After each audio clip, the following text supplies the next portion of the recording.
This is Lovely Wicked Things, Hollow's Row Book 3, written by Trisha Wolfe, narrated by Lucy Rivers and Sebastian York. It is not enough to conquer. One must learn to seduce. Voltaire. Harbinger Killer Letters. First Harbinger crime scene, Oxford, Maine, casino location. A flutter is a risk, no matter the wager, one taken to fill the lungs. I am the harbinger of the endless. Second Harbinger crime scene, New Haven, Connecticut, recovery center location. Omens in the eyes, divine of doom. Two taken to save humanity. I am the harbinger of time. Third Harbinger crime scene, Medford, Massachusetts, university location. Deny death, heed the warning. Three taken is the gift. I am the harbinger of fate. Chapter 1, Sigil. Kallum, 6 months ago. Media vita in morte sumus. In the midst of life, we are in death. The Latin antiphon, composed by Notker, was conceived by the Benedictine monk amid a chasm, where the erection of a bridge over a yawning abyss stirred his soul in such a way, the product of which was his immortalized art, born the same year he died. The chorus of the hymn became a medieval battle cry as it branched out beyond its Catholic roots. It became more than a philosophical question. Notker's vision evoked to move us in its melancholic embrace through every new rendition. His moment of enlightenment, a voice through the ages. As for me, standing at the precipice of my abyss, my moment feels like a heart attack. The muscles squeezed in a ruthless, unforgiving vice. Breath hung on a searing ache that sets my damned soul aflame. Arteries constricting, pulse slamming vein walls, a slice of white-hot pain through the sternum. A pain so euphoric I'm nearly brought to my knees. But I'm not dying. I'm being brought to life.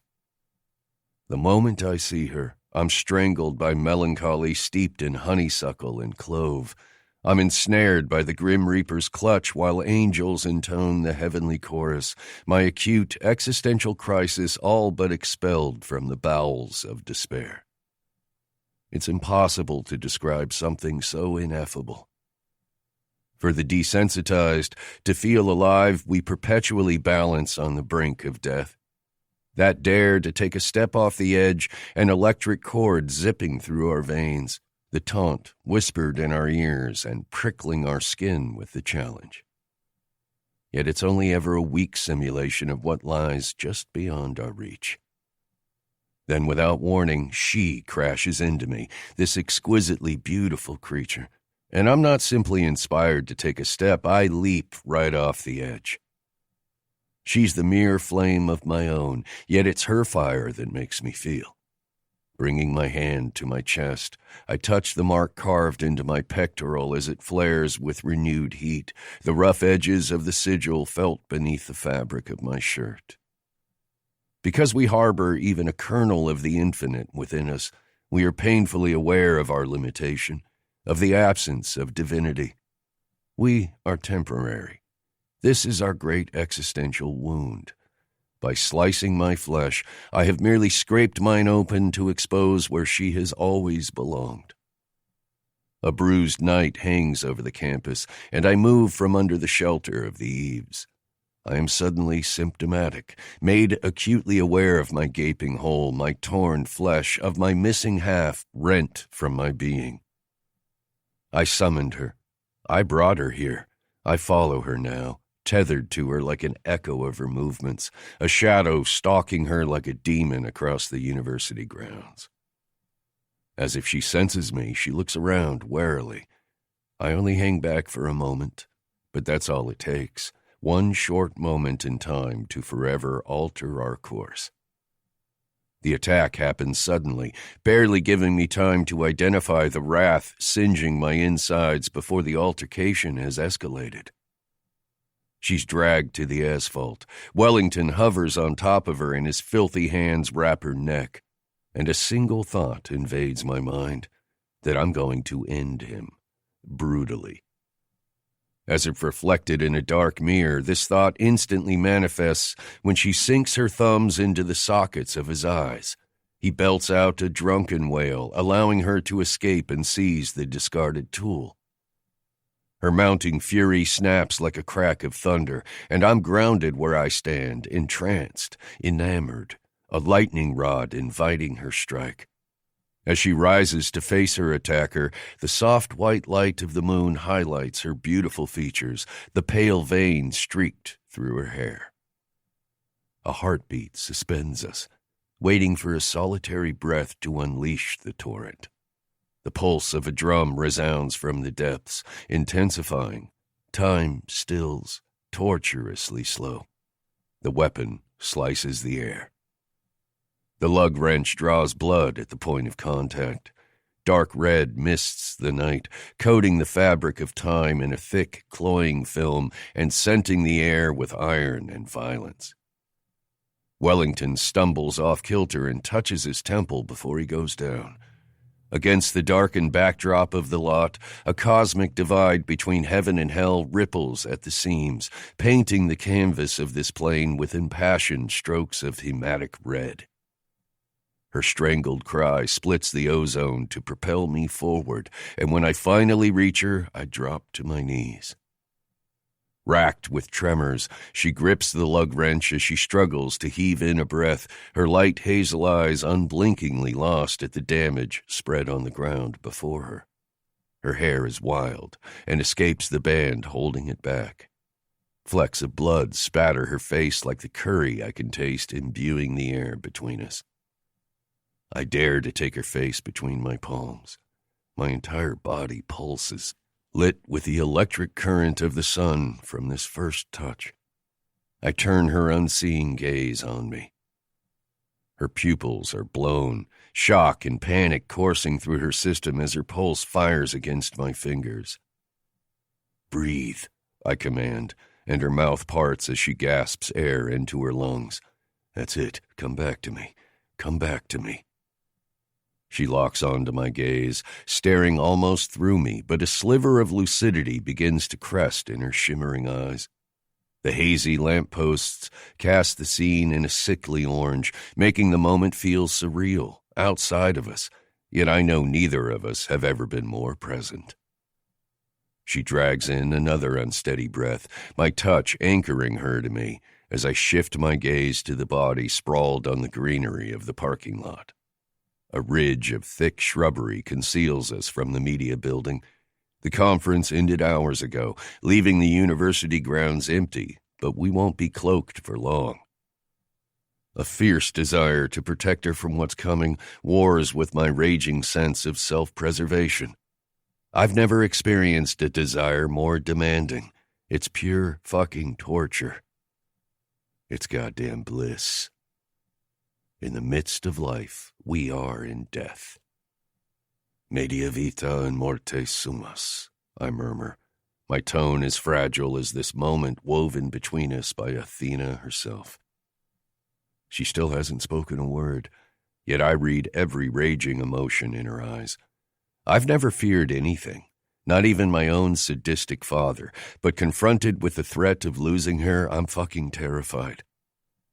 As I reluctantly release her, I take in the blood staining my palms. Her sin made mine. Her eyes absorb the sight, and she shivers. I quickly remove my suit jacket and drape it around her trembling shoulders. As if coming out of a trance, she pulls the lapels tight, her delicate fingers depositing blood on the fabric, and I think about how those same delicate hands just caved Wellington's temporal bone. A groan disturbs our solitude. Of course, Wellington is much too insolent, demanding attention even in death. He can't simply die in peace. Ironic, seeing as how he constantly lectured on the subject. Kneeling in front of me, she startles, thrust into the present. He's alive. But should he be? The thought leaves my mouth unfiltered. Her fine eyebrows draw together as if she's sorting and weighing the answer to that question within herself. Here, I say, snapping up his wrist. Grab his other arm. He can't be left here. A few seconds of hesitation pass before she says, We shouldn't move him. She glances around the deepening night. I have to call this in. Operating on instinct, she pushes to her feet, her movement shaky. I still have Wellington's limp wrist clutched in my hand, his pulse unsteady beneath my fingers as I watch her drive her fingers into her dark hair. The unruly streak of white becomes tinged with red. It falls across her eye, lodging a fierce need in me to sweep the length behind her ear. Much too large for her, my jacket hangs on her shoulders. She holds the collar so she can grab a phone from her back pocket, but she only stares at the dark screen. Then she begins to search the ground. Shit, she mutters as her search becomes frantic. I'm in no rush to get Wellington help. I could watch this goddess all night, listen to her softly muttered curses and desperate gasps for breath until the end of time. But there's a man bleeding out on the ground, and soon someone will call for help. I glance at the bastard near my feet. Plans change, Percy. As cautiously as I can, I stand and approach her. We need to move him. No, I need to find it, she says, her voice raspy and broken, which reminds me of his hands around her throat. Reflexively, my hand clenches into a fist. I'm a volatile substance heated too quickly as I search the ground and swipe up a ring of keys. Here, I tuck the keys in her palm, closing her fingers around the solid objects. She stares vacantly at our clasped hands, then finally removes hers from mine to slip the keys into the bag at her hip. Thank you. I trap her face between my palms again, flames licking my viscera at the feel of her soft skin. We have to move him, I say. Now. She stares back at me, long lashes framing her light eyes that reflect the stars, and I swear if she asked me to light myself on fire right now, I'd strike a match. Mercifully, she nods against my hold. No other words are spoken as I reluctantly release her, and we heft the drunk and battered professor and lug him across the shadows of the campus. I make sure to grab the weapon. My thoughts are a snarl of hypotheticals, an infinite number of paths stretched before us, each one littered with too many unknown variables. Forced to select one, I take the path which leads us into the dim interior of Wellington's lecture hall, where I let him drop to the lacquered hardwood. Despite the dire circumstance, a fiendish smile tips my mouth. Wellington's insult to me during his speech now feels more like a trivial afterthought. Casting a critical look down on his bloodied face, I no longer see a rival, if he ever was much of one from the start. Who's the washed-up charlatan now? You know him, she says to me, and I note an undercurrent of accusation layered beneath. I sink my hands into the depths of my pockets. The subtle glow of bookcase lamps is the only source of light, casting the classroom like a darkened stage. Unfortunately, I tell her honestly, he's a professor of philosophy here, but more of a hack. She paces a few steps, then turns to face me. Who are you? She demands. I lift my chin, the weight of her question met with a host of conflict and friction. The only certainty I know is, since my first touch, I won't be able to keep my hands off her. I've never felt such a compulsion to enmesh myself in another person. She's become a part of my state of being. Entanglement theory on a cellular level, entwining us with an epic origin story. Plato's Symposium states humans were once whole beings that, due to the gods' fear and envy, were severed in half. One made two. When one finds their soulmate, they will cleave to them, will abandon all else to be with their other half. where, in the throes of passion, their need to satiate an endless desire, they will starve and wither in each other's embrace. Stale philosophers can argue whether or not Plato actually believed in the concept of soulmates, or if the myth was delivered by a comic as satire. I'd vainly argue that no one spouts such passion, such fervor, only to dismissively sweep it aside. If Plato ever entertained this belief, then the proof may lie in such a verse. He whom love touches not walks in darkness. Daringly, I free my hands and devour the distance between us to capture her wrists. Her gaze lowers to the inked sigils on my fingers as my thumb purposely strokes her skin. The staccato beat of her pulse accelerates under my touch. I'm the man who's been waiting for you, I confess, the raw honesty flayed from my dingy soul. She momentarily forgets about our questions and the bastard bleeding out on the floor as her gaze connects with mine. A heated swirl of curiosity and fear and recognition, all banked behind those alarmingly expressive eyes. I tilt my head and nod down to Wellington. What happened with him? She blinks. He's a killer. Those 3 words punctuate the atmosphere with damning conviction. The silence of the hall insulates us, fueling the burning ache in my chest as I study the unearthly woman in my grasp. Her intoxicating fragrance of lily of the valley and ylang-ylang infuses the enclosed space, damn near drugging me. How do you know that? Her teeth sink into her bottom lip, my suit jacket swallowing her. And goddamn, that's such a tempting thought. How I could swallow her down my gullet this instant. She shakes her head tentatively. I don't know. I lost something. She says on a shaky breath. The powerlessness I feel watching her descend further into a state of shock spears my ribcage. The fear of losing her is tangible, a loss so debilitating it reaches sharp claws down my throat to scrape at my insides. Delicately, I tow the band down the length of her hair, bringing her dark layers over her shoulders. The air between us crackles as my gaze travels to the base of her throat where a teardrop diamond rests. My movement slow and cautious, still securing her wrist in one hand, I lift the pendant with the finger of my other. Maybe you wanted it to be lost, I say. For 3 solid heartbeats, she doesn't blink, doesn't breathe. Her gaze fuses to mine, a lifetime and even perhaps 100 lifetimes held in the pools of her stormy irises. My breath lodges in my throat as I release the necklace and turn my blood-stained palm up to her, an appeal issued in the dark encasing us. Her gaze drops to my hand before meeting my eyes. I don't know you. You do. How can I trust you? You can trust that I've never been more selfless than I am right now, I say. Trust my intent. I want to protect you.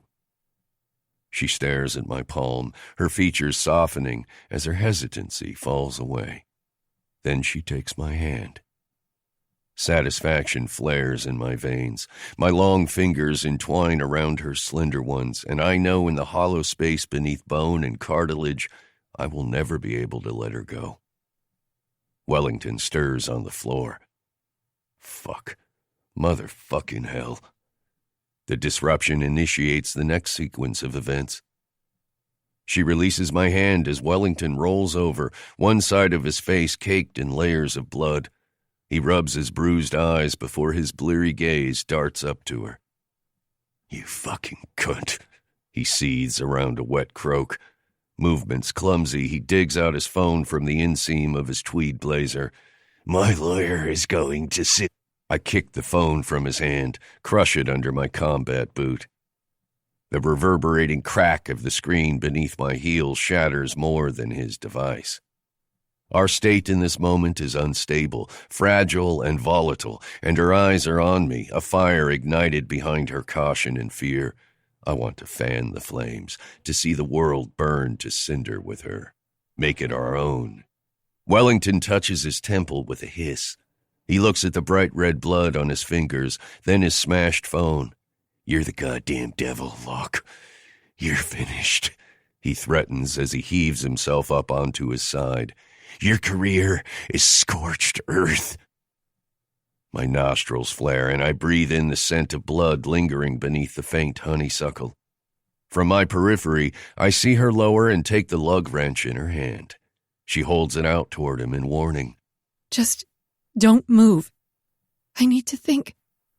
Momentarily halted, Wellington glares up at her.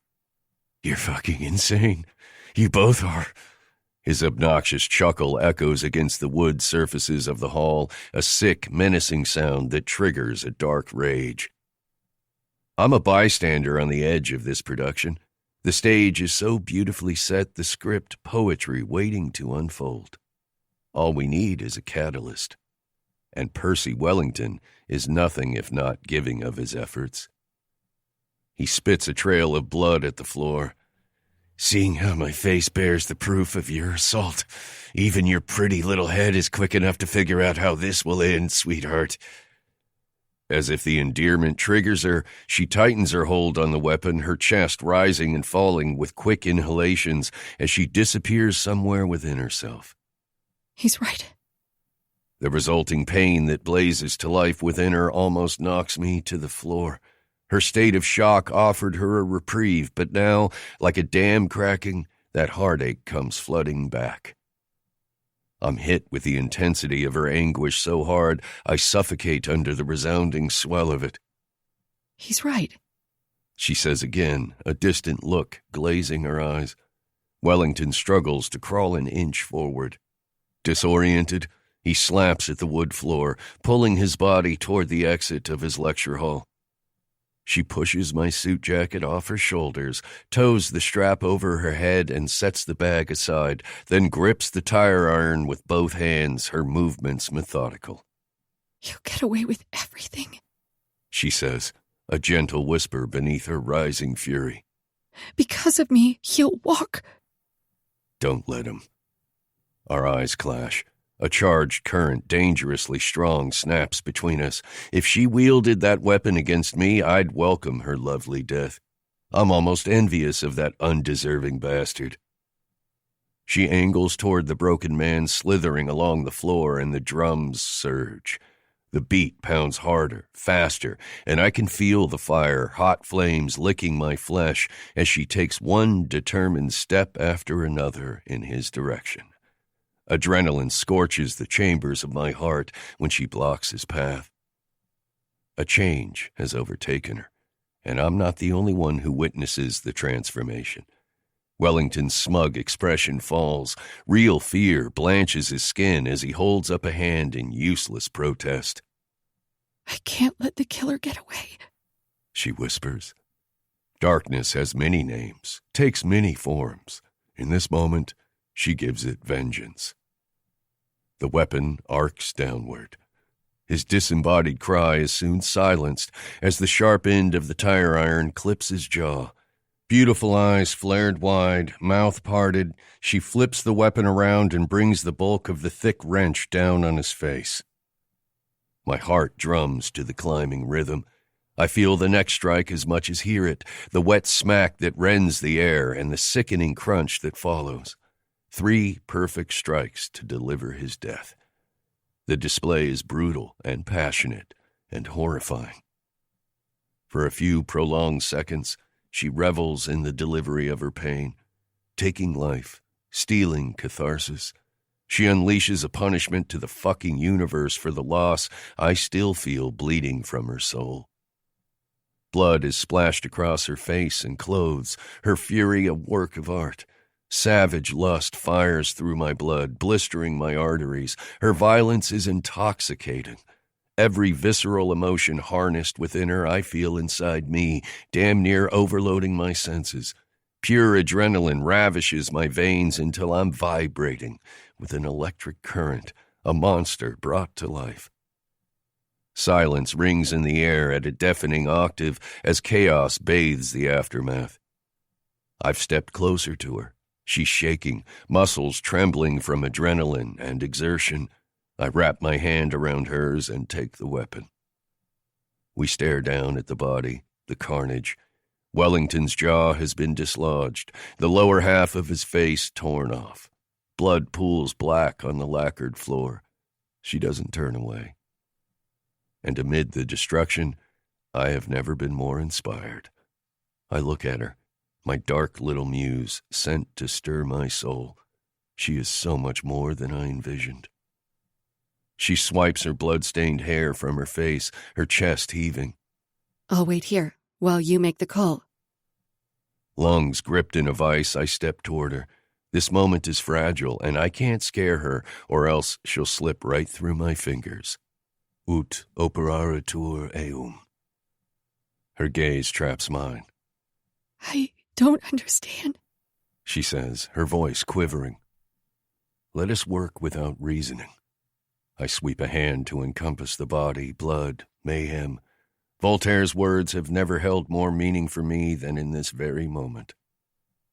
A light flickers in the depth, a single ray of connection where her soul recognizes mine. Gingerly, she touches her forearm, her thoughts drifting to some other subspace. One must cultivate one's own garden, I say. Her eyebrows pinch together as distress crests within her. Why do I know that? A requirement of any college literature course, she's likely read the text, but I'd rather believe in the predestination of us. It's the only way to make life endurable. My smile is morose as I deliver the words, marveling at the shiny, wet tears clinging to her dark eyelashes. A broken sob is torn from her chest. Nothing has been endurable. As her body succumbs to exhaustion, she collapses. I catch her as her chest crashes into mine, enfolding her into me as I wrap my arms around her trembling body to weld us closer.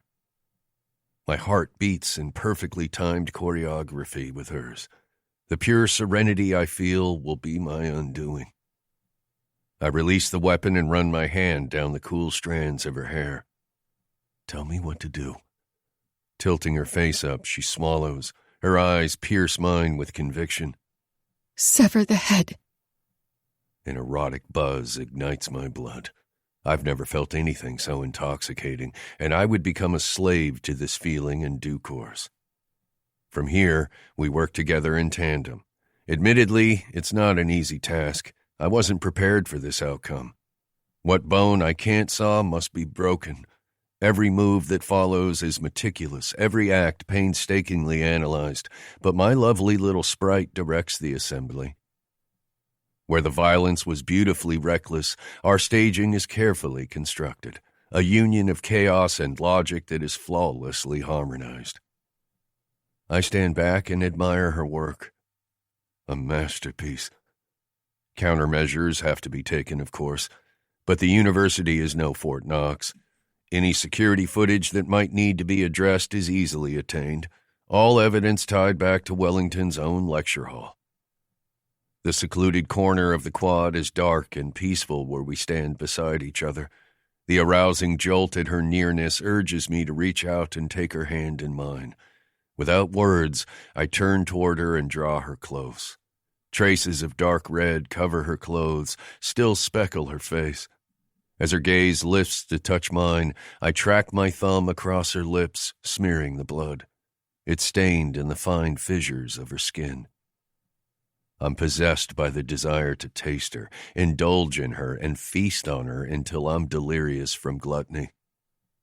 My mouth hovers close to hers, a dare, a promise, a goddamn inevitability.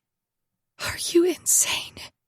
She asks me suddenly, but there's no derision or judgment in her tone. By now, most likely, I admit, though I've never thought of it in a clinical sense.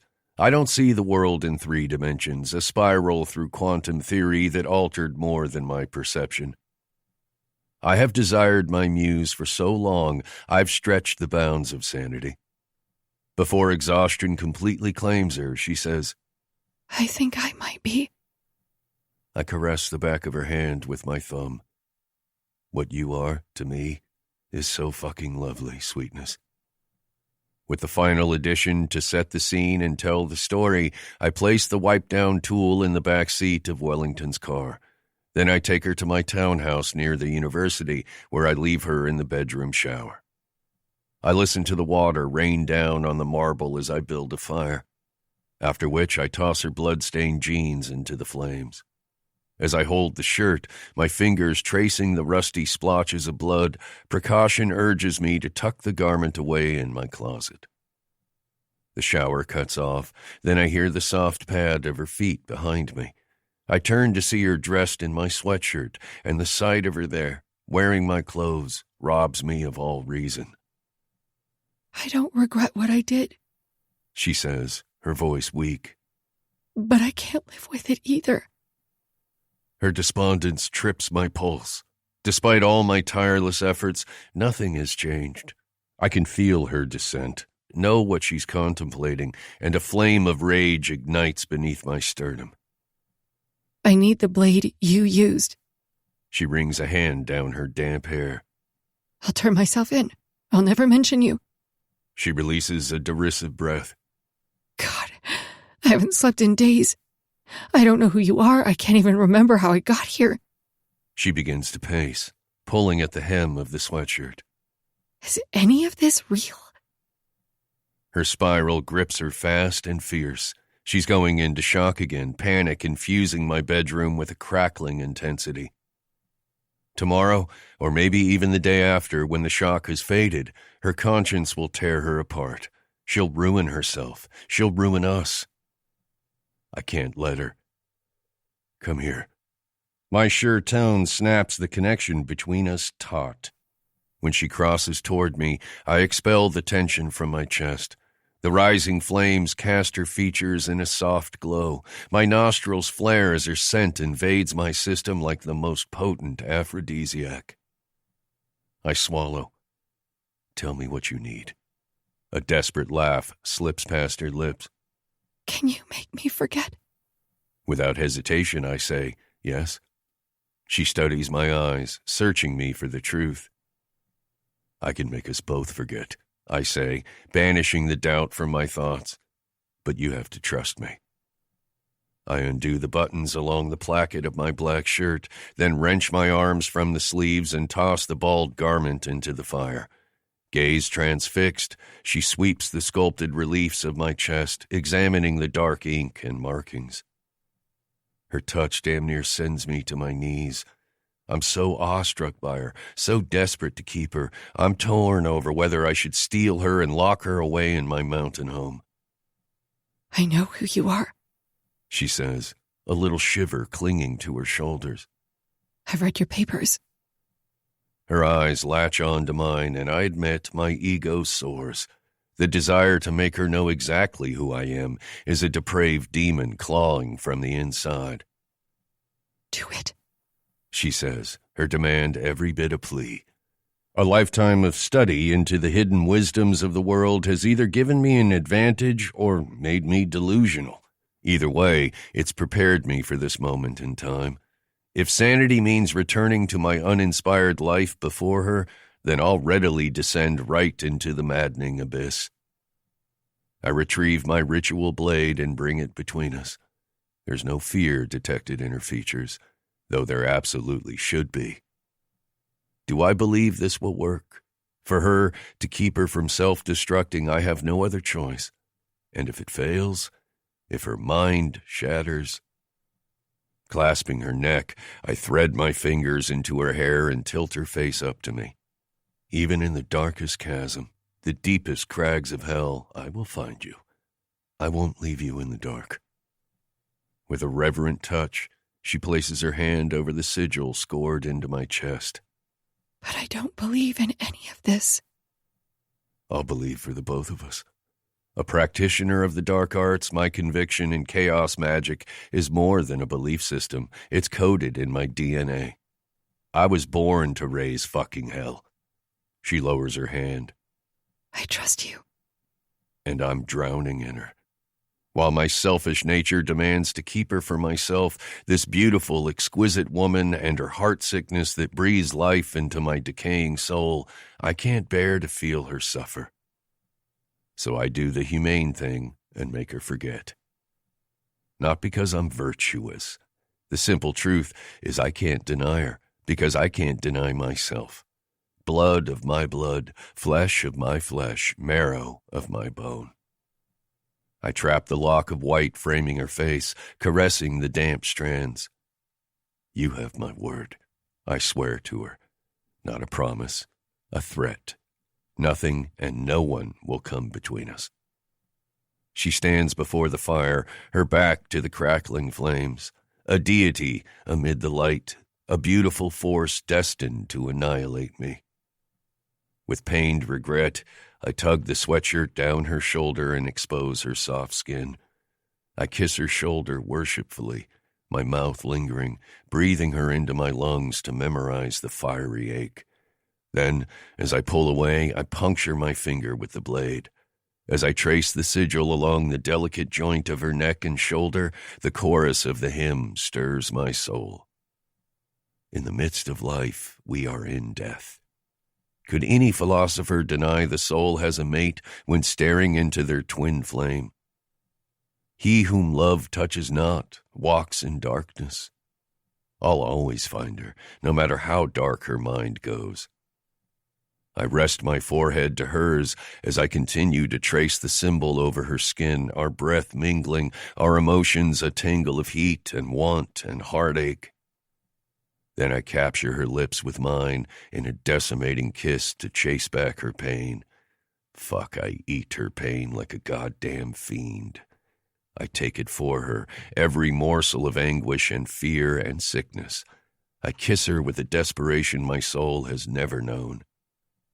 When her mouth closes against mine, kissing me back with equal hunger, I tremble under the annihilating force, the tender feel of her tongue meeting mine with demanding need. Sheltered in this moment, time stalls for us, and I covet every second. Stay, I whisper over her lips. Her breath shudders hot across my mouth. Stay with me, I plead. She blinks up at me. I'll stay with you. At her concession, I scoop her lithe body into my arms, relishing the feel of her palms braced on my bare chest as I carry her toward my bed. Before I even draw the covers over her, her eyes are closed, her body fighting against the sleep pulling her under. I place a gentle kiss to her forehead, then step back and check the time on my watch, already dreading the loss of it. But there is still a lecture hall that needs to be cleaned, evidence destroyed, and surveillance to alter. By the time the sun breaks the sky and I re-enter my townhouse, I know the fallout before I cross the threshold into my room. Her bag is gone, and so is she. A hollowness takes up residency inside my chest as I stare at the dimmed embers in the fireplace. Like the dying light of the fire, the coals growing dull, my inspiration is fading without her. Before my muse crashed my life, I inked a sigil in my chest. As my obsessive desire all but consumed me, I carved into that mark tonight. I made a demand of the universe. I opened the wound and let the blood flow. And now that I've tasted my muse, I know it will be a vain and futile attempt to try to forget her. I can no more purge her from my thoughts than I can tear my soulmate from my sternum. She is the bridge erected over my abyss. She is life sparked amid my death. My desire was born in those hauntingly beautiful hazel orbs that are cast with silvery storm clouds. I lower to my haunches and reach into the fireplace, scraping aside ash as I take the tiny object between my fingers. I twirl the shiny gold piece as I stare at the initials. The object that brought her here, the token she's searching for. Time and tide wait for no man. My muse will return to me. Chapter 2. Muse. Halen. Now. There are as many conflicting tales around the Muses as there are the gods themselves, their origin, their number, whether they were deities, or forces. One myth says the goddess of memory birthed the muses, and that they were then given to Apollo to raise, hence their devotion, love, and aptitude for the arts and science. The irony doesn't escape me, as I'm sure it hasn't escaped Kallum, that memory and logic presided over the muses. Two connections to me. A wink from the universe, a jab of cosmic synchronicity as my memory returns with a vengeful force. Yet the one aspect all the poems agree on is that the muses were a source of creative inspiration, existing merely to inspire hungry souls. 6 months ago, with one violent act, I was claimed by one such ravenous soul. I stand at the entrance of the storage unit, my hand gripped to the halfway drawn roll door, a shaft of evening sunlight slashed across dingy concrete. A file box sits in the corner of the unit. I haven't opened that box since I sealed it closed in the early morning hours, where the sky was still black, a blank canvas, awaiting a new start. My gaze drifts across the discolored blots on the floor, my vision unfocused, and suddenly a pool of blood seeps up from a dark stain. A flash of Wellington's mutilated face surfaces with the coarse, heavy feel of the tire iron clenched in my hand. With a slow exhale, I blink away the disturbing imagery of the horrific scene I created in a haze of rage and vengeance. A detached moment in time that fractured my psyche is where Kallum and I were fashioned, twisted together, stained deeper and darker than the soiled concrete. I enter the unit and lower the roll door closer to the floor for privacy, but still allow enough natural light to filter into the small 5x8 room. The manager gave me a decent deal, agreeing to let me rent it here in Hollows Row week to week rather than pay for a full month, as it's uncertain how long I'll remain on the case. That decision is yet to be made. Unease churns in my stomach as I lift the hem of my skirt and drag the file box away from the corner. As recovered memories can be highly unreliable, I need something tangible to help me piece together the details. I lower to my knees and insert the tiny key to unlock the lid. One fortifying breath, then I tear the top off like a bandage over a wound. Within are the contents of the Harbinger killer case from the third crime scene. The scene I was frantically working before I discovered the cufflink with the college insignia and Wellington's initials that led me to Cambridge. I shove aside files and a pair of joggers, my heart rate quickening as my gaze falls on what lay beneath. I touch the gray cotton fabric, needing confirmation of its existence before I lift the sweatshirt from the confines of the box. Stretching the garment by the shoulders, I stare at the college name, branded across the front in bold crimson letters. A bone-deep tremor racks my body as a flash of memory assaults.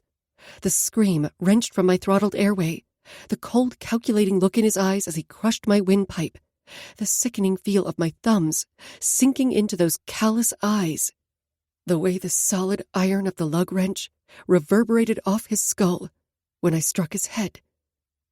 The blood. So much blood, as it collected dark and shiny under the lamplights around his unmoving body. Breathe. The stranger's deep baritone cracks into my state of shock. Come back to me. Then the warmth of his suit jacket embraces me as he drapes it around my shoulders. The memories crash against one another. Kallum's actions throughout this case, as he attempted to jog my memory, fight for dominance with my very first recollection of him that night.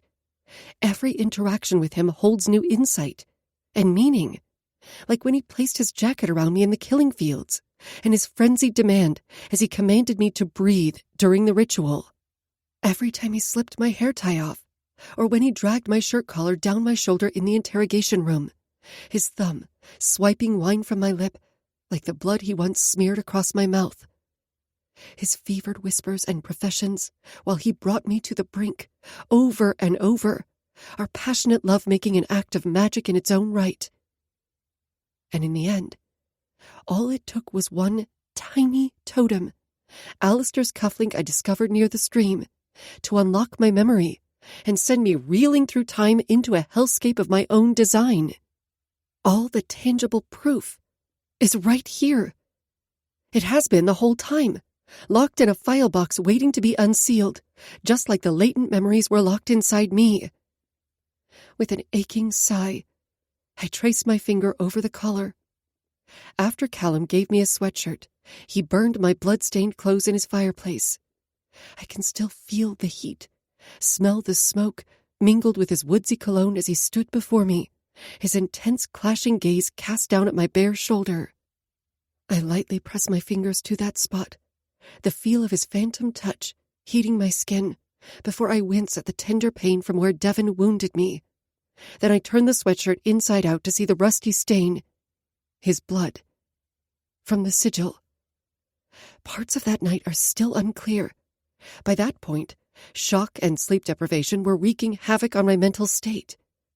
I recall the intoxicating sensation that gathered inside me as Kallum traced the rough pad of his finger over my skin, the tantalizing friction burning beneath my flesh as his beautiful, captivating eyes seared through me, the way he reverently held my face, his breath brushing my lips and drawing me further into him, the dare to sever the last tether to my sanity before his lips crashed against mine.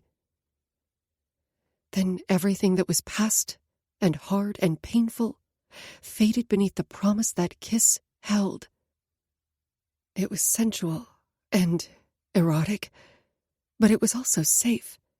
I felt sheltered by his arms, where I could finally break. A mysteriously sexy and intelligent man in an all-black suit fused himself to my soul in that moment. A man I had only just encountered made me believe in the illogical, like I was meant to find him, to belong to him. A man who witnessed me murder in cold blood, and kissed me afterward, then harbored my dark secret like a shadow of the soul, waiting for me to come back to him. Truth is, Kallum Locke is even more of a mystery to me now. Whatever transpired after he marked a sigil on my body is still buried in my unconscious. I can only rationalize my mind wiped the traumatic event to protect its host from a full shutdown. Kallum was willing to take all of it for me, even do the time, in order to protect me, to keep his word. I won't leave you in the dark. Then I walked into the Briar Institute and asked for his help. Apparently, the fates are not without an ironic sense of humor. I futilely rifle through the box, knowing my search will come up empty. The only proof of Professor Percy Wellington's involvement in the Harbinger killings, that he was the infamous killer, was lost that same night during the attack. The cufflink from the third Harbinger crime scene is gone. Damn it. Expelling a weighty breath, I abandoned the flimsy hope of recovering it now. Realistically, its existence means nothing to the case, which at this point remains open and unsolved. As the perpetrator is dead, the serial killings will go cold. No new murders, no more leads, no more case. It's unlikely that even 6 months ago, that piece of evidence would have resulted in Wellington's arrest and subsequent incarceration. I knew this as I watched him try to escape, that even if his cufflink wasn't a tenuous connection that a pricey lawyer could explain away, I had already corrupted the chain of evidence. I didn't set out that night with the intent to commit murder. Wellington was alive after I defended myself. At some point, it altered. I felt the dark current sweep over me when I looked into his eyes and was met with the soulless fiend. I've never felt such conviction, and I was powerless. He had to die. Grief is a sickness. It's a corrosive acid that eats through us, burns away the very fiber of our existence. I shouldn't have been working the Harbinger case.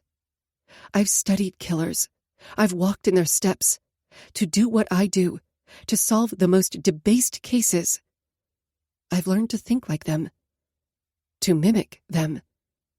I've sunk down into the roiling pit of their tarred souls, and in that moment, I took on the persona of a killer. To some degree, we all have a shadow. We look at our dark side in the privacy of our mind, where we can raise the veil when the threat becomes too great.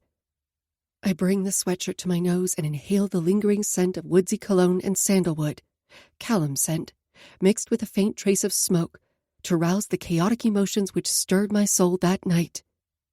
Head canted, I curiously rub at a smudge of soot embedded in the fabric of the sleeve before I crumple the garment and stuff it down in the bottom of the box. Then I withdraw the composition notebook. Within the pages are my recorded thoughts and findings on the Medford crime scene, the Harbinger's third victim. I kept these journals for myself, my personal notes, not logged into the crime tech database. I told Kallum that I didn't regret what I did, and I still don't. I feel too removed from that moment, as if it was someone else who swung that weapon. But I do need to find a way to offer the families of Wellington's victims closure. I stole that vindication from the victims' loved ones when I took the law into my own hands. Slipping the notebook under my arm, I close the box and lock the lid. As I stand and look around the small unit, I realize this is it, the end of the mystery. I have my answers as Kallum promised I would by the end of the case. Only, the case isn't over. As if to confirm my thoughts, my phone vibrates in my tote. I bring it out to read a message from Agent Hernandez. Special Agent Rana has requested my presence at the Hollows Row Police Department. The locals have brought in Tabitha for questioning. The waitress from the diner. The one who served me the coffee, laced with a hypnotic right before Devon took me to an abandoned mine shaft. I run my thumb over the cracked edge of the phone screen, my thoughts turning to the woman who literally tried to rend me apart and consume me during her ascension ritual. I had wanted to reach her, to help her, but she was too heavily under the influence of her own drug and delusion. At least, this is what I've been trying to convince myself of, ever since Kallum disrupted her ritual and carried me away, allowing Devon to flee into the night. The truth is much more sinister and painful, and comes with a substantial dose of reality that I'll soon have to contend with. Despite the details I provided to Agent Rana during my debriefing, where I stated Devon ultimately released me, I'm the one who let her go. A choice I made, knowing that Devon is a potential threat. She heard enough of the damning details of what transpired the night I killed Wellington to piece together the facts. Only, I couldn't let her suffer a fate that I myself evaded. Lying on the cold floor of the cave, as I stared into her haunted eyes, I commiserated with the immense pain I saw there, and I couldn't let her be brought in like that, not without knowing the full truth. Why a brilliant and intelligent woman suddenly decides to try to deify herself and ascend into the Ubermensch. There are things she said to me during her ritual that shook me, that raise even more questions. A part of me understands the lure, the addiction. I tasted the frenzy. I let myself become lost to it. The numbing balm is easy to be seduced by. If Devon was provoked by her pain, then I've already walked in her footsteps, and I can find her. I touch my forearm, where the inked words of Voltaire have been defaced. The wound Devon tore into me, stitched in sloppy needlework with black thread by Kallum, which is fitting, since it was Kallum who gave me the words to begin with. When the verse came to me before I was assigned to the Hollows Row case, I thought it was a remnant from an old college class. I'm good at giving the inexplicable a logical explanation. Kallum's words from that night imprinted on me, seared so deeply, I branded them onto my body. I see Kallum rolling up my sleeve in the hotel room, feel his heartbeat thundering under my palm as he traced his fingers over the tattooed words. On the bridge, he told me I inked my own sigil in script, that I recite my affirmation daily, my own way of keeping the past buried and forgotten. Where do you think your subconscious picked up on that? Despite the humidity, I shiver at the memory. He knew exactly where I got my affirmation and why I inked it into my skin. He was just waiting for me to remember. I drop my hand from the stitched injury. There are a number of scars desensitizing my flesh, layers of painful memories. Little by little, We are altered by life as it chips away at us. Most of the time, we fail to notice those subtle alterations. Then there are the catastrophic changes that alter us irrevocably. The woman who I was before is a stranger to the woman I am now as I stand here, looking over a storage unit that holds the only thing I feel is of value to me enough to save. The cases of the dead. The evidence of how I became one of them. With that, I haul another file box over and empty the contents of my tote, the bagged evidence of Alistair's attempted assault on me. The skin cells I scraped from beneath my nails, the torn clothes I was wearing at the time, all of it goes into the bottom of the box before I seal the lid. The evidence will need to be destroyed, as it's now evidence that could incriminate Kallum as a motive for Alistair's murder. I dip under the roll door and lower it to the concrete, securing the combo lock in place. Then I head toward the black SUV where Agent Hernandez leans on the door. Shades drawn over his eyes, he looks up from his phone. Get what you need? He asks. I hold up the notebook in answer. Did Agent Rana reply to our request to interview the recovered locals? The derisive frown pulling at his mouth says how asinine my question is. Right, I say, walking around the vehicle. That would be absurd, as I'm now a victim. Agent Rana, the new lead on the task force, would have me removed not only from the case but from the town if it was within her power. She doesn't trust me. My irrational behavior at the Alistair crime scene might have helped influence that. But seeing as I'm now a witness in regards to Devon Childs, I've been remanded here. Technically, I should no longer be working the case as a consultant to the Hollows Row Police Department. As a victim, it's considered unethical, but that hasn't stopped Hernandez and me from conducting our own side investigation. Annoyed with my limited options of wardrobe today, I gather my black skirt and step up into the passenger seat of the SUV.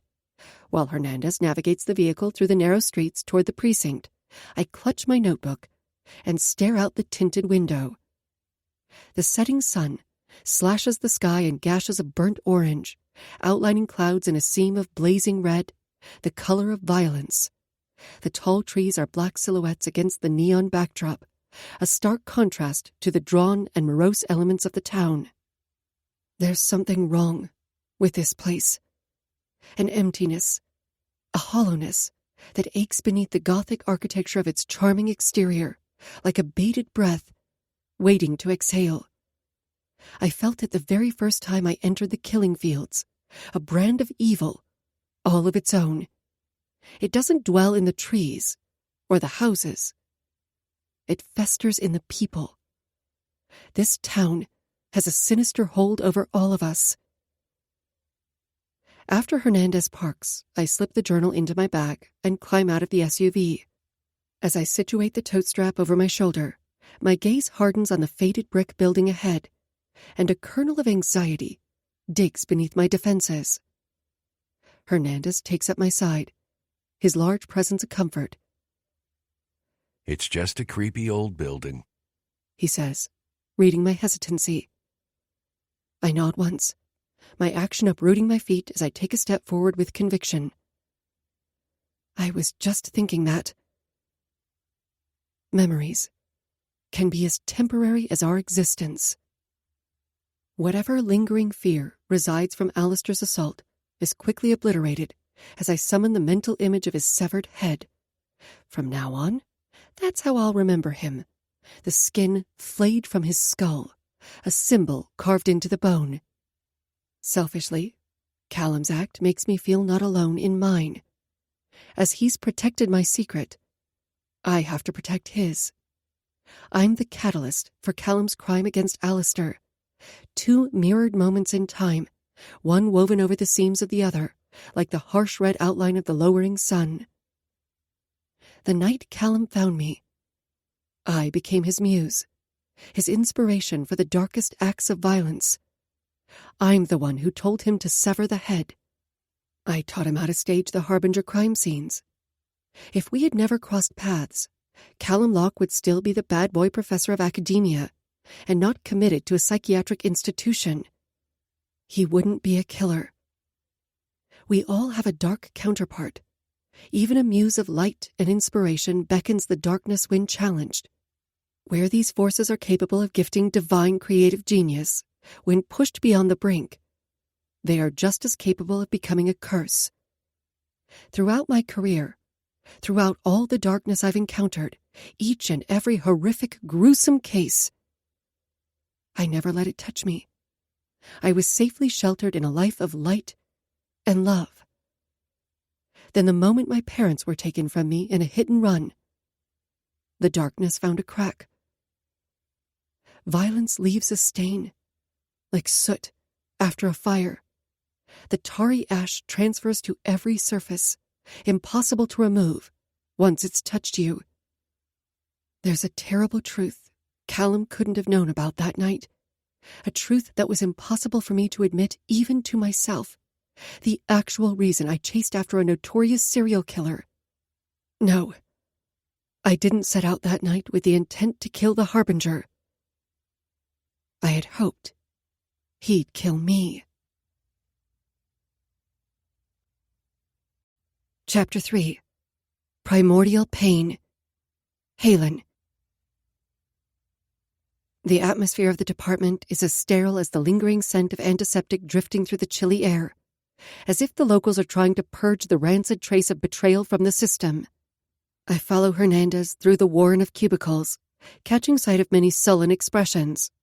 One of their own has deceived them, and for members of law enforcement, this is a double slight. Devon was a friend, as well as a trusted member of their department. A few curious looks are directed my way as we head into the interrogation section of the building. A local uniform guards the middle room, presumably where Tabitha is being held. As we enter into the monitoring room, Agent Rana and Detective Emmons are conversing in hushed tones with other task force agents. A flush gathers beneath my skin at the sight of the brightly lit interrogation room through the two-way mirror. Tabitha is seated at the table, the same table where Kallum and I shared a heated encounter. The memory evokes the possessive feel of Kallum's touch, his hands on my body, the demanding dig of his fingers in my flesh, and I'm entirely too aware of the aching need low in my belly. The recorded footage of that intimate moment was deleted, along with my presence in the building when I broke into the evidence room and stole the carving knife. I was able to stealthily relocate the evidence from Hernandez's SUV to the safe in my hotel room, which I'll soon need to find a more secure location. As I've learned from my time in this town, nothing is safely hidden for long. Dr. St. James. Agent Rana addresses me, turning her full, probing attention my way. She nods briefly to Agent Hernandez in acknowledgement before meeting my gaze with scrutiny. I appreciate you being here for the questioning. She says this like Hernandez and I were not the ones to provide the tip on Tabitha in the first place. I fold my arms across my chest, mindful of the stitches on my forearm. I'm glad to be of help, I say. From my periphery, I see both detectives of the HRPD advance our way. Riddick is wearing civilian clothing, as is Emmons, though Emmons sports his ever-present wide-brimmed police hat. Is there something we're waiting for? I pose the question to the gathered officials. It's Riddick who responds. This is an interrogation tactic, he says, moving closer to my side. Puts the suspect on edge, wondering what we're discussing, why we're taking so long. I glance at the waitress through the glass. She's not showing any signs of distress. She's calm and collected and disinterested, like she's been every time I've encountered her at the diner where she works. To be frank, Detective, Tabitha is the epitome of not on edge.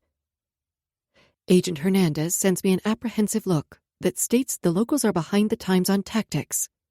Instead of offering a response, Riddick regards my attire, his gaze lingering with too much interest on my skirt.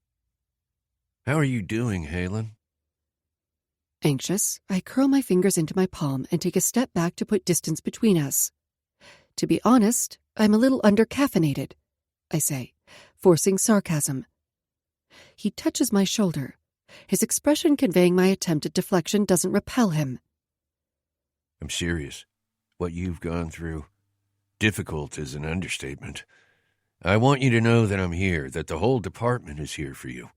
He quickly adds. Everyone's just in shock right now. Thank you, but I promise I'm fine, I assure him, adjusting my bag strap so his hand falls away.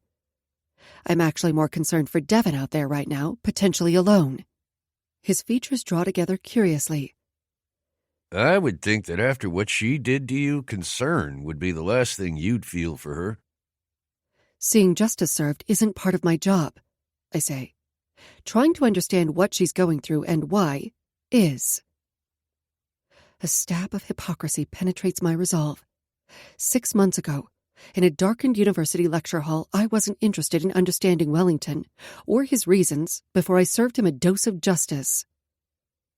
Then why do you think Devon has done this? Riddick shakes his head, muttering a curse. He rubs the back of his neck with a hard exhale. I can't even say what she's done. It's so far beyond comprehension. I gauge his response, looking for any hint that he's closer to Devon than simply a coworker or friend. Is it because she's a woman? I ask honestly. If it were a man, would it be easier to accept? No. He appears genuinely affronted. Dev has been like family to me, to us all, He says, but leaves the past tense reference to Devon unamended. This just doesn't make sense. Emmons bows his head to hide the brief wash of shame that flits across his strained features. She still is family, He says tersely, and I can hear the raw ache in his voice. This has to be particularly hard for him, possibly harder than any other person in this town. Emmons didn't just lose his brother during this case. As far as the detective knows, Devon did more than betray him. She took Jake Emmons away from him for years, then forced the detective to identify his brother's decapitated remains amid one of her ritual scenes. I offer him a useless, sympathetic smile, but don't try to downplay his anger or placate his emotions. I'm simply impressed he's here, and sober at that. He's still favoring his injured leg after taking a serious fall down the ravine. How are the others handling the news? I ask Emmons. Once the shock wears off, they'll accept it. He touches the rim of his hat, his flat gaze as detached as his monotone voice. Then they'll do what they have to do. I feel as if his words are directed more inward, maybe trying to convince himself. I reflect on his statement, suffering a stab to my conscience. Shock does eventually wear off, and then ultimately, we all accept what we have to do. Agent Rana straightens her suit jacket as she steps in my direction. I've provided you with a copy of the interrogation questions. She nods to the table that holds a stack of manila folders. During the questioning, jot down any notes you have, then I'll reevaluate later if needed. I brush my overgrown bangs from my eyes, giving my hand an occupation to hide the tremor. I'm not intimidated, although being in such close quarters with this many law officials can make anyone nervous. My anxiety stems from indecision, the helplessness I feel where Devon is concerned. The FBI want Devon for Agent Alistair's murder. During my debriefing, I noticed the case had become less about locating the remaining missing locals and more of a manhunt for the person suspected of killing an FBI agent. The woven thread that bound Alistair's arms at the scene is a specific detail that points officials to Devon as the accomplice. I haven't yet figured out how to exonerate Devon of the crime while also protecting Kallum. He wasn't a murderer until I brought him here. The weight of both their fates rests heavy on my shoulders. And if I have a question or recommendation during the questioning, I say to Agent Rana. Her dark, discerning gaze assesses me sharply. Her in her professional suit, me in my skirt and blouse. Regardless of my seemingly professional attire today, we're a paragon of opposites. Make a note, she reiterates sternly. Do not interrupt the questioning. An inky coil of irritation wraps my spine. The tolerance I usually harbor for my superiors is wearing thin, resulting in a stiff nod. Trying to diffuse the unsettling feeling, I glance again at Tabitha. Her hands are folded neatly in her lap. She's sporting the same headband she appears to always wear. Like the hair tie Devon gave me at the ravine, Tabitha's band boasts a similar knit pattern. At the hollow pang in my chest, I turn away. How are the recovered victims acclimating? I ask Rana, steering the conversation onto the residents who fled the mine during Devon's ritual. During my debriefing, I was unable to recount for certain how many of the missing locals were there. I had assumed all 33, but as I was drugged at the time and under duress, I can't trust my memory. As of now, 23 of the missing locals have been recovered. Rana's expressive eyes betray her distress, but she quickly masks her features. They're brainwashed and have no tongues.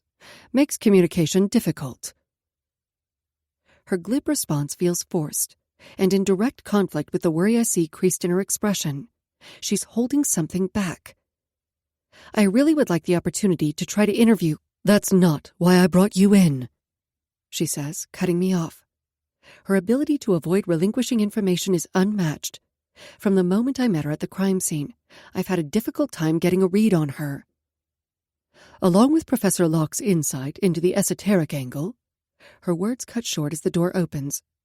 Your expertise in criminal behavior will provide a logical counter for the interview, which we can now start. I feel him before he even enters the room. His intense energy a force that draws my gaze like a live wire seeking a connection. Charles Crosby enters first, Kallum emerging right behind his lawyer, and my breath shallows. The pace of my heartbeat quickens to a frantic staccato pulse in my veins as an electric current heats my blood to a frenzy. The strong familiarity hits me in a whole new way as I try to reconcile my past and recent memories of him. His dark presence slices through the tension in the room like the sharpest blade, his striking, lethal appearance just as honed. The stylish black suit and long overcoat taper to his toned build to emphasize every leanly defined muscle. His hands are no longer bandaged, revealing the celestial tattoos and inked sigils. The memory of his slashed palms grazing my skin sends a hollow throb between my thighs.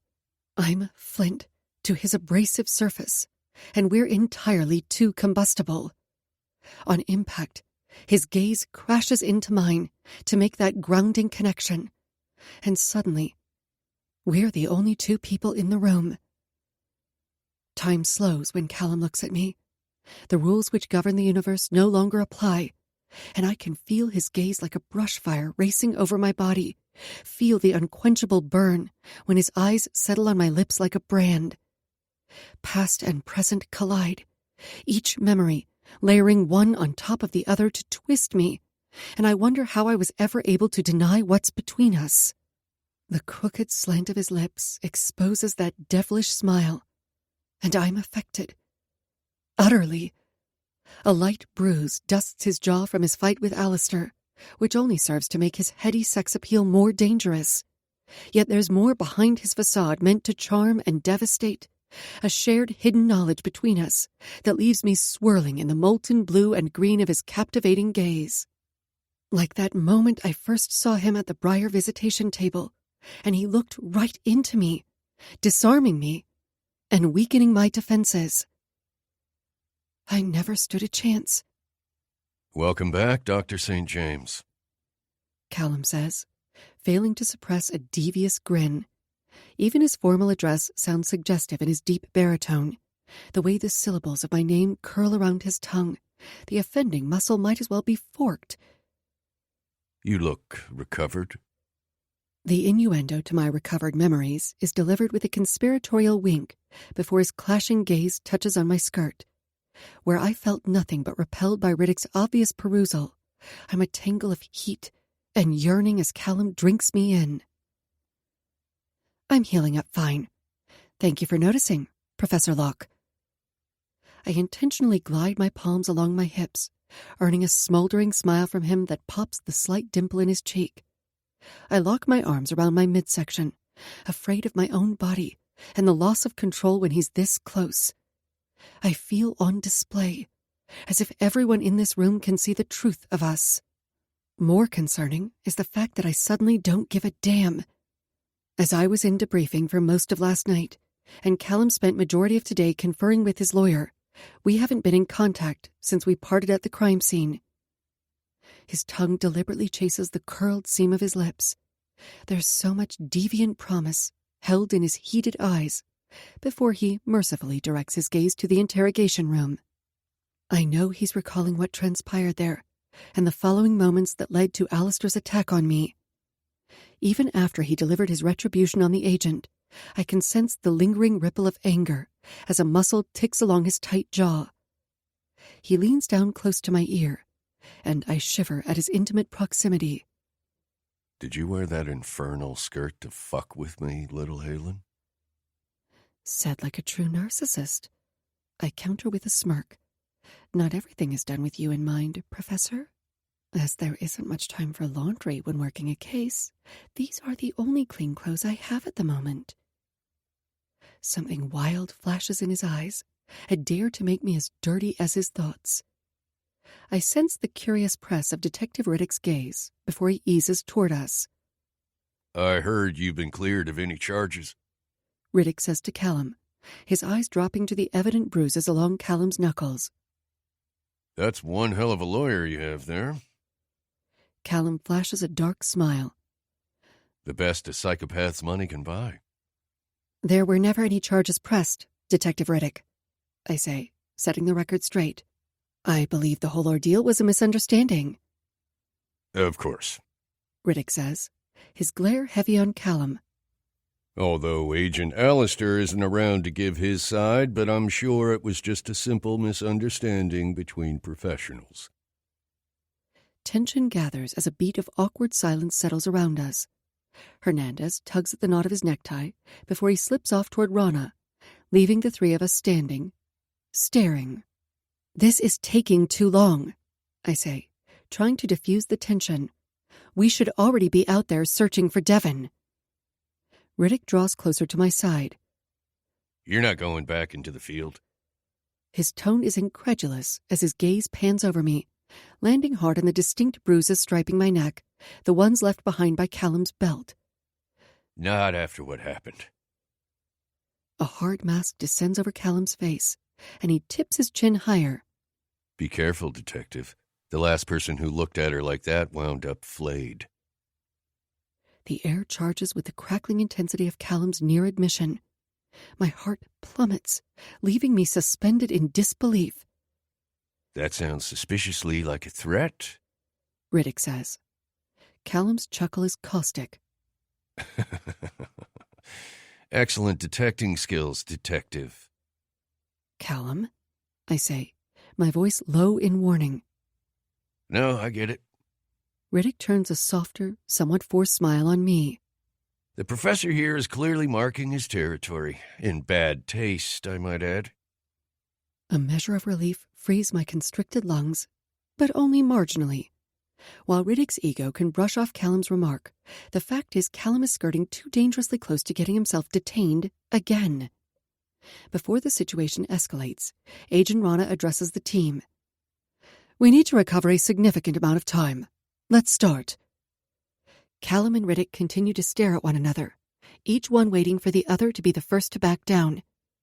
I step in front of Kallum, my eyes saying what my voice can't. He's garnering all the wrong attention. Finally, Kallum takes a step backward, aiming a callous smirk at the detective before he pivots in the direction of the table. Rana begins issuing directives to the task force to further dissipate the male aggression.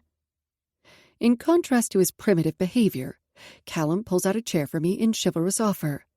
I set my toad on the floor and seat myself, and his finger traces my shoulder, unable to deny himself that single touch. I feel that touch ricochet against every cell in my body. Stop marking your territory, I say to him in a hushed tone. He sits adjacent to me at the corner of the table, a smug smile lifting the corner of his mouth.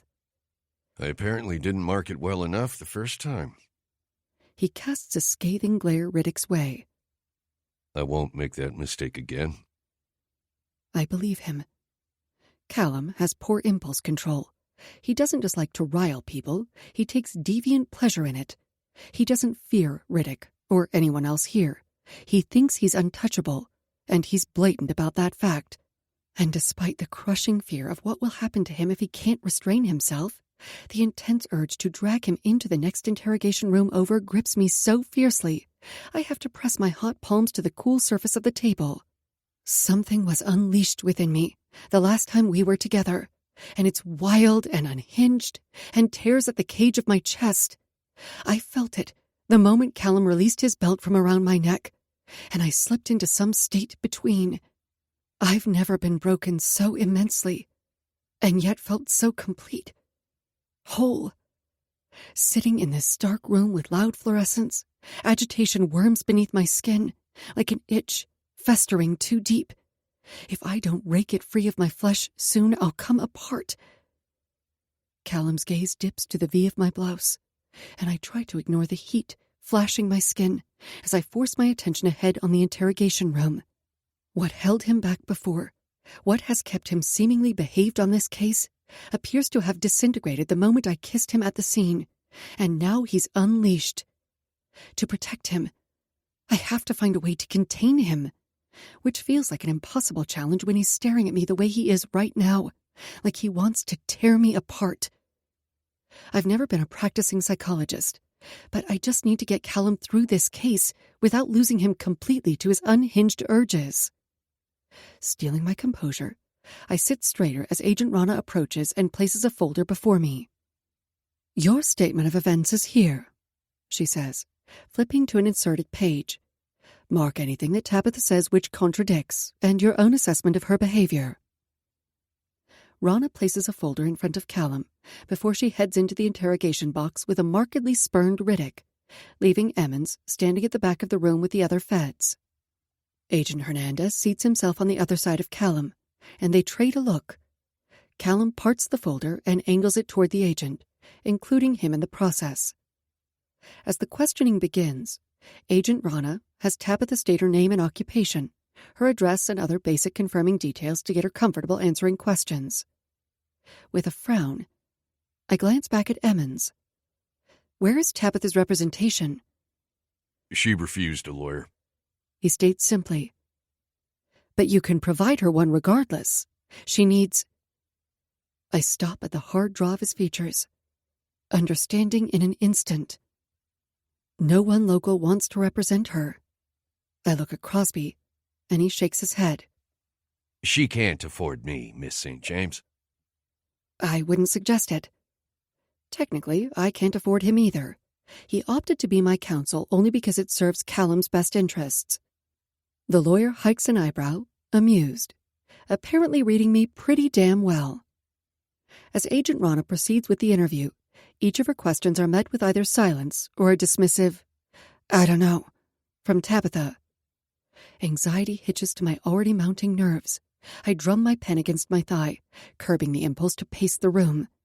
A slow simmer has been building within me, a threat to escalate into a dangerous fire. And the way Kallum continues to stare at me is not helping to keep it under control. Drawing in a measured breath, I try to write out a note on the page, but my thoughts are conflicted. I'm torn over whether I actually want Tabitha to cooperate or not. There's no verifiable proof that this woman was the one who laced my coffee at the diner. As long as she remains quiet, the feds can't technically charge her with any crime. Tabitha's demeanor has always seemed reserved.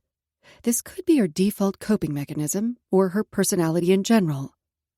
Only as I study her body language, watching the way she periodically tugs at the headband, I realize this is a comfort object. Each time she situates the band, she's fortifying her defensive wall. Someone has instructed her. Someone who understands the inner workings of law enforcement. Her tic is a learned behavior from a coach. I think back to when Tabitha handed me the to-go cup at the booth. Right before I got the call from Crosby, as Tabitha retreated away from the table, she looked back at me, and I realized she knew exactly what was in that drink. For the briefest second, she felt guilt. The first time we met Tabitha, Kallum pointed out her odd behavior at not questioning us about the remains at the crime scene. I brushed it off as her being untrusting, a part of a tight-knit community. But Kallum never says anything randomly. I lean toward him and whisper, "You could get her to talk." Kallum had a kind of rapport with her, He was able to obtain more information from her by simply winking at her than Agent Rana is getting now. I think the agent is doing fine. He covers his mouth with his hand, an action I've now studied enough to know is his tell. Kallum might not lie to me, but his body language discloses when he's holding back the truth. Admittedly, the best-case scenario for us would be if Devon was never found. I mentally play out the ensuing months. Devon disappears. The case goes cold. Kallum is relocated to a new facility to finish out his treatment, where he'd receive a shortened sentence after Crosby renegotiates his contract. No trials. No prison time. For any of us. No tug-of-war between my loyalty to Kallum versus my promise to help Devon. Ostensibly, it's the best outcome. The one where no one suffers. Only, I can't silence that tiny voice inside me. I lean over the table toward the agent recording the session. Tell Agent Rana to have Tabitha remove her headband.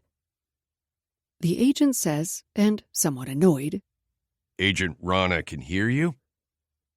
Rana directs an incensed glare at the mirror before she says to Tabitha, Miss Yarrow, can you please remove your hairpiece? From the fringe of my vision, I see Kallum's features darken. His bruised knuckles bleach as his hand fists atop the table. Tabitha pulls her lip between her teeth as worry creases her forehead. She speaks to Detective Riddick. Do I have to? No one can force you, He says to her. but it would work in your favor to cooperate. Tabitha fidgets with the hem of her shirt. She's truly upset. She wasn't instructed on how to handle this situation. My conviction winning out, I stand and exit the viewing room. The officer guarding the door rolls his shoulders and reinforces his stance, and a shot of anger injects my bloodstream. Before I realize I've done so, I've stepped up to him. Move. He stands his place, but an unsure flinch in his features reveals enough hesitancy for me to shoulder past him and push through the door. I'm greeted with a rigid scowl from Agent Rana. You're not allowed to be here, Tabitha. I address her directly. I know Devon has told you not to help us. She really, really dislikes the feds. At this, a small smile twitches at her lips. I know how worried you are for Devon. Honestly, I'm worried for her too. We both want to help her. She's out there alone, right? I know you don't want her to be alone. I promise I'll make sure she gets help. That's what she needs, Tabitha. After she considers my words for a moment, she reluctantly removes the headband. And my heart crashes against my chest. As I stare at the crown of Tabitha's head, Rana follows my line of sight. It's Riddick, who declares what we're all seeing. Christ, He says, standing so he can lean over the table for better inspection. what the hell are those? I swallow. My throat suddenly dry. Because I know. I saw them on the victim at the hunting grounds. I saw them on the vanished locals as they danced around a circle of fire, and then on Devon as she rocked me to the rhythmic drumbeat amid her ritual. They're implants, I say, tasting the bitter tension in the air. Only where the victim's flayed scalp merely held the stainless steel implants, Tabitha's harbor the finely shaped bone of antler nubs. Realization washes over me with a cold, prickling sensation. What Kallum said during our ritual comes back, about how antlers are adorned by an initiate of the mysteries, making them more godlike the closer they are to the sky. The size is status, maybe even a rank. Devon has a hierarchy, and it reaches outside of her inner circle of higher men. I look to the mirror, as if I can find Kallum's eyes through the glass, but only my reflection stares back. Tabitha, I need you to explain what this is, Agent Rana says to her in a more subdued tone. Bolstering her resolve, Tabitha says, I want a lawyer. Detective Riddick frowns with a severe draw to his dark eyebrows as he nods with finality. All right, then. I'll see who I can find. Agent Rana sends him an incensed look, We're pressed for time, Detective. We need answers now. She asked for a lawyer. I don't know how the feds do things, but we look after our own. He plants his hands on the surface of the table, then pushes to his full height. Riddick brushes past me on his way out of the interrogation room, effectively ending the interview. Strained silence fills the room as Agent Rana nods to the officer, directing him to take Tabitha back to holding. Once they've left the room, the agent fixes me in her stony stare as she stands and collects her folders. "I'd like to see you in my office, Dr. St. James." Then she looks at the two-way mirror. "All of you." Outside Rana's office, tension thickens the atmosphere of the HRPD as what happened inside the interrogation room travels through the department. I'm at least relieved the office Rana occupies isn't the same one Alistair used, the one where he tried to assault me. I deliberately avoid looking in that direction as the violent scene attempts to play out through the blinds. Kallum purposely moves in beside me to block my line of sight, then reaches over and closes the blinds. "I'm all right," I tell him. His hand grazes mine reassuringly. I know. Agent Hernandez enters, and Detective Emmons files in behind him. Once we're assembled in Rana's office, she instructs Emmons to close the door. She levels each of us with a serious look. "The Liptons are having a party tonight," she announces. Surprise hikes my eyebrows. After the reveal which just took place during the interview, this isn't what I was expecting to hear. "A party?" I say, questioning. Right after a missing and traumatized member of their family has been returned to them? The mention of the Liptons conjures the disturbing image of Vince Lipton through the wall of flames. Rana seems to share my astonishment at this, at least. "Vince Lipton is still undergoing evaluation at the hospital," she says, as if this excuses the family's eccentric behavior. "Apparently, it's the Liptons' annual stargazing gathering, or something to that effect. During her interview, Mrs. Lipton stated vehemently that canceling the party would draw too much talk." She makes air quotes for emphasis. "Though inappropriate, she's not entirely wrong," I say, offering a partial shrug. "It's the psychology of small towns. They're built on status. The residents look to this family for support, for leadership to know how to handle their shared hardship. It makes sense Mrs. Lipton would feel it's her responsibility to provide a familiar sanctuary." Rana doesn't shut down my analysis. Rather, she nods in earnest agreement, then looks at Detective Emmons. "Will all the residents be in attendance?" He shifts his weight off his injured leg. It's the second largest town event besides the holidays. He confirms. The Perseids. Kallum chimes in. It's a yearly meteor shower and one of the most brilliant to observe. I direct my next words to Rana. I'm not sure what the Lipton social calendar has to do with the case. "Mrs. Lipton is lawyered up and now refuses to cooperate with the task force," she says. "That limits our interrogation of Vince." "I still don't understand what you need from me," I say more pointedly. I've already stated to the lead agent where I feel my services will be best utilized. As a crime scene profiler, I should be in the mine shafts, analyzing the habitat of Devon and her followers. If there is evidence to be uncovered as to where she is now, it's likely in the place she's resided these past 5 years. Rana maintains my gaze with firm resolve. I need eyes on that family. I tilt my head. You're assigning us as babysitters. Essentially, yes. She crosses her arms in finality. As much reservation as I have keeping you on this case, Dr. St. James, the fact is you seem to always find a way to come into contact with the suspects. I fold my arms across my chest in mirror stance with the agent. I'm not the babysitter. I'm the one being babysat, with feds trailing me, watching me. Devon isn't going to just stride right up to me, I point out.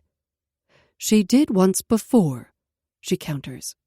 Look, I'm giving you a short leash with which to roam, she states, issuing a warning. I'm excusing the behavior I witnessed at the scene yesterday as post-traumatic stress due to your recent encounters. I've officially recommended you undergo evaluation for professional counseling. I've also made a request for Professor Locke to be assigned a new doctor. In other words, she's covering her own ass. Should any of my actions come back to bite her, she's making sure the paperwork states her reservations. A psychologist having her mental health called into question is beyond insulting, I say to her. Take it up with HR. Sarcasm laces her voice as she seats herself behind the desk. Once Dr. Keller arrives, she'll officially take over as field psychiatrist. A volatile current charges the air, and I can feel Kallum's ire simmering around me. I'm here at Dr. St. James's request, he says, his tone dangerously low. As she's the only one even remotely capable of working this case alongside me, I'm not being passed around like a puppet to perform tricks for the FBI. Rana cocks an amused eyebrow. Despite your impressive ego, Professor Locke, you're not the only philosophy expert out there. If you refuse to cooperate with the feds, then your services are no longer required and you can return to the Breyer Institute. I catch the smug curl of Kallum's lips before he adopts a somber expression. When he doesn't push the subject, Rana plants her arms on the desk. All right, now that everyone's on the same page, she returns her attention to me. I need to know if Devon Childs would flee the area. I could deter the manhunt for Devon right now. She didn't leave her hometown, but one suggestion to the contrary would divide efforts to locate her. I'll need to see the shafts of the mind to answer that question with any authority, I say instead. Rana shakes her head. There are teams of agents already covering every square inch of the tunnels. You mean destroying any potential evidence that could be recovered by analyzing the scenes, I say, and Kallum cranes an eyebrow at my boldness. Her sigh is heavy, filled with a kind of weight a leader bears.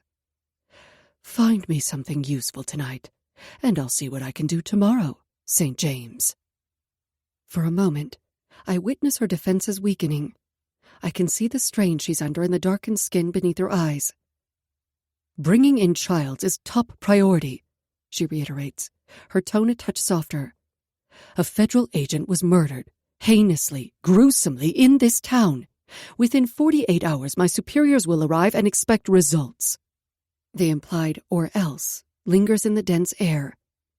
Agent Rana is on the figurative chopping block now. The higher-ups need somewhere to place blame. Someone has to stand before the media and accept responsibility and explain the tragedy of this case to the public. If Rana doesn't secure a suspect, she'll become the one to bear that obligation. Reading the room, Kallum says, Someone always has to be the scapegoat. Unless I get some results, I won't be the only one, Rana says, her statement edged in clear warning. Detective Emmons takes this as his cue to exit the office, leaving us in the brewing tension. Hernandez waits until the door clicks closed before he says, Is no one going to mention the fucking antler things on that girl's head? What the hell is going on in this town? Agent Rana glances at the door where the detective just left. Something really wrong, she says wearily. As sympathetic as I may feel toward the locals and their plight, we can't discount anyone here. Childs didn't do all this alone. She had help. The weight of that implication bears down heavy in the small office. This is the angle Hernandez and I have been working since he recovered me in the mansion library. The locals won't talk to men in black suits, Rana adds, her gaze landing on Hernandez. They don't trust the feds or outsiders, so, she trails off, waving her hand, find a way to get them to talk before any more of them lawyer up. Hernandez speaks up again. Demanding to see their heads would connect the antler dots for who's involved real quick. I think the perpetrator is more hidden, I say. They won't have such extreme body modifications. They have to be the one people trust, who can go undetected. I shake my head, my thoughts delving deeper. Tabitha likely doesn't know much. She served her purpose. While there are probably others like her around this town, I'm not sure what that means. I glance at Kallum, waiting for him to provide insight on the society angle. He raises his chin with a hint of stubborn assertion. He's not just trying to be unhelpful. He's purposely being obstructive. I exhale a lengthy breath. But we'll look into it. Rana nods slowly. I'm working the inside perp angle with a special sub-team, I suspect when we start to close in on this person, it could get volatile. I hold her gaze, feeling the abysmal truth of her words, before she dismisses us. Once we move into the hallway, Hernandez looks my way. You got to remain on the case? I drop my voice as we pass a group of officers. And you know why that is, Gael. He grunts his acknowledgement. They're using you as bait. Precisely. As the three of us exit through the doors of the HRPD building, the cool night air douses some of the fire still simmering beneath my skin, but only until I reach the back of the SUV and turn toward Kallum. Noticing the sudden, unstable shift, Hernandez pointedly looks over his suit. I'll change into civilian clothing first, he says, before heading off in the direction of the hotel, leaving Kallum and me in the darkening parking lot. Satisfied, Kallum gives me a smoldering smile. You're conveniently already dressed for the occasion? His gaze drops and lingers on my skirt, a sly smile twisting his mouth. You were cock-blocking the case. I grip my backstrap tighter, my body tense with the accusation. He leans forward and plants both hands on the windshield to cage me against the vehicle. When I'm doing anything with my cock, little Halen, you'll know. I place my hand to his chest, keeping enough distance between us where I can breathe, can think. Stop deflecting. I know what you're up to. Your behavior in Rana's office was obvious. Good. He tucks a strand of hair behind my ear, and his fingers sensually graze my jaw. He pushes aside my collar to expose the bruises along my neck. Because I'm not trying to hide, and neither should you. I curl my fingers into his dress shirt. The unbuttoned collar is parted open, offering an enticing view of the tendrils inked along the lower part of his neck. I let my gaze roam over his striking features as I try to unmask what's making him so vulnerable, and, in turn, defensive. We haven't really talked. My fingertips brush against the mark I can feel beneath the fabric, the sigil I cut into his chest. We'll talk, he says, his jaw tight at the slight pain my touch brings. We'll talk until our breath gives out and our bodies have to take over, but right now, all I care about is that you're safe. You're mine. He grasps my neck possessively. And the sinful plans I have for this skirt. A smile slips free, his charm never ceasing to sway me. And the case, I say, adamant. The case matters. He wets his lips, a hard edge bracketing his features. Your obsession with this case is delving to dangerous depths, he says, his deep tone no longer suggestive. But you know why I'm doing this, who I'm trying to protect. I position my palm over the sigil to convey my point to him, feeling the heat of the wound. And you're making it difficult to do that. Conviction lights the flinty shadows of his eyes. That's because I'm the one who protects you, sweetness. Hernandez appears in my periphery at a distance, and I expel an agitated breath. Kallum places his hand over mine on his chest and leans in close. To be continued, he whispers, sealing his promise with the soft scrape of his teeth along the shell of my ear. As he pushes away, my palm blazes with the lingering impression of the sigil, my impossible desire scored just as deeply into me. Chapter 4. Stellarum Lapsus. Kallum. Before one delves into the practice of chaos magic and sigils, one must first delegate their own personal banishing ritual. Such a ritual empowers the KOist to resist obsession should sigils start to become conscious. A desire can only be obtained once the sigil is charged and forgotten. I've explained the basic concept of this to Halen once, but to truly comprehend the power of the subconscious, our will only realized once the sigil is lost, the magician must never think of their desire. There are three main aspects needed to banish a sigil: a magical weapon, an instrument used to reinforce the barrier of the mind; a barrier, a symbol drawn with that weapon, such as 8 points of the Chaos Star, or 3 points in succession. Then the ritual itself, the purposeful use of the object in expelling the obsessive thought from the mind. I spin the silver ring around my thumb 3 times, my thoughts cast outward. There's a danger in sigils becoming conscious, when our most coveted desires preoccupy our every thought. It's maddening, the constant craving, the endless yearning, as the intrusive want consumes, devouring us like a rampant brushfire. As Halen walks ahead of me, I let my hungry gaze absorb every delectable inch of her. How her low ponytail sways back and forth with each determined step toward the Gothic house. The way she wears flats instead of heels. The way she can't hide her sinful body beneath all those layers. How could I ever banish her from my thoughts? She is my only obsession. And now that there's nothing preventing us from being together, the impatience to be rid of this case in this whole damn town is a taxing demand furiously pounding at my temples. Weary of the ritual, I flex my fingers as Hernandez rings the doorbell of the Lipton home. The heavy thump of bass from within rattles the window panes, accelerating my heart rate. When do we know the moment the danger is no longer a threat and insanity has consumed us? Was I driven mad while I was locked inside a mental hospital for 6 months, restlessly waiting? Or was it when Halen sat across from me at the visitation table, so close, but still so far away? Was I already insane when I beat Alistair into a literal bloody pulp and strung his corpse up before I flayed the flesh from his skull?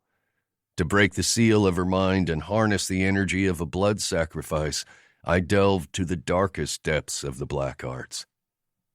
Desperation for a woman can resort any man to his basest monster.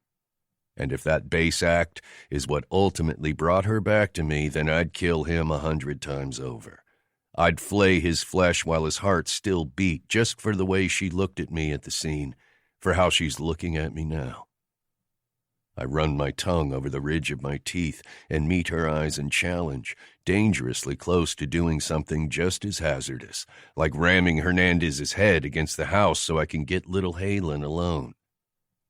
Impatient, I say to the agent, "I think this party is open invitation." Hernandez must sense my irritation because he opens the door with no remark. A flood of music spills into the night to invite us in.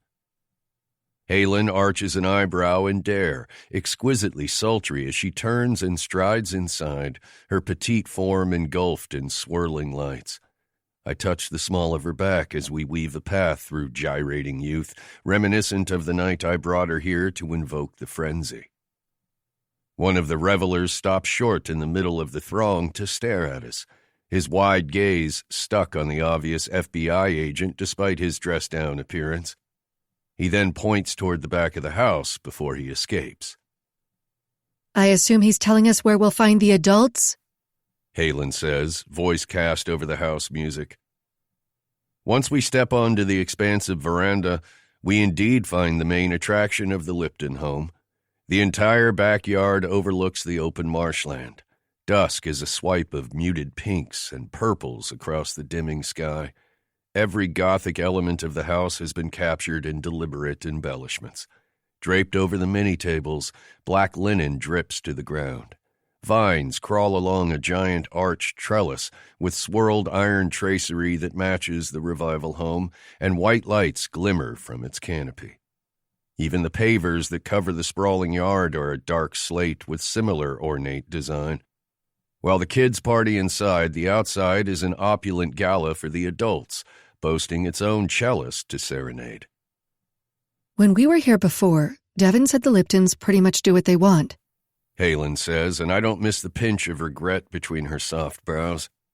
"Point made clear, with their extravagant stargazing party amid an active investigation." While it's not a black tie event, it appears most of the townies came dressed in their Sunday finest. Mrs. Lipton has gone all out in order to distract the locals from the bleak state of affairs.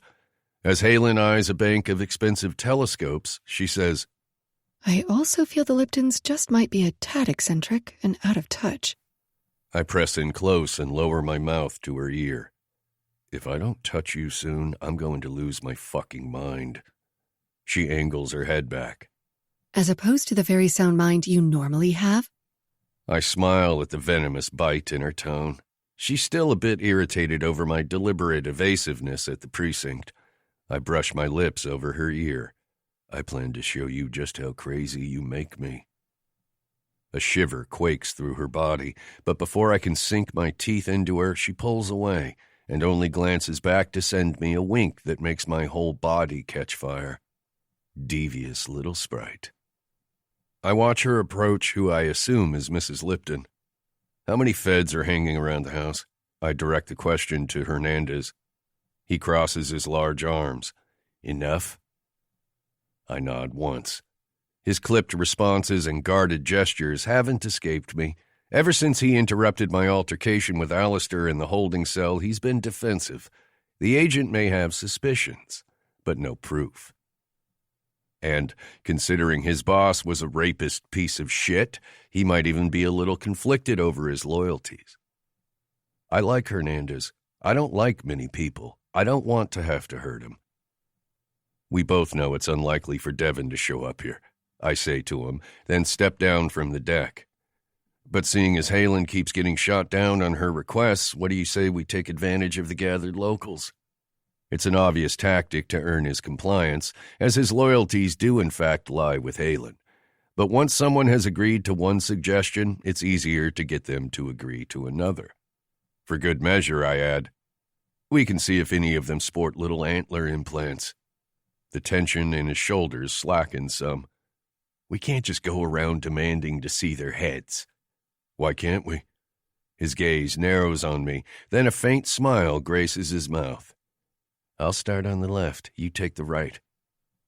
As I work my side of the party, I actually do make an effort to collect information from the families, none of which is useful. But uncovering more of Devon's minions is not my sole priority.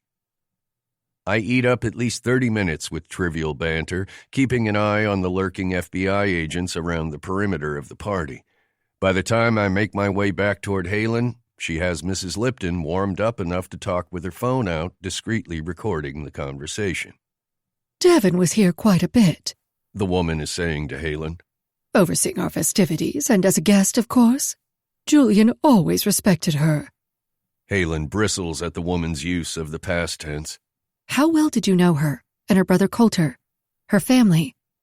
Mrs. Lipton adjusts the gaudy shawl wrapping her shoulders.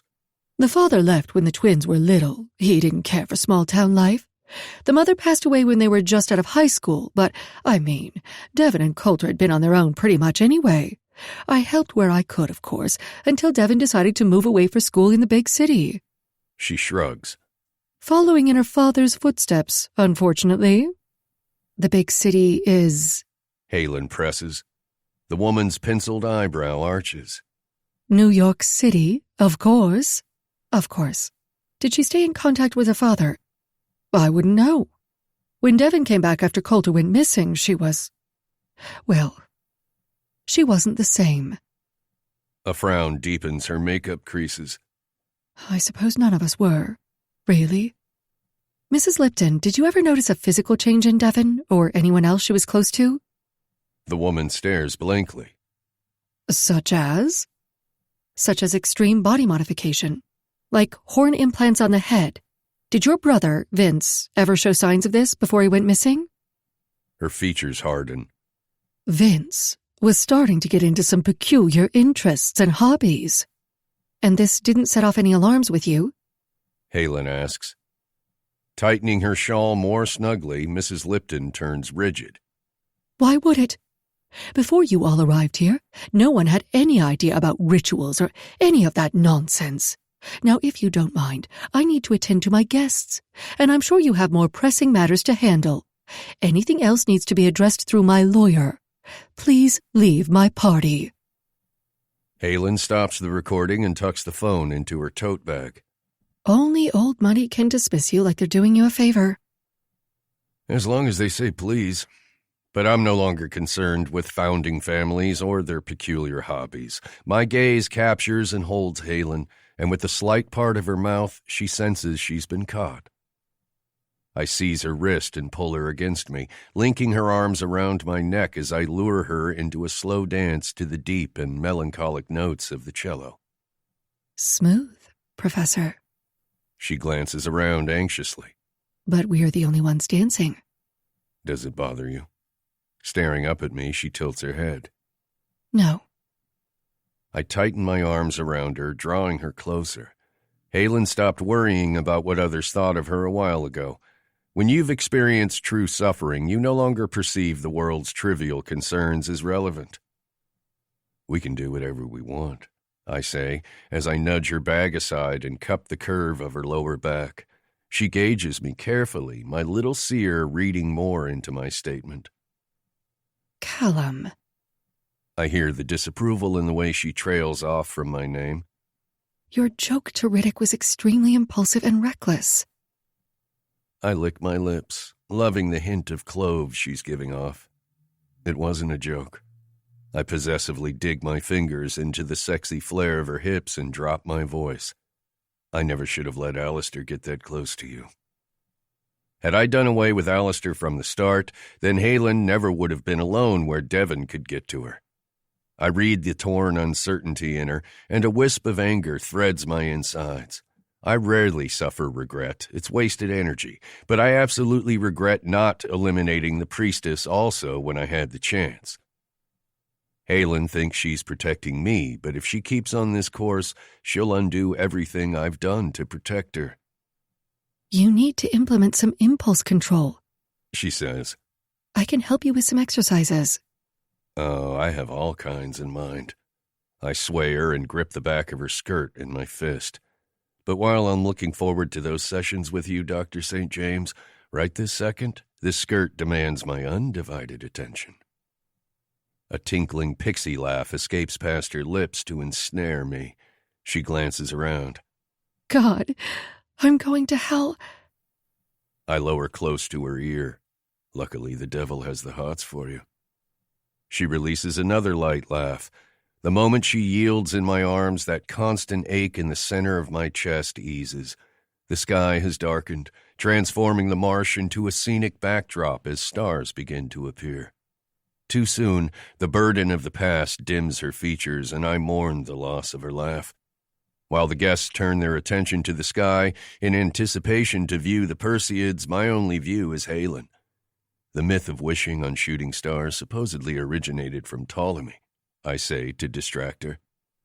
Her gaze hung on mine, she says, It really is a sign of antisocial personality to divert topics in such a way. A smile tips my mouth. It connects, I promise, I say with a wink. At her placating sigh, I continue. Ptolemy claimed when the gods became bored, they'd look down on their creation. The stars were scattered when they did so, and we were closer to them as a result. So, if your heart desired a thing, that was the moment to wish for it, while the stars were falling from the heavens. She stares up at me, her fingers caressing my neck. 3,000 years later, and we're still in awe of the stars. I pull her searing scent into my lungs with a deep inhale. Science may have killed the romance in them, but it can't kill our desire to be distracted with ethereal beauty and wonder. I understand wanting to use a distraction to avoid reality. A hard swallow dips along her throat. But when the enchantment is over, there are still gruesome crime scenes and harsh realities to face. I can feel her slipping away, and I tether my arms stronger around her. The enchantment never has to be over, I say as I dip her, holding her angled beneath me until a beautiful smile touches her lips. Soon as I draw her upright, it vanishes. She drops her gaze, and I hook a finger beneath her chin to lift her face. I'm not going to let you punish yourself. Her mouth parts, as if she's going to debate, but the rise of the cello dissuades her efforts. We'll discuss this later. Perfect, because I have far more evocative tales to distract your thoughts. I won't stop until you're a puddle in my arms, little Halen. A smile fights to break across her face. You're relentless. She has no idea. I clasp her neck, a devilish smile slanting my mouth. After a life of study, I'm prepared to offer you the single most poetically beautiful piece of philosophy I've uncovered. She laughs, this one more powerful, and I'm spellbound. Halen's laugh holds power. It holds power over me. Peter Carroll asserted that laughter is the highest emotion, as it encompasses all others, from ecstasy to grief. It's the passion that fuels the soul. And the musical cadence of Halen's laugh does so many fucking things to me. All right, She says on a breathy exhale. enchant me, Professor Locke. It's a dare I vigorously accept. Aristotle, But of course. she says with a deliberate eye roll. I refrain from nipping her bottom lip and say, according to that ancient dead guy, unexplained phenomena like lightning and shooting stars was the result of two events. The first hot like fire, the second vaporous and wet. This was the Aristotelian vapor theory, and it was the dominating theory for 2,000 years, while natural philosophers pondered how the earth emanated flammable vapors that could ignite the atmosphere. She shakes her head lightly. And yet, my panties are nowhere near wet or vaporous. She teases, but I feel the truth in her body. We're barely swaying, rocking only slightly to the melody, and yet there's a heated current lashing between us to be sealed together. I lick my lips and move in closer, chasing her breath. The theory was, when the sun's heat broke water into steam, it was the earth exhaling.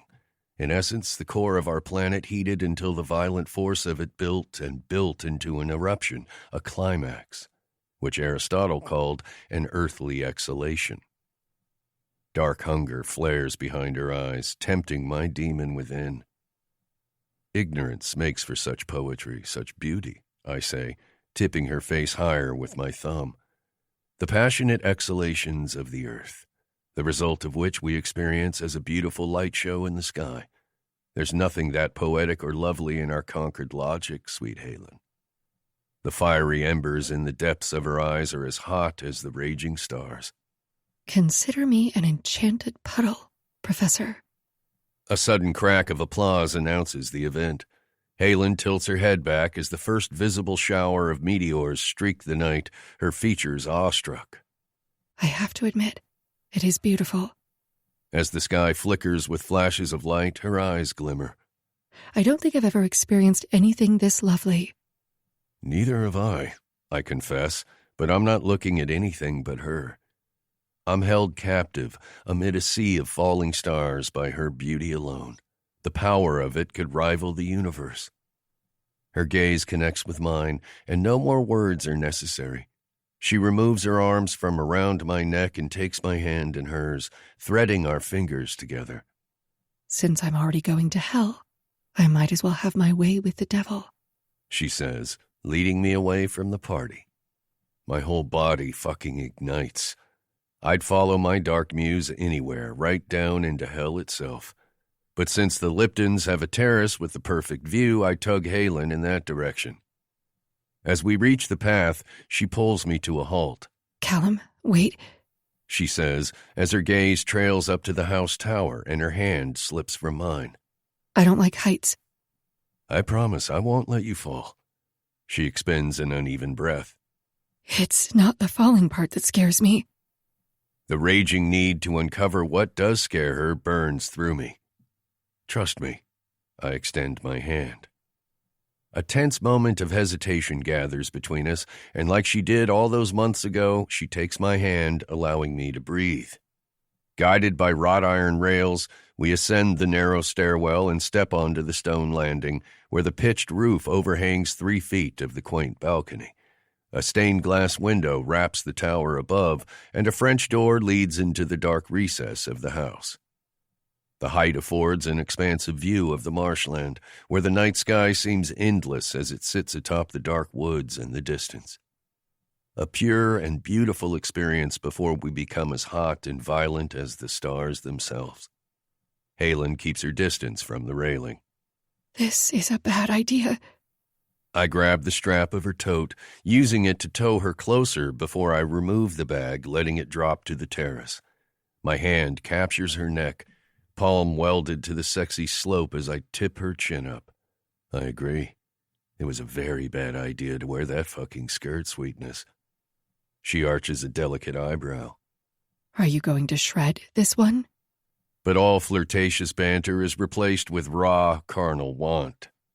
Shit, Kallum, don't shred this one. Then my mouth is on hers, swallowing the tiny moan that escapes her parted lips, determined to rectify the hours I've spent away from her. Hell, the fucking months of torture spent without her. Gripping the thin material in my fist, I drag the skirt up her legs and push my hand between her thighs, earning another sweet moan. I swirl my fingers over the soaked material, a guttural curse wrenched free as I confirm how aroused her fear makes her. I have her in my arms and pressed to the stone wall, my need to taste her unleashed. Her moans turn breathy under my fierce demand as I trap her wrists against the stone, my body pinned to hers as I greedily devour her sounds. She turns her head to drag in a breath. Kallum. I should have never stopped kissing you, I say, the confession dredged from the vile depths of me. I should have taken you to bed and made love to you until you could no longer comprehend the meaning of shame. I draw in air past my constricted lungs. I should have never left you that night.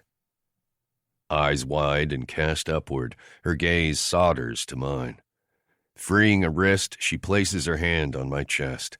With her index finger, she gingerly traces the crescent she carved into my flesh to inflame it further. I don't know why I ran away, she admits. Moving her hand to my face, she kisses me slowly, tenderly, answering my suspicion. While Halen has recovered most of her memory, there's still a vital piece missing. A selfish part of me wants to accept the gift of her selective memory, but that's not how this works. As time passes, she's going to suffer her guilt more acutely. When she attempts to pull away, I kiss her harder, brutally stealing her breath to make it my own, as if I can siphon her grief. Everything between us has been topical, a calm but fragile surface with delicate banter and traces of passion to mask the dark and torrid vortex beneath. Only when she's breathless and gasping against my mouth do I break off. So I'm going to keep kissing you, I swear to her. I'm going to keep touching you and making love to you and fucking you until I exorcise the shame you're suffering from every cell of your body, even if I have to exhaust you in the process. I'd eat every bit of it for her if only she'd let me. She latches onto my shirt, clenching the material in her slender hands. None of it was your fault. Her swallow is painful. I wasn't able to solve their case, and that pain, I don't know. If I could have found the person responsible, then I wouldn't have been so obsessed with the Harbinger. I needed someone to punish. She shakes her head, hiding her eyes. I'm the one who lost touch with reality long before that night. Her parents. The tragic accident that left her with no family and no one to punish for that crime. The very first tipped domino. But I can't go back there, she says, and I'm unsure if she's referring to the physical place or the hell inside her mind. Just touch me. Keep touching me until I shatter. God, make me feel anything else. A primal growl tears free, and I have her insufferable skirt hiked up her thighs before I push a hand beneath the hem to feel her, wet and ready for me, the thin fabric of her panties dangerously close to being shred right along with my restraint. I'll give you anything you ask of me. Just don't disappear. I breathe the words across her lips before I recapture her mouth. While sparks of light rain down like falling celestials from the darkest court of heaven, I feast on my own fallen angel, devouring her sin with each greedy, lust-filled kiss. Fuck, I'll be the one to commit every deadly sin to keep her mine. Our tongues tangle and lash with each heated exchange of breath. Our touches become desperate, fighting to be closer. She has my overcoat pushed off my shoulders and the buttons of my Oxford pried open so she can flatten her palm over the crescent, ratcheting my heart rate to the climbing beat of a drum. And fuck, she's soaking her panties as I rub her, coaxing me to intrusively push at the barrier. the soft give of her pussy driving me right out of my damn mind. I tug the elastic away from her body and slip my hand under the fabric, my fingers seeking the perfect center of her. She gasps over my mouth as I pinch her clit between the slat of my fingers. Her blunt nails track across my skin before she pushes against my chest for leverage as she provocatively works her hips to shred my sanity. She rides my hand, so fucking sexy, grinding her clit against the heel of my palm as I plunge 2 fingers inside her cunt.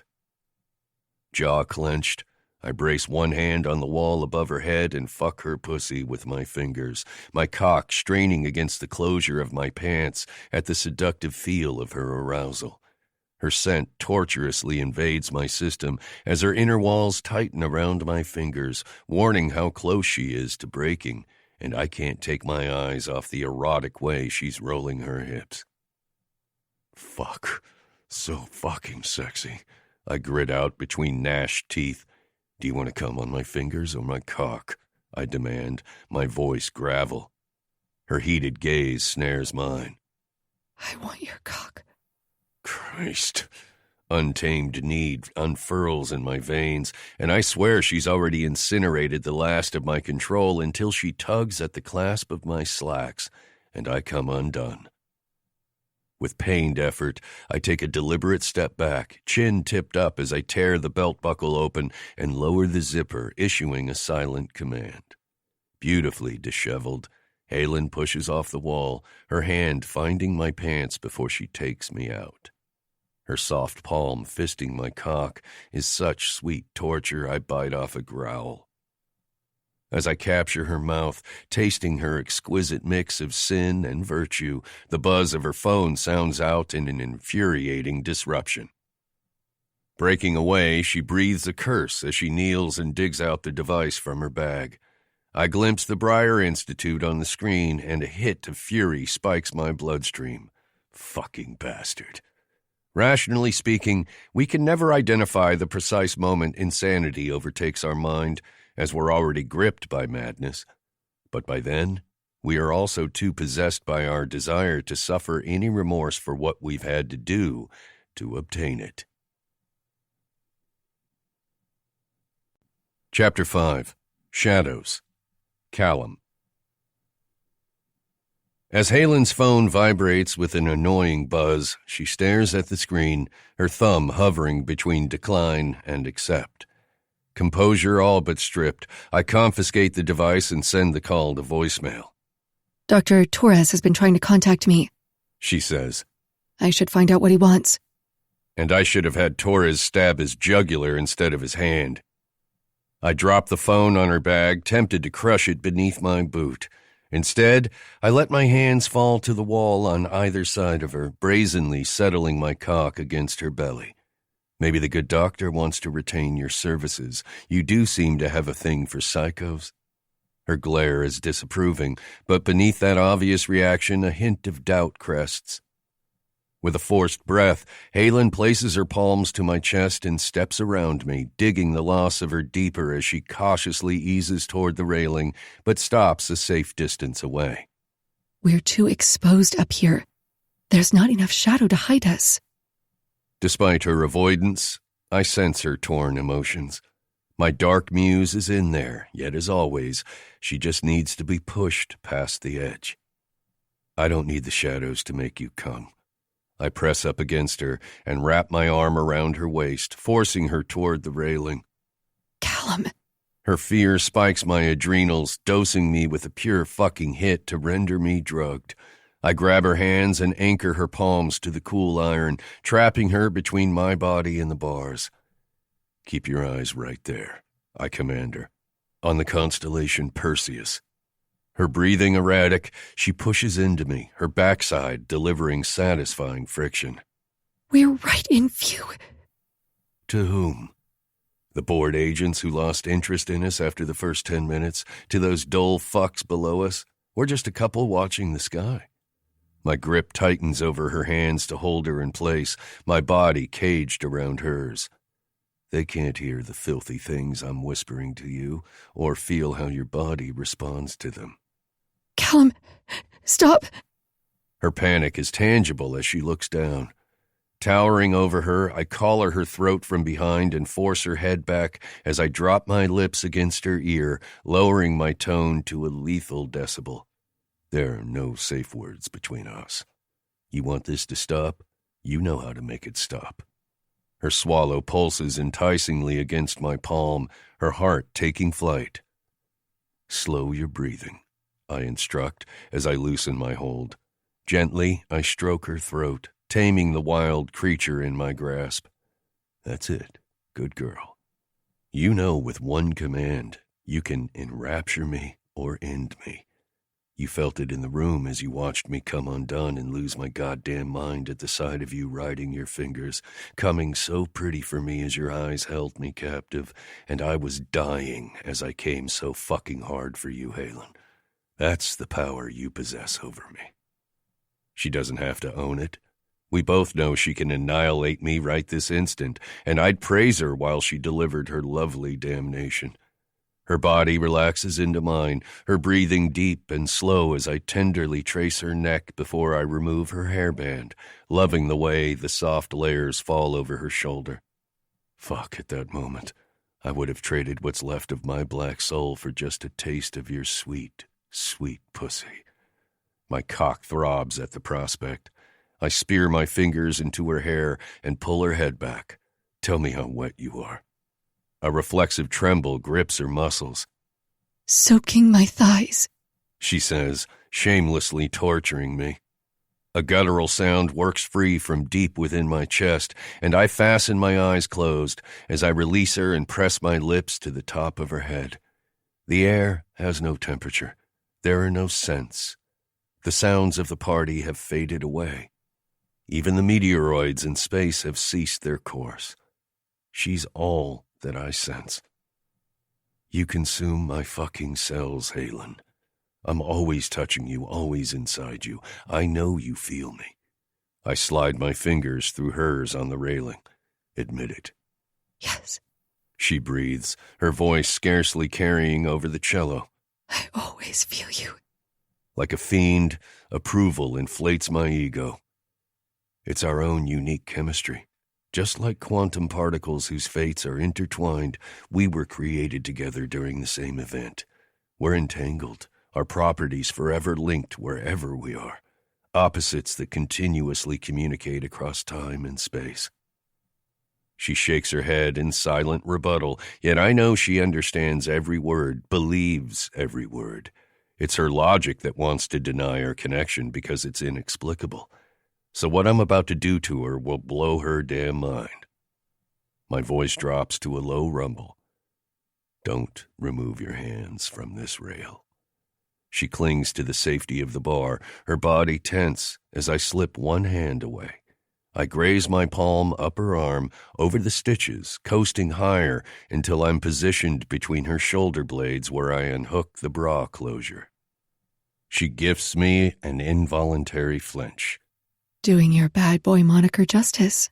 She teases, but I can hear the breathy uncertainty in her voice.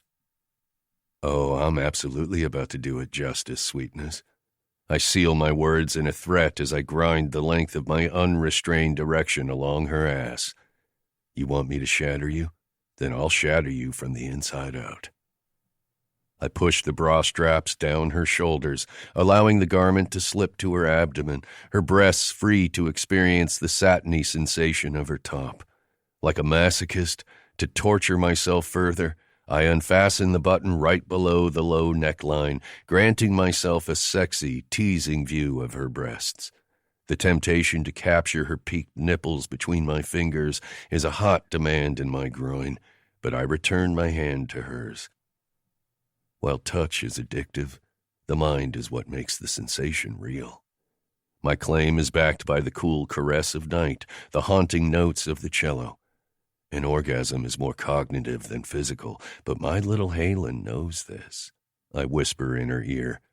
When the mind and body are in tune, an energy orgasm can clang the fuck out of that tuning fork, and there are no two people on this planet more aligned than us.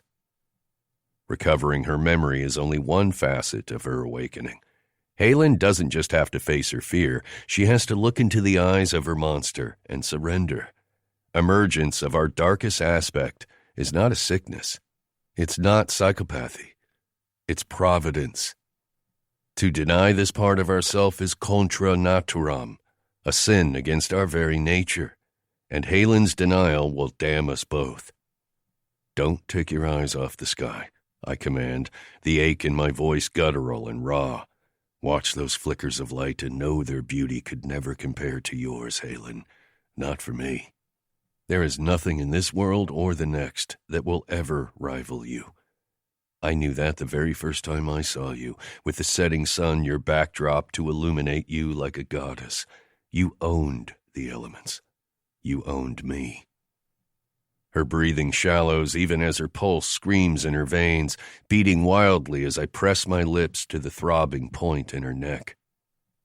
You're so fucking beautiful in every light, I say, my voice thick with arousal, yet even more striking in your shadows, where you think you're safely hidden. You should know by now that you can't hide from me. Everything you say and do twists me, makes me a feral heathen. You're so fucking perfect the way you shamelessly ride my hand. Your needy clit seeking friction, your pussy gripping my fingers and begging for my cock. So fucking sexy when you give yourself over to the frenzy. You make me a madman who wants to watch you come on my fingers and fuck you at the same time.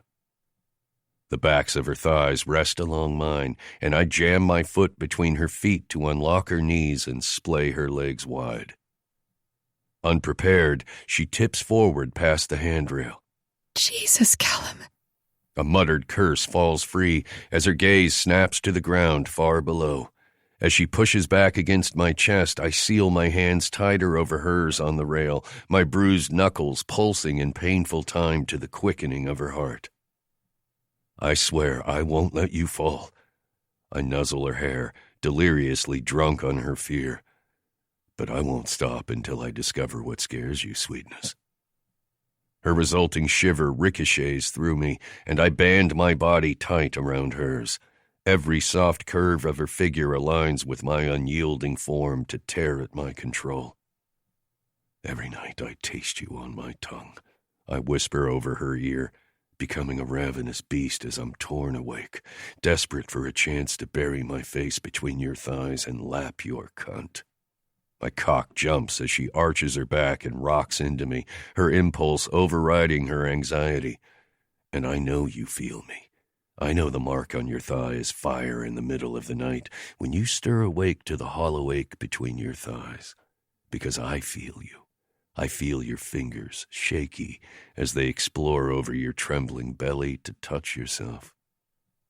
I greedily meet the slight roll of her hips with my own, catching the flames of her fire as she burns hotter, eliciting an erotic moan that slides beneath my flesh at the tantalizing friction. She's trying not to move, to keep from drawing attention, yet her body demands the abrasive caress of her panties over her clit, her thighs quivering with need to clench closed and offset the ache. Do you know how many times I've imagined you wrapped around me, what you'd feel like as I buried myself deep inside you? I say with a dark groan. God, you have no idea how I've tried to satisfy my need for you, thinking the next moment we were alone I wouldn't be able to stop myself from taking you. All the times I had to restrain myself from pinning you down and tearing your panties off, thrusting my cock inside you at least one fucking time just to get a taste of relief. My molars grind at the sound of her gasping whimper, my jaw locked as hard as my body to prevent me from ripping the barrier of her skirt away so I can take her right against this railing. And then the misery. The sheer fucking torment of you when I know you're doing the same damn thing. When I sense you push your fingers inside, cloaked in the dark, seeking that achy need, trying so hard to satisfy the desire. I feel you when it's not enough and you grind into your bed. I thrust against her ass in graphic demonstration. burying your throaty moans against the pillow, your hips thrusting so lewd and sexy as you chase that elusive orgasm, your thighs spread wide to feel as salacious as you do when you look into my eyes and see that raw carnal heat and are tempted to let go and fall. Her body held captive in my embrace. Every subtle roll of her hips drives me out of my mind. My lips graze the thinly raised welts along her neck, choking my throat in a thick vice of lust. I breathe over the sensitive joint of her shoulder, the painful desire to sink my teeth into her skin, a throbbing pain at the head of my cock. But you only drive that maddening ache deeper, I say, my voice coarse, my sinew corded like ropes of fire around my bones. You can never satisfy the need. Just like now, how we're right here so close but unable to satiate our desire. The craving threatens to make us mad, tear us apart, until we're clawing at each other and fucking like debased, wild, and wicked things. God, Kallum, please. I groan at my name pleaded on her trembling breath. Her begging nearly unravels me, and I shove her closer to the rail, sparking that flame of fear higher. Please what, Halen? Fuck you and make you scream out in front of every person here? I demand, breath hot in her ear. Will that satisfy the craving? She hesitates, her overstimulated nerves a web of need tormenting us both. No, she admits. It's not enough. I drive her farther, her toes positioned right at the edge of the terrace. My own fear is tested as I dread the moment she slips from my arms. The tighter I band my hold around her, the more that fear thrashes at the last of my sanity. Her instinct is to run, to hide, to deny us. Yet the feverish flush of her skin bears her innermost desire to me, those dark little yearnings she refuses to confront. Your appetite is just as wicked as mine, and I'm the only one who knows what you need, sweetness. The dirty things you want to hear. I lick over the marks I placed on her neck, letting my teeth take a greedy nip of her skin. You want to tell me to stop, but that's only so I'll push you past that refuge. I wonder if you even know what truly scares you. She locks her forearms, the heels of her hands braced against the railing, her belly pressed to the iron as the dizzying sensation grips her. The fear is a fucking aphrodisiac as we edge closer. I rut against her, pushing her another inch over the railing. Don't close your eyes, Halen. Watch those fucking meteors fall. Feel every fiery pulse rush your veins, how your heart pounds in fright. Let me taste that saccharine fear, baby, the one that really terrifies you. Lust gathers her muscles tight, her body tensed as she grinds against me in need. I bring my foot next to hers and force her legs together, dying as her broken moan rakes over my skin. Her head falls back against my chest as a shiver of relief races through her body. Fuck, you're not actually scared of being caught. Your fear of heights won't stop us either. My voice is gravel as my erection stabs her ass. You're not even scared of what I'm going to do to you when I get you alone. You're frightened of what you're going to let me do to you, beg me to do to you, and how much you're going to love every filthy, deviant second. A breathy moan escapes as she arches her back, her nipples desperately seeking friction from her blouse, and my heart crashes against my chest wall at the erotic sight. The stirring notes of the cello float to the terrace to rouse, and her body is possessed as she yields to the desire. It takes all my willpower to harness a fraction of self-control, to stop myself from fisting my hand in her hair and bending her over the rail and fucking her like her needy little cunt is begging to be fucked. Damn it, tell me what terrifies you, Halen, I demand. Her whimper sets my blood aflame, the sensual roll of her hips pure torture as she salaciously rubs along my cock. My unfastened buckle snags on her skirt, and the feel of her frantically reaching for her release is fucking hell as I deny her. I run my tongue over the smooth surface of my teeth, my lungs seared with her arousing fragrance. Tell me. I say with a low growl. Us. The word escapes her on a rushed breath. I fear us. The terrible things we're capable of. The loss of control. But the way she's squeezing her thighs together reveals the dark current of truth beneath her confession, just how much those terrible things excite her, how badly she craves that loss of control. I can feel her so close, so damn close to that edge. God, Kallum. She breathes my name. The ache. It hurts. Make it hurt so much worse. Jesus, fuck. I grit back my need to gnash her skin and deliver the pain she craves from me, the sharp delivery of which can be the sweetest relief. Bewitching little siren, be careful what you ask for, I whisper roughly into her ear. The explicit way in which she's arching her back in pursuit of contact levels me. I drag my arms over hers, shifting her blouse to offer her nipples the stimulation she's seeking, and when she tries to stifle a soft cry, I'm ash amid her fire. I wedge my hand in the confined space between our bodies and gather her skirt at the waist. I tug the back of her panties just enough to slide the soaked material over her sensitive clit, and she greedily takes the friction. If you work those sexy hips any harder, I'm going to come all over this fucking skirt, Halen. A growl claws free of my constricted chest.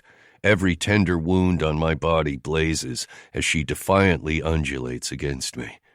With marked effort, I uncurl my fingers from her clothes. If I taste your pain right now, I won't be able to stop. Her reactive shiver tempts me to the bounds of my control, and as I force my hands over hers, she turns her palms up and threads her fingers through mine. I trust you. Hell will swallow me whole. I lower my mouth to her neck and breathe her into my aching lungs, tangled around her as she infuses my whole being with her delectable scent, her desire for that hit of pain strangling me. Breathe, sweetness, I coax her. Clench that sweet pussy around the throbbing ache. Hold the fire deep inside. Feel my hands touching every beautiful inch of your body.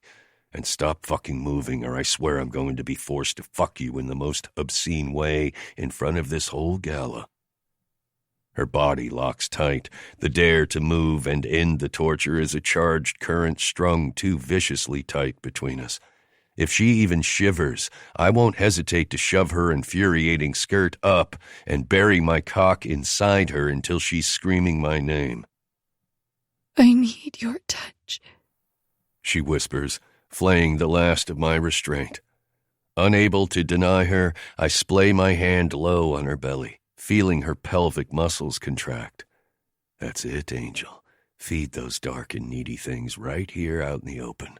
You can't hide from me, ever. I know the sordid thoughts that surface from the fringe, and how you want me to take you there. Her body trembles against mine in concession, and I slide my hand down to her inner thigh to touch the sigil I carved there, stimulating one of her erogenous zones. I've mapped her body.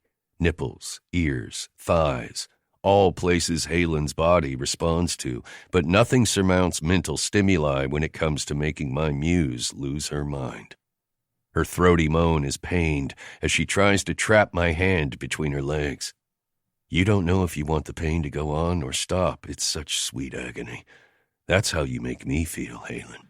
Every second with you is lovely agony, and the pain feels so goddamn good. That satisfying, edging bliss that's right there, balancing between torture and ecstasy.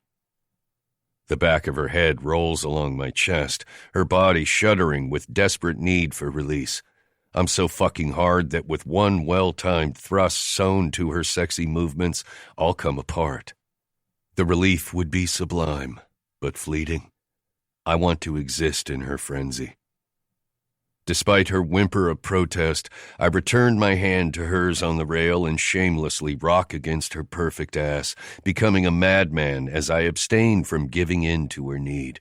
The violent, unrelenting urge to sink my cock inside her soaked pussy thrashes inside my chest like a caged animal. God, that's it. I urge her, my voice a coarse whisper. You can feel me. I'm always inside you. Clench that sweet, needy cunt tighter and take me deeper. You can feel me as I thrust harder, becoming unhinged as I hit that deep, empty ache. Her breathing intensifies, and I swear to whatever divine entity hung the stars, I could get off on the erotic sound of her breath alone. The throaty cadence sends an arousing jolt to my groin, and I lock my jaw against the feral need to spread her ass and spill deep inside her. I'm losing my goddamn mind, Halen. I groan over her ear, rocking harder into her. I need to feel you come for me, sweetness. Her body responds to my demand as she pulls her core tight, her yearning to quench the insatiable hunger provoking the demon within to take her far past the edge. We are not a dead philosopher's soulmates. We are not born from divine thoughts. We were forged in the darkest recess by primal fire and base elements where not even the gods dare to cross. We could spend eternity locked in each other's embrace, with me whispering my passion into her ear, feeding off her arousal, bringing her to orgasm again and again, and I could be sustained by her heightened emotions alone. And I'd still crave more. I know why you seek the shadows, little Halen. I say, my voice guttural.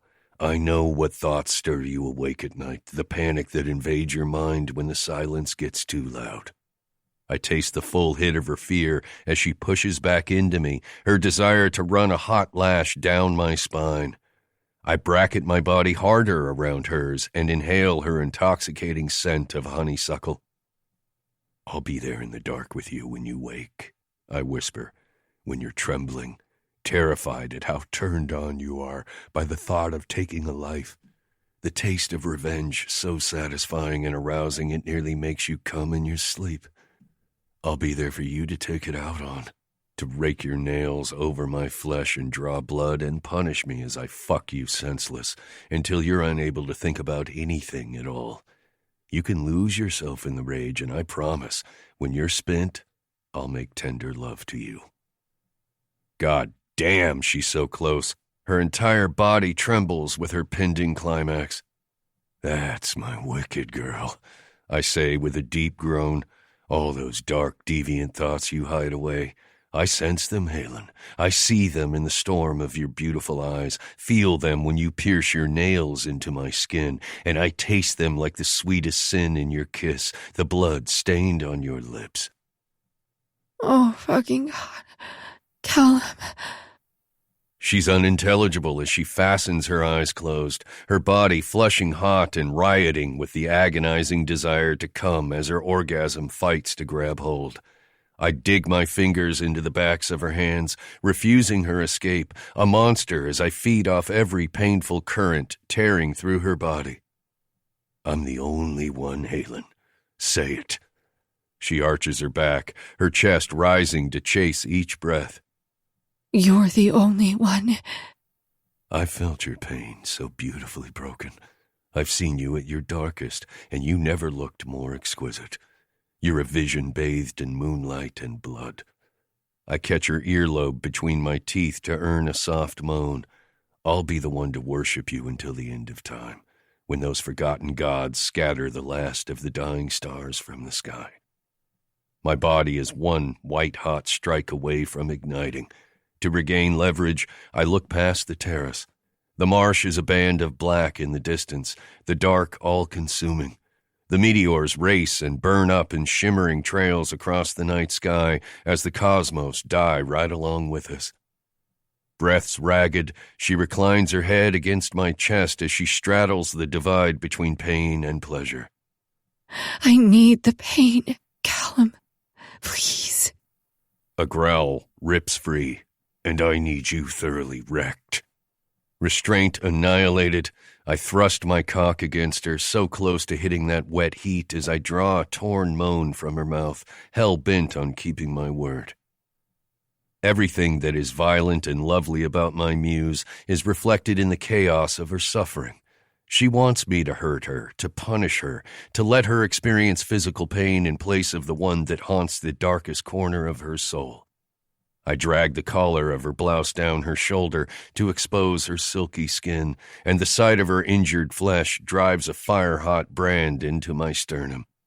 I'm all fury and wrath as I run my thumb over the gash along the joint of her neck from where the priestess destroyed my teeth imprint. The very place I marked a sigil on my muse has been defaced, and I've never wanted to burn the world to ash the way I want to right now. Suppressing a furious roar, I give in to the base monster and sink my teeth into the delicate arch of her shoulder. I breathe her in as I bite down, feasting on her flesh like a ravenous devil, my craving for her renewed as the sigil she scored in my skin flames against the seductive friction her fight offers. Closing my hand around hers on the rail, my gaze falls to the ring circling my thumb, the weapon which has failed me time and again to banish my muse from my thoughts. The danger in sigils becoming conscious lies in the madness. Consumed by our desire, psychosis is inevitable. And I am a fucking maniac for her, my sanity lost when I failed to purge her from my mind, to feed my obsession. I welcomed utter ruination. No one can ruin me more utterly than Halen St. James. Chapter 6. Pleasure Principle. Halen. I've only ever experienced this sensation on the fading edges of sleep, in some lucid dream where I wake right as an orgasm takes hold, some tantric, elusive pleasure that teases and edges in an infuriating climb, the pressure in my core a painful ache, desperate for release. I stop breathing. I stop moving. As Kallum bites into the soft curve of my shoulder, every muscle locks in agony that the pleasure will never break. I release a small cry before I catch my lip between my teeth to stifle the sound. Moisture gathers in the creases of my shuttered eyes, and finally, the heartache that's been building into an unbearable pressure surrenders with the piercing of his teeth.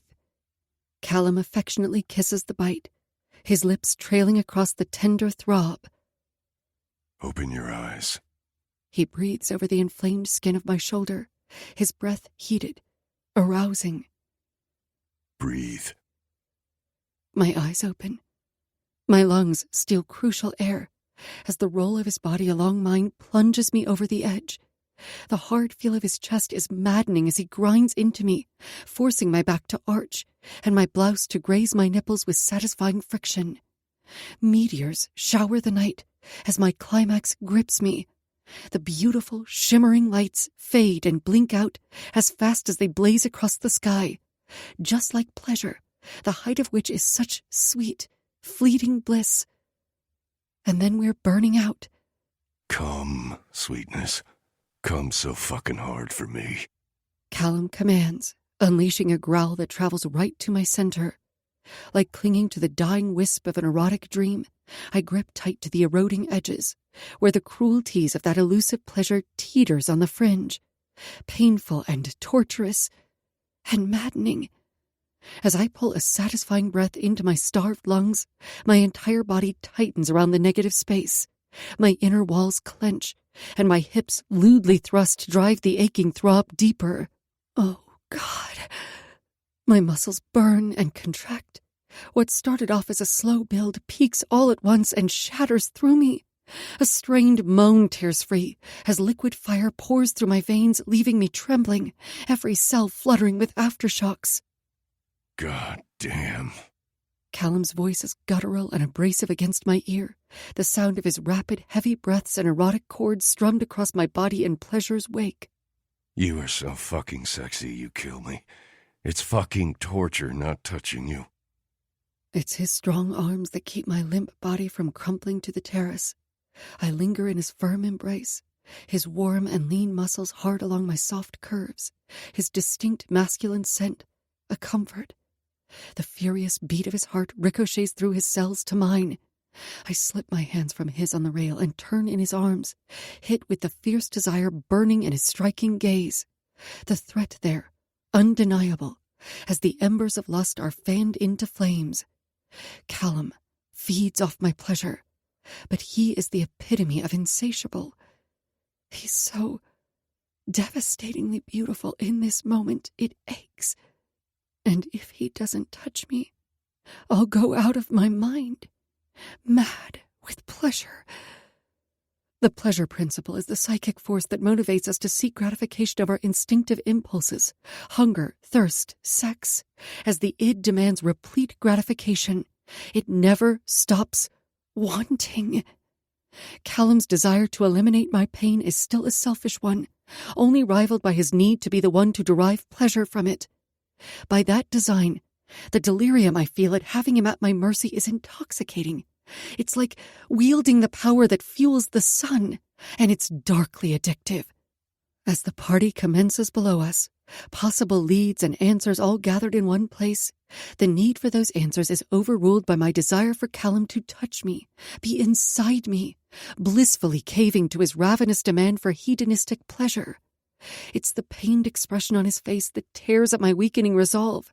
I cling to his shoulders, my mouth inches from his, so close to tasting the blood stained on his lips as I push my body against him to feel his fight, how badly he wants to take me this second. "It's not enough," I say. Sweat dampens his hair as his gaze ignites, and I swallow his agony as it's expelled in a coarse groan. I lower my hand and circle my fingers around his thick erection. "I need you inside me." The words have barely left my mouth before he has me lifted in his arms, his fingers digging into the backs of my thighs in bruising demand as he hauls me to the other side of the terrace. I'm swept into Kallum's turbulence, the impact of being hit by a tidal wave. Any fear of towing the edge is a fading memory as I face the unbridled demon in his eyes. It's not the hit at the bottom that is terrifying. It's the loss of control during the fall. With Kallum, the fall may never stop. I'm pressed to the glass door, my back braced between his body and the hard surface, as he frees one hand to work the doorknob. When it doesn't turn, he issues a heated curse. His gaze solders to mine, and with a fervent groan, he bears down and twists the handle. The shattering clink of the broken mechanism heightens my arousal. I arch an eyebrow. "You have a bad habit of breaking doors." Fuck it. His voice is coarse like gravel as he wrenches the door open. I'll buy them a whole new creepy house after we're done tearing down these walls. The muffled beat of music filters from the lower level as the room instantly insulates us in the dark. I shiver at the blast of cool air over my sweat-slicked skin. "Where are you taking me?" The shadows. My back finds another unyielding surface as Kallum plants me against a wall, his body caged around mine. The filthy things I'm about to do to you are only for me, sweet Halen. His hips pin me to the wall, allowing him to shove my skirt up my thigh before he tears the seam of my panties, roughly forcing the ruined material out of the way. Then he captures my mouth in another sensually brutal kiss. I hear the distinct rustle of his belt buckle. Then his pants are shoved down, all while my legs stay locked around his waist. He wraps his hand around the base of his cock, and just the lecherous act of him grabbing himself and notching the tip to my entrance works a desperate sound from my mouth. Nothing about this will be gentle. He's barely voiced the warning before he thrusts forward. The hard warmth of his cock fills me fully, hitting that deep ache low in my womb and earning a hitched cry as I dig my heels into the slab of muscle in his lower back. His rising growl is broken by his teeth sinking into my neck. My hands move of their own accord, tearing at the buttons of his shirt until I have it wrenched open. I roam the sculpted contours of his chest, trace the inked skull of the stag, touch the hollow eyes that stare right into my depths. I dig my nails into his shoulders as he immediately drives into me again, deeper, harder, rougher, shredding right through my clenched inner walls and sanity. God. Fuck, you're so fucking wet. Let me die buried in this sweet pussy. His hot breath fans over my shoulder as he kisses and marks me, teeth scraping possessively.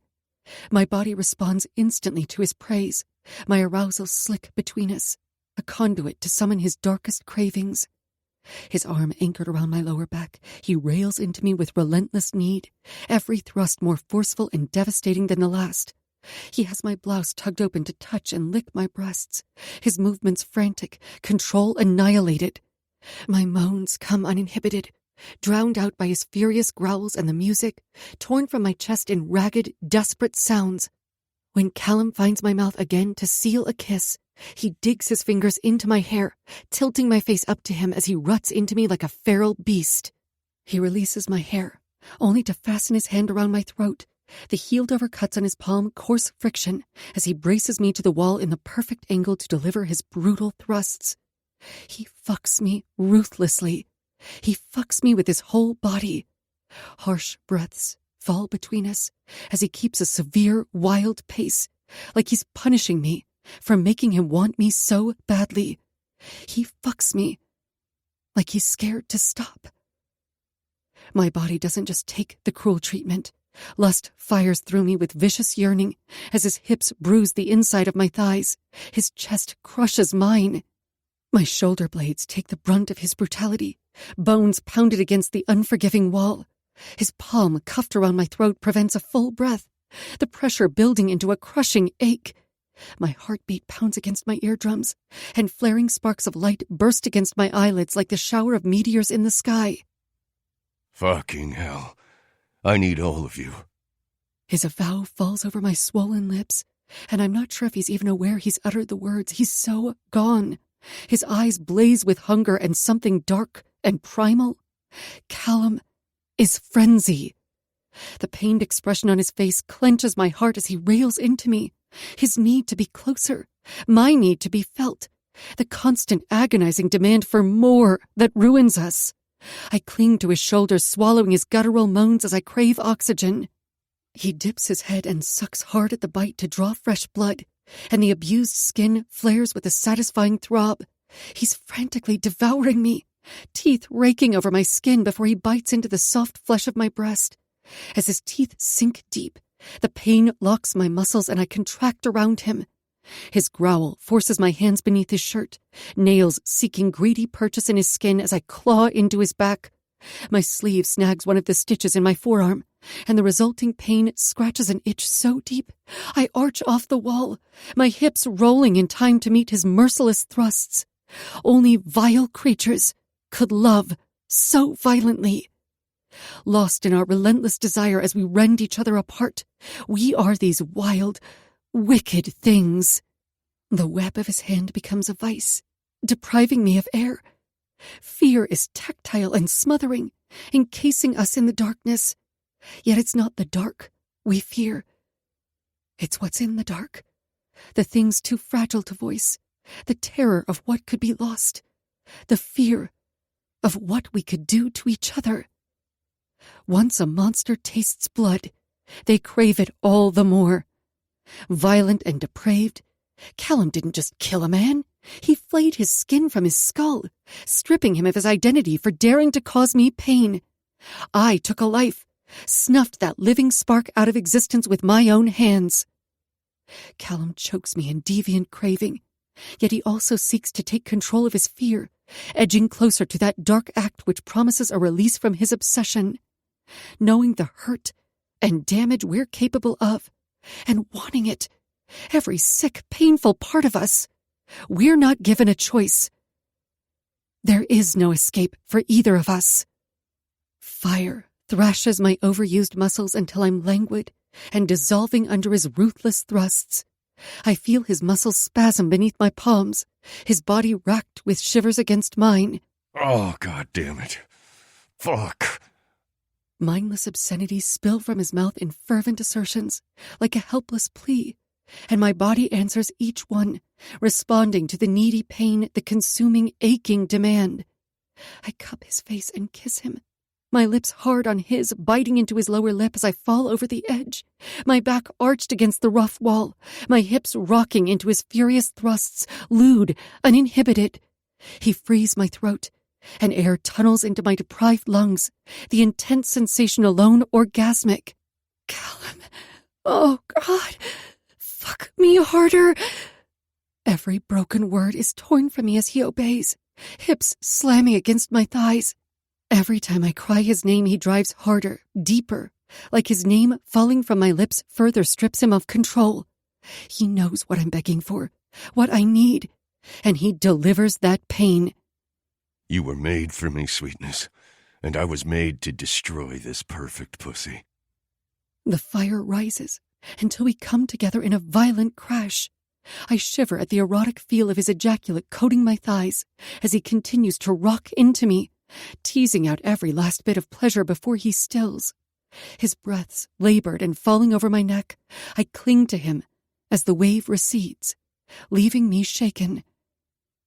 Slowly finding my gaze, Kallum first tracks my features with his eyes, then his thumb gently swipes over my lips, his ring cool against my fevered skin, before he kisses me, until I'm again struggling for air, the taste of metallic blood heady on his tongue. Kallum meant every word of his promise to me. He would expend every energy source to never stop touching me, to never stop fucking me. He would let us wither in his desire to satiate, and I'm not sure if I'm strong enough to stop the destruction. When he finally releases me from the kiss, his forehead touches mine. You have to leave, he says, issuing his heated request against my tender lips. He pulls away, and there's just enough faint light for me to see the broken expression creasing his face. Leave this town, Halen. The appeal is reminiscent of the moment in his townhouse where he asked me to stay with him. Had I not left, had I stayed, then how different would our lives have been these past 6 months? Okay, I say, nodding my answer. His relief is a smoldering smile breaking across his beautiful face before his mouth descends on mine, kissing me until I'm spent. I owe this to him, to choose us this time. I suddenly dread this monstrous fear that he's plagued with, worried it will destroy him. I don't know how else to save Kallum from his own destructive path. When he's unable to keep me held aloft any longer, he lowers me to the floor, forcing me to unlock my legs from his hips. My muscles are weak and burn as I find sure footing in the dark. Seeking my panties to clean up, I hold the hem of my skirt and search the floor. Kallum seals his hand around my wrist. I want my cum dripping down your legs, he says, his voice thick with lingering lust. He then yanks my skirt down before he retrieves my torn panties and shoves them in his pocket. You're a troglodyte, I say, as I fasten my bra into place. I grab my tote from the terrace, unable to deny the thrill buzzing my veins. He makes me just as savage. It's not healthy. I know this. Yet I've also seen the devastation a supposed healthy relationship leaves behind. The arresting smile that stretches his abused lips steals what's left of my breath as he shamelessly tucks himself away. But this troglodyte did leave you with a whole skirt. I curb my smile. With trembling arms from my exerted muscles, I dig through my bag and unearth my phone. 2 notifications display when I light the screen. The missed call from Dr. Torres and a text from Agent Hernandez inquiring where we are. As Kallum slips into his long overcoat, my gaze lands on the steady red light of the GPS monitor secured to his ankle, recalling the last time we were inside a dark room within the Lipton house. I shiver at the memory, feeling untethered. He drives a hand through his disheveled hair, then motions for me to walk ahead toward the terrace. You didn't fuck my fear of heights out of me. Yet? He says, challenge darkening his tone as he sends me a wink. All right, we'll take the easy way. Sometimes the descent down is harder and scarier than the climb up. As he takes my hand in his and leads me into the depths of the house, we abandon all the torn-open fear in the maddening echo of that dark room. The hallways are lit by the dim glow of sconces as we navigate our way to the other side of the house. I'm thankful for the near dark that conceals my bruised skin and tousled appearance, even as I try to comb my fingers through my tangled hair. A sense of something unfinished pulls at the back of my mind, leaving a hollow pang in my chest. So I tighten my hold on Kallum's hand, shoving all thoughts of Devon and the case aside as we arrive in the large kitchen area. There's a spread of serving platters with appetizers on the marble counters. Kallum grabs a bottle of red wine and uncorks the pourer before he takes a swig. He offers me the bottle. I stay my claim that the Liptons have decent taste in wine. I point toward a serving tray of bottled waters. I'll hydrate, thanks, I say, my words trailing off as I look back at the bottle in his hand. I didn't notice it the first time we were here, but the wine looks homemade. Accepting the bottle, I turn it around and read the handmade label. What type of wine was found at Landry's mansion? Kallum braces the heels of his palms on the edge of the counter and leans back. I'm not sure, he says, but I know he's following the logic. I set the bottle aside and send a reply text to Hernandez to meet us inside. I wonder where the Liptons keep their wine collection. At his heavy silence, I look up. It's at least a lead for Hernandez to follow. Kallum pushes off the counter. No, you're right. You didn't say you were leaving tonight. I catch the flash of anger before he masks his expression. As long as we're still here, this is our job. He turns abruptly and captures my neck, shocking my breath in my lungs. I'm in this town for you, Sweetness. I'm not here to solve cases, catch killers, or save lost priestesses. You've mentioned as much before, I say, a tremor of derision leaking into my voice. The feds want Devon locked away, to punish her unjustly for a murder she didn't commit. They're looking at her for Alistair, a scene you orchestrated. She tried to frame me first. He rebounds, his voice pitched below the thumping music. He inches his hand higher and swipes his thumb across my jawline. There's a merciful way to solve this conundrum, but you've made it clear I can't kill the priestess. I try to pull away, but he backs me against the counter, placing his mouth next to my ear as he tightens his hold. But if I find her, I promise you, Halen, if she so much as breathes a threat in your direction, I'll be forced to break that promise.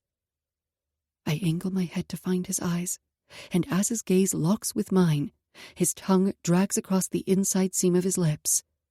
Deep down in the dark little oubliette of your mind, you know the truth. He whispers. You can't say it, but that's why you have me, to be the villain and do what's necessary. I swallow the forming ache in my throat as silence fuels the tension between us, the press of Kallum's desire at battle with my will. He believes I hold the power. He's told me this repeatedly.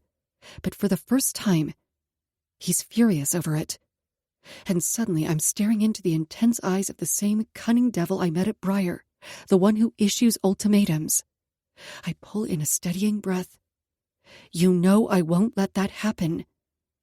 We'll see, Sweetness. He whispers against my ear and pushes his hand between my thighs, intimately touching the sigil and sending a current of renewed heat to make me inhale a sharp breath, effectively earning the response he wants from my body. Before either of us are given the chance to say more, Hernandez appears in the arched doorway. Touching the back of his neck, he clears his throat, further disrupting the heated moment. Kallum's gaze flits over my face searchingly, his jaw clenched until a muscle flexes. Halen thinks there's a secret wine cellar with mysteries hidden somewhere in this house, he says to the agent. Then she'd be right. Hernandez removes his earpiece, letting it drape around his neck where he covers the feed with his hand. The team found something in the basement. My gaze collides with Kallum's, and his resulting despondent smile is devastating on his beautiful face. I question whether I'll be able to walk away if I see what's in that basement, and Kallum knows this. I'm seconds from doing just that, walking away completely, when he says, Fuck it. There's no satisfaction in an open ending, is there? He turns and rushes past Hernandez, the music suddenly too loud, the bass hitting my chest to mask the rampant pounding of my heart as I watch him leave. The pleasure principle demands replete gratification, and in surrendering to it, we are denied something vital in return. Pain. The id avoids pain at all costs, and is only opposed by the reality principle, that crucial balance needed to weigh our actions, what acts as a control to our impulses. I follow behind Kallum, feeling as if I'm still suspended in the free fall, yet knowing there are some laws that can't be broken. It's only a matter of time before gravity takes hold. Chapter 7. Caged. Halen. Agents in black suits and earpieces filter through the basement, crowding the space with overpowering scents of cologne and coffee. I suppose it's a more favorable blend than the urine and feces that lingers beneath the dank air. Dull fluorescent lights flicker on the ceiling, washing the cinder block walls in gray light. Like any other basement, the Lipton's is stacked with clutter: old vacation supplies, camping gear, skis and life vests, ritualistic artifacts, and jars of human organs. Kallum and I trail behind Hernandez, following the obstacle course of caution tape and task force members as they bag and tag evidence. Maneuvering around a row of stacked boxes, I glove my hands, way too aware of my lack of underwear in this questionable environment.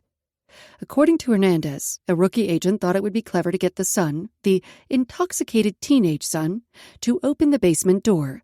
As the feds can't legally enter a locked room of a home to conduct a search, Agent Rana was able to secure a search warrant through a judge on the West Coast, stating the urgency of the case. The deeper we journey into the basement, the more pungent the odor. Where is that smell coming from? Hernandez beams his flashlight on the wall across from us. I suspect the stench has something to do with the makeshift toilet over there. I light my phone flashlight to pan the area, landing on a cot tucked into the opposite corner. Black material has been draped across to conceal a small living space. Not a bad arrangement where Vince Lipton could hole up, Hernandez remarks. If you don't mind the disturbing murder house feel. How do we know it was him? I ask, and snap a few pictures before I drop my phone in the tote at my hip. Mrs. Lipton confessed as much before her lawyer shut down the questioning. Agent Rana says as she approaches. Her hair is pinned out of her face, the circles beneath her eyes more pronounced in the garish lighting. Apparently, she was harboring her brother down here on and off over the years. This is why you wanted eyes on the Liptons, I say to the agent. I've had suspicions about how involved certain members of the community are. It's the psychology of small towns, right? She arches an eyebrow. People look up to this family, so how many others have been doing the same as Mrs. Lipton? A new degree of respect develops for the lead agent, even as her perceptive gaze bounces between me and Kallum. It's nice you could both finally join us, she says.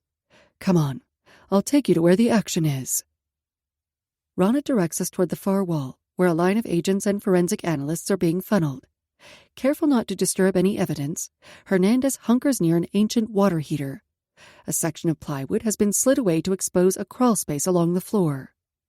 This connects to a shaft of the mine, Hernandez explains. The tunnel is old, probably here since the house was first built.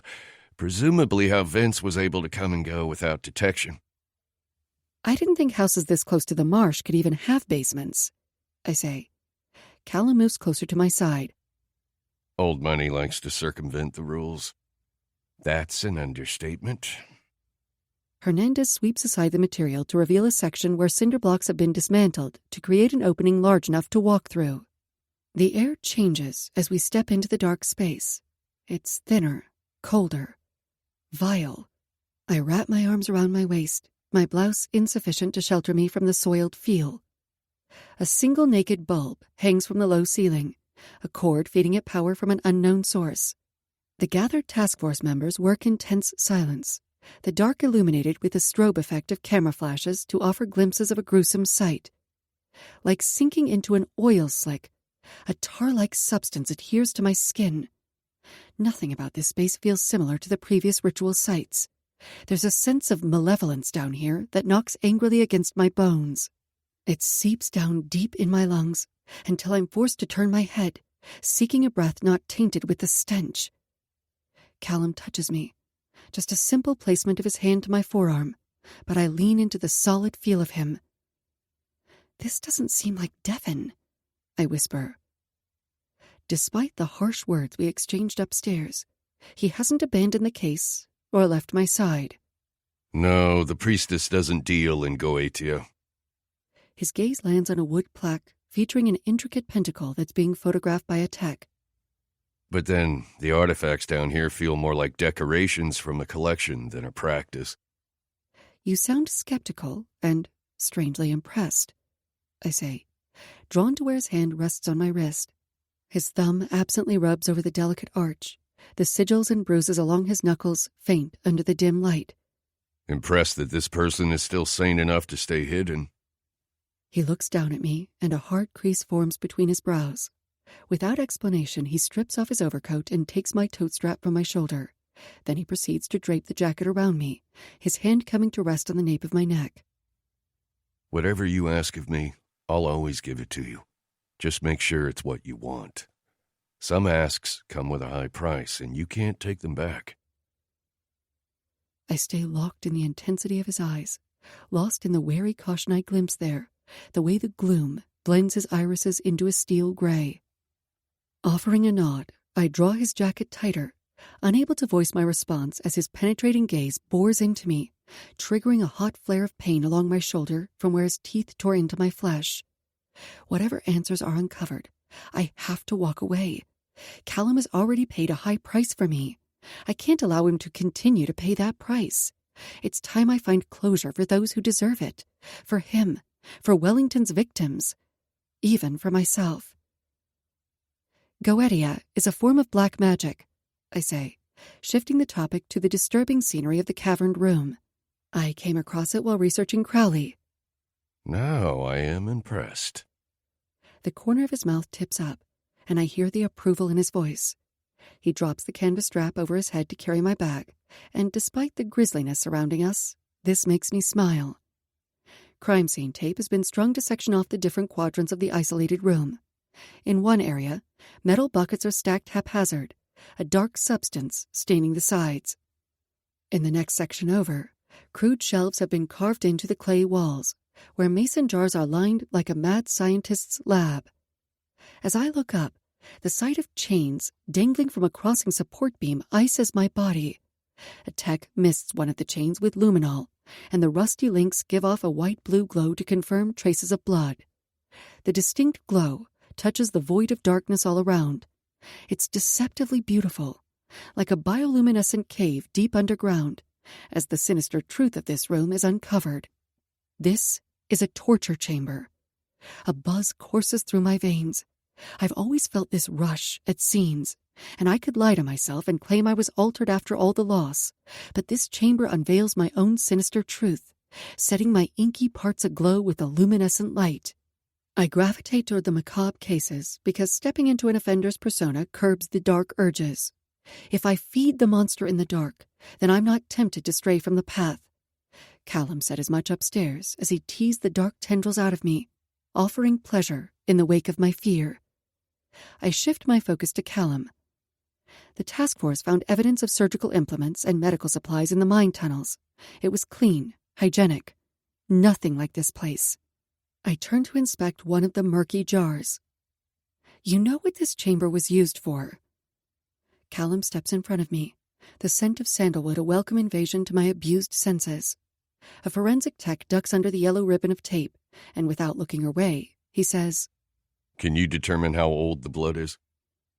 She pauses and looks at me, since I'm the one to meet her eyes. Could be just hours, 2 days old. Won't know conclusively without tests, but it's my best guess. Thank you, I tell her, and she nods once before resuming her work. I return my attention to Kallum, who hasn't taken his penetrating gaze off me. Did you have a theory to go with that random question?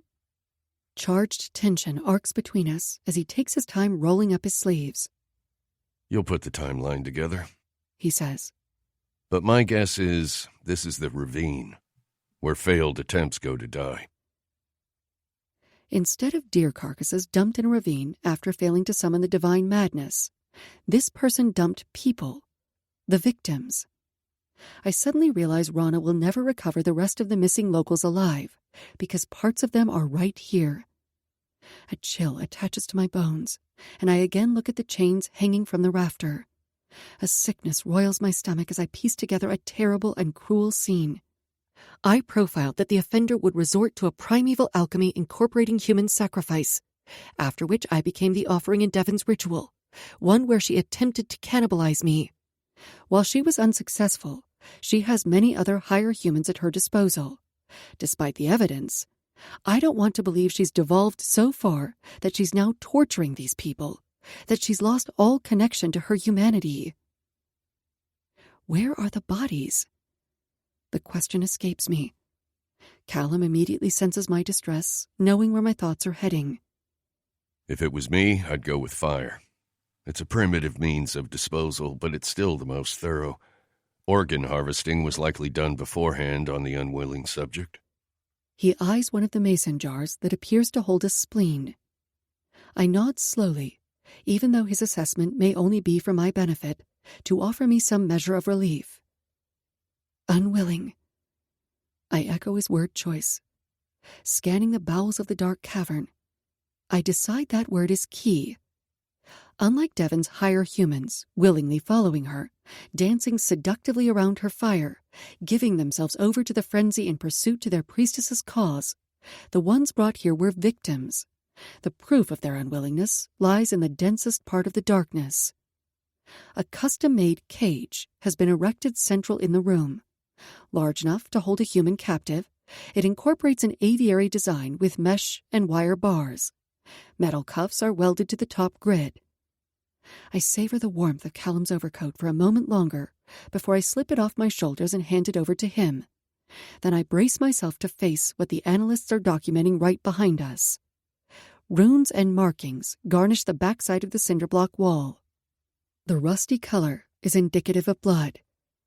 I want to turn to Kallum, to seek that easy camaraderie I found with him while working this case. I know no matter what happens, he won't deny me that. If I asked him to stay, to see this case to the end, he would. That has to be enough. Agent Rana appears in my periphery, bringing along Hernandez and another black suit. This is Dr. Marcus, the Bureau's expert historian. He's been sent in to help assist us. She introduces the man to her right, apparently keeping her word to replace Kallum should he fail to stay in line. You're up, Professor Locke. Rana hands him a pair of gloves. I need your highly qualified expertise on that. She ticks her head toward the wall of bloody symbols. Kallum looks over at me, a silent question delivered with the leisure arch of his eyebrow. To remove Devon as the FBI's most wanted for Alistair's murder, we need a new prime suspect. Before I step away from this case, I need to make that happen. Nodding once, I give him permission to do what's necessary. Undisturbed by the blood, Kallum drapes his jacket over my bag and wanders close to the wall. He studies the symbols briefly before he says, They're a derivative of alchemical glyphs. He points to the top symbol, depicted with a cross inside a circle. Prima materia always comes first. It's first matter, chaos, the formless base of all material, what the ancients referred to as ether. He then points to the hierarchy of glyphs that cascade below. Salt, mercury, sulfur, etc. Basic elements, but with variations to incorporate demonic sigils. Not an uncommon practice. Every alchemist had their own style. Rana folds her arms across her FBI jacket and trades a look with Dr. Marcus, circumspect. This sounds way off base for our perpetrator, Professor Locke. With a derisive curve to his lips, Kallum removes his gloves and stuffs them into his pocket. If my expertise is in question, you're welcome to have Dr. Marcus take a crack. A wave of anxiety crests within me, and I accept the challenge. Alchemy isn't just transforming material into gold, I say, providing Rana some context. It's the study into the mystical existence of all matter, the death and rebirth of everything. Kallum's mouth slants into a smoldering grin as his eyes alight on me. Everything is alchemy, he says, then motions toward the jars of blood and wine. Distillation and fermentation are attempts to accelerate the natural order and bring a state of being to perfection. Works on people the same as wine. As he says this, I think of Devon, of her desire to reach a higher plane of existence, of her quest to defy the natural order to achieve this very state of perfection. That aligns with Child's motive. Dr. Marcus comments an echo of my thoughts. He adjusts his thick glasses. Reaching the state of divine enlightenment? Thank you for pointing out the obvious, Dr. Marcus, expert historian. Kallum says, sarcasm heavy in his tone. The man clears his throat, undeterred. This method is an extreme deviation, however. Child's is straying drastically from her philosophical map. As I meet Kallum's gaze, a charged battle of wills snaps between us. I ball my hand at my side and dig my nails into my palm, using the bite of pain to offset the emotions at war. All right, here's your lecture, agents. Kallum swipes his hand over his mouth before he folds his arms across his chest. Hermes is the basis for alchemical practice. As such, there are two opposing forms of magic that derived from texts within the Hermetica: theurgy and goetia. The first is divine and calls on the service of deific spirits, such as angels and gods. The second is dark or black magic, which is dependent on alliances with demons. Kallum is a striking figure as he paces in front of the cinderblock wall. I watch him now just as I watched him in the killing fields that first night of the case as he lectured me, rapt, enthralled by him. Since its conception, theurgy has been the chosen practice. Kallum continues. Its goal is to become united with higher counterparts in attainment of divine consciousness. Hernandez shakes his head as he speaks up. If this is the best practice, then why resort to black magic? Kallum's smile is devious. A trade. He states evenly. If you want something bad enough, we'll sacrifice anything or anyone for it. Then the dark arts is, in a sense, a shortcut. Basically, you're making a deal with the devil. I'm held captive by those beautifully clashing green and blue eyes, the ones I stared into as I made my very own deal with the devil. If I sold my soul the day I signed Kallum on as a consultant, then this is my trade. Not only does Kallum's evaluation help profile a second suspect, it's an answer to the question of who will take the fall for Alistair's murder. The suspect who tortures his victims, the one who practices the darkest of alchemy. Someone always has to be the scapegoat. Kallum looks at the chains. Childs is a purist, incorporating shamanism in her rituals and alchemy from the three metamorphoses in Nietzsche's allegory. He delivers his next words directly to Agent Rana. Childs isn't the culprit of this torture room. As Kallum's gaze settles on mine, understanding passes between us. He's done what I've asked, and the price is high. With gloved hands, Dr. Marcus inspects a broken clay tablet. Professor Locke, while I don't disagree with your assessment, I would like to point out an oversight. A nervous flutter pulses in my neck as he lines up the pieces of clay along the dirt floor. Dr. Marcus points to a symbol scored into the clay, an Ouroboros, depicted by a snake consuming its tail. While styles vary, since when does a practitioner utilize two different period techniques? You can see here fragments of the Chrysopoeia, dating centuries before medieval alchemy. Tension brackets Kallum's features. Since human sacrifice tends to make a practitioner a little insane and unstructured, Dr. Marcus. An ache forms in my chest at the turmoil I sense in Kallum. He's a purist, too. It has to pain him to have his expertise called into question by a historian and not rise to the challenge. I wait for a rebuttal from Dr. Marcus, and a tense breath eases past my lips when he nods with acceptance and bags the evidence. A small measure of relief frees the tightness in my chest, allowing me the opportunity to break down the scene. I mentally remove all the task force members and distractions. Kallum said the artifacts seemed more like decorations, and I agree. This room feels staged, and not by a professional who works crime scenes, like someone like Devon. The wall of glyphs was splashed on the cinder block like an afterthought, maybe to divert from what's in this room, or, rather, from what's missing. It all feels rushed, like the suspect was in a hurry to remove the real evidence. Moving close to the bagged tablet, I tilt my head and study the design of a double Ouroboros, depicted here with two rings, representing two snakes swallowing one another.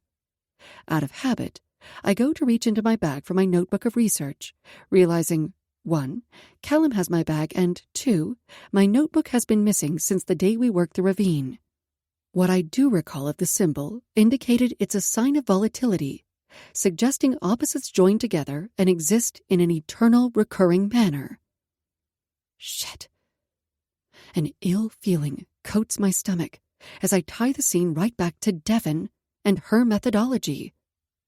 A theme in Nietzsche's Thus Spoke Zarathustra centered on the eternal recurrence.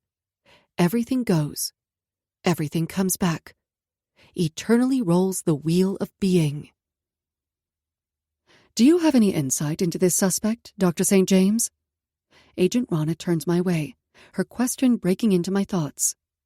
I do. Yes. A chill clings to my limbs, and I wrap my arms around my waist. As I said before, this offender has to be someone people trust, someone they respect. This scene only confirms that. The suspect would make them feel safe and protected, at least long enough to lure them here. According to Professor Locke, dealing in this type of alchemy would stress one's mental state. I fidget with the cuff of my blouse. They'd start to show signs of deterioration, becoming agitated, suffering at their job. Yet they believe they're above laws and can evade consequences. Someone who's already in a position of power. My analysis is cut short as Detective Riddick enters the room. I quickly avert my gaze to the flickering light above, and a wave of dizziness seizes my head as the light sways, casting dancing shadows across the walls. Like someone in law enforcement, Rana says. Her voice dropped low. Suddenly, the den of the chamber feels alive with activity. Camera flashes, the rustle of evidence bags, the murmur of voices echoing through the hollow cavern, the flutter of wings. I touch my temple and blink hard, trying to chase back the pending headache. Right. Exactly, I say. But I've lost the thread of our conversation. The fluttering grows louder, and I again look up at the bulb, noticing a moth flitting around the light. I squint at the insect, struck by the franticness of its movements as it beats its tiny winged body against the lamp. Dr. St. James, are you all right? Hernandez's deep voice breaks through the muffled sounds. I'm fine. I swipe my hair off my damp forehead. What about the herd symbol found at the grove? I ask as I try to recenter myself. Rana regards me curiously, but says, Dr. Marcus was just stating that the herd could point to a secret occult society, saying it stands to reason that as this is Mrs. Lipton's basement, she's the most likely suspect. It's simple heuristics, Dr. Marcus states. You said this suspect is a prone leader, the person this town looks to for direction. She fits your profile, no? Riddick chuckles as he approaches the group. No offense, but I've known Mrs. Lipton for years. She's eccentric and overbearing, but the leader of some cult? That's absurd. Kallum steps in his direction, and a nervous flutter bats my chest, my heart thrashing as hard as the moth's wings. Not cult. Occult. Kallum stresses. There's a critical difference, Detective. Riddick squares his shoulders. Christ, am I about to be tortured with a long-winded lecture on the subject? A muscle ticks in Kallum's jaw, his smile tight as he twists the ring around his thumb. Well, you have come to the right place for torture. Dr. Marcus interrupts, seemingly oblivious to the aggression. It's quite simple to distinguish the connection, he says, flipping through pages on his tablet. Hermetic magic was practiced by many secret occult groups. For instance, the Hermetic Order of the Golden Dawn. This society was heavily involved with alchemy and kept very hidden. Until their secrecy was broken by Aleister Crowley, I supply. Kallum sends me a subtle wink. After Crowley revealed detailed accounts of the order's teachings, other orders started incorporating their practices, deemed renegade members. Riddick interjects. If these secret groups were so secret, how would the suspect even know them? He doesn't try to mask the incensed skepticism in his expression as he narrows his gaze on Kallum. Rana's eyebrows draw together as she studies the detective's apparent animosity toward the expert consultant. Kallum doesn't waver. Perhaps this person is a descendant of one of those renegade members. Families pass down all kinds of creepy histories. Or they're just lazy and impatient and copied right out of one of the books in the mansion library. He matches Riddick's defiant stance. But I assure you, they're no proficient. The accusation in Kallum's words is unmistakable, his remark delivered as a direct insult to the Alchemist suspect. The shrill flapping comes louder, the unnerving sound raising the hairs along my body, and anxiety prickles my chest as I watch the wild flutter of the moth's gray wings, the way the insect savagely rams its frail body into the bulb. Shadows bounce along the ground, the rocking motion assaulting my head with another wave of dizziness. The moth probably hitched a ride on someone's clothes. Now it's stuck, attracted to the one source of light, unable to find its way out. Out of habit, I seek the comfort of the verse inked in my forearm. Only my fingers are met with the coarse stitches, rather than my scar, and my anxiety mounts. Through the ringing in my ears, I hear Hernandez mention motive. Then a flurry of voices rise around me and pulse in time with the pounding at my temples. I'm having an anxiety attack. Hernandez breaks through the haze as he says, He wants something pretty fucking bad, whatever the motive. Obsession, I blurt. A number of gazes fall on me. What was that, Dr. St. James? Rana asks. I watch the moth spiral down into the cage, where it flaps, helpless, unable to take flight. This room is full of dark obsession, I say, my throat dry. From a person who would go to any length, even hurt the ones he's trying to protect in order to obtain that obsession. The bulb stops swaying, and I blink to clear my vision. When I look over, I'm met with the intensity of Kallum's gaze. What's not being said between us as polluting as the stagnant air of this chamber? I'll take that into consideration, Rana says absently, her attention aimed on a point past my shoulder. She then offers a curt thank you to the team before heading in that direction.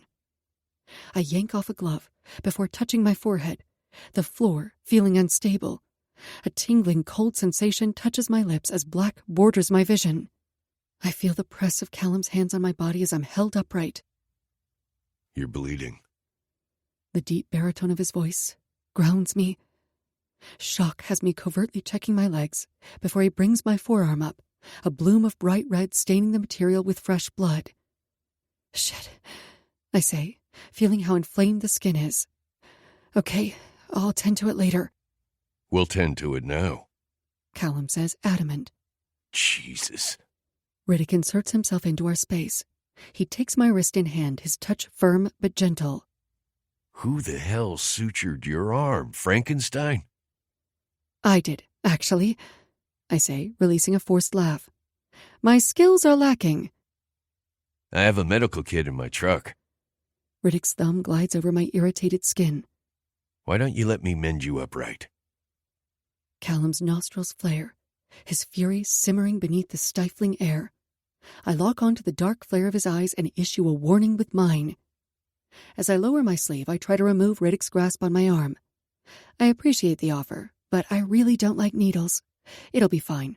My equilibrium is just off down here. Kallum secures my wrist, forcing Riddick to release me. What she needs is water. I'll get you a bottle. I don't want anything from this house. My eyes fall on the jars of blood. I exerted a lot of energy before. At my coy smile, the tension I sense coiled within him eases a fraction, but only just. Riddick doesn't take the hint. You need proper treatment, Halen. She doesn't need it from you. Kallum's fingers thread through mine possessively. Nodding his head slowly, Riddick smiles. She damn sure needs more than water and philosophical bullshit from pretentious professors. Kallum wets his lips, a dark smirk overtaking his features. How long have you been practicing that line, detective? God, enough, I say, failing to bite back the burst of anger. Give me your jacket, I demand of Kallum. With smug countenance, Kallum effortlessly removes it from my bag and holds the garment open. I slide my arms into the sleeves, effectively covering the blood on my blouse. Professor Locke, Agent Rana calls, garnering both our attention, and I'm thankful for her interruption. She heads our way with a middle-aged woman in a sophisticated pantsuit in tow. This is Dr. Keller. She makes the brief introduction. As she's arrived on scene, we can complete the transfer paperwork at the department later, but Professor Locke is now under her monitoring. Kallum still hasn't removed his gaze from me, and my skin heats under his intense study. The hard press of his clashing gaze states his concern for me, and the only way to move this forward is to make some reassurance. I face Agent Rana and my replacement. It's nice to meet you, Dr. Keller. I'll head back to the hotel and clear my belongings from the joint room. I'm sure Iris can find me accommodations for the night. Agent Rana tilts her head, a suspicious pull to her mouth as she looks over Kallum's jacket. That's helpful, Dr. St. James. Thank you. I nod, then meet Kallum's shrewd gaze, the one I'm not fooling. Good luck, Professor Locke. I take my tote bag from him, then turn toward Rana. I'll reconvene with the task force tomorrow. Riddick enters my line of sight. I'm heading back that way. I can drop you off. She has a ride. Kallum directs a stern look at Hernandez, giving him a silent command. I'm all right to walk, I snap, a hot surge of anger twisting my insides. Even though there were never any charges levied against Kallum for the altercation with Alistair, rumors can be just as damning. If Kallum can't resist his violent nature and hurts Riddick, or worse, violent offenders are locked up in places far worse than Briar. Rana's discerning gaze sharpens on me. You're not walking. Agent Hernandez will drive you back to the inn. I can place another agent with the professor and Dr. Keller. In fact, I'll walk you out. I can feel Kallum's scrutiny on me as I follow behind Rana. I can feel his battle at letting me walk out of this room. As I pass the cage, I stop and stare down at the moth. Still alive. It flops on the ground. I drop my glove over its body and scoop the insect into my palm. As we re-enter the basement, I see Mrs. Lipton seated on the cot. The woman looks out of place here in this dingy environment, her shawl pulled tight around her shoulders, her crusted diamond earrings sparkling under the fluorescence. Her lawyer speaks to her in a hushed tone as she stares off vacantly, tears tracking her makeup, the search happening all around her. They can probe all they want, she says, her voice pitched over the ruckus. My brother's dead. I said goodbye to him 5 years ago. I have nothing left to say. Her lawyer touches her shoulder. Regina, please, say nothing else. Soon as we reach the basement stairwell, I take a full breath, relieved to be out of the confining room. Yet I'm hung on Mrs. Lipton's words, as a memory is triggered. Devon had said something similar to me outside the precinct when I accused her of murdering Jake Emmons. Jake was already dead. I haven't taken a single life. Hernandez shakes his head. I can't decide if she's ignorant about a whole torture chamber being under her house or if she's hoping hosting a party right on top of it makes her look innocent. Agent Rana pauses. Maybe she wanted us to find it.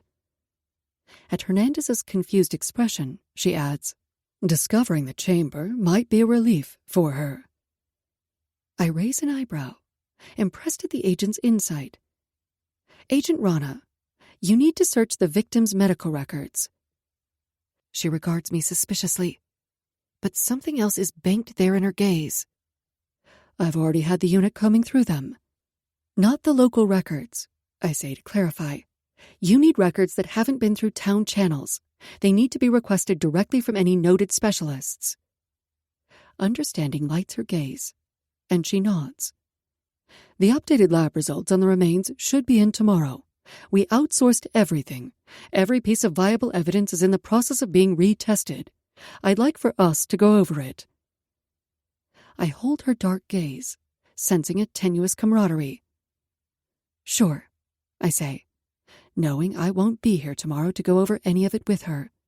As long as I remain here, Kallum will remain here, and the only way I can ensure he won't fall prey to his violent nature is to remove any temptation.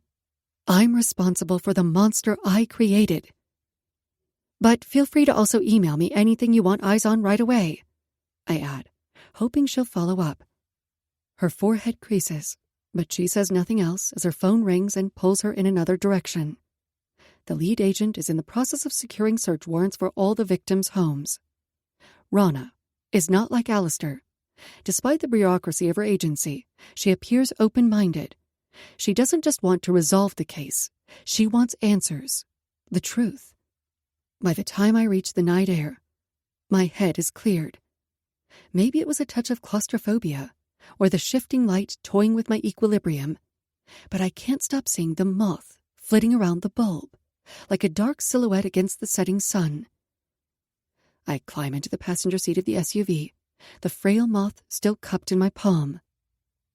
Back to chauffeuring duties, Hernandez says, but there's no trace of malice in his tone. I look his way. We need to make one detour first. With a resigned breath, he keys the ignition. No rest for the wicked. A despondent smile pulls at my mouth. Nemo malus felix, I say under my breath. What's that? Latin. I glance down at my closed hand. It means, peace visits not the guilty mind.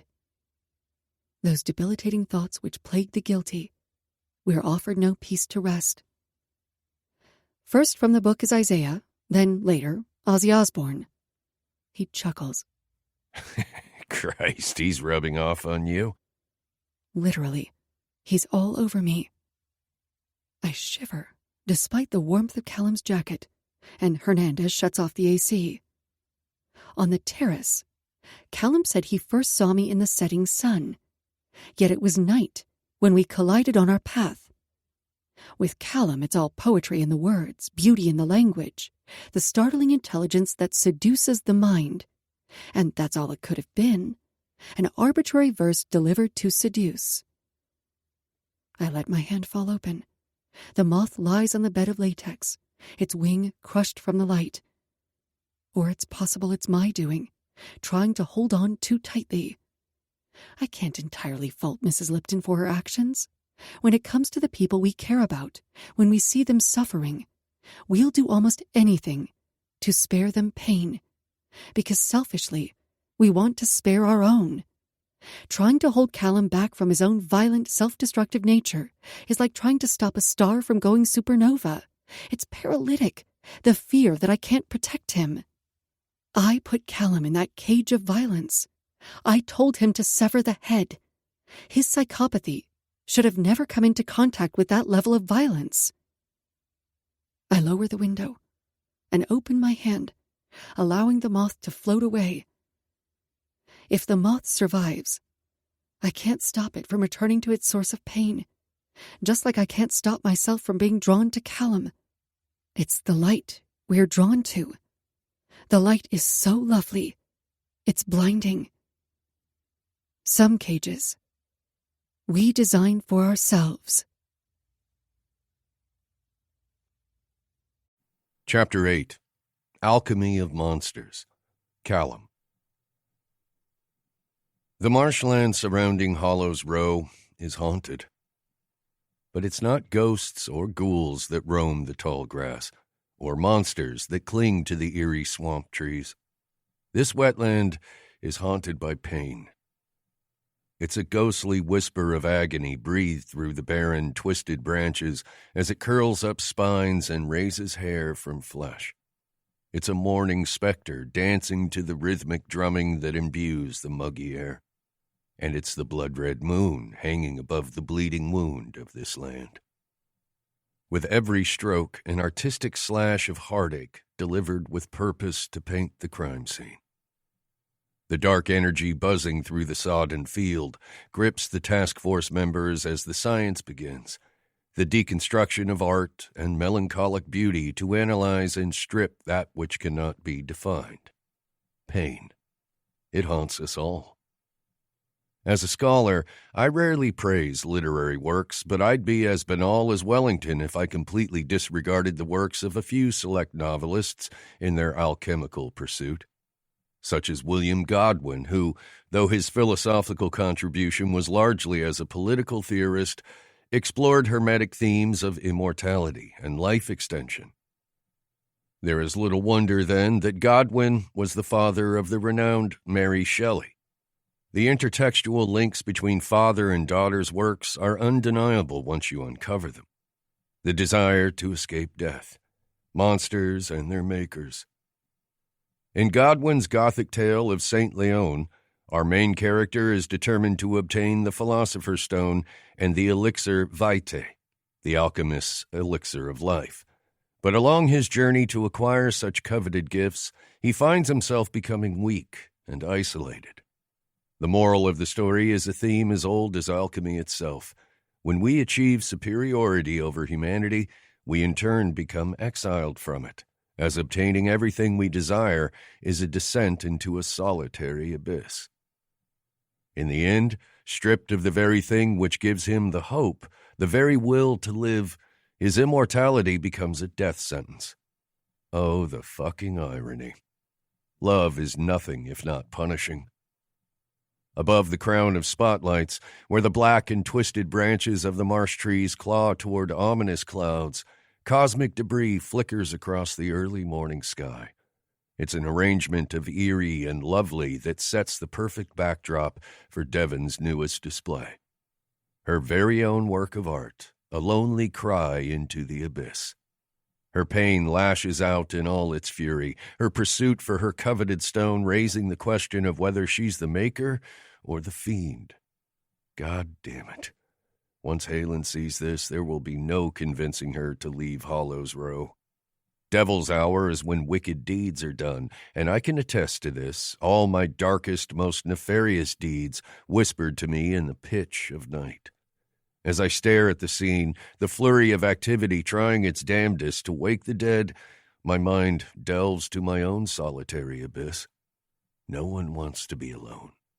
The ungodly hour calls for a devil, and I plan to deliver. Jaw clenched tight, I roll the pad of my finger over my thumb ring, nose wrinkled at the boggy scent in the air. I spy Dr. Keller amid the reeds and wonder how difficult it would be to make this nuisance disappear. The pounding on my door started just before 3 a.m., the urgency of a new crime scene demanding the expert on call to the FBI. I stand behind the bobbing yellow caution tape, breathing in the flavors of marsh water and decay, deciding which way to direct them. Unlike the previous ritual offerings, where select organs and body parts were put on display, Devon has taken a more creative approach in her staging of the body. The corpse of a woman has been adorned in fresh deerskin, blood of the animal coating her flesh. Alchemical symbols mark her skin. Bone-white antlers protrude from the crown of her head, circled by a ring of ivy. The severed, deformed ears and black threads stitched across the sunken eye sockets establishes the victim as one of Devon's higher men. The woman has been posed on her side, in a position as if she's falling, her hands stretched up into the air and held aloft by woven string. Of course, Devon's signature. The arms have been entwined in a web of gauzy yarn, like a spider caught its prey amid the woman's last breath as she tumbled down. It leaves an echo of emotion. I circle my finger over the sigil Halen scored into my chest. It's become a compulsion to feel the hint of pain that touch brings. I now understand why Halen sought the comfort of her pendant. The reeds rustle in the still dark as Dr. Keller moves into my periphery and swats at a bug, interrupting my introspection. "What time was your last round of meds?" she asks me, wiping her palm off on her slacks. "I need to update my chart, then schedule to dispense." I keep my gaze fixed to the execution of Devon's misery. I don't take meds. "How is that possible, Professor Locke?" Her tone is incredulous. "Your file states you've been receiving 2 milligrams of risperidone and lithium since your induction to Briar." A wry smile lifts the corner of my mouth.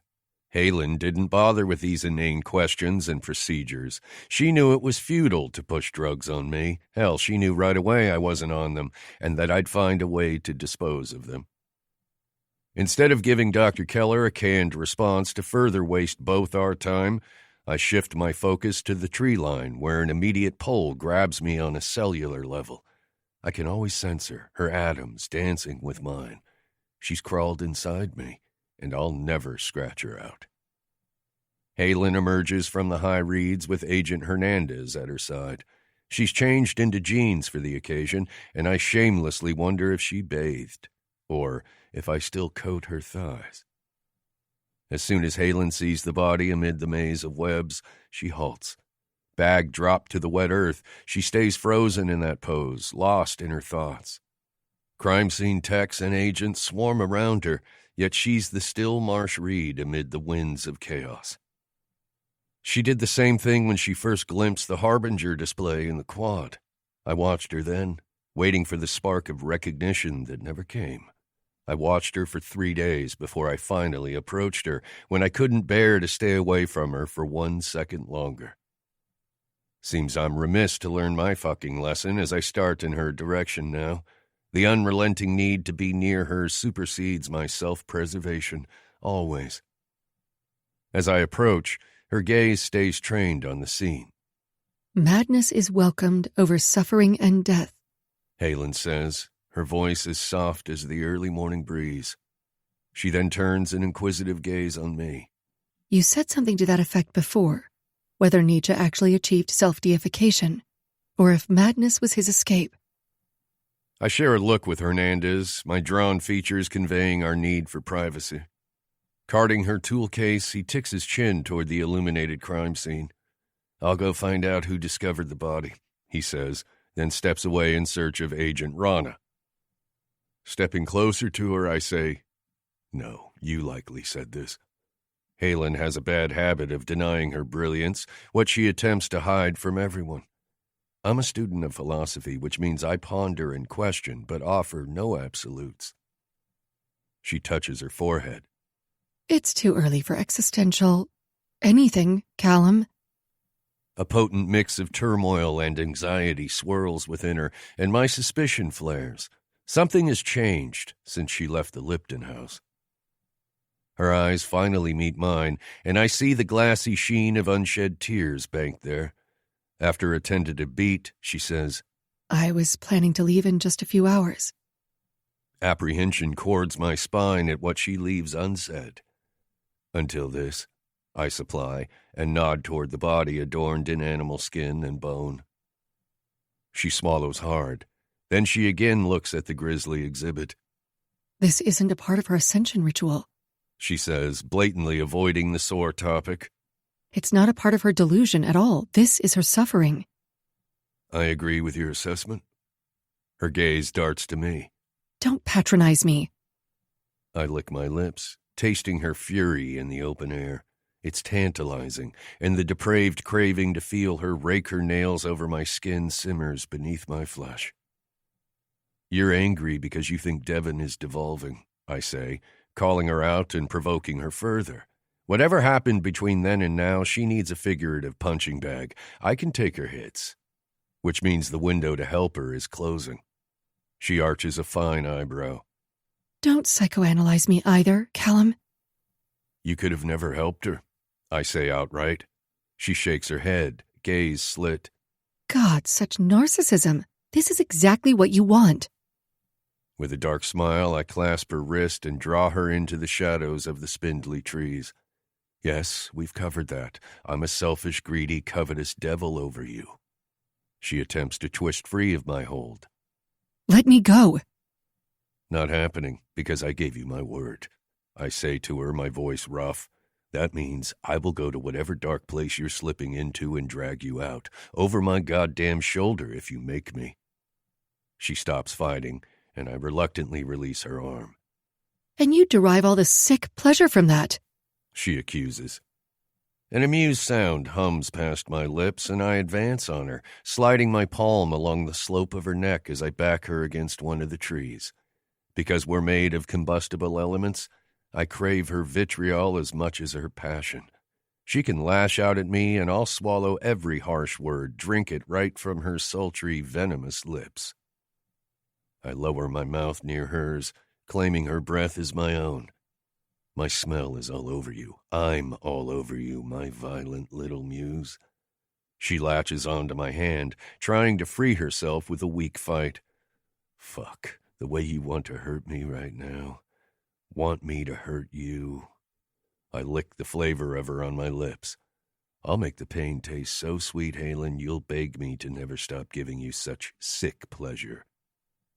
Her rioting pulse kicks against my palm in challenge, but the stoked embers in her hazel eyes reveal that fire that wants to burn us both to cinder. A broken whimper escapes to rouse my cock, but she bites it back. That's a shame, I say, jaw clenched around my disappointment. I don't mind if you take it out on me, but if you do, use your claws.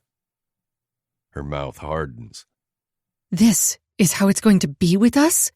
She says, livid, her tone questioning. Fighting, fucking, hurting each other?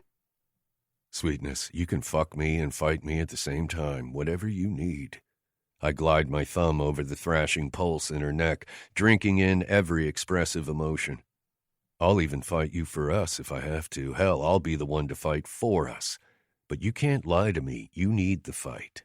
The hurt wouldn't feel so good otherwise. You're a deviant. She snaps. A fucking sexual sadist who gets off on punishing me for having feelings for you. I know you, Kallum. Anger excitation is nothing unique. No matter how charming and intelligent you are, you're still just a textbook deviant trying to fulfill his psychosexual needs. I tighten my fingers around her throat, loving the way her skin pinks, her eyes flare, the tantalizing frisson vibrating through her body. Psychoanalyzing me gets my little profiler so fucking hot, I say, catching her bottom lip between my teeth before I release her. But don't sell yourself short, Halen. It's where you live, too. Her narrowed eyes threaten to flay me, but the reflexive tremble of her body exposes that buried need. What do you fear? She demands, lowering her voice to control the tremor. Our first night on the case, she asked this of me, and I refused to give her any answer. Come on, Kallum. You've probed all my fears to get your rocks off. I want to know what terrifies the notorious bad boy. The earthiness of pending rain mingles with her alluring scent to test my control. In 12 hours, I'm boarding a plane to the Greystone Institute, I say, dropping my heated words in the charged air between us. That's the time you have to find whatever answers you need to part with this case. She runs her fingers over her neck. The delicate space between her brows creases. Crosby got you the transfer. Her insistent gaze touches mine, demanding the truth. A confirmation would alleviate some of the guilt she's drowning in at my incarceration, but she's not wrong in her analysis. I really do enjoy seeing her squirm. The squelching sound of footsteps disturbs the gathering tension as a shadow falls across the moonlit reeds. Dr. Keller, you have impeccable timing, I say as the woman moves into view. She is more of a nuisance than Stoll ever was. Keller glances between me and Halen. Agent Rana is asking for you and Miss St. James. I pull farther away from Halen. Doctor, I correct her as I move out of the shadows. It's Dr. St. James. To Halen, I say, 12 hours. Agitation strings my sinew tight as I advance toward the scene and dip beneath the caution tape to meet Agent Rana and Hernandez inside the perimeter. So who found the body? I demand, surprising Rana with my direct question. Officer Michaels. Rana nods to one of the local uniforms. The Vic has been ID'd already as Bethany Elson. As Halen appears at the fringe of the scene, Hernandez hands over her gear across the band of tape. I recognize the victim from the mine. She was the Thyrsus holder. Rana seems to understand that role amid the priestess's Dionysian ritual, requiring no further details. A stark contrast from Alistair. Emmy's estimated TOD is between 2 to 6 hours, but there's no clear cause of death. Elson was discovered an hour ago. We can't patrol every inch of the killing fields and search the mine tunnels at all times. Her tone is bordering on exasperated. But I'm more interested in why this site is so cryptic and deviates from the others. I'm not sure it's cryptic, Halen says, motioning to the woven patterns in the web as she unzips her bag, her movements hurried to disguise the lingering tremble in her hands. The yarn work is similar, still encompassing an esoteric connection, While the artistry is ritualistic, this is not a rite or a ritual in and of itself. Childs obviously spent a good deal of time here. Rana props her hands on her waist.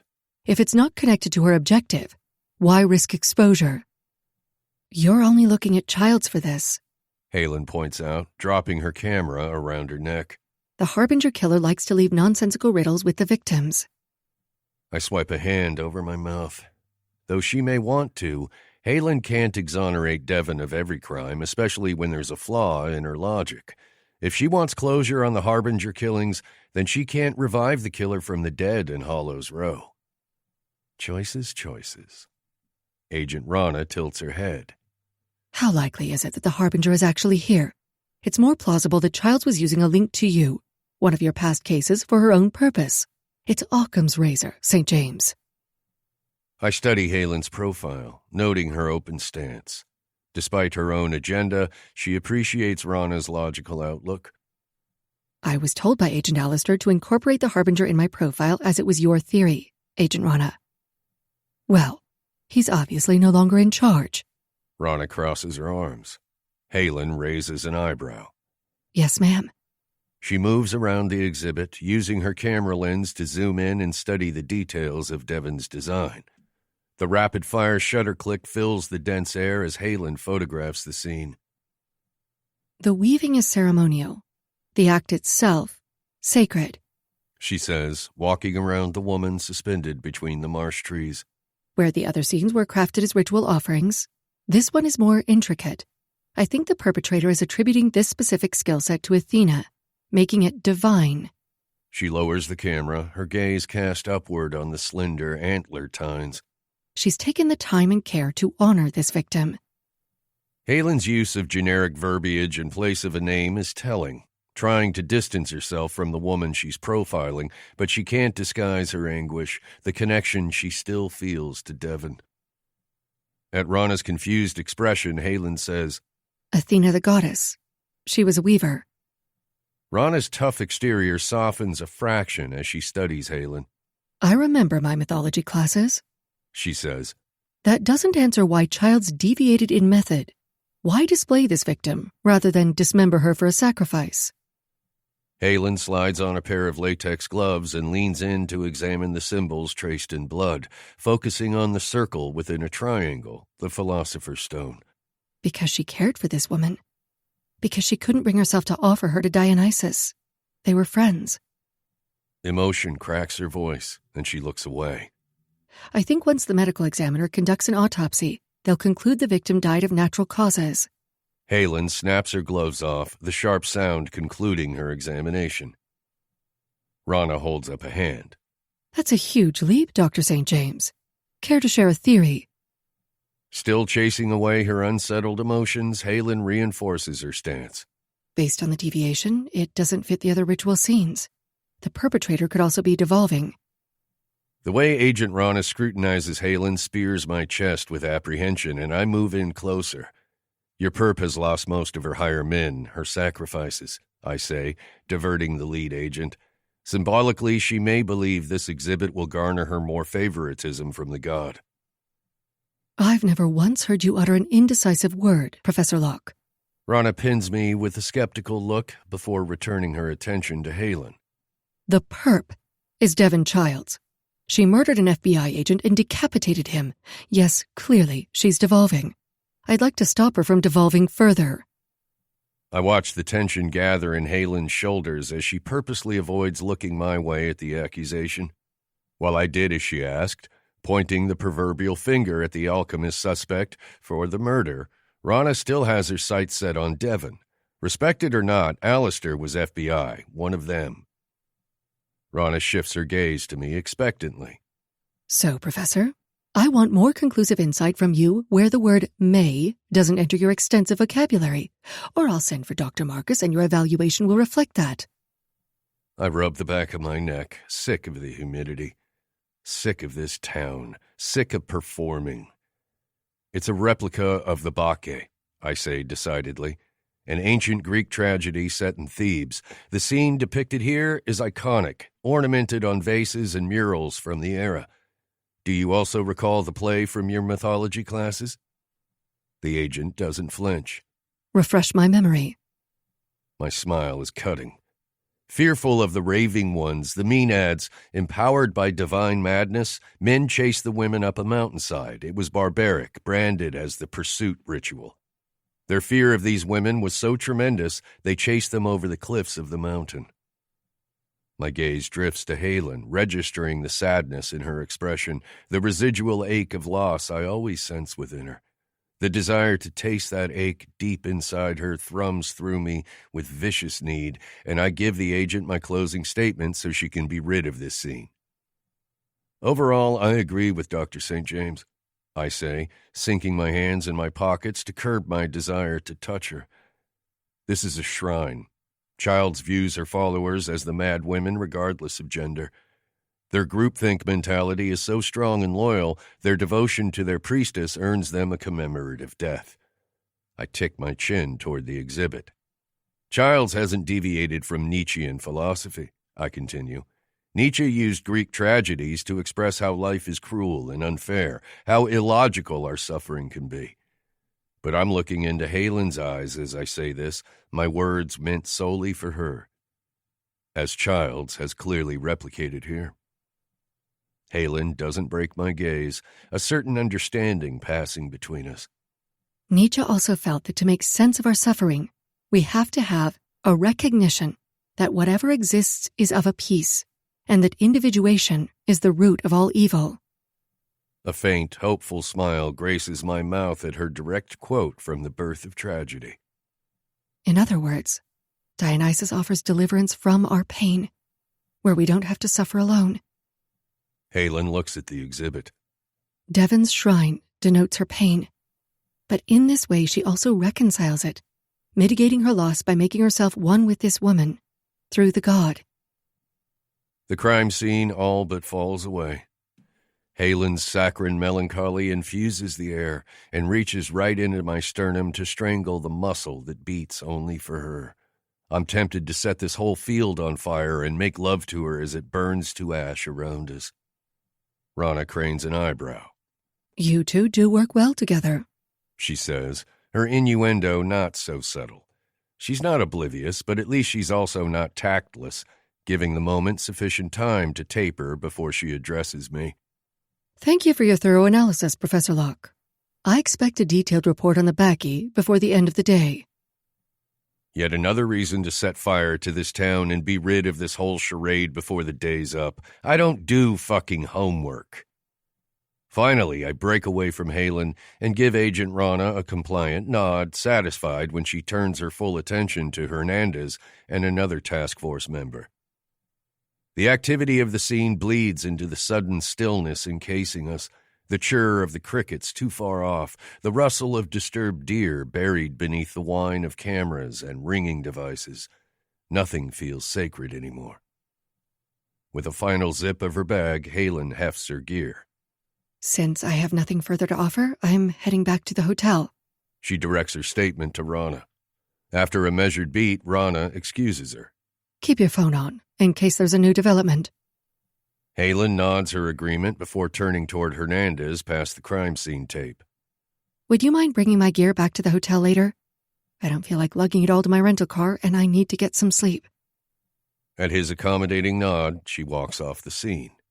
I feel the weight of his stare on my back. Are you going to let me in on what happened with her earlier? The demand in my tone makes it not really a request. Hernandez moves into my field of vision, his features stern. Maybe she's figuring you out. Despite the smile that slants my mouth, the implication digs beneath my skin. A flash of the Breyer Institute on Halen's phone rears before I tamp it down. You know, Gail, it's pretty easy to get locked up in holding cells with madmen around here. His nostrils flare. Is that a confession? A truly smart Fed would take it as a warning. Facing him, I reach out and take Halen's gear from his grasp. He says nothing more as I back away, keeping my gaze hard on him as the threat lingers amid the reeds. Right on cue, like an irritating gnat, Dr. Keller crops up in my periphery. Professor, you're not permitted to leave the scene. A growl rumbles from my chest, and it's enough to catch Halen's notice. She looks back with a severe glare to deliver her own warning. I hold up a hand innocently. I'm just helping to carry gear. Halen seals her eyes closed briefly before she slogs through the reeds toward the woman. Dr. Keller, I need a moment alone with your patient. It would appear that both of you spend too much time alone, she says derisively. Halen cocks her head, a dangerous twist angling her pretty smile. Is that a professional assessment? A thrill sparks my blood at the threat edged in her tone, so close to touching that wild fury. Dr. Keller flicks her humidity-frizzed hair from her shoulder. Just an astute observation. The standoff between them stretches until Halen says, Until your services are required as more than a babysitter on this case, you will respect all requests from every member of this task force despite your limited observations. God damn. My blood is molten watching Halen mark her territory like an apex predator. When Keller ultimately relents, walking a distance away, Halen levels me with a knowing stare. Do not do anything to her, she says. I don't think I'm the one Dr. Keller should be worried about. Damn, baby. Those claws are sharp. I reach down and shamelessly adjust myself. At her unmoved expression, I say, I have no intention of making the doctor piss herself. Though the memory of Stoll doing so brings a crooked smile to my face. Besides, I can't anyway if I'm no longer here. You lied back there, Halen says, accusation heavy in her voice. No more than you did, I challenge. Her dark layers of hair escape the band at the base of her neck. She holds my gaze a moment longer before she admits. I was just trying to make Devon appear compassionate, I say, remorseful, like she's incapable of murdering a member of law enforcement in cold blood. She brushes the shock of white from her eye. And you were lying to protect me. Always. A charged current pulses the air between us, and I chance a step closer. If you want Devon vindicated, someone has to take the fall. I roll my shoulders as I anchor the strap of her case higher. There always has to be a scapegoat, she says, slinging my words back at me. Always. Rana's right. The Harbinger has no logical reason to be here. The Alchemist suspect is the best target. Nudge Rana toward him with your profile, and I'll back it up in my report. I bite the word off with a hint of derision, making Halen's captivating smile surface. Just as suddenly, however, that smile turns crestfallen. My thoughts focused, I rest my tongue in the corner of my mouth and close another step toward her. The person who spent time in the Lipton basement conjuring the dark arts, that person probably isn't trying to manifest rainbows and unicorns, Halen. You don't even have to suffer any guilt. That's not it. She shakes her head lightly. It's all pointless anyway. Tell me what happened, I demand. She drops her camera case and crosses her arms, pensively rubbing her thumb over her forearm where I stitched her wound. Devon's sick, she says. I lift my chin, waiting for her to offer more as I watch her lower to her bag and remove a hardback. She rises to her feet with a medical journal. I saw this in the stacks that day at the mansion library, she says, showing me the cover. I couldn't make any connection to it at the time. I just knew it felt out of place amid all the other esoteric books. You're getting real comfortable with removing evidence, I say. She releases a breathy laugh. It's the least questionable thing I've done. The large print on the front cover has two words that stand out, Huntington's disease. And suddenly, as I stare into Halen's watery gaze, I understand the hopeless vortex I feel churning inside her. She cannot save Devon. And she knows this now with finality. Devon's sick, she says again, her voice catching. She's dying. She lifts her shoulders in a resigned shrug, a despondent laugh slipping free. Nothing I do here to try to help her much matters anymore. It's a lost cause.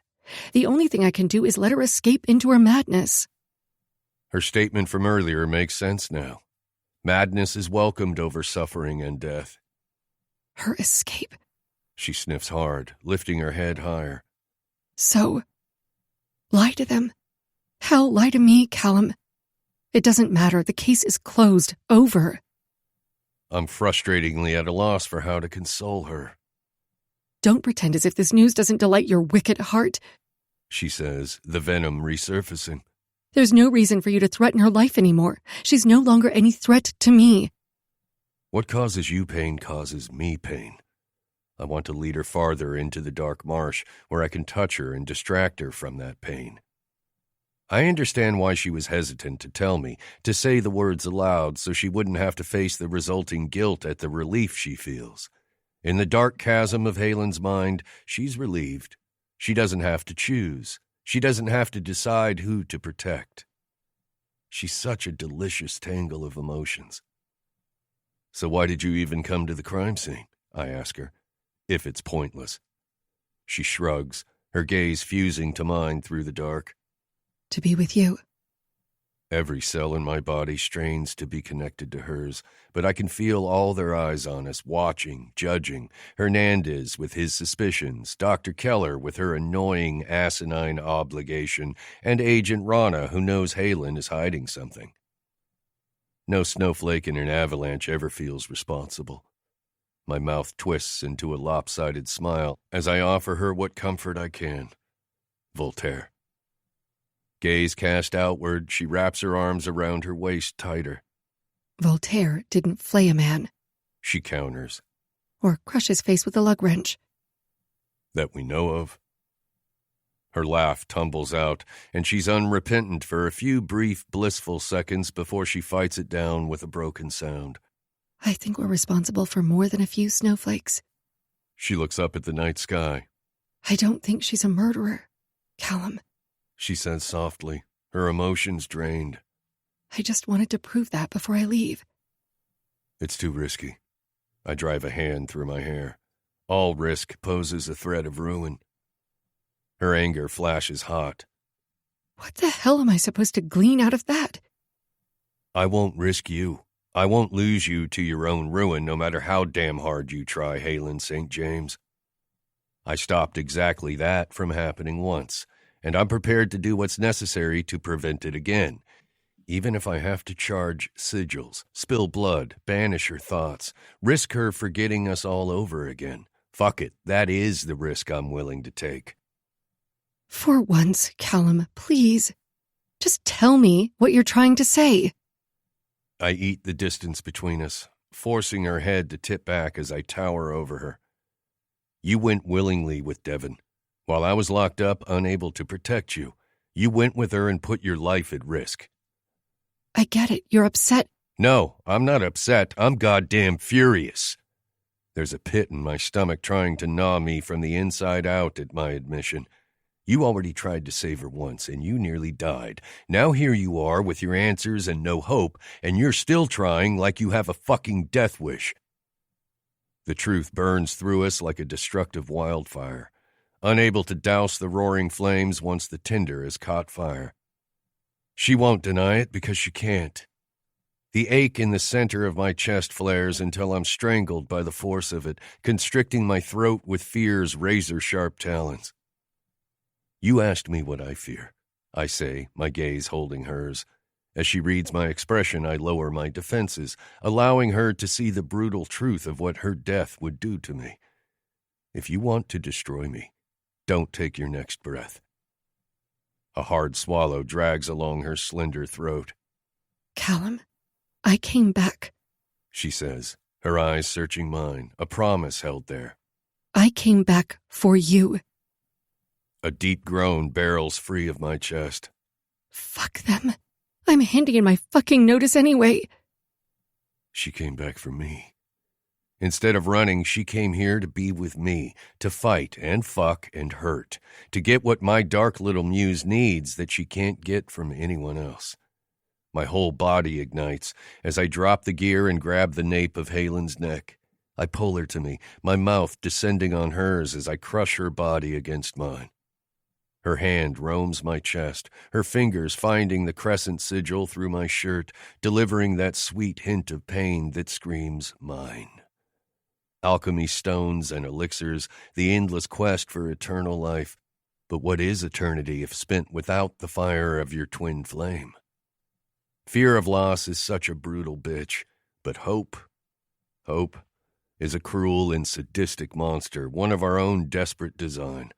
Yet even the most monstrous of us cling to the frail wisp of it. Chapter 9. Iceberg. Halen.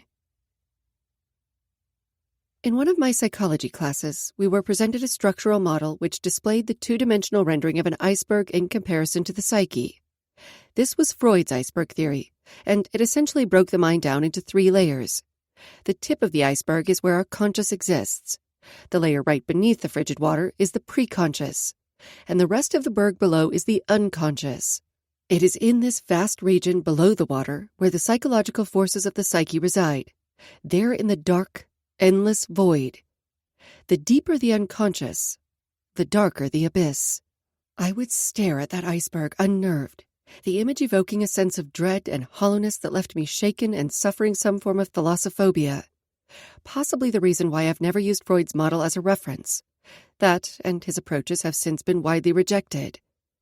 And I'm only thinking of it now as I hit send and fire off the finalized profile to Agent Rana, because of the connections I can no longer deny, the ones stirred by Devon's shrine. Everything connects. Kallum said this in the killing fields, our first day on the case. While it's not so mysterious that Freud would reference Nietzsche's duality dichotomy to explain the id, he often used philosophy and the Greek mythos to lend to his psychology endeavors. It can be insightful, such as how Nietzsche stated the Dionysian represents raw energy from which everything originates. The ancients referred to this state as a void. Kallum cited this as prima materia, the chaos of the universe. To Freud, this raw energy embodied our most extreme emotions, from terror to ecstasy. In its purest state, the Dionysian is powerful, yet equally destructive without a way to control and focus it, not unlike the id when deprived of a counterbalance, which would enslave us to our desires. When comparing the ego to the id, the Apollonian is a necessary contrast. It creates a way to incorporate the Dionysian. As Dionysus represents existential reality, Apollo gives us the means to live this intense, passionate reality without being consumed by it. Otherwise, regardless of its evocative beauty and alluring creative genius while in the impassioned throes of the Dionysian, we are not actually free, as we are still doomed to the self-destructive forces of our base desires. While there is beauty in the chaos, like the fiery dance of the cosmos, there is also pain and tragedy in its unruly violence. Freud stated that it is the excess, the id, that makes us violent. It doesn't take an expert in philosophy or having a doctorate in psychology to see the parallels. These two forces must work in tandem to survive and exist in harmony. No matter how badly my logical disposition wants to argue, once all doubt is removed, the result is a life worth living, even if it's chaotic and dark and painful. Kallum consumes my excess, and I balance his extreme nature. I close my laptop and move to the foot of the hotel room bed, where my suitcase is mostly packed. I drop the tear-shaped diamond in the palm of my hand, feeling the coolness of the rock as I pull the white gold chain around the pendant. Some distant part of me wants to keep this token of my past life, yet there's now a stronger part that desires to release it and the pain it's tied to. Like tossing an anchor away from a vessel, I set the necklace on the nightstand, freeing it one finger at a time as a buoyant relief untethers the weight within me. If Devon was here, I'd give her the pendant, a piece tied to my grief bestowed to her with the hope that it could somehow set her free also. That's the part of me she needed, that she connected with. This memento should stay with her. After a few hours of sleep, I mentally recovered enough to accept the outcome. There's no help for Devon. Even if I somehow exonerated her of Alistair's murder, she would still be charged with desecrating remains and a whole host of other offenses. She'd serve a lesser sentence for these charges, but even then, she'd die in prison or an institution before she earned the chance at freedom. I don't know when Devon's symptoms first showed, but I know she had to be young. On average, someone with the juvenile form of the disease may live up to a decade after symptoms appear. With the little research I've done on her disease, I think Devon could have potentially months to a year left. I'd been trying to walk in her steps with each ritual scene, trying to uncover the reason, the why, that sparked her obsession with ascending into a philosophical existence. The moment of clarity came when Mrs. Lipton confirmed a single theory, that her brother was terminal. The rest of the pieces connected in quick succession when I uncovered the medical journal at the mansion. That was Devon's cave, her solitude of meditation for years. The journal could only belong to her. Sometimes 2 and 2 equals 4. It's just that simple. Once the updated lab results come in and are matched to the proper medical histories of the missing locals, it will prove all 33 of Devon's higher men are, or were, terminal. But Agent Rana already knows this. It's why she's been so guarded, keeping the recovered victims quarantined in the hospital. They're all severely ill, and likely getting worse. I just hope my suggestion to obtain their records does help to get them treatment. While there's still the mystery as to why the residents kept this information about their loved ones hidden during the investigation into their disappearance 5 years ago, Dr. Marcus's theory on highly secretive societies is the most logical theory. People sworn to secrecy, clinging to the hope of their loved ones' recovery. I could delve further into the town's groupthink dynamic, but it's no longer my case to solve. Along with a profile that includes a list of suspects, I also sent her my notice. I have to move on from Hollow's Row. Kallum is still concerned Devon will reveal my secret, but that was never truly my fear. Even if she announced it to the entire world, it would be perceived as the ramblings of a clinically disturbed woman with no physical evidence to back her claim. No official would take the allegations seriously. She was obsessed with me during this case. She tried to cannibalize me. It would be easy enough to generate a profile showing how she twisted the crimes to justify her desire to use me in her ritual. I do not want to be forced to do that. With a long exhale, I look at the closed door of my hotel room. Even from across the hall, I can feel Kallum. Where we go from here is what I have to answer. Once he's transferred to a new hospital, I have no doubt Crosby will argue in his favor for a reduced sentence. Whatever happens next, we'll be together.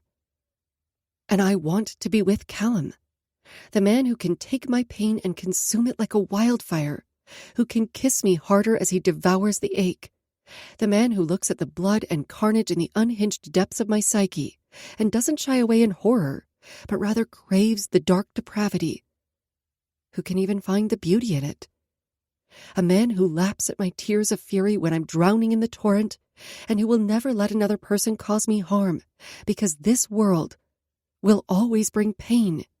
It's never ending. I have almost given up once already, given in to the weight of it all, and he will refuse to lose me. He will always find me and force me to keep fighting. The truth is, I did die the night I confronted the Harbinger, and this is the woman who was resurrected in her place, the one designed for a man like Kallum Locke. I reach for a clean shirt and begin folding it. Iris was kind enough to lend me the use of her hotel washing machines. As I lay the garment in the suitcase, my phone screen lights up with a video call. I stare down at the unknown number. Brow furrowed, I accept the call. Dr. Torres appears on the screen. Shit. Hello, Dr. Torres. I'm sure contacting me is against the sound medical advice of your doctor. Have you figured it out yet? His face shows marked signs of sleep deprivation, and his thinning gray hair is unkempt. He drives his fingers through the sweaty strands, and I note the bandage wrapping his hand. Dr. Torres is not well. I promise I don't know what this is about, I say, turning toward the window to gauge the coming storm. With the media invasion and roadblocks, bad weather will congest the roads that much more. But I'm positive you're not supposed to have access to a cell phone. He huffs a manic laugh. You refuse to answer my calls from the facility, he says, as if this is a reasonable explanation. Besides, this is my hospital. I can use what devices I see fit to. Even so, his gaze darts around the white room warily. And the reason for your call? I prompt him to hurry him along. I was certain, with how intelligent you are, that you'd have put it all together by now, Dr. St. James. He's baiting me. Otherwise, he would have already told me what he wants me to know. From what I've heard from the psych department at Briar, Dr. Torres is suffering a form of persecutory delusion, which I have no doubt Kallum helped exasperate, but he didn't create the psychosis. I'm ending the call now, Dr. Torres. Please make sure to take your scheduled medications and do the work to get well. I wish you the best. Professor Locke was communicating with your suspect. The dark, chilly waters funnel over my head as a sinking feeling tows me under the iceberg. I draw the shades closed across the window. While he was remanded at Briar, I say, needing to hear him say it audibly, clearly. Yes, Halen. You want me to believe that Kallum was in contact with the Hollows Row suspect before I came to the institution?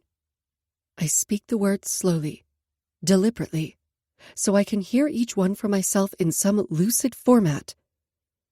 Yes, he bites out, his teeth ground in frustration.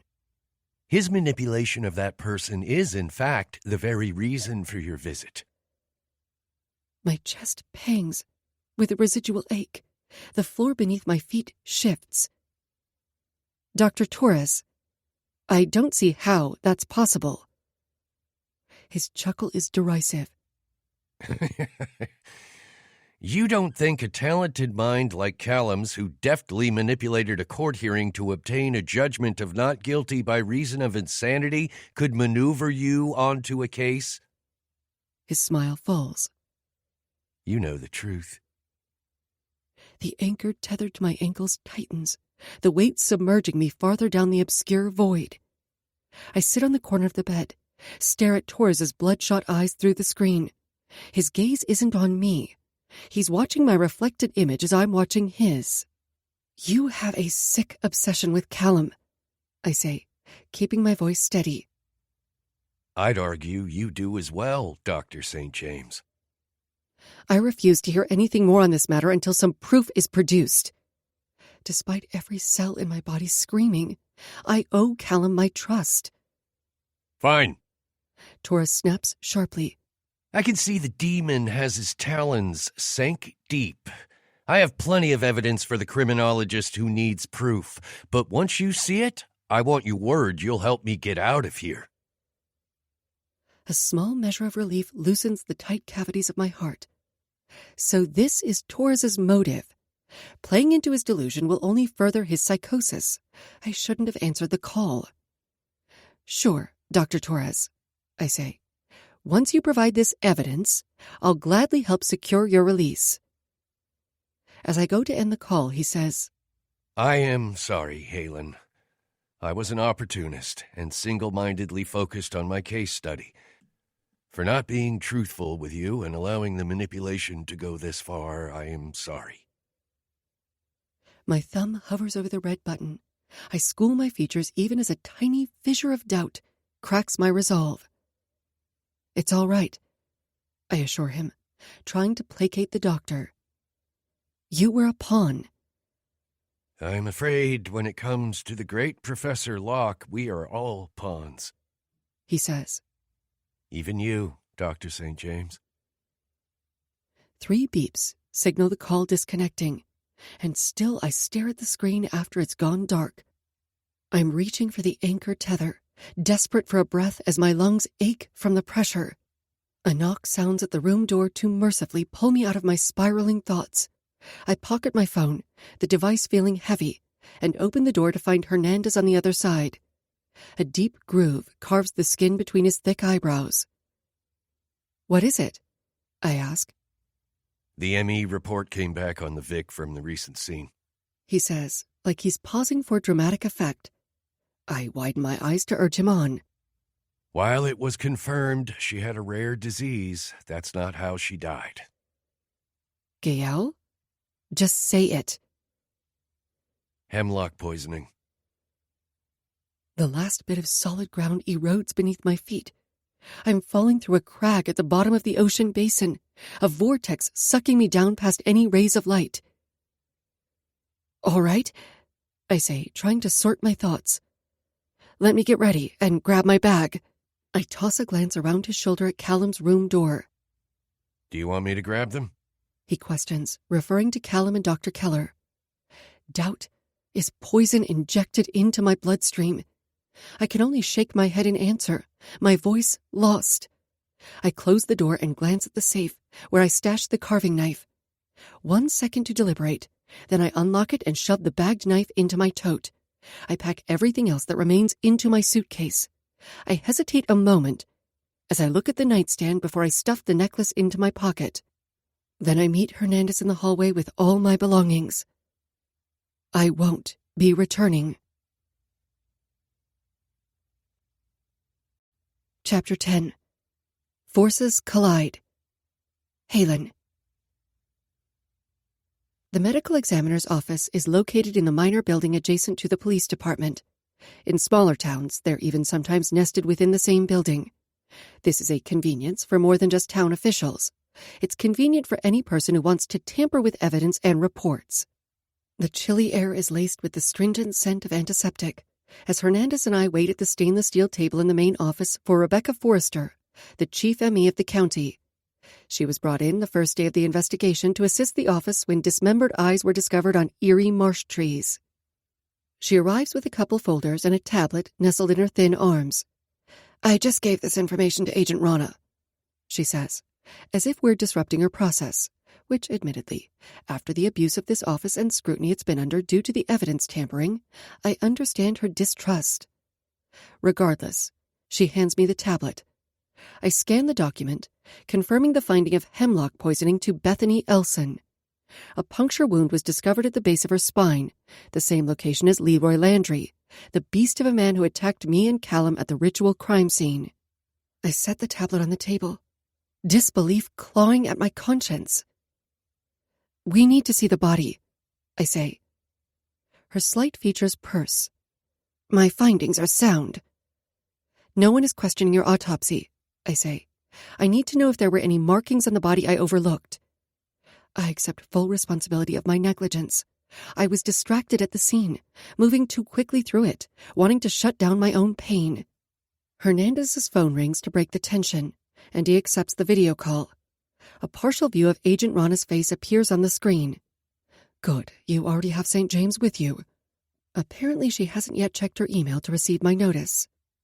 I've been trying to keep this quiet from the media, but the medical reports have leaked that the local victims were all terminally ill. Hernandez adjusts the phone. How was this kept so quiet from us? She flashes a look my way. The medical histories were buried. Nearly half of the victims weren't initially town residents, having moved here beforehand from other states. I see Devon before me in the cave, her eyes flashing wild when she said, I've liberated them. She wanted to liberate them from the suffering of their illnesses, their pending physical deaths. She could have been communicating with these people for years before they moved here to disappear. What I want to know is how you put this together, St. James, Rana asks me. Snapped back into my thoughts, I touch my forehead. There was a medical journal at the mansion library. I sneak a glance at Hernandez. Was being the operative word. It was conjecture. Good conjecture, she says. The father's death certificate was recovered to confirm he was the gene carrier for their disease. He was checked into a hospice facility at the time of his death. My limited research indicated that juvenile onset of the disease is almost always inherited from the father. I suspected that Devon's father likely passed away from complications not long after he left town, possibly so his children and wife wouldn't have to watch him deteriorate. You profiled that if the gift of the overman was rejected by society, then the perpetrator would devolve and take their own life or the victims' lives. I immediately see the connection the agent is making to the torture chamber and internally curse. On my second revision of the profile, I concluded the hemlock would come into play as a means of elimination, which, by all appearances, looks to be what happened to Bethany. That wasn't a definitive conclusion at the time, I say, attempting to deter her. Considering the recent developments, the Alchemist suspect fits that profile more reasonably than Childs, closing up loose ends, eliminating any potential leaks that could expose and implicate them. If that's so, then Childs would logically be in danger, as she's also a loose end, Rana says, and the hairs along my body lift away. But it's more plausible they're working together. Childs staged the scene yesterday. No matter who injected the hemlock, she's an accomplice. Unless Devon was trying to tell me something with the scene. I know it's not rational and even biased, but I want to believe Devon's desire was to help these people, to offer an escape, even if a delusional one. I'm sending Keller and Locke your way to team up, Rana says. I want the crime scene analyzed in daylight before the storm can hamper any potential evidence. At the mention of Kallum, my heart rate quickens. Agent Rana, did you receive my "I got your notice and I don't accept it"? Professor Locke is scheduled to depart this evening, and I can't lose the both of you on this case. Agent Rana, I know why you want to leave. She cuts me off. I understand you feel a connection with Childs, Devon, she amends. And though I typically subscribe to the sound advice to never commiserate with the suspect, use it, Halen. Use your connection with Devon to find her. Chest constricted. I can only nod, not fully appreciating what I'm agreeing to before she ends the call. All I can think about is what she said. Devon could be in danger. Hernandez pockets his phone in the inseam of his jacket. So you're not leaving now? I expel a tense breath and look him in the eyes. As he was the one to help load my luggage in my rental, I couldn't keep it from him. I still am.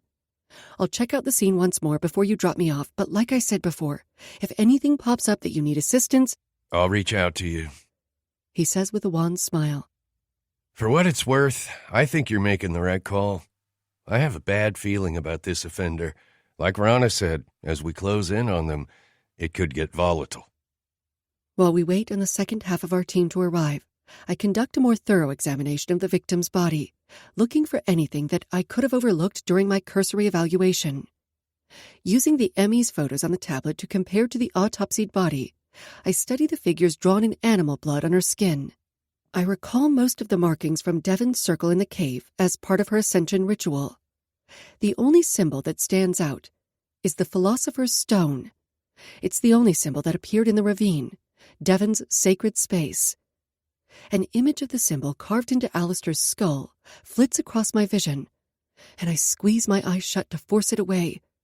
Kallum has woven himself just as intricately into this case, and if I start pulling at the thread, I'll be the one to unravel. What are you trying to tell me, Devon? I glance up from the body. Was Coulter Childs ever identified among the remains? I asked Dr. Forrester. She presses her lips together and digs out her phone. After I provide my email, she sends the full report to my device. Thank you, but can you just tell me if his remains were recovered? The initial report of the Vic's remains was doctored, she says, impatient. 11 of the victims were determined to be deceased prior to organ removal. Coulter Childs was one of them. I again look at the body, unable to refer to her as a victim, even in my thoughts. If Devon gave this woman so much care and love upon her death, then what did she do with her brother's remains? Where is his body? I nod my thanks to Dr. Forrester, and she covers the body before sliding it into the locker. The chill of the room settles deep into my bones as I imagine Devon sitting in her ravine, her emotions a chaotic storm after losing her twin brother to the illness they shared, her belief system being challenged, her optimistic delusion crumbling. That was her moment of no return. The heartache and rage I felt there in that chasm, that's where she engraved the Philosopher's Stone into the clay wall as she slipped right over the edge. But she didn't jump off that cliff all by herself. She had a push. I expel the thought as soon as it surfaces.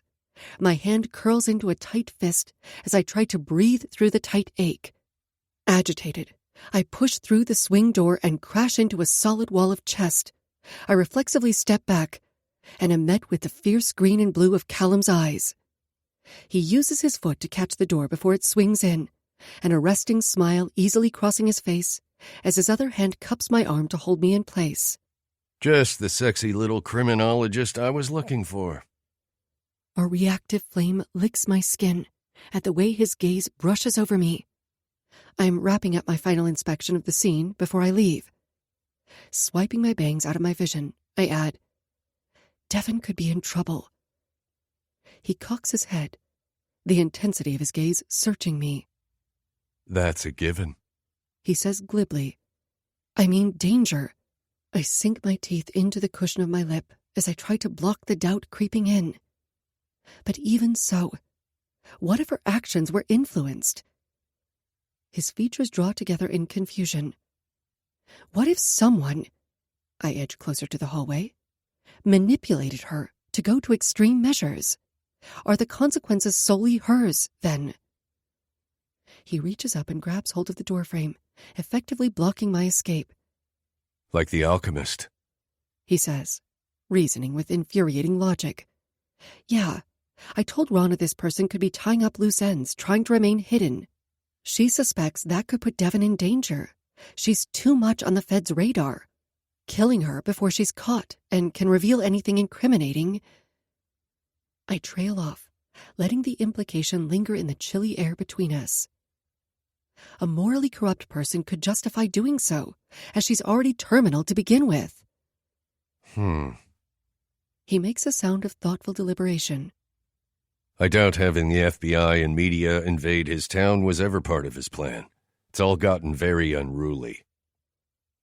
I study Kallum's eyes, the eyes that swallow me, that I fell into from the first moment he put me in his sights. Kallum, if there's something you want to tell me, please, do it now. He lowers a hand and clasps my cheek as his heated gaze bores into mine. It is not enough to conquer. One must learn to seduce. Unease tightens my chest. His cryptic quotes have never felt so damning. He pushes in too close, his next words dropped hot against my lips. If you don't want vague answers, don't ask vague questions, Halen. As footsteps approach from farther down the hallway, Kallum lets his hand fall away. He takes a step into the corridor, allowing me the chance to fill my aching lungs. Noted, I say. He releases the door, sending me a wink before it swings closed. I catch the corner and flatten my palm against the cool surface, dousing some of the heat beneath my skin. God damn him! Kallum's words burrow under my skin as I follow Hernandez outside the building where, once we're all assembled, it's decided that Dr. Keller and Kallum will ride with us to the newest scene. I should be driving my rental out of this town, not cruising down a desolate stretch of road toward the killing fields. Kallum didn't point that fact out, but his intentional silence was loud. The internal ticking inside me feels more like a countdown to an implosion than the finality of this case. To divert my anxious thoughts, I pull up my email and scan the reports from Dr. Forrester. The Bureau's official lab results state 6 of the remains tissue samples revealed burst cells, denoting the bodies had been preserved via a freezing method. After a re-examination of Jake Emmons, it was confirmed he was alive at the time of his death. He was murdered. Devon told me Jake was already dead, and I made the assumption it was an illness that took his life, not her. I made an assumption because I didn't want it to be Devon who took his life. A new email pings the top of my inbox, and my stomach pitches as I read the bold words in the subject line. Proof. I've been here before, staring at an email that could expose a dangerous truth, warring with my feelings on whether or not knowing that truth would change my feelings for Kallum. Eventually, the enchantment does end. With a tremor in my hand, I open the email. I skip over Dr. Torres's ramblings and tap the attachment, my breath held as I wait for an image to load. A picture of a hospital room materializes. Posters of Nietzsche and Greek philosophers are displayed on the walls. The next image shows a collection of pictures. All of me. One was taken from the first crime scene the very first day I arrived. Kallum has never denied his obsessive behavior. It would be hypocritical of me to pretend to be disturbed, as I wasn't necessarily innocent in my fixation with him. There's a room in my apartment with a wall dedicated to Professor Locke. My relief is tangible. If this is the extent of Dr. Torres's claim... The last attachment loads, and my heart riots against the wall of my chest. Correspondence transcripts from Briar. I flip down the email log. My heart beats so loud it muffles all sound around me. My pulse accelerates as my eyes land on one single line, contained within an email.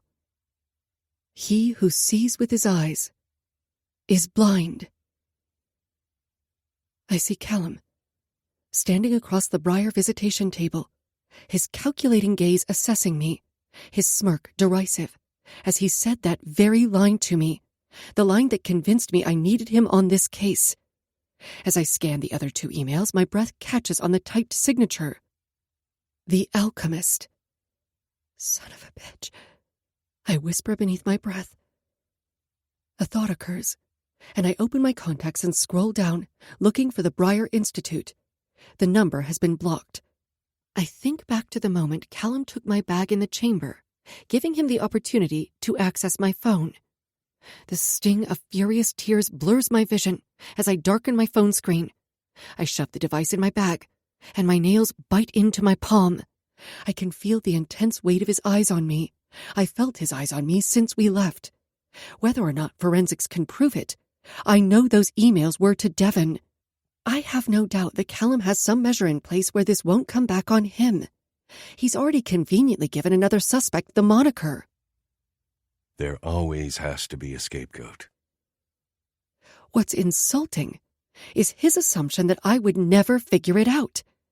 Kallum has to know those emails wouldn't remain hidden. Every one of Devon's accounts are being combed through, analyzed. When she's arrested, every single piece of evidence that can be brought forward to make a case against her will be crossed in court. Not if she's dead. I wipe a hand on my face, a cold sweat blanketing my skin. I grab hold of the door handle, the thought hitting me so powerfully to escape the vehicle I have to forcefully pry my fingers away. I barely register Hernandez's voice as panic crashes through me. I touch my forearm, desperate to gain a sense of control. Only the coarse feel of stitches drive my anxiety higher. It feels wrong. Everything feels wrong. Kallum has woven himself into me more intricately than this case. Every sin, every dark truth, every wicked, salacious feeling. We are bound together by this sick and twisted world we've designed. As I struggle to pull in a breath around the ache smothering my lungs, I turn to look at Kallum in the back seat, and I'm struck by the disarming beauty of his eyes all over again, falling right over the edge. The fall is endless. Those same striking eyes that once pulled me from the depths when I was so lost are now a treacherous void dragging me under.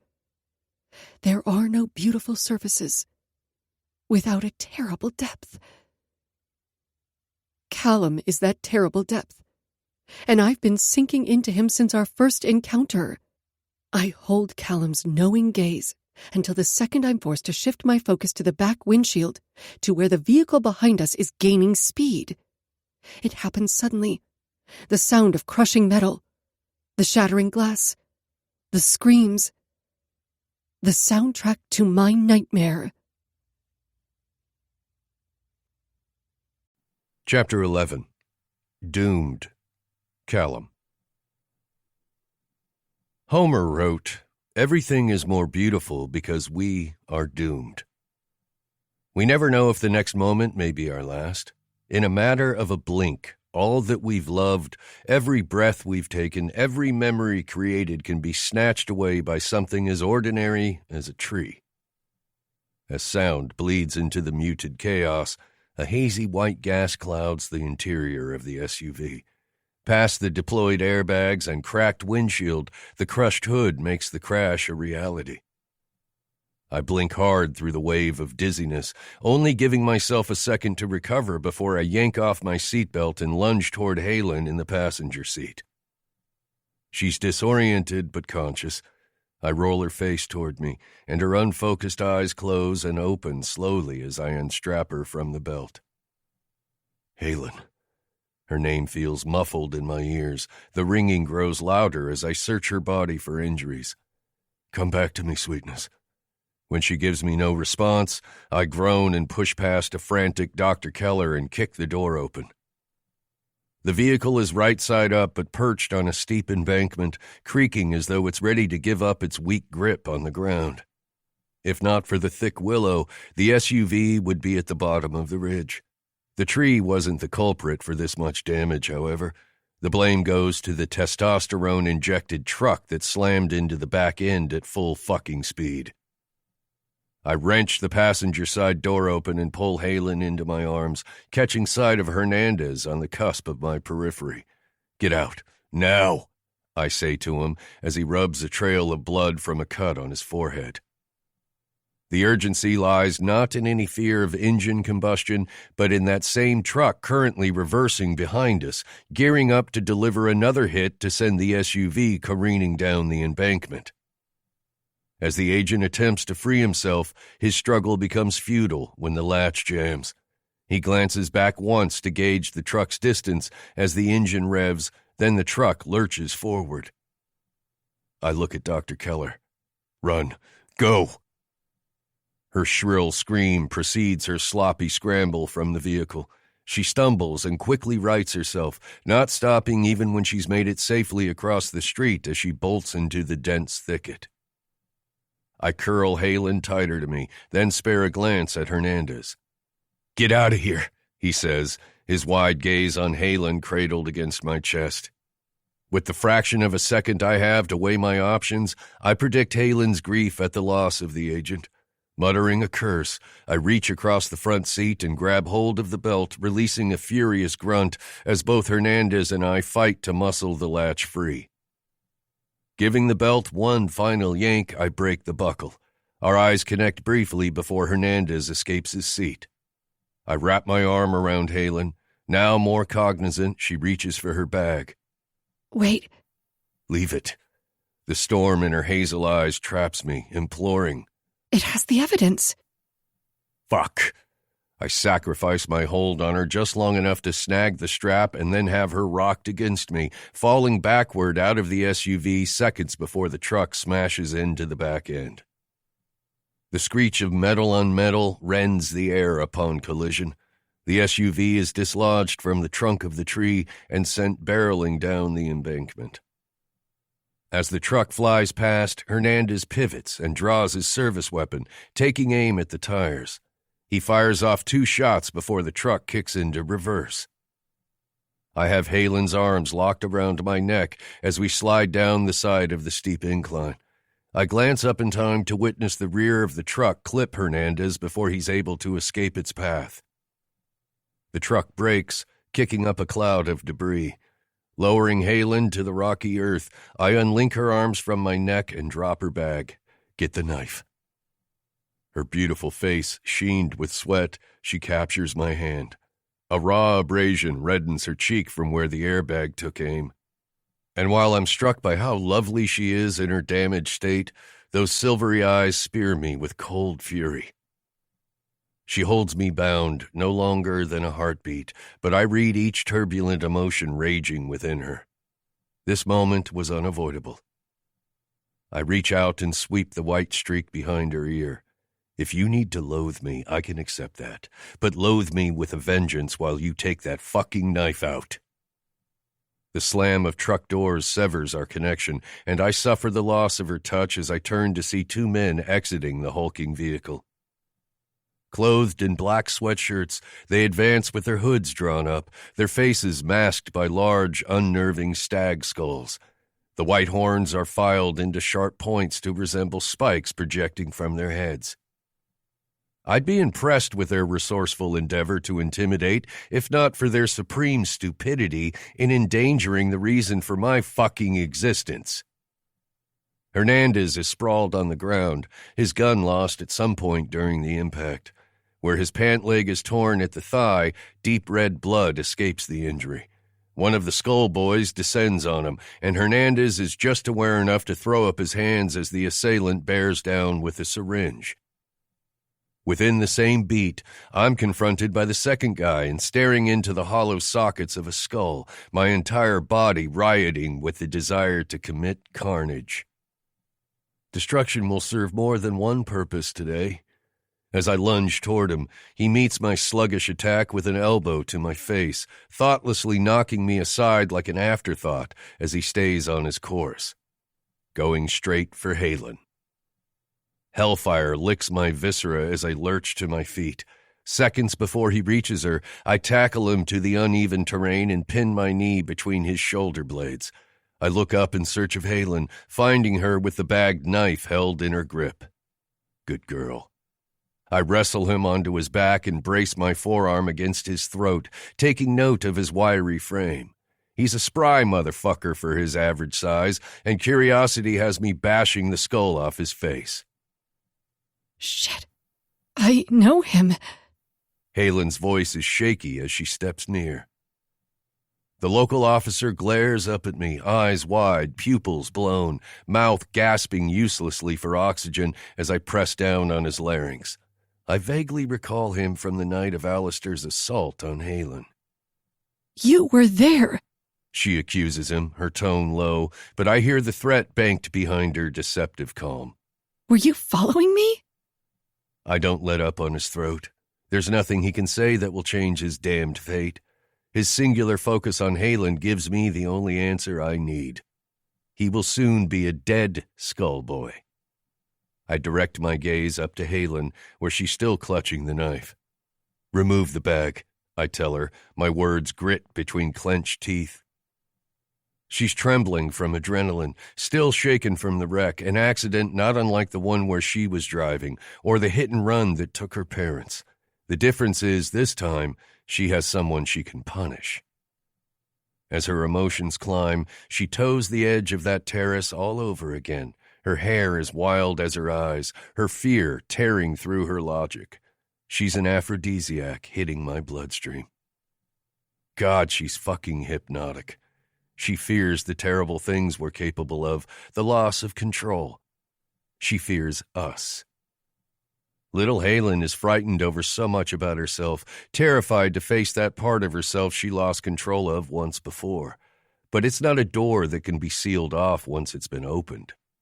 Fuck, she blew the hinges right off. Both hands still gripped to the bagged knife hilt, she cages her emotions and levels me with a tapered gaze, and I swear I've never been punched harder by a fucking look. If she removes the knife, evidence is lost. My evidence. My fingerprints and DNA on the weapon. It only lasts a moment, but her doubt detonates inside every single one of my cells, the destruction catastrophic. I can't loathe you, Kallum, she says. There are more emotions on the spectrum than lust and anger. I'm hurt. I'm heartbroken.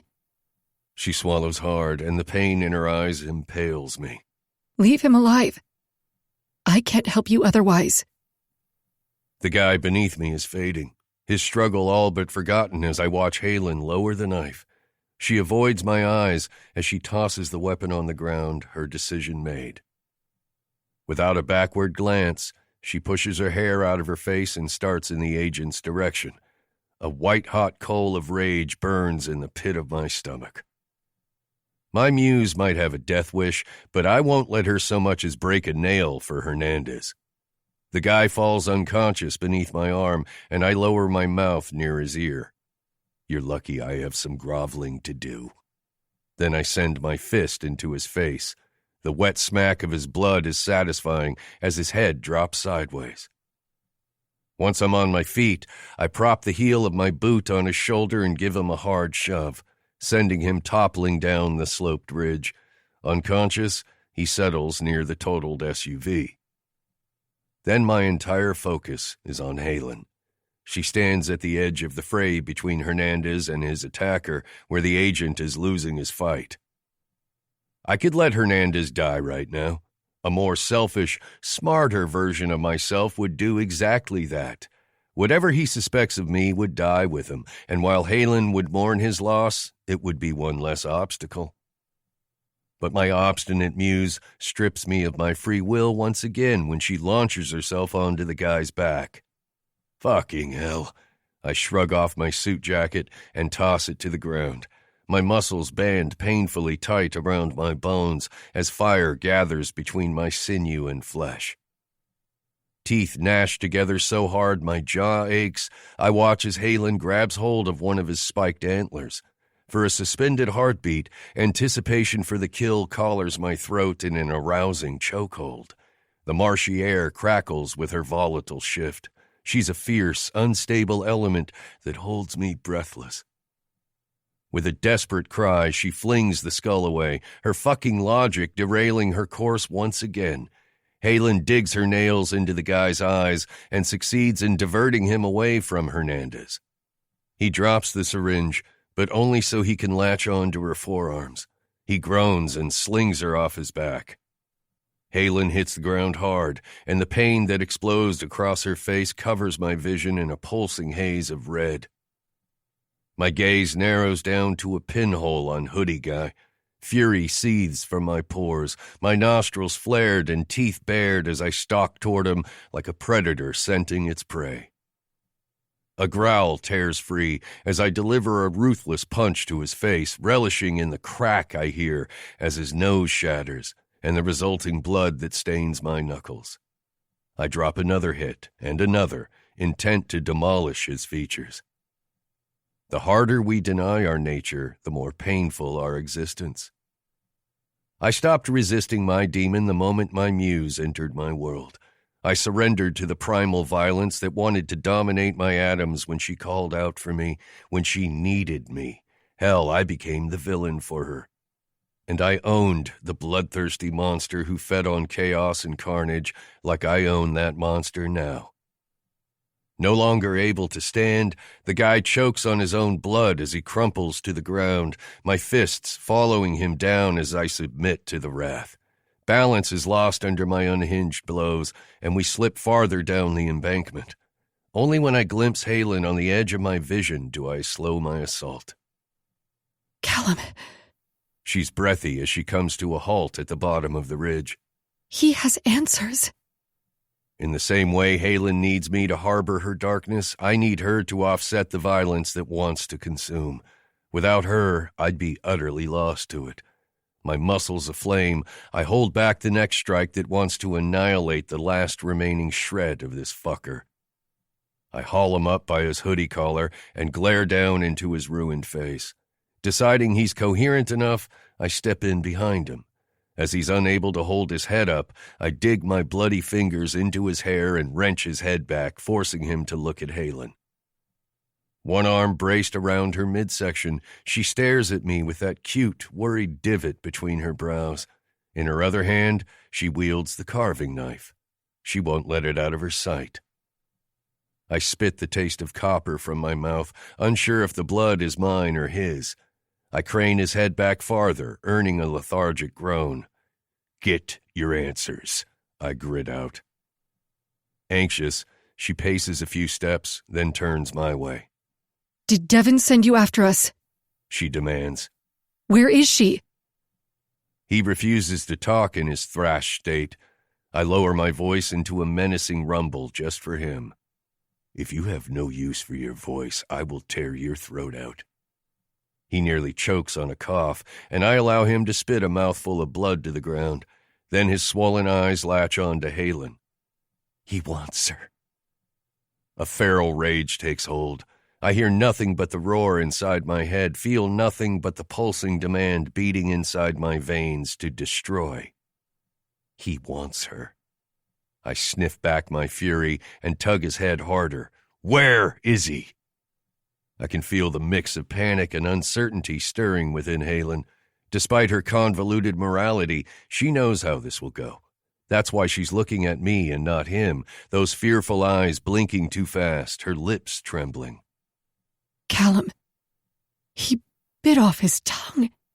She covers her mouth with her hand as the guy in my grasp begins to convulse. A gurgled choking sound fills the air as I shove him to his back.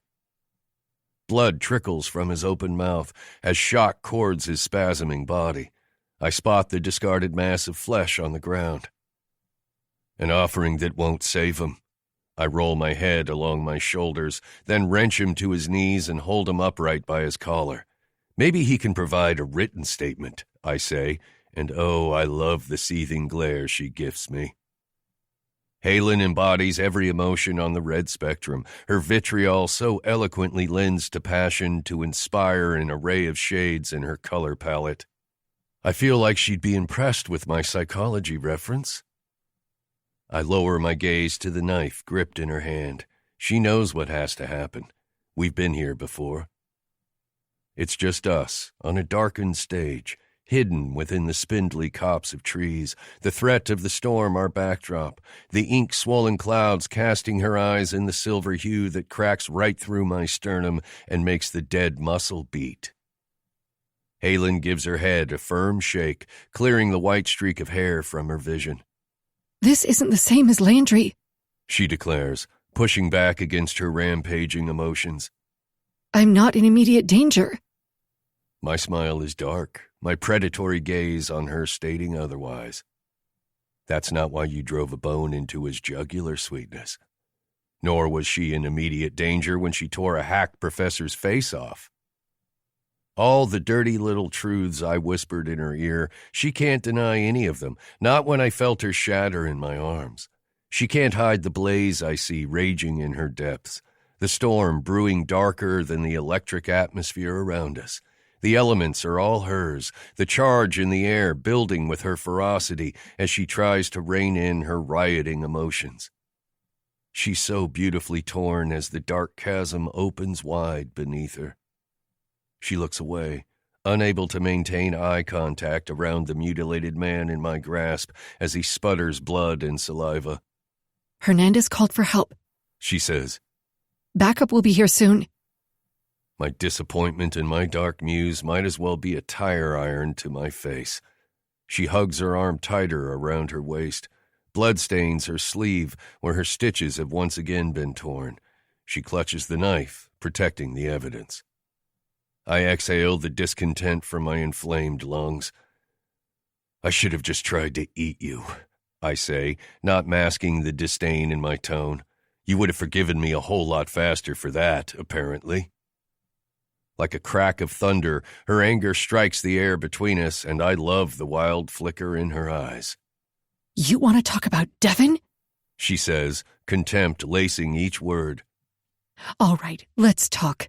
You wanted her dead for no other reason than to protect yourself. It was never about any threat to me." I lick the blood from my lips, savoring her venom. If you have something to accuse me of, sweet Halen, then just come out with it. She tips her chin up defiantly. "You were communicating with her while at Briar. You manipulated her." She grits her teeth, the hand at her waist curled into a tight ball. "You used her to get to me. And now she's in danger because of you, the Alchemist." I swipe my free hand over my mouth, working the aching tension from my locked jaw as my eyes track admiringly over the bruises along her face. You wear your violence so beautifully. My sigh is anguished. I'd say it's a shame we have to go to extremes to bring it out, but honestly, the deviant in me finds it so fucking hot. I tighten my hold on the guy's head. If I'm going to be punished like a bad boy, then I might as well do something to be punished for. Her wary gaze drops to the convulsing man in my grasp, and panic flares within her. "No." She grips her hair, shaking her head. "This isn't who we are. This can't be." I cock my head. And why is that? The dejection that touches her eyes almost caves my resolve. "Because killers eventually get caught." Her grief bleeds between us in a river of blood and denial. She's lost everyone in her life, and I read the anguish in her lovely, distressed features. If we fear a thing too much for too long, it is inevitable that we manifest it. She takes a hesitant step forward, then another. Coming to stand at my side, she touches my cheek, her gaze pleading. You didn't lose me in the wreck. I'm right here, Kallum. Her words are a gentle whisper as she gives voice to the destructive fear annihilating my mind. Hung on her watery gaze, I say, I won't lose you. Then don't lose me. Fear brims her delicate features. There's an undercurrent of threat there, and I can taste her heartbreak as she delivers that threat. It stings my lungs, the sweetest aching pain as I breathe her in. The man who supports his madness with murder is a fanatic. She quotes Voltaire, trying to seduce me with her reason. Then she places her hand on my arm, an urgent appeal to release the man in my clutch. The lover's whisper, irresistible, magic to make the sanest man go mad. Homer's words cleaved from my soul. You are my madness, Halen. I am maddeningly, fanatically in love with you. Kallum. Her voice cracks. A tear falls free, and I see it in a matter of a blink, all that is being torn away, all that is being lost. A dangerous man is a mad one with nothing to lose. You've always known who I am, I tell her. You just prefer the illusion. I choke up on his head. Sometimes we just need the sharp snap of clarity to awaken us. I keep her teary gaze trapped in mine, then deliver one hard, fast twist. The bone-snapping crunch of his neck breaking echoes through the chasm before his body falls slack to the earth. Halen's emotions clash in a vortex stronger than any storm, and I lick the saccharine remnants from the air, tasting her, whetting my appetite.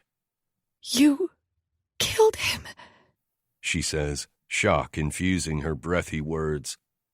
If you didn't want him dead, then you wouldn't have said so much that he couldn't know. I cast a glance down at his unmoving body. I should have torn his spine from his neck to really send a fucking message. He wants her, and I'm making damn sure he knows I won't let that happen. She tears the plastic evidence sleeve off the knife and points the blade at me, and my blood is fire. This is what you want. Madness, mayhem, chaos. Those are listed on my resume. I step over the body as I pry my necktie loose. Homer understood the struggle in having a muse. Once invoked, our muse is free to use her vessel however she pleases, and we are but empty and fallow as we wait to be inspired, unable to even take a breath until graced by her divine beauty. Halen retreats another step, her foot placement slipping farther down the steep incline. Kallum, please. I have to get help. You can't come with me. She looks pointedly at the ankle monitor. Fuck. You really do lie so pretty. Dr. Keller is long gone, hauled ass to the next town by now. Hernandez is injured, maybe even dead. The backup feds are still another 5 minutes away, if they were even called. With a deep grunt, I kneel and snap the pin on the GPS monitor wrapping my ankle. The strap falls loose, and I fling the tracking device out across the ridge. As I rise to my feet, I lock Halen in my predatory gaze. If you run from me this time, sweetness, you better run fast. The rush of her fear nearly levels me. Every twin flame gives chase at some point, and my muse doesn't disappoint. She runs. I roll my sleeves up my forearms and trace my fingers over the sigil branding my flesh, then ritually spin the ring around my thumb, giving little Halen a head start before I pursue. I've been chasing her for a long, long time. It's about fucking time I catch her. Homer knew one other truth. We men are wretched things. Chapter 12. Primal Man. Kallum. The lust for the hunt always rivals the kill. At my base core, I'm a primal beast that relishes the chase, and Halen is by far my favorite prey. Gazing into the dense thicket of marsh grass and trees, I breathe in deeply, pulling Halen's intoxicating scent into my lungs. Her emotional arousal is goddamn delectable. My inner beast is salivating. The liberation I feel from the tracking monitor stirs my blood into a frenzy. My heart rate climbs with each second that passes. The farther away she gets, the hungrier I become, the deeper the desire to bring us together. The low rumble of thunder builds slowly, drawing out the tantalizing buzz in my veins until all I can feel is her dark elements tangled with mine, a sinfully wicked seduction as the kill heightens my arousal. How I know it heightens hers. That's what my fearful muse is truly running from. Halen is always trying to outrun that darkness whispering in her ear, but today there will be no escape. I relent to the carnal demand to give chase and bound toward the tree line. My feet pound the earth in pursuit as I track Halen's clear footprints. Adrenaline surges the chambers of my heart. Dopamine floods my neuro pathways, and I swear if I catch her too soon, I'm going to make a mess of my meal. Crossing into the deep brush, I swipe the viney branches to clear my path and push into the coppice of pines and willows. The leafy sprays give off a trace of wintergreen as I brush past. My steps light now as I strain to hear the sounds out of place in the marsh. My little twin flame will give herself up, because deep down she wants to be caught. Plato may have framed the origin, but the terminology is relatively novel, a mystic belief in the union of dual flames and their stages once reunited. While I spent the vast majority of my time in the yearning stage, made obvious by my years of pining for my muse, once Halen and I were thrust together, we accelerated through the others, raging hotter than a holy fire. The chase and surrender stage might as well be written in our stars. As the chaser, it's my sole purpose to pursue my little runner until she's thoroughly exhausted, where she's forced to face her fear before she ultimately surrenders. Fuck, her surrender will taste so sweet. I don't have to adopt a New Age theology in order to appreciate the symmetry. Being open to new ideas is how one prevents repeating historical mistakes. Like the day I yielded to my weakness and handed Halen the means to lock me away in a psychiatric hospital. Now I'm much more cautious with what I let slip past my lips. Her allegation of lies, while demoralizing, does little to deter my purpose. I have but one desire, one obsession, and I've sacrificed everything to obtain it. The distinct snap halts my movements. There's a rustle of reeds, the telltale squelch of soggy earth being shifted, then Halen's small gasp. That's all it takes, just the breathy cadence of her fear whispered through the canes, and I'm feral. You know what happens when the prey runs from the predator, I say, as I duck under the low-hanging sprays. Are you provoking me on purpose? I'm hard just thinking about how you begged me for the pain, Halen. My gaze sweeps the high grass. I hold my breath and wait, my body humming with anticipation. The alluring scent of her arousal invades my senses, and I close my eyes to taste her.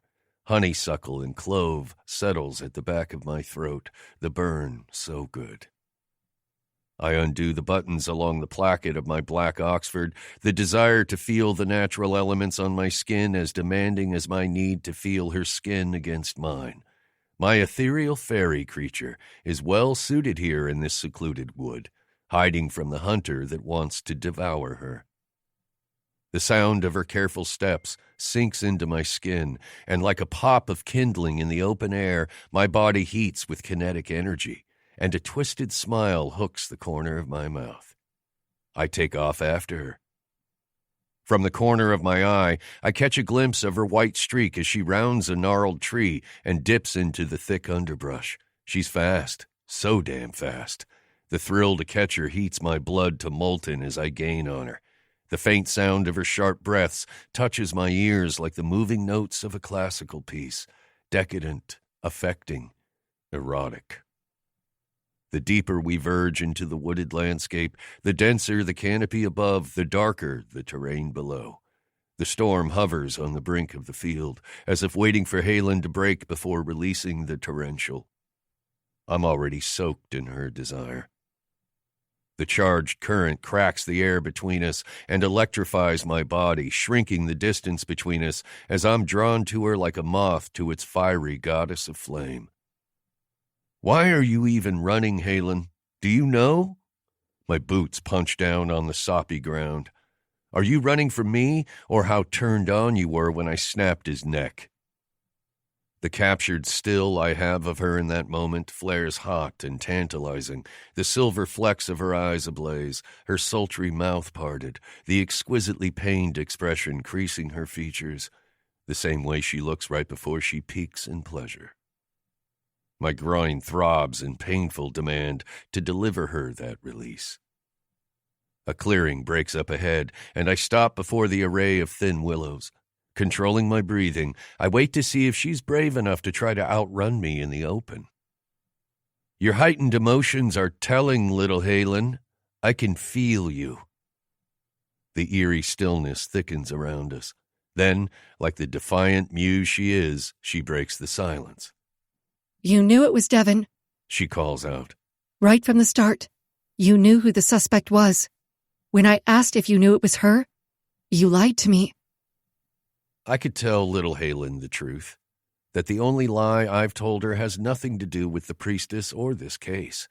I could pour my proverbial heart out and beg for forgiveness, but I've been telling her the truth since our eyes connected across that quad. It's not what you think, I say, instead, as I sweep my hand over the top of the reeds. As cliché as that sounds, it's not as if I went to diabolical lengths to keep my petty manipulations a secret.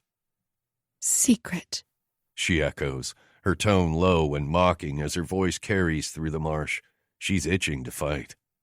At the hunting grounds, you told me a detail like the chalk used on the victim's face would only be known to the officials working the case. You knew it was her, and you were fucking with me. Oh, sweetness. I love fucking with you. But your logic has you all twisted up. I settle my shoulder against a tree and pull the necktie from around my unfastened collar. Leisurely, I loop the tie around my hand.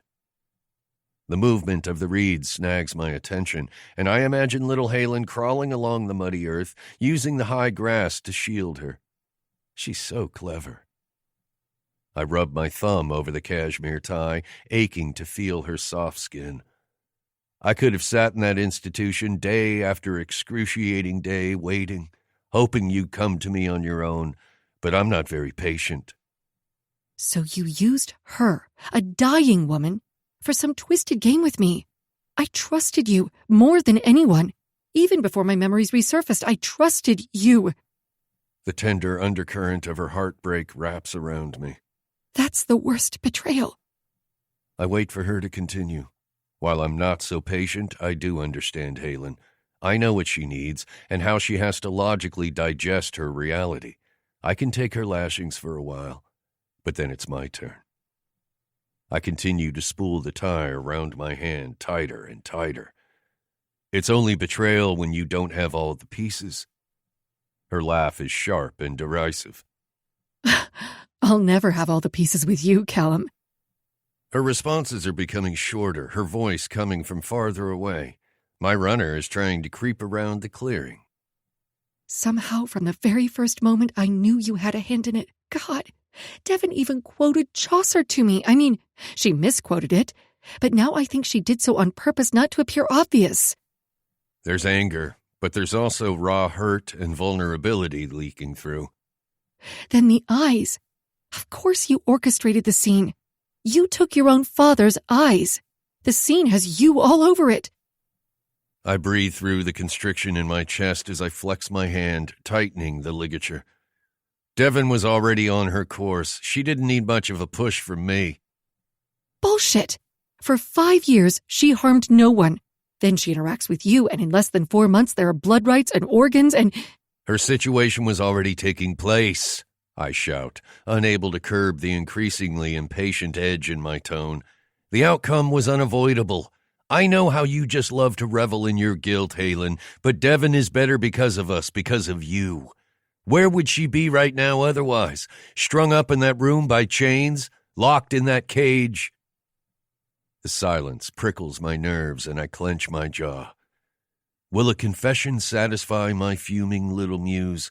Then yes, the eyes were me, because I knew the scene had to be something unique. It had to draw you there. But even then, I didn't think it would be enough, so I made sure your director gave you the case. And for good measure, I charged a sigil using a thumbtack of all lame things. My desire to have Halen on the case got every piece of metal removed from my room. A small sacrifice. Paying a ridiculous sum of money to have crime tech hacked and ensure their problematic criminologist was assigned to Hollow's Row should have been what got me caught. But damn Torres and those emails. Having access to exchange email was the only reason I agreed to his fucking case study and let him wade around in my head. Not only was he a risk, he was a liability. It was only a matter of time before he lost the last of his faculties. Unbelievable. She's barely audible beneath the insects stirring to life, their habitat disturbed. A rumble of thunder rolls in the distance, and the vibration flows along the ground. The whole theory around the case. Your obsession with the duality and Dionysus. Her breaths come faster, and I lock on to her general location in the reeds. Every bit of it was you. While my ego enjoys being stroked, I'm not omniscient. I didn't create the circumstance, I only seized the opportunity. I tear a hand through my hair in frustration. I told you, it's the universe, little Halen. Nearly every philosophy is steeped in paradox. I push off the tree and stealthily creep through the reeds, staying hidden behind the tree line. All schools of thought adopt some form of opposites attract. If not Nietzsche's doctrines, it could have been Nicholas of Cusa's coincidentia oppositorum, or logos, or hell. There's no limit with Jung. Take your pick. History repeats itself, remember? It's just our turn to observe it. After I was remanded to Briar, I pored over emails for weeks in search of very specific qualifiers I could utilize on the outside. As an authority in the occult, who has a somewhat notorious reputation, I receive all kinds of interesting messages. One such anonymous message with an encrypted address held promise. The author had reached out to establish a foundation for explorative shamanic rituals in connection to the higher self through alchemical practice. Again, this could have been any philosophy at play. The options are limitless. After 3 emails, I provided a starting point for their experimental pursuit, steering them toward an awakening with a specific sacrifice. But it wasn't until the news aired of a ritual crime scene involving eyes that I knew this person was committed to their pursuit. Then Halen walked into Briar, and our fate took over. When I discovered the symbols carved in a tree near the hemlock, my exhilaration was legitimate. I couldn't have designed a better game board for us. I took all the risk, because while the author knew who I was, I didn't know their identity. Yet they couldn't reveal me without revealing themselves. A real conundrum for them. So it stands to reason that Devon would try to have me removed from the case by framing me for murder. That, and she wanted unobstructed access to Halen. After I realized I was being framed for Jake Emmons's murder, I started to narrow the scope on suspects. While I had some suspicion about Devon, there was no certainty she was the author of those emails until that moment in the cave when she sank to her knees and confessed her failure. I could have driven that antler into her and ended the threat to us right then. I glanced down at the ink on my knuckles, every selfish desire marked on my flesh. My opposite, Halen, could never be as selfish. That's why I had to be the one. My sacrifice had to be astronomical. Silence descends over the marsh. It stretches until the screech of insects competes with the drumming of my heart. I push farther into the willow sprays, a violent energy coiling my spine as I realize my clever runner is using their strong scent to mask her own. "Run out of accusations?" I call out to her. I stop walking, becoming as still as the reeds while I wait for her voice to lead me in her direction. "Come on, Halen," I shout. "Don't leave me in suspense." I want the truth. She says, her voice breathy. Were you ever going to tell me? The truth. I rub my fingers over the inflamed crescent on my chest, feeling the truth of us deep down in the rotten marrow of my bones. Yes, my voice carries across the clearing. But timing is everything when it comes to us, Muse. So you wanted to make sure I was good and seduced before you sprang it on me. A dark chuckle slips free. Are you angry that I seduced you, or that you wanted to be seduced? I goad her, fanning that flame. At her prolonged silence, I say, 6 months was already too long. I made a promise to you sealed in blood. I couldn't risk you being alone if it all came crashing back. I admit, fear ruled me. The fear of what you might do to yourself while I was trapped inside that fucking place. That fear will drive a man to extremes, Halen. I swallow past the burn in my throat.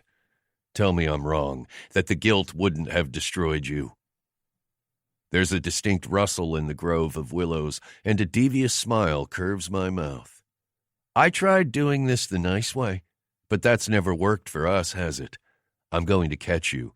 Not if, but when I catch you, Halen. I'm going to bind your wrists. Then I'm going to fuck you until you're screaming, tears smearing your beautiful face as you finally submit to the goddamn inevitability of us. She rises up in the middle of the clearing and darts through the reeds. Blood hot and adrenaline peaked, I bound out of the gloomy coverage after her. Her hair is loose, dark tresses whipping behind her as she streaks through a field of tweed and gray, her feet finding solid perches to push her farther ahead. I stay close behind, my breaths chopping the air, muscles on fire as anticipation to wrap my arms around her batters my skull in ruthless demand. I've let her escape too many times. Felt her slip through my fingers like sand, sifting too fast through an hourglass. This time, I won't give her any chance for escape. Her steps grind to a slog as she hits the field boundary of swampy marsh, but she fights her way through the mud. A gray skyline appears through patches of dark storm clouds, the reflection shimmering off a winding watercourse. When Halen realizes she's running straight toward a channel of water, she tries to change direction. She slips and slides across the beach, but claws her way back to her feet, keeping hold of the knife. Her feet slap the hard-packed dirt as she stays close to the shoreline. Slowing my pace, I don't follow directly in her path. Instead, I stay in pursuit from behind the spindly trees that line the marshy beach. She appears in flashes from between the trees as I keep my gaze locked on her. The next break in the tree line is close, and I pump my legs harder to gain ground ahead of her.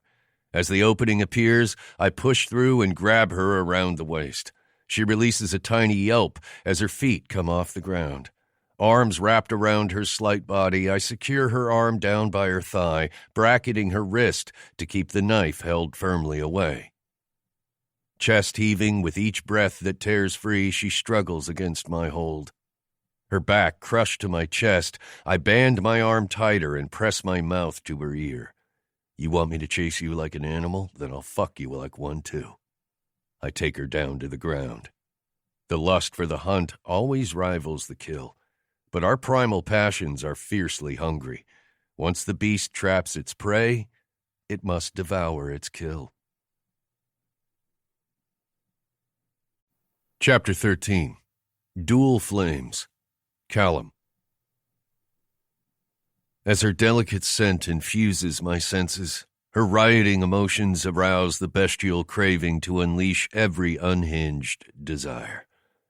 We are all animalistic when provoked into a powerless state, and Halen doesn't just threaten my willpower, she obliterates it. Like a shameless fiend, I revel in the maddening friction of her hot body squirming against mine. Our knees dug into the mud, I push her onto her elbows and seal my hand around her wrist, knocking the knife from her grasp against the marsh floor. I then unravel the tie from my hand and secure it around her mouth, tugging the knot tight against the nape of her neck before I flip her onto her back. Mud covers her front, and it's such a beautiful, dirty sight. Halen covered in filth. Her breasts rise enticingly as she drags air into her starved lungs. She tries to talk around the gag, and I latch onto her jaw and place my mouth right up against hers to taste her desperate breaths that slip past.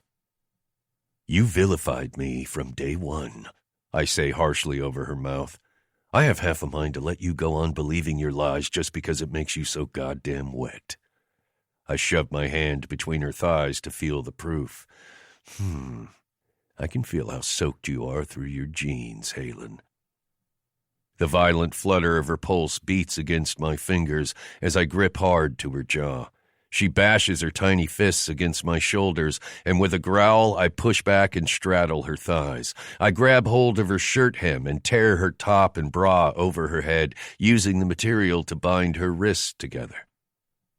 One hand fastened to her bound wrists, I pin her arms to the sodden ground and anchor my other to the waistband of her jeans. I feel it coiling beneath your skin, that sick, needy ache. Your body is begging me to scratch it to the surface. As she groans around the tie, I let my gaze track greedily over her body, admiring her perfect pear-shaped tits, the scars from her accident that blend beautifully with the marks I've branded on her skin. "God, you're so fucking sexy like this," I say as I hover closer, my shirt falling open above her. "I'm dying to tear into you." I lower my mouth to her breast and tease the peaked nipple with my tongue before sucking it hard into my mouth. Her body bows beneath mine, and I palm the curve of her waist to hold her against me, relishing in her reactive shiver. "You're going to listen," I say, my heated gaze drifting up to lock onto hers. "Every time you interrupt, I get to touch you, taste you, and make you as dirty as I want." I yank the snap of her jeans open in forewarning, savoring the way her belly flinches. Her eyes narrow on me in seething fury as I tow the tie down her chin, and she immediately says, "I don't want to hear your delusional excuses." A devilish smile slants my mouth. "But you obviously want me to ravish this body." Her thighs squeeze together beneath me to give her away. Pressing her rougher into the muddy ground, I use my knee to part her thighs and grind down heavy against her before I seal my mouth over hers. I kiss her with ruthless need, swallowing her furious cries. My cock throbs at the abrasive feel of her body fighting against mine. I kiss her until she's breathless, sparking a riot of savage hunger. As I break away, I slip the black tie away and tenderly caress her neck. Some of her fight has been drained, and I'm absorbed in the tantalizing labor of her breathing, the motion of her body as it rises and falls in time to the gentle lap of water along the beach. While I love tasting you, I keep my word. I collar her throat and slap my hand down on the muddy earth, then smear the mud over her breasts, earning a delicious moan as the cold, gritty dirt slides across her skin. Her body struggles beneath me as I work my palm over her skin, streaking the mud between her breasts and over her belly, so fucking close to coming undone at the salacious feel of her slippery and dirty under my touch. "You look so breathtaking covered in filth, sweet little Halen." Keep interrupting. I'd enjoy nothing more than rolling around in the mud with you all night. I back my claim with a dollop of mud dribbled over her tits as I hike an eyebrow, insistent. After a few strained breaths, where I swear her glare might actually ribbon the flesh from my bones, she concedes with a single nod. Freeing my grip on her throat, I covetously run my thumb over her cheek to clear away the specks of dry mud from her bruised skin. Her lips swollen from my kiss, she turns her head to force my hand away. "I'm not offering any excuses, delusional or otherwise," I tell her, "and I'm only saying this once. I didn't lie. I didn't know it was Devon. At the visitation table, when you mentioned a crime scene analyst quoting Chaucer, I never asked who that tech was. Whether or not they were connected, I didn't want to know." I expel a lengthy sigh. I wanted, selfishly, as much time with you as I could get on this case. I wait for her to argue, to interrupt. Selfishly again, so I can slather her body with mud. "But you had that same information. I continue. You refuse to see Devon through the blinders you have for her. I may have orchestrated the first scene and set the game board, but you're the one who decided how the game was played. She blinks up at me, her lips pressed together. Breathing heavily through her nose, she drops her gaze, and I see it in the slightest flicker of her eyes, the doubt of her own convictions. Your turn to tell me the truth. Would locking them up have been enough? I ask her, my tone a degree more gentle than my touch. Her soft eyebrows crease as she meets my eyes with uncertainty. If you could have found that person, would watching them get sentenced in court have been enough? I demand to know. They might have gotten 10 years, possibly more. Hell, even if they'd gotten a life sentence, would imprisoning the person who killed your parents have satisfied your need for retribution? Her breathing quickens, her gaze slit as her raging fury ignites. I don't know. I never got that chance.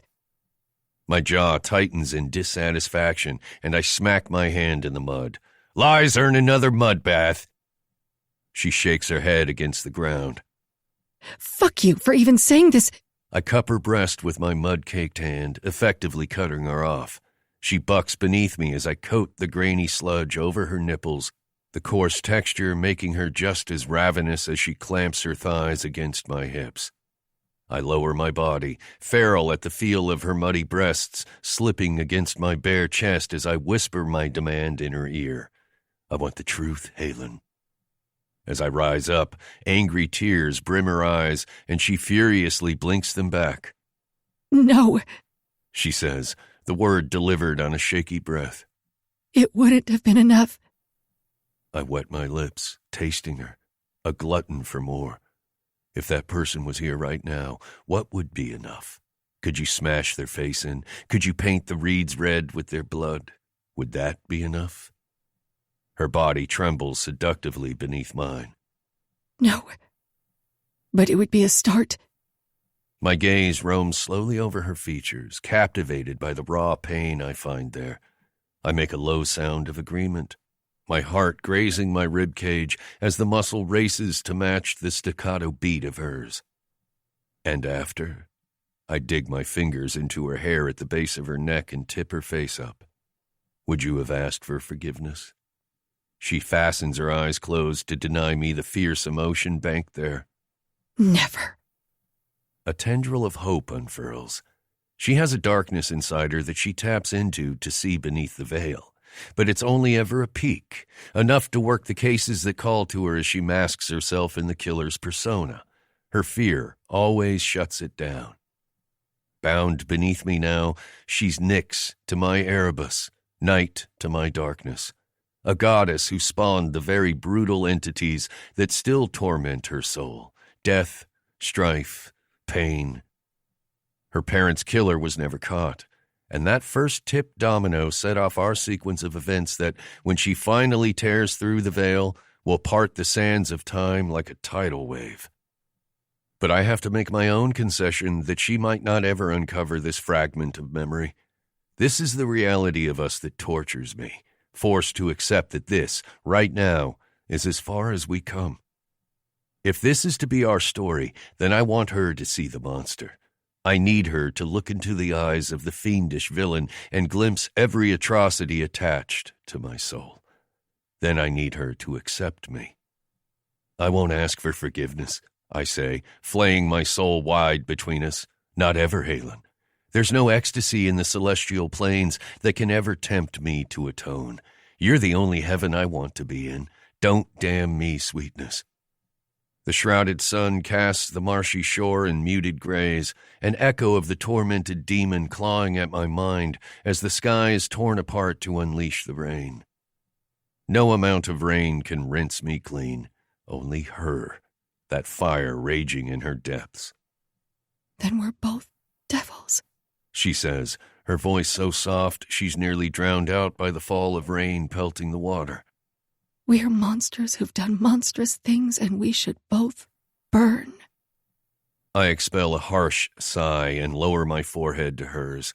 Our chests touch, heart to heart, the dirt between our bodies a conduit for that purifying burn. You want me to tell you placating things and make this easy for you? I won't, because it won't ever be easy for us. My thumb travels over her delicate jawline, but I will paint the whole fucking world red for you. I've tasted enough of your grief and regret to haunt me 100 lifetimes. If you're torn away from me, I won't seek retribution after the fact. I will eviscerate the fucker before they ever get the chance, Halen St. James. A torn sound escapes her, and she bites into her lip to fight it back. The dark fringe of her lashes sheen with unshed tears as the rain falls harder. I tug her lip free of her teeth and sweep my thumb across, lost in her fragile softness. Christ, you really are a genius. Just so fucking smart, Professor Locke. The vitriol in her tone halts my movements. You say you don't want to lose me, so your plan is to burn the world down with us in it? Your arrogant, reckless actions will force me to lose you. I swallow hard as what she said on the ridge comes back in startling clarity, because killers eventually get caught. My hold on her wrists loosens, and she seizes the chance. She brings her balled fists down on my chest. Her hands slip against the rain and mud, slicking my skin before I capture her arms and restrain her again, dropping my full weight on top of her. Halen struggles for a second longer, then gives up the fight as those fierce orbs of silver alight on me. The guilt I'm suffering isn't for Wellington. It's because of you, for what I've done to you, what I've made you. And now I'm complicit. You make me complicit in putting Devon in danger in every life that you've taken since that night together. Do you understand? You could be put to death. You killed an FBI agent. God, I loathe you for making me care, for having someone to lose all over again. Fuck you to hell and back for that. The fire rages into an inferno behind her gaze, and goddamn, I'm entranced with my fiery siren of fury. Fuck. Did you hear what I fucking said? She's a vortex of wild emotions churning out of control as her gaze aims to pulverize me. You're already locked in a mental institution. Because you put me there. And you manipulated a dying woman. That I didn't know was ill. I secure my hold on her tighter, but I would do it again, in a fucking heartbeat, to have you just like this, beneath me. I would do it again and worse.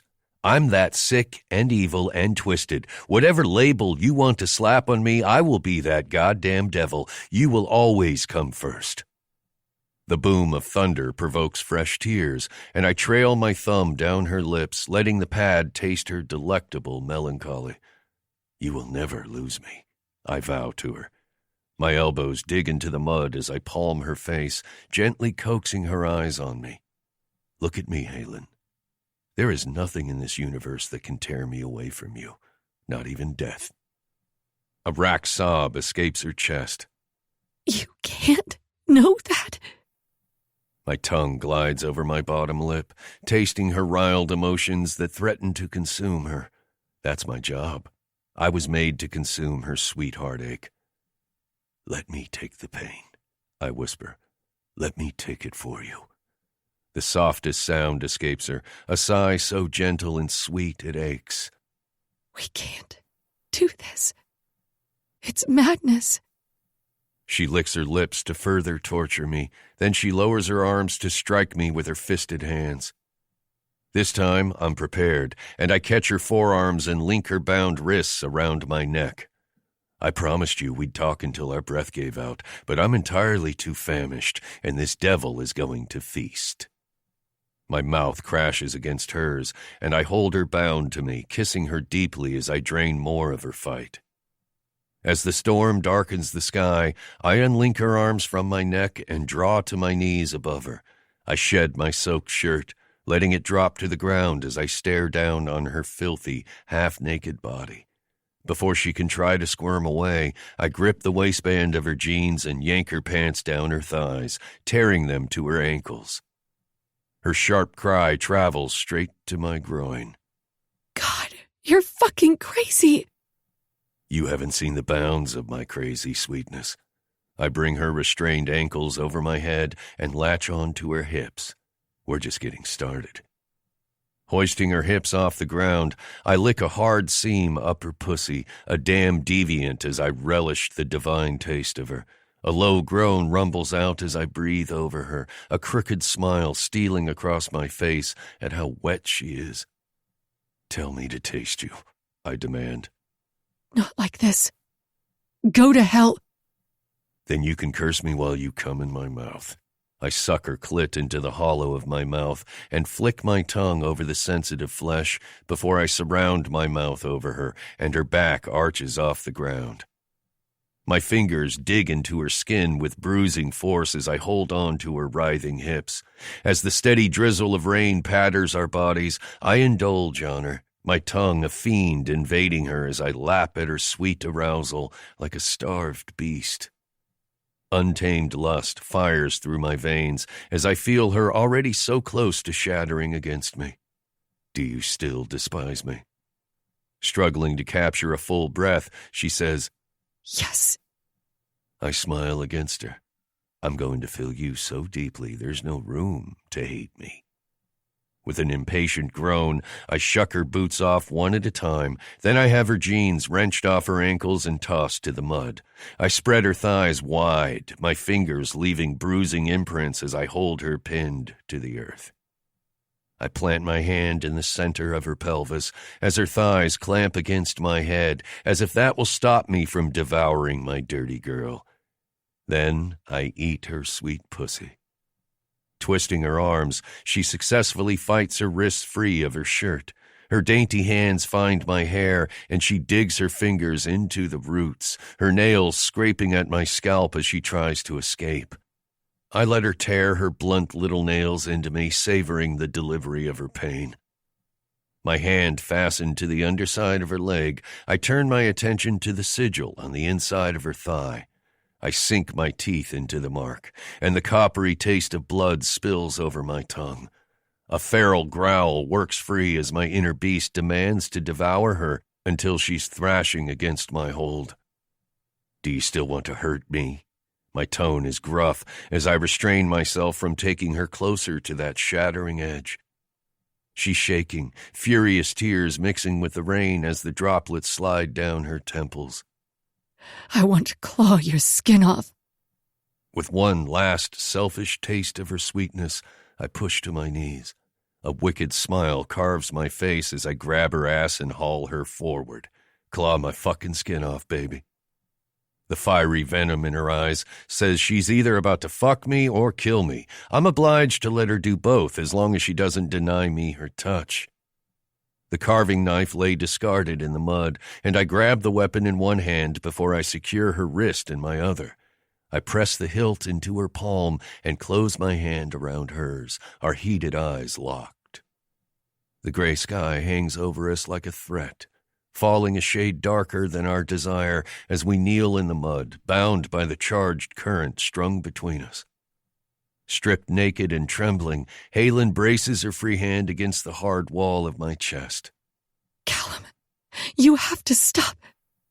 I latch on to the back of her neck and draw her face up to mine, my mouth descending on hers before she can crucify me with the lethal words poised on her lips.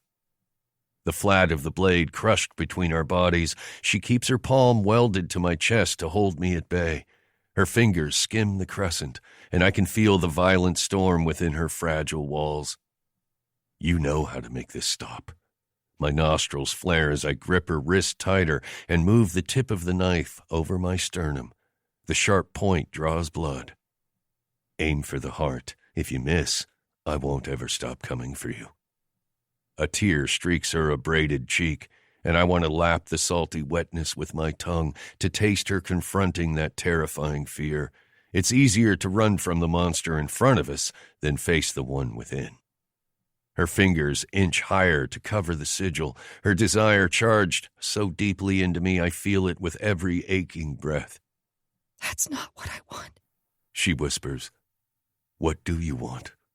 I've asked this of her countless times, desperate for her answer. What the hell do you desire, sweetness? I cup my hand over hers, anchoring her to me. God, please fucking tell me. The tears fall freely now, and when her silvery eyes flick up to capture mine, she might as well drive that knife through my damn heart. For you to have found me before my life fell apart, she says around an uneven breath. She's shivering from the chilly air, her cresting emotions. Before the death and the tragedy and the pain and the endless void that I can't find a way out of, before I became this. Why didn't you find me before?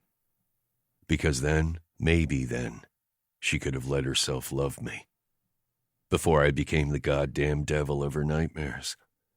A crash of thunder recoils through my bones, cracking as violently through me as her words. Because I have failed her so immensely, this is my punishment. And this is our descent into madness, the what-if of us. It will ruin us, Halen. I trap the lock of white framing her face. The strands are covered in mud, and I rub her hair between my fingers affectionately like I did that night. What you are to me is so fucking lovely, sweetness. Her watery gaze connects with mine as I utter the words I whispered to her once before, when she revealed the basest side of herself to me. I mean them now as I did then. This, the darkest part of her nature, what terrifies her, is my haven. The fierce desire to work the ritual and spin my ring tears through me, but there is no magic powerful enough to influence this outcome. Only her. I can't harbor her darkness forever, though I might try. There's too much danger in keeping one side repressed. It will find an outlet, and by then, it's a magnitude 10 quake and a man's face is mutilated by a tire iron. Halen can't sustain that level. Her humanity, her logical nature will always punish her. My conflicted muse has to embrace this part of herself. I lick my lips, tasting the rainwater, desperate for that hit of pure decadence that comes from her mingled with it.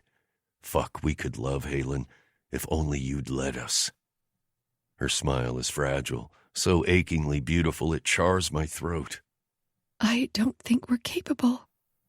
If I ripped my heart from the cavity of my chest, I'd still feel you, and that is the painful reality of my existence. Tell me I'm heartless, and let me prove it to you. The tip of the blade digs deeper into my flesh with each strenuous breath. A rivulet of blood travels down the ridges of my abdomen. Expelling a shuddering breath, she eases the blade away, but doesn't release the weapon. Tentatively, she raises her other hand and caresses the reliefs of my chest in the same fashion she did as we stood before the fire. Her fingers reverently map the inked stag skull, mixing blood and rain with her heartache like her own form of alchemy. I knew who you were. Her voice is as faint as her touch. I remember. I knew you, and it wasn't that I recognized your tattoos, that I'd read you. I felt safe. Everything that was bad and wrong would dissolve, and it did as soon as you kissed me. From my periphery, I watch her raise the knife. For a strangled heartbeat, I fear she'll try to send that blade into herself. My muscles gather tight in anticipation. You're beautiful, Kallum, she continues. Terrifyingly beautiful, like a strike of lightning, arresting and awe-inspiring when first glimpsed, but soon the fire rages out of control and sets the whole forest ablaze. Without you, that's bound to be my doom. Knelt over her in the mud, I locked the base of my spine, my gaze trained hard on that knife.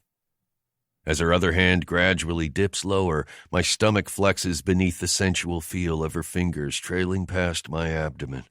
She takes hold of my belt, and every nerve in my body thrums as she yanks the leather free of the buckle. You're chaos, and destruction incarnate, and God, you're the only one, she says, her words guiding my eyes back to hers. Halen brings the point of the knife to her palm. She drags the blade across to open a seam, and hematic red beads against her flesh.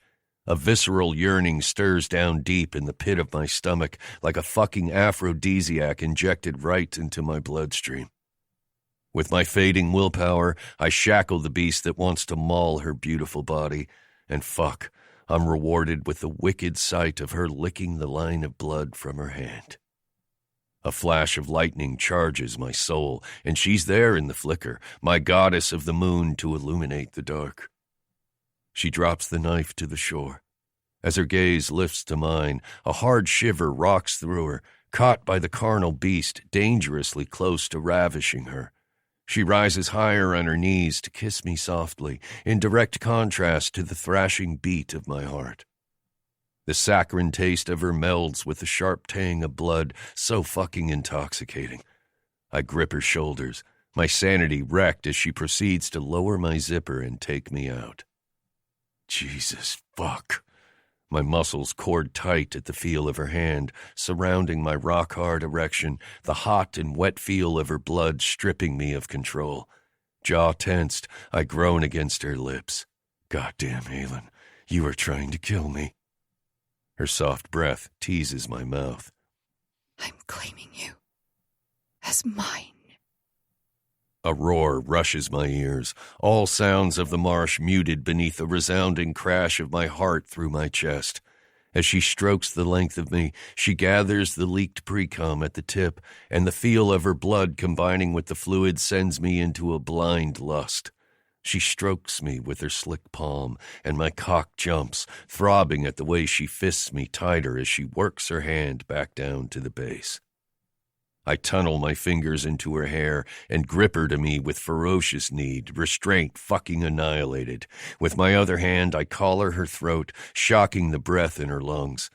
Touch yourself, I command, my words grit from between clenched teeth.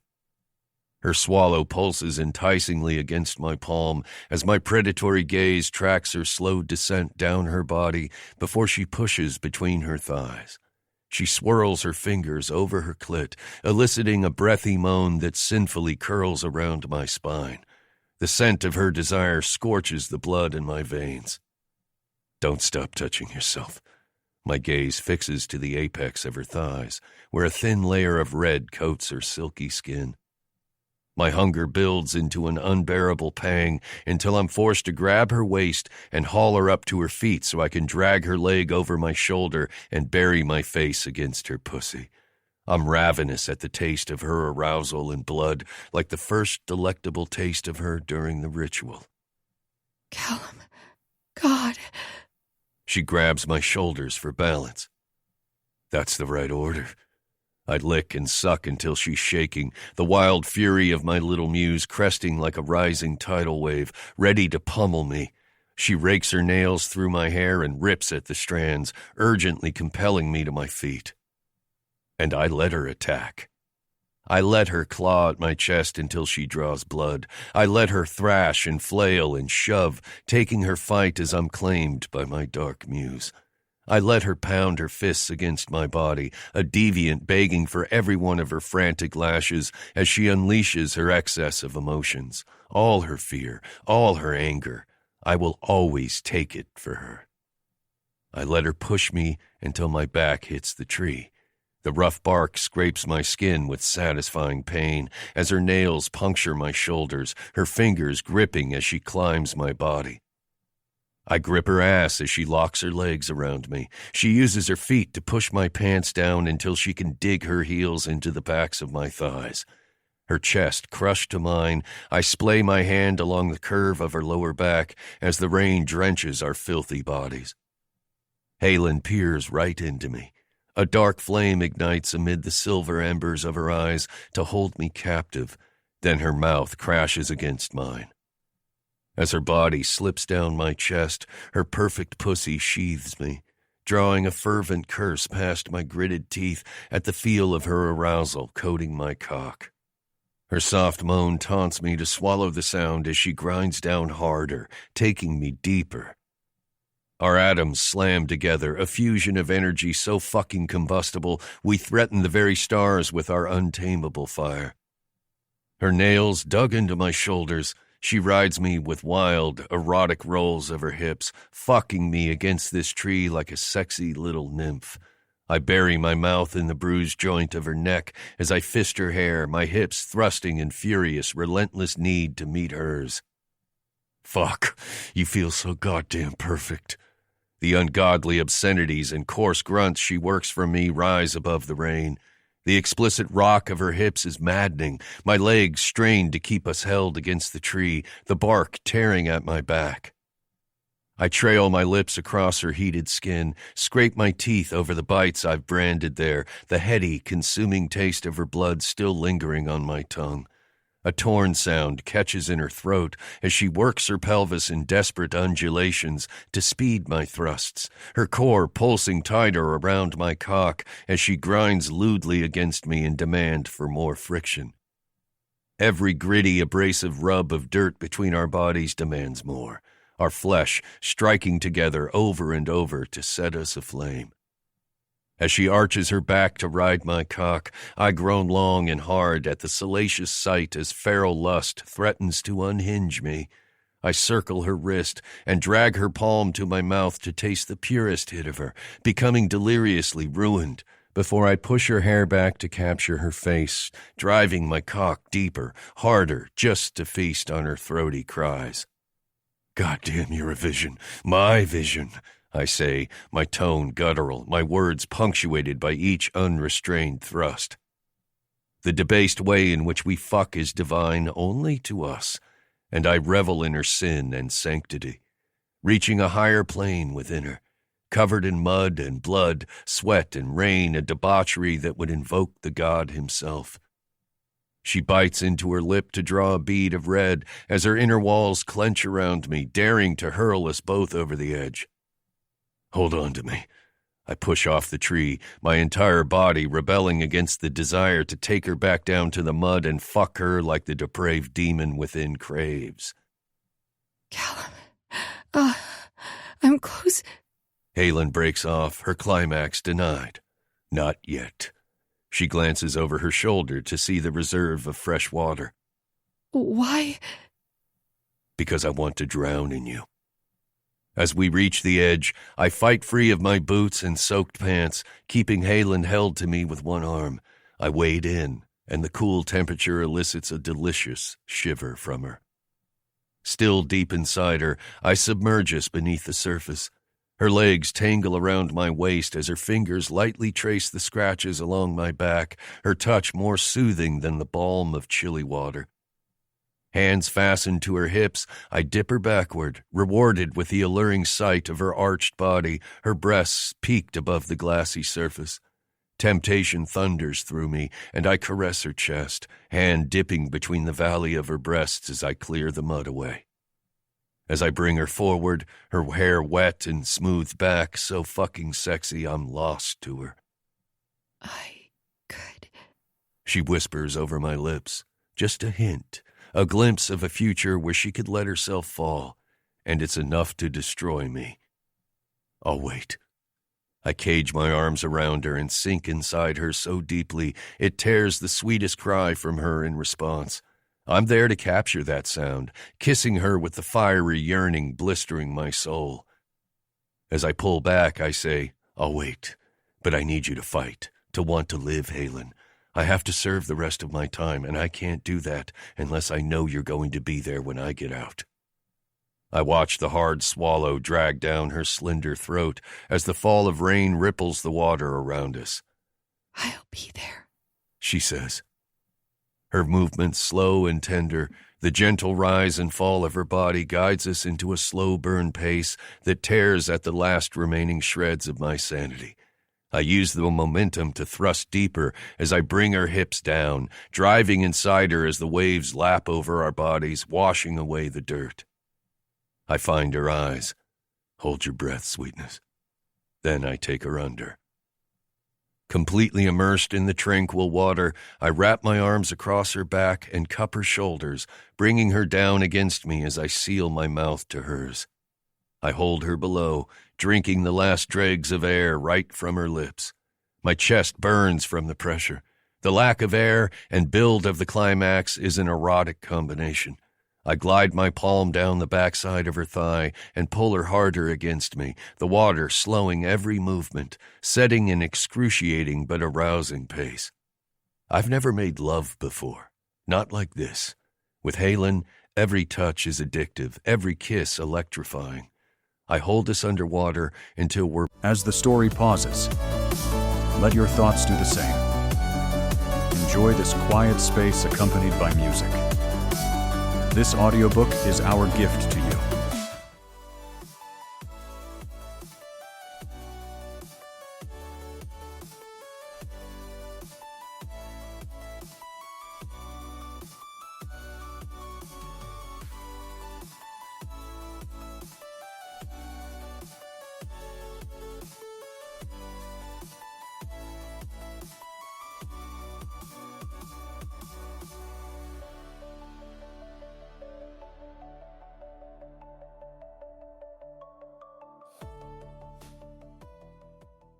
Both deprived of oxygen.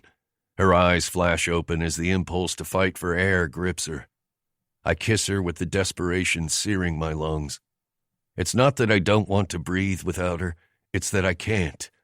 The crushing pain in my chest is how I've felt every day waiting for her, and I aim to make Halen need me with the same desperation that she needs air, the way I need her.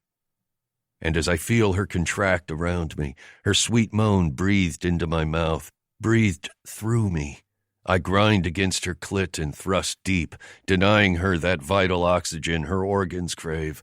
I'm fucking ruined as she begins to shatter. It's pure catharsis while feeding our monsters, sating our darkest cravings, reaching for that elusive taste of ecstasy while the water cleanses the filth.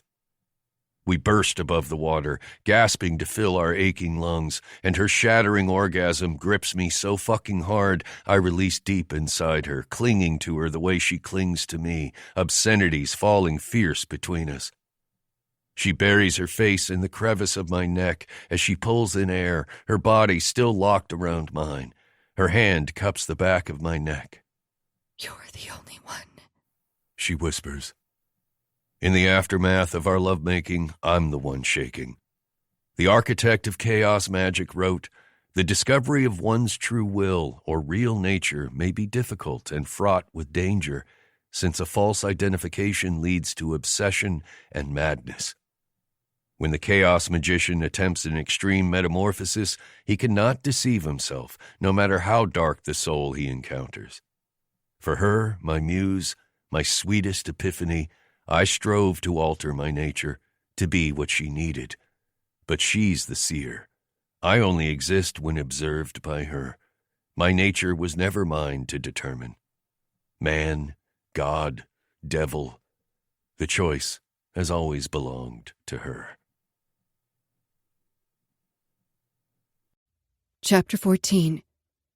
Darker Side. Everyone carries a shadow, and the less it is embodied in the individual's conscious life, the blacker and denser it is. Let these harmless creatures form a mass, and there emerges a raging monster. Carl Jung. Halen. If you fall far enough into the void, there is no longer an up or down. It's the loss of equilibrium that impairs us. We become trapped in the darkness, suspended in the shadow. It's not the falling part that scares me. It's the never coming up. This dark silhouette of our psyche has different names, such as the repressed self, the alter ego, the id. As we delve below, we tend to describe our confrontation with our darker side metaphorically: journey to the underworld, overcoming our demons, dark night of the soul, or my personal favorite, wrestling with our devil, which explains how these dark aspects of ourselves can morph into complexes. Essentially, complexes are splinter psyches often caused by trauma or emotional shock. Complexes can inhibit our purpose and even our memory. When one is overpowered by a complex, it's referred to as archetypal possession. Before Jungian psychology achieved recognition, Robert Louis Stevenson penned a story about Dr. Jekyll and Mr. Hyde, carving a figurative scalpel through the psyche as the author wrote, "Man is not one, but truly two."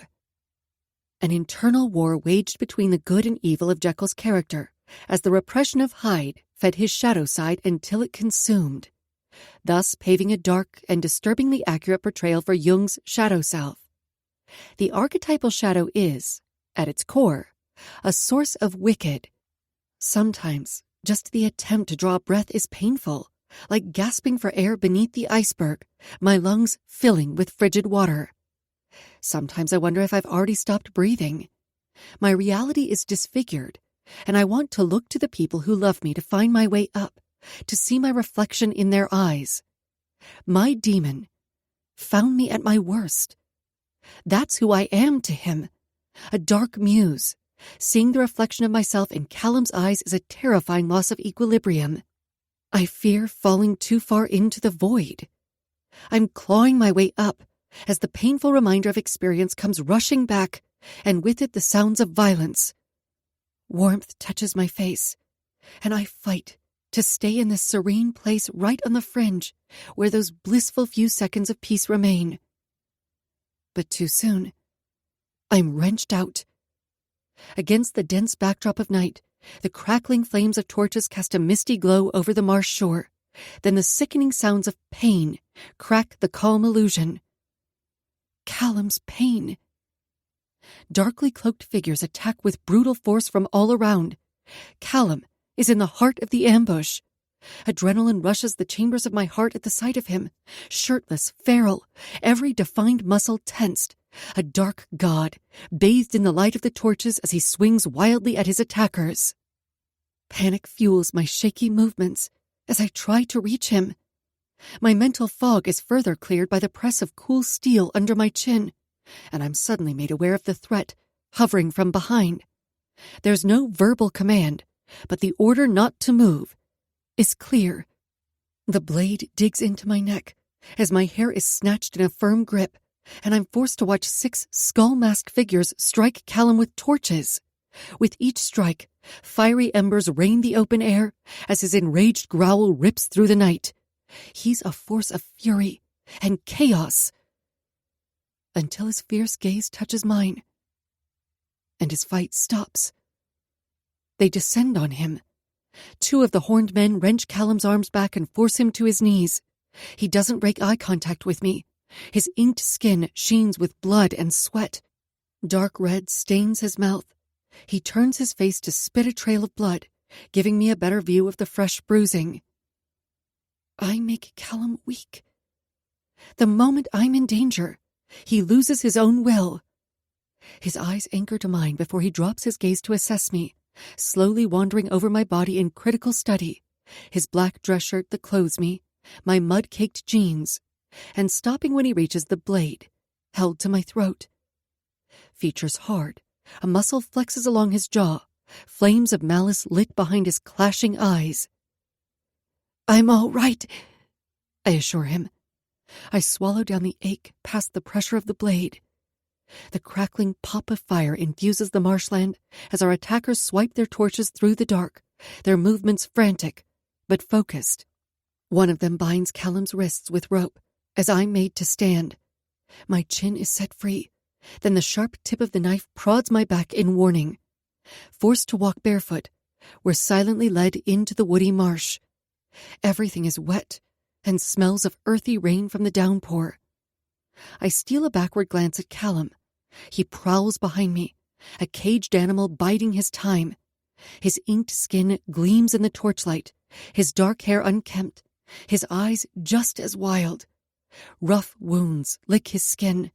His seething fury is thick and heady, like the smoke in the air, an intoxicating pheromone to rouse the beast.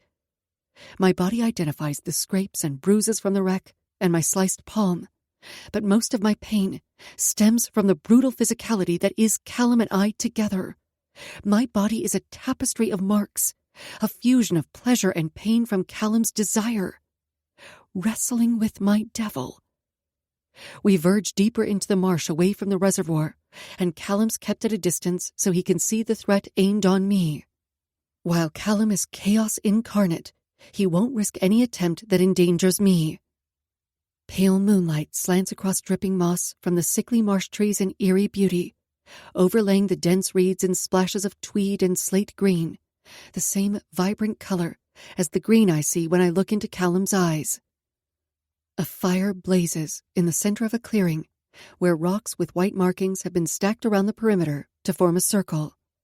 A giant black willow tree rises up from behind the flames, its thick roots clawing out of the muddy earth. The bone-white skulls of stags hang from its willowy branches. Runes and alchemical glyphs chalk the bark. The sizzling roar of the fire dampens all other sounds of the marsh, the crickets a distant chirp. The fine hairs along my nape lift away as I glimpse the others dotted around the clearing, their cloaked bodies tucked into the darkness of the marsh, the spines of antlers rising above the thin reeds. But that's not the most unnerving part of this scene. Between the tree of bones and the fire, a tan parchment covers the ground. A sketched Ouroboros rings the sheet. Other symbols have been drawn both within and outside of the tail-devouring snake. And in the center, the body of the man Kallum killed, his broken neck evident. The body has been stripped of clothes, his eyes crudely removed, the bloody sockets exposed. His ears are shorn off, his torso sliced open and his stomach disemboweled, his organs harvested. Glass jars border the parchment, the contents gruesomely unmistakable. On reflex, I touch my stomach, only comforted once I feel Kallum beside me. "I made you leave him alive," I say, referring to our other attacker on the ridge. "He's how they found us." "Actually, nothing happens in my fields that I don't know about."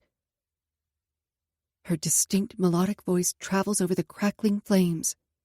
Dressed in her headdress of antler, bone, and ivy, Devon emerges from around the tree.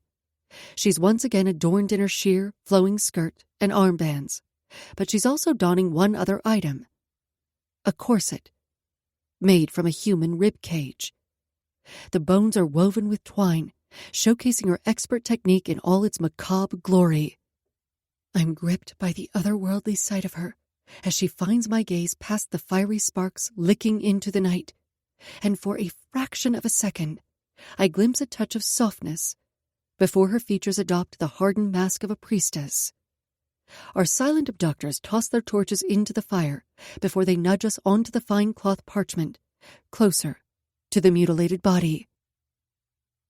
Kallum coughs to conceal a groan of pain as we're forced to our knees. "The scene was already set. They were coming no matter where you were," he says, an attempt to reassure me. "He wants you." I look up into his face, pained at the dark bruises forming beneath his beautiful eyes. "I won't let him have you." "Don't do anything reckless," I say. His devilish smile carves the dimple in his cheek to squeeze my heart as a drum strikes from somewhere behind us. I stay locked in Kallum's heated gaze, the fire dancing amid the flinty shadows. Then Devon breaches the circle to break our connection. Her movements are fluid, despite the constricting bones shaping her torso in stiff posture. As she reaches us, her dark gaze travels over my appearance. Kallum's shirt fitted loosely, strands of my hair matted with dry mud. My body itches as the heat of the fire bakes dirt into my skin. A fragile smile lifts her mouth. "I see you've made peace with losing your mind over the sexy expert consultant." "I'm hard to resist," Kallum says, sarcasm heavy in his gruff tone. "Unhinged women can't seem to keep away." The baiting remark is directed toward her. Devon tisks. "Remarkable how that male privilege affords you so little fear," she says, offering him a bright smile. "I soon realized Halen was your agenda. Once I saw you together, so much made sense." They trade a look before she aims her attention on the masked man standing at Kallum's side. "Prepare him. I want to speak with my sister." Her order is eagerly obeyed, and Kallum is hauled to his bare feet and taken to the other end of the parchment. "What are you doing to him?"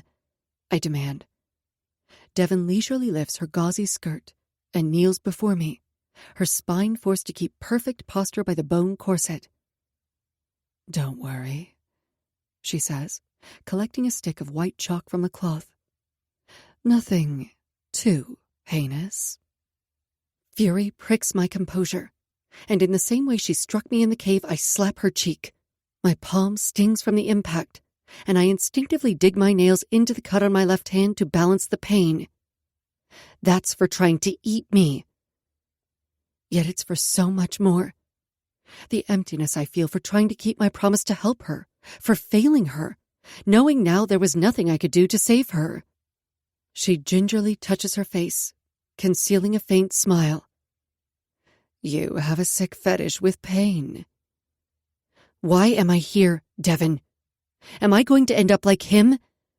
I jerk my head in the direction of the mutilated corpse near the fire. I wanted to introduce you to my brother, she says, delicately grazing her fingers over the bones encasing her chest. I keep Coulter close now. Since birth, we were always together, rarely apart, such as twins are. And now that I've been deprived of my family, he's the last that remains. A pall roils in the pit of my stomach as I stare at the twined bones. It's probably a bit difficult to be on the run with a gang of people who have no eyes. I manage a partial shrug. Just saying. A smile brightens her pretty features. You've gotten feisty, Halen St. James. Hot, dirty sex with the professor suits you. She grips my chin and brings the chalk to my forehead. I control my breathing as she begins to drag the cool stick over my skin. Early on in the case, Kallum claimed the overman suspect chose Nietzschean doctrines because of the artist's soul, attributing it to the Rausch. Devon is an artist. Her art allows her to break free of her stringent perfectionism and obsessive-compulsive nature. Her artist's soul is why she connected to Nietzsche over any other philosopher. And despite the ghastly nature of her corset, I'm choosing to believe that, in her own artistic way, it's a sign she's still connected to whatever remains of her humanity. I swallow past the thick ache of grief in my throat as she tilts her head, turning pensive. But wait, she says. It's more than that. I try to look away, but she keeps hold of my chin, proceeding to scrawl the chalk across my cheekbones. Something's changed, she says solemnly. What Devon sought to connect to within me was my grief, the pain. Kallum said the suspect was seeking unity in their opposite, but honestly, that was Kallum's agenda, never Devon's. I wanted to leave, and she wanted to stay, and even trade. You want to live now, she says, studying me intently. Aware Kallum is listening, I say, Yes, I want to live, Devon. But I know you're dying. I had no doubt you'd figure it out. Some of the woman I knew from before shines through. She appears more lucid than the last time I saw her. Certain medications can help control the unusual movements caused by her disease.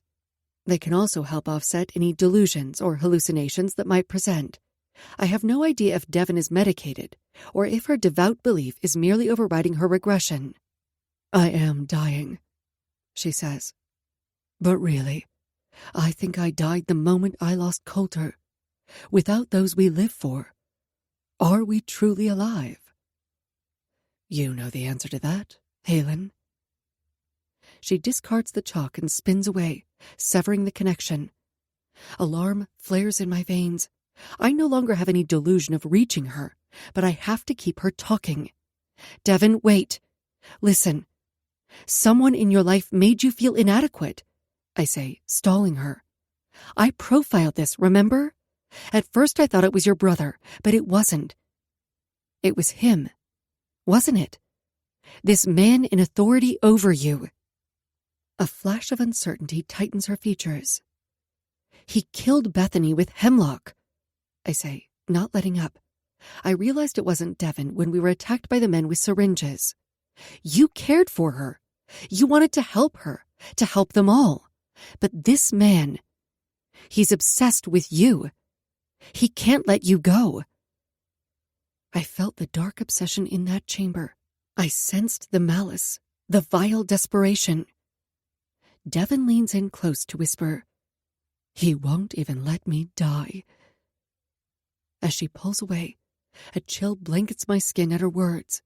Keeping me snared in her solemn gaze, she snaps her fingers. It's time. At once, the surrounding marsh comes alive with the rustle of reeds. The figures masked in skulls move in from the high grass. Those closest to the flames place a beveled black plate over the fire. The beat of the drum rises, the rhythm climbing and accelerating my heart rate as they converge around the circle. A sordid energy tingles my senses, and I seek Kallum across the parchment. His face is chalked with alchemical symbols. The Philosopher's Stone marks the center of his forehead, darkly ironic, as it's the same symbol he scored into Alistair's skull. He watches the scene unfold, as if he's studying an ancient text unlocking its code, as if he came here by choice. Once they're all gathered around the fire, they remove their masks. No longer anonymous dark figures, they become people. The officer who attacked us, his face bearing the bruises from Kallum's wrath. Mrs. Lipton, her diamond earrings catching the firelight. Most of the others I place as family members of the locals that went missing. What's curious is that there are far less of them than what's expected of this society. There were 33 missing locals, yet there are only 13 of their relatives present. Devon clasps my hand, making me startle. I told Bethany to run, she whispers near my ear. I told her to run, Halen. I angle my face to meet her dark eyes. I don't understand. My words are clipped short the moment I see him.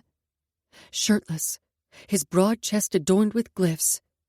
Riddick removes the skull from his face. He strides in Kallum's direction, and I push past Devon to reach him first. Wrists still bound with rope, Kallum squares his shoulders and matches Riddick's sinister glare. You got my message. Riddick hangs the skull on his belt, his features carved in a sneer. I did. And since we still need a tongue... He glances down at the body. I'll just take yours. And I'll really fucking enjoy it, too. He rests his hand on the hilt of the dagger strapped to his belt. At Kallum's silence, he chuckles. What? No final smart-ass quips, Professor? Kallum's mouth curves into a menacing smile, bearing the blood staining his teeth. Aristotle said, evil brings men together. He glances around. Looks like we're all here. Untie me, and let's have a real fucking party. Riddick drops his fist into Kallum's face. Kallum takes the hit, his head canted to the side as he swipes a bead of fresh blood from his lip with the back of his hand. Emotions soaring, I lunge at Riddick, making a reach for the knife. He expertly catches my wrist in a firm grip, then pushes my sleeve up. His narrowed gaze lowers to my forearm, to where the wound has long since torn open. You really should have let me stitch you up, Halen. As he says this, I realize I was too focused on him at the ravine, on his suturing skill in connection to the suspect. Where's your superior? I ask him, snatching my arm free. Riddick doesn't wear the antlers. He doesn't have implants. He's the second half of a partnership, the one who had to go undetected. I missed the obvious point Riddick made to replace this person's police hat after he lost it during his fall down the ravine. Riddick did so to make sure to hide the implants from view. As the fire snaps and burns hotter, Devon materializes in my periphery. Staring into the depth of the marsh, she announces, "He's here." Pulse firing in my veins, I look to the shadows where the immense figure emerges from the high reeds. Clothed only in black jeans and a skull, his stature is every bit as brawny as Landry, but he's less defined. The years spent excelling at sports still shape his physique, but time at his current profession behind a desk has worn him. Detective Dean Emmons lowers the menacing skull from his face, but the antlers remain, sharpened into spears atop his head. Letting the skull hang from his hand, he opens his arms wide. The drum surges. While there was suspicion surrounding Detective Riddick when he stepped in, it was only so Emmons could operate behind the scenes. Emmons advances into the clearing, his gait still slightly hindered by his injury. Devon meets him halfway, and he clasps her by her nape in a show of ownership. Guess Emmons has the bigger dick. Kallum remarks, and cuts his gaze to Riddick, provoking him. Riddick's jaw tightens as he widens his stance in front of Kallum. You flayed Alistair. He accuses in a hushed tone. Wasn't me or Emmons, so that means it had to be you. You're one twisted fuck. You're so sure? Kallum questions, turning his sharp gaze on the couple. Maybe you just weren't privy to their plan. It's only a flash, but doubt registers in Riddick's features, anger quickly taking its place, and I realize there's a fracture in the society. From Riddick's doubt of Devon to the small gathering here, trust has been broken among them. Riddick looks over Kallum smugly. What did the Fed do, Locke? Look at her too long, touch her like this? He seizes my throat in his thick hand, his other reaching around to grab hold of my ass. I struggle against his clutch, nails raking his arm, only to earn the back of his hand to my cheek. A violent charge cracks the air. Kallum's wrath is a blaze of lit kerosene racing through the darkened wetland right before he slams into Riddick and takes him to the ground. He braces his forearm across Riddick's throat with crushing force. Emmons moves into the fray, and with a low, controlled command, orders his lackeys to haul Kallum off. My bruised cheek, smarting with a painful throb, I face Riddick once he's on his feet. He's going to kill you, I say in a low tone, and not as a threat, as a warning. Riddick should run.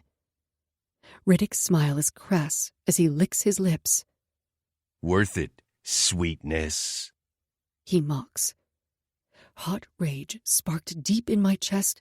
I seek out Devon, finding her watching me with a curious tilt to her head as she caresses the bones of her deceased brother along her chest. If the feds aren't already coming to Marshland, they will be soon, I say, easing toward Kallum. Emmons rolls his broad shoulders, his eyes flaring wild. Soon it won't matter. There's no inflection in his tone. The man I first met on the case has seemingly deteriorated. He claps his hands together. The crack reverberates through the clearing. You know your places. Moving in front of me, Kallum grabs hold of my shirt, his fingers bunching the fabric until I'm pulled closer. Then he covertly lifts the hem and slips an object into my pocket. When the time comes, don't hold back.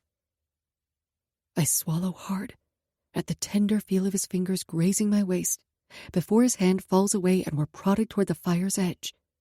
Heart clutched in a vice, I outline the object in my pocket. The fierce, rhythmic drumming fades to a muted thump in my ears as I recognize the distinct shape. I've held an object like this before. I used it to take a life. I glance at Riddick positioned across the fire, my gaze dropping to the skull hooked to his belt. The one that now has a broken antler. As the flames heat my body, Kallum drops his tied wrists around my neck, his sole focus on me. The chalked symbols swirl over the blood and bruised skin of his face, in direct contrast to the dark tendrils of ink along his neck. The combination is stunningly beautiful. You know what's about to happen, I say, catching sight of Mrs. Lipton as she selects one of the jars. Tell me. Kallum's tongue darts out to catch a drop of blood, trailing the cut along his lower lip. The above is of the below, and the below is of the above, he says. You're standing on the formula for gold, sweet Halen. I look down at the cloth parchment, at the markings within the Ouroboros. Now's not the time to be cryptic. As the drum swells higher, the beat increasing to a frantic cadence to match my firing pulse, the members surround the pit of flames and chant those very words. They proceed to empty the contents of the jars, blood, organs, flesh, into the plate positioned above the fire. A prominent alchemist once compared the creation of the Philosopher's Stone to the resurrection of pharaohs, Kallum says, his breath falling over my lips. A parallel in which both the stone and the body were subjected to a violent process to purify, transform, and resurrect a perfect form. Emmons commands them to fill the cups, and Riddick circles the ring, filling the empty jars with a cloying red liquid that turns my stomach. First, the blackening.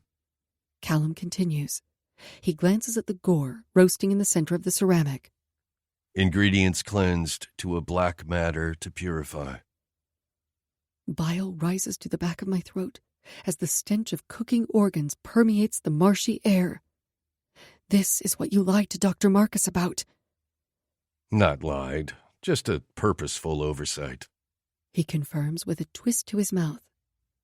That wall of glyphs was meant to mislead. If I had said that the prominent alchemist was a woman, then no one would take him seriously. Devon interrupts. Though prominent is quite a stretch, seeing as she was wiped from history just for being a woman. Regardless of her claim, the reason Kallum didn't identify the contradictions in that chamber was for me, because I asked him not to point to Devon. My ask was high. My own self-deception. A dark gleam ignites behind Kallum's eyes.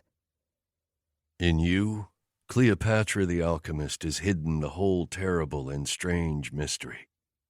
His arms tighten around me as he regards her. You've advanced, priestess. I was given little choice, she snaps. Will you be displaying your wings tonight, demon of fate? Or was that merely a flashy distraction, like quoting Austen's now? She wags her finger and sways to the pulsing rhythm of the drum. Nietzsche was so close to ascension. If only he had been strong enough to devour his son in the end. Instead, he just went mad. Kallum straightens his spine, towering over me protectively. The same fate awaits your boyfriend. Did you miss the part about the ego? Her smile stretches. You cited the master sorcerer of the dark arts himself. You're so good at dropping hints, like little riddles. Tell me I'm wrong, that I'm still unworthy. Some understanding passes between them, and her gaze narrows on Kallum with disdain before she turns my way. The sacrifice of a human was never intended to sever humanity, Halen. You got that wrong. Not only is a blood sacrifice the most powerful, it's the only way to keep the mind intact. You can thank your boyfriend for that insight. Kallum cradles the back of my head, his fingers speared into my hair possessively. While I sympathize with Emmons's lovesick heart, only one of us gets the girl, he says, firm resolve in his deep baritone. Devon raises her chin, her antlers casting a tall shadow behind her. Love makes us all sick, Professor. The flames cast Kallum's features in striking relief, his gaze on me just as feverish. If given the choice, he would sacrifice himself for me in this moment. I see the truth in those clashing eyes that smolder hotter than the burning coals. This close to Kallum, his bare skin humming with an electric current, our eyes fused on each other despite the watchful gazes all around. We're always connected, the only two people in existence as the rest of the world falls away.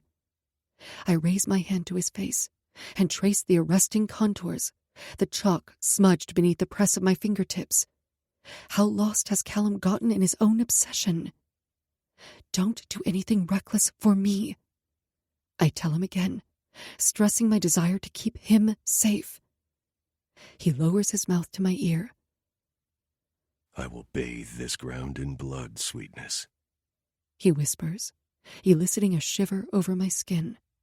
Every star in my universe burns in the silvery pools of your eyes, an infinity of wishes cast there, and I only desire one thing, lunam deum. He presses his forehead to mine, his voice a coarse plea as he says, Stay with me. I seal my eyes closed, feeling only the heat of his body against mine despite the raging flames, hearing only his shallow breaths as the drum fades into the background, just like the night of his ritual when he implored me to remember, to face the fear pressing at me from the shadows. In analytical psychology, Jung states there is nothing more terrifyingly frightening than the mind. Repression of the id's desires is where our shadow is fashioned. When an internal struggle is not made conscious, it happens outside as fate. The world is forced to act out the conflict, and thus, We're torn into opposing halves. Our shadow side is born.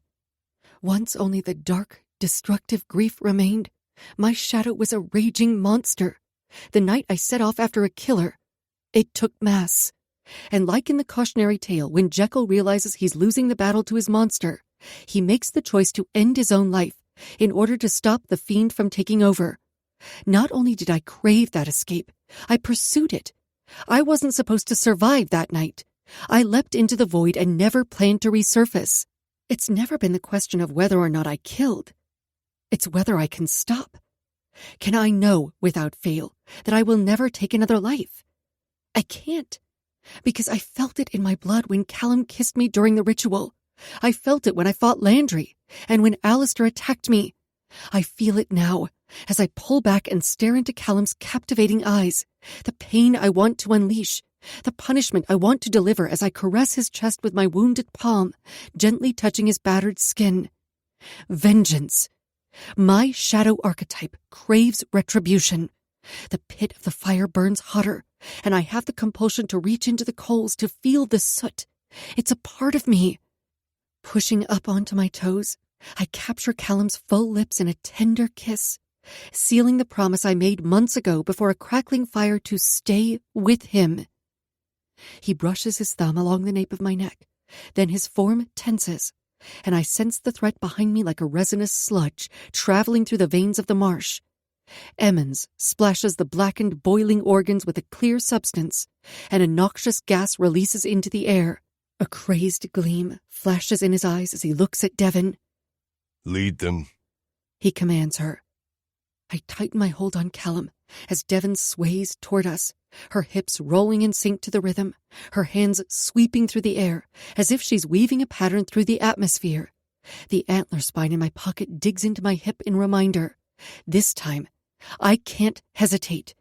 As she comes to a halt near our locked bodies, Devon reaches up and unfastens one of the slender antlers from the implant on her scalp. Then she removes the other. Sex is the most potent energy source, she declares, raising her arms, the antlers casting trembling shadows against the ground. The bestial craving for blood and sex is our primal desire, and it must be fed. Dread floods my bloodstream as I tip my head back to search Callum's fierce gaze, those intense flames burning with a truth he can't hide. Oh, God! The words fall from my mouth as I latch onto his forearms resting along my shoulders.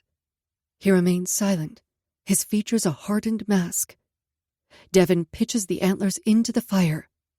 Ecstasies commands us, rules us, she cries. We submit to the divine pleasure. My heart thrashes the cage of my chest as realization dawns. Before we're to become one with the elements in a madman's alchemy dish, we're first required to reach ecstasies, the height of ecstasy. From my periphery, I see Devon dancing. The corset of bones moves with the flicker of firelight. The sheer material follows her elegant movements.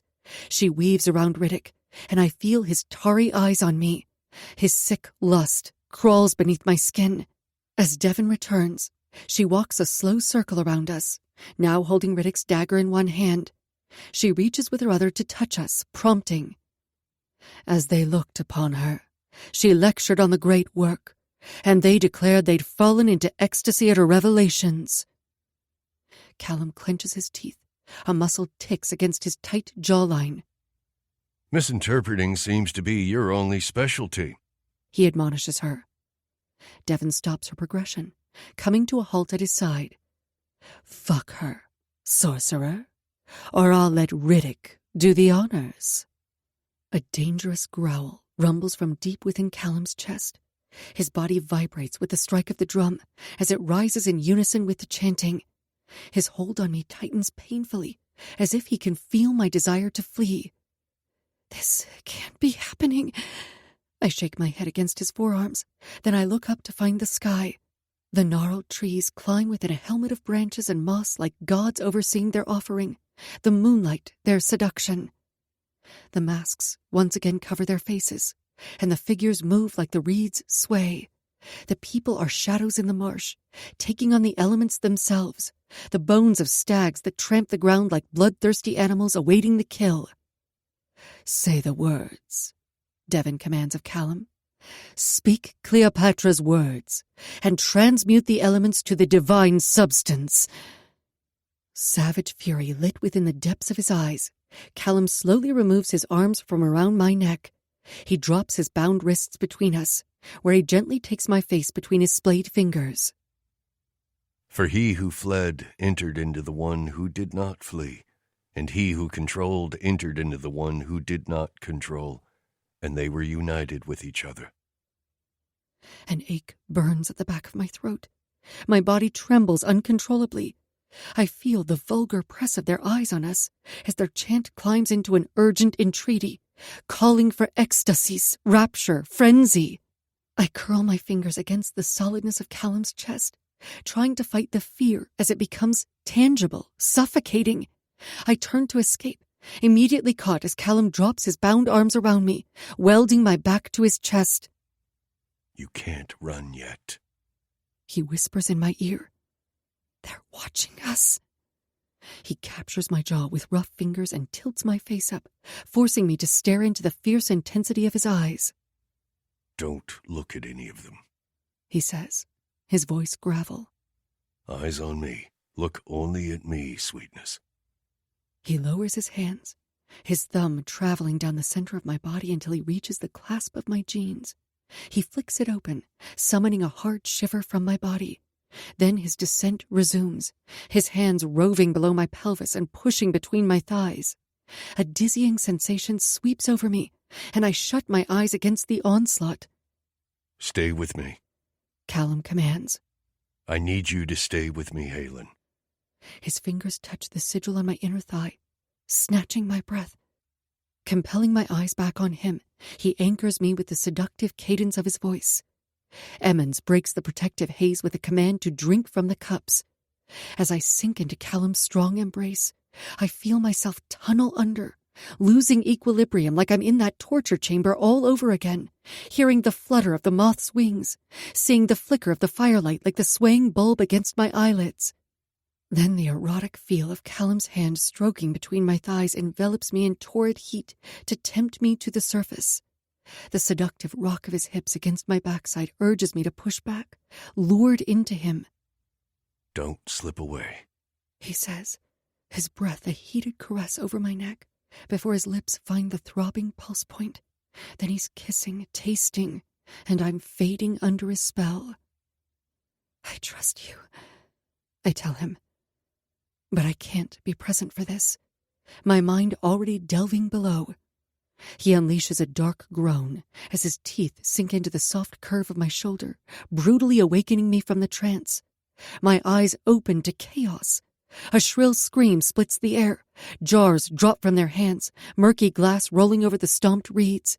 The cloaked figures around the fire fall to their knees. And amid the disorder, Devon stands before me, her hand gripped to the hilt of the dagger. My chest heaves, the wick of fury lit within me as I drag air into my constricted lungs. Kallum tenses around me as she raises the knife, her threat clear. But I don't look away. "Is to die what you want?" I ask her as I slip my fingers into my pocket. "We all die, eventually," she says, her voice soft, her words meant just for me. Anticipation threads my muscles as I grip the sharp antler, and my fingers brush the pendant of my necklace. My heart stalls. "You won't even let me die." Devon's words fill my mind. In the fraction of a second that hesitation costs me, Devon brings the knife down. The steel blade cuts through the rope binding Kallum's wrists. "But not today," she says. Her eyes flash wild as she shifts her gaze to Kallum and presses the dagger into his hand. "Don your wings, moth. The doomsday is upon us." Chapter 15. Pursuit Ritual. Halen. 3 things happen at once. The drumming stops. Several people around the fire collapse. They convulse, seizing with juddering spasms as a foamy substance leaks from their parted mouths. The few who didn't drink from the jars tear off their masks as Devon shouts, compelling them to escape. Emmons stands stock still, his arms stationary at his sides, betrayal carved deep into the lines of his hardened features as he watches Devon deceive him. Riddick is already in furious motion. Before the last person hits the ground, his target decided as his steely gaze zeroes in on me. Kallum pushes in front of me to block his path, and they clash in a violent impact. I'm knocked to the ground, my fingers digging into the crushed reeds. The aggressive sounds of their fight assault the air. The dagger is held aloft in Kallum's grip as Riddick uses his forearm to evade the strike. A hand surrounds my bicep, and I'm yanked farther out of the fray. "Halen, we have to run," Devon urges me. She sheds the bones encasing her chest to reveal a nude bralette beneath. "I'm not leaving Kallum." I twist my arm free, spinning to find him. Bare chest heaving, he drives his fist into Riddick's face. The mist of blood is caught by the firelight like tiny red flares amid the darkness. With a deep groan, Kallum pitches his opponent sideways. Then his gaze captures me. It's only a second, one spared glance. But that's all it takes. I see him across the grassy quad, a striking professor in an all-black suit, and my heart constricts when his beautiful eyes connect with mine, and I feel the weight of my ring on my finger. Something inside me fractures and slips into place all at once. Hurled back into the present, I watch as Kallum faces the threats moving in. Spurred into motion, Emmons bows his head and charges forward like a bull. Riddick careens toward Kallum from the side, the collision inevitable, and the knife rests near Callum's feet. Adrenaline singeing my veins, I break away from Devon and lunge for the weapon. My hand shaking, I repeatedly grasp at the handle, securing it too late. With Kallum's back to me, I rise up to witness the horror unfold as if in slow motion. Kallum cages his forearm around Riddick's neck and wrenches him forward, using Riddick's body as a shield right before the sharpened spears of Emmons' antlers impale his sternum. A broken sound escapes my mouth. Kallum anchors his hands to Riddick's shoulders and, with a ruthless grunt, thrusts Riddick's torso farther onto the horns. He then tears Riddick free and lets his body fall to the earth, ensuring he bleeds out. No mercy is offered with a quick death. And I see it there, in the manic gleam of Kallum's eyes, his satisfaction with the kill. Riddick chokes on the blood pooling in his mouth, desperately and uselessly pressing his hands over the wounds. Emmons stares down at the carnage, his large arms corded with tension, the spiked bones fastened to his head covered in blood, the dark red gore dripping down his face. Devon grasps my face, her eyes clear and imploring. Her voice is muted beneath the pounding of my pulse before she breaks through. "We have to leave," she's saying. "They will die. All of them, the whole town." Past the shock and adrenaline fighting for dominance, I take in the death all around, the poisoned bodies lying motionless, and I envision the bare canes at the hemlock grove after it was raided. "Oh, my God," I mutter, my fingers tearing through my tangle of hair. On instinct, I lift my eyes to Kallum. His gaze fuses to mine, holding me within the fierce blue cinders, the slate green of the eerie moonlit marsh. My gaze pans over the sigils carved in his flesh, all the desires longed for by a chaos magician, and I am terrified to lose him. "You will never lose me." I hear his voice intone, a promise I have no choice but to trust. I inhale a shuddering breath as he easily pries the knife from my clenched grasp before he says, "Run." Then his focus is on the unhinged detective barreling for him. Devon takes my hand, and like the raving ones, we run. My bare feet hit every divot and bramble trying to slow my pace, the roots reaching up from the muddy earth to grab at my ankles. I refasten my jeans, ignoring the way they stick to my skin as sweat leaks from my pores. I follow Devon as we track parallel to the reservoir, using the sparse coverage of the marsh trees to shelter us amid the swampy wetland. Where the hell are we going? Up the mountain, she calls back to me. We have to make it to the top.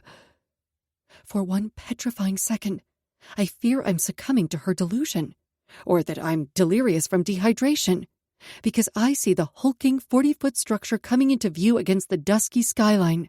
Blinking red lights mark the concrete and slate-black stones of a dam rising up from the reservoir. Oh, hell! The curse is sawed from my lungs. The horrid truth hits me in an instant. What Emmons has done. Ignoring the pain searing my muscles, I push my legs harder. A white light cuts across the barren branches ahead of us, and a sharp twinge of panic slows my pace. I glance back once to see the beams slashing through the shadowed trees, hear the footfalls beating the ground. We're being chased. I follow Devon into the thick brush where we're out of sight, yet a fence barricade of mesh wire halts our advance. Gripping my side, I bend at the waist to pull in a shot of crisp air. Devon climbs over the top and offers me her hand. I hesitate as I stare at her outstretched hand. Then I glance over at the ladder leading to the top of the stone dam.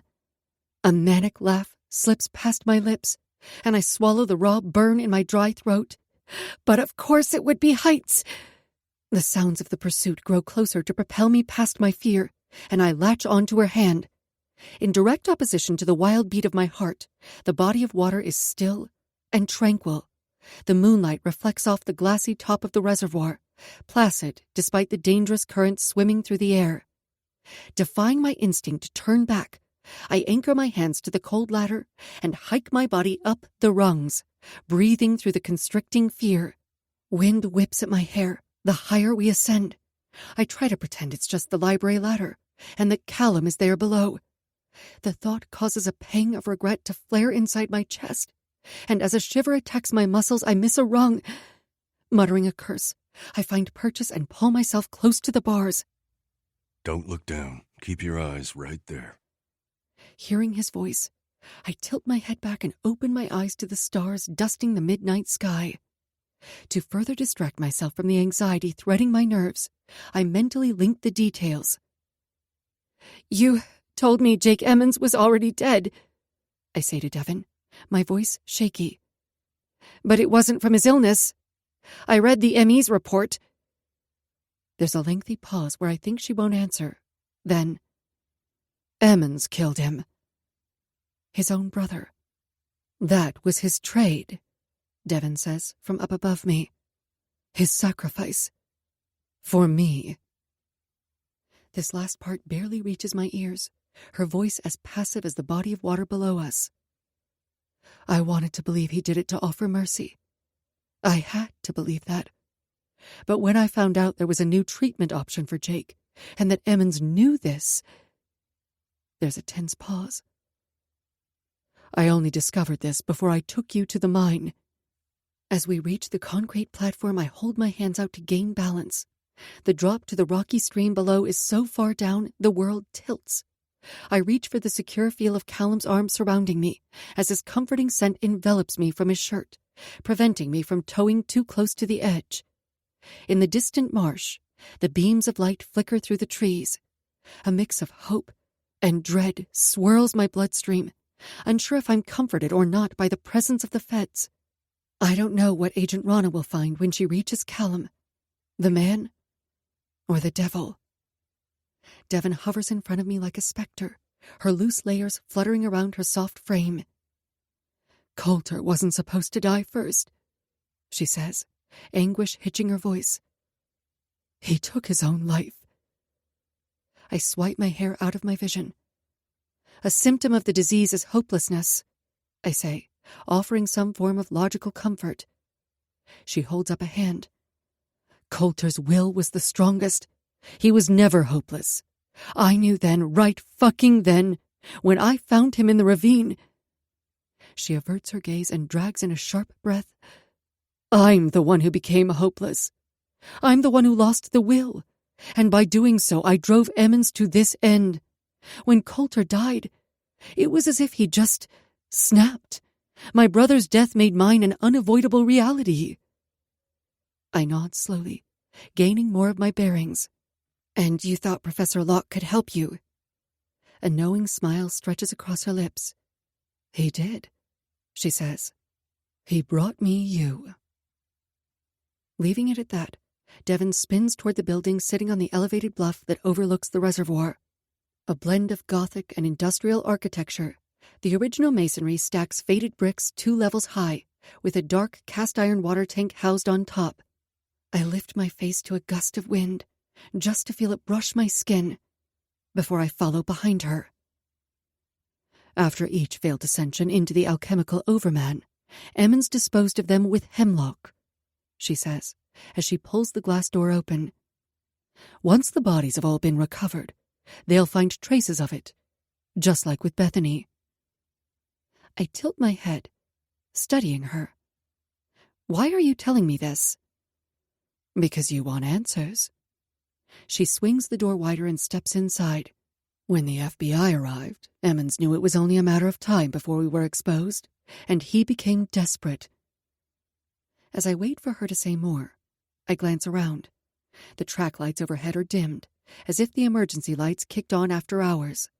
The renovated interior is a stark contrast to the worn exterior, complete with updated concrete flooring and monitors displayed on whitewashed walls. Reinforced steel beams cross the ceiling alongside galvanized air ducts. "The hemlock was never intended for mass destruction," Devon says as she rounds a corner. "You got that wrong, too.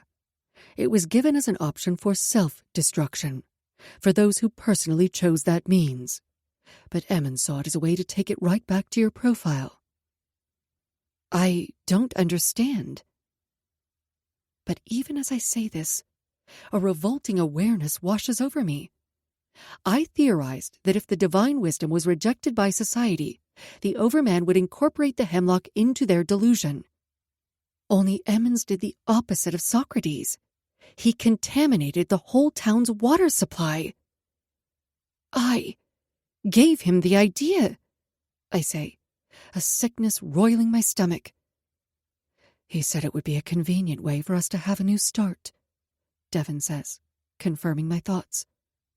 "Force the skeptics to drink the poison. Wipe it all clean." She looks back at me. "Starting with the inner circle." Devon halts, touching the wall to catch her breath. She stares at the floor. "I didn't know he laced the wine. I didn't know he was going to do that back there. You have to believe me, Halen." I'm not sure what I believe, but I study scenes, the evidence, the logical story that is revealed beneath the mystery. That's what I know. And if I was investigating the scene we left behind tonight, I would uncover intent with a cold malice. "You made Bethany a shrine because you loved her." She pulls herself upright. "Instead of letting her become just another one of his failures to be sacrificed, I gave her to you." She meets my eyes. "I offered you a scene only you could decode. I wanted you to stop him. Because if I was the one, then you wouldn't have to betray him. Even after what he's done, I didn't want to hurt him, not after all he's sacrificed for me." Her vibrant brown eyes sheen with banked moisture. "But there just wasn't enough time." The mention of our limited time raises the hairs along the back of my neck. "We have that time now." Her smile is crestfallen. "Only because I abandoned him." Without another word, she navigates the hallways, our steps echoing against the emptiness. The silence is unsettling. My bare feet slap the cool floor as I glance around in search for security or a shift employee, coming to a sudden halt at the wet feel beneath my toes. Instinctively, I look down. Dark red pools on the concrete.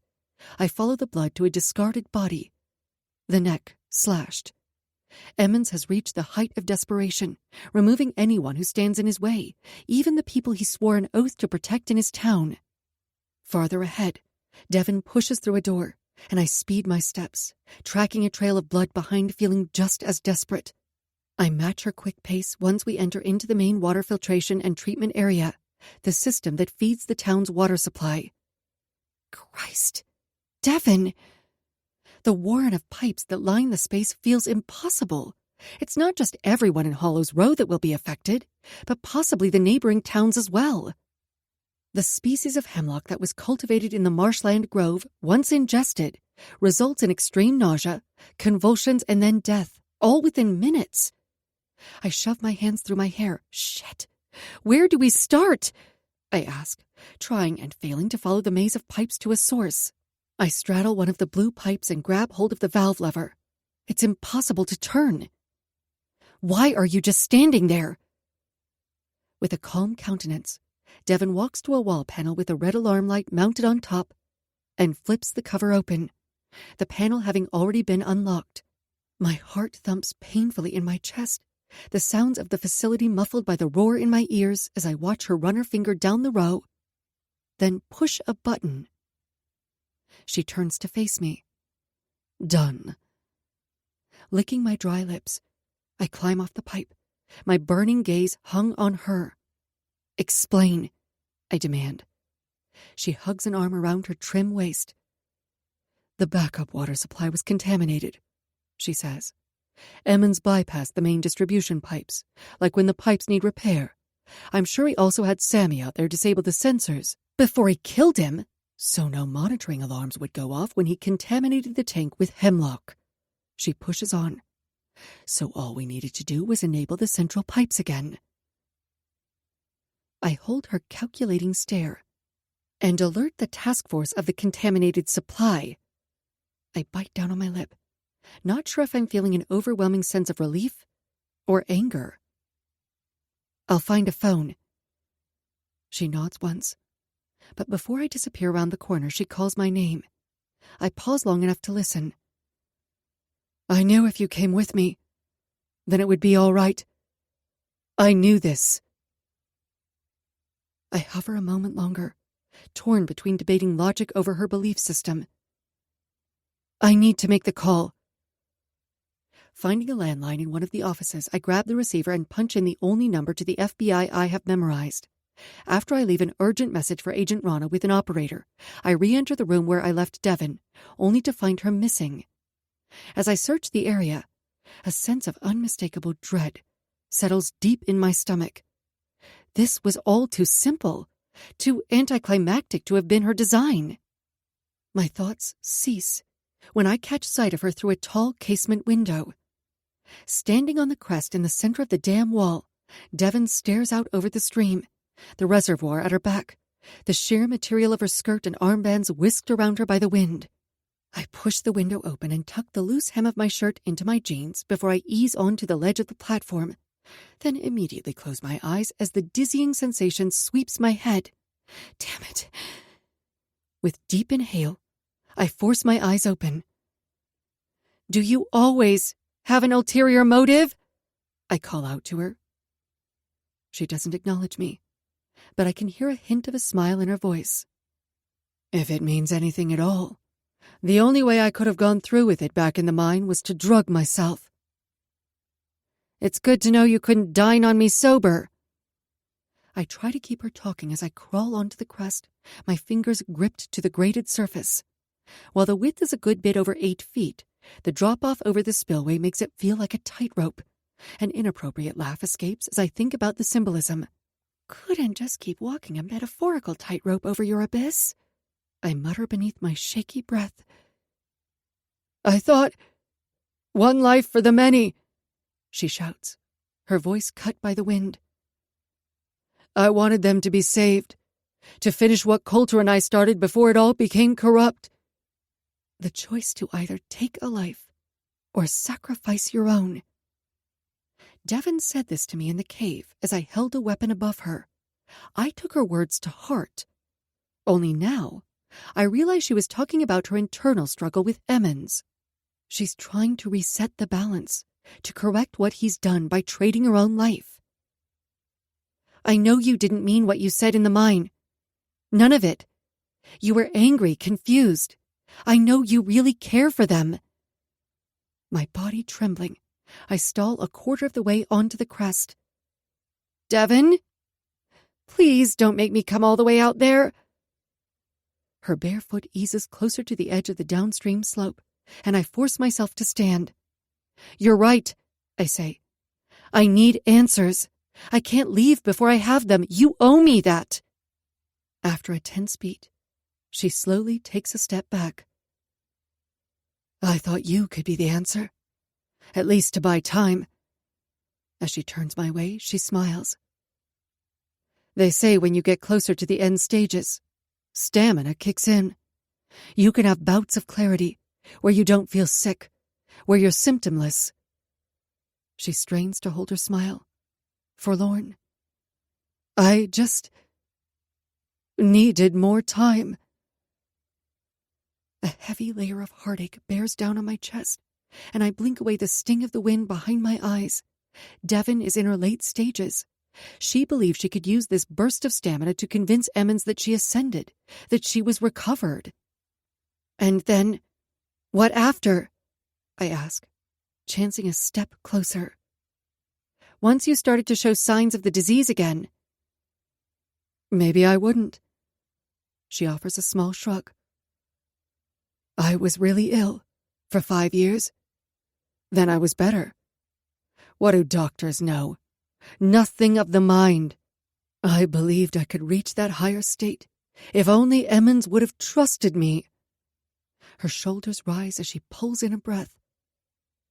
"But I destroyed him. You saw that room. You saw what he's done.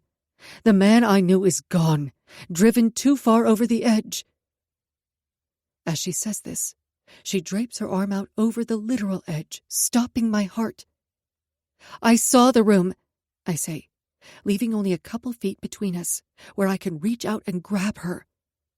"I also saw the cage. You were the one he trapped inside those bars, Devon, and you're still locked inside." Devon angles her face toward me. "So let me be free."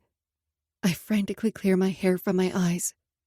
"Madness is welcomed over suffering and death," I say. "That's the escape, right?" I'm speaking to her delusion, but I just have to get her off this fucking dam. Her smile is shattering. "I'm already dead, Halen." As she creeps closer to the side of the crest, panic flares within me. "I don't believe your brother lost hope either," I blurt desperately. "You said his will was the strongest.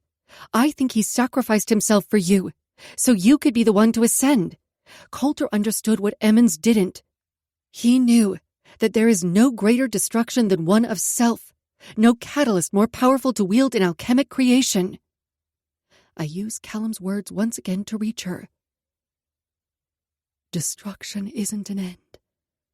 It's a beginning," she says, her voice whisper soft. Her eyes sheen with shimmery starlight reflected off the water as her gaze connects with mine. "When Emmons sacrificed his brother, his act was selfish." I keep going, stoking that frail ember of hope. "But your brother gave his life for you, Devon. He gave you the gift." I see it, the moment she surrenders, the flicker of clarity that sparks in her eyes. "I miss him so much," she says. A tear tracks down my cheek. "I know. I miss them too," I say, referring to my family. Then I take the final step toward her. Reaching into my pocket, I bring out my necklace. I open the clasp and gently slip the chain around her slender neck, fastening the back. "But we'll be connected forever," I tell her, the same words she said to me in that dark moment. "Two halves made whole through primordial unity, where we transcend beyond our pain." Tentatively, she touches the diamond sitting in the hollow of her throat before she unfolds her arms around me. I embrace her, hugging my friend, who I know I will never see again. Not in this lifetime. The distinct sound of feet hitting the ladder rungs echoes against the concrete, and I pull away. "Devon, just go." At the worried draw of her features, I say, "I'll tell Agent Rana you went over the dam. They'll dredge for a body, but they won't find you. He won't find you. Understanding crystallizes in her dark eyes, and I see her suffering the despair, knowing she'll be alone when she dies, but she also won't be locked away. It's a sliver of hope that I cling to. Before she escapes, she embraces me once more, her mouth near my ear. The Harbinger saw an omen, Halen. You'll figure it out. I seal my eyes closed, not wanting the delusions to be my last memory of her, as I hold her close. I feel her pull away. And when I open my eyes, Devon is gone. With a shuddering breath to fill the aching cavity of my chest, I allow myself to feel the pain of her loss while I listen to their approach on the crest. Then, as I turn around, my gaze collides with his. Blood stains the sharp spears of bone projecting from his head. His face bears deep cuts and contusions, the evidence of a fight to the death. His brawny chest is covered in streaks of blood and soot and mud. His eyes blaze with an unhinged, crazed intensity that steals my breath. As I stare at Emmons, the horror of what his presence means crashes through me with a devastating violence. Kallum. Where is she? His words are delivered in a controlled manner. Yet I hear nothing. Not the roar of his follow-up demand. Not his enraged growl as he limps forward across the crest. The thundering beat of my heart cancels out everything. I'm drawn inward to some dark recess as the world descends into shadow. The sigil on my thigh burns my skin as adrenaline pours into my blood. Hand trembling, I touch the sleeve of Kallum's shirt, swallowing the painful ache as I drag the cuff up to feel the defaced script on my forearm. The sticky heat of fresh blood coats my skin. Emmons comes to a halt before me, his massive frame towering over mine. Where the fuck is Devon? He shouts. My palm coated in red, I dig my nails into the wound and then rip the remaining stitched threads from the flesh of my arm. The pain is a sharp relief to the debilitating ache encasing my soul as I tear through each layer, ripping my wounds wide open. I let the blood flow, the pain bleeding out of me and igniting a furious frenzy. I bring my fingers to my face and trace the contours along my cheekbones, smearing blood under the hollows of my eyes in a horrid depiction of the killer I once hunted. I was Kallum's muse, although I never felt like one, especially after I killed the Harbinger. No, muses aren't supposed to inspire death. In that moment, I shed the layers as a victim of loss and became a huntress like Artemis, the goddess of the hunt and moon, a vengeful deity. As the drums surge through me, I embrace the violence that wants to reap retribution. If Kallum is gone, then there's nothing left to inspire. I wear the face of a killer as I go to meet the Harbinger in that abyss. Slowly, with methodical, deliberate ease, I cast a look over the side of the dam, giving Emmons his answer. She's down there. No! He roars. Teeth clenched, he strikes quick.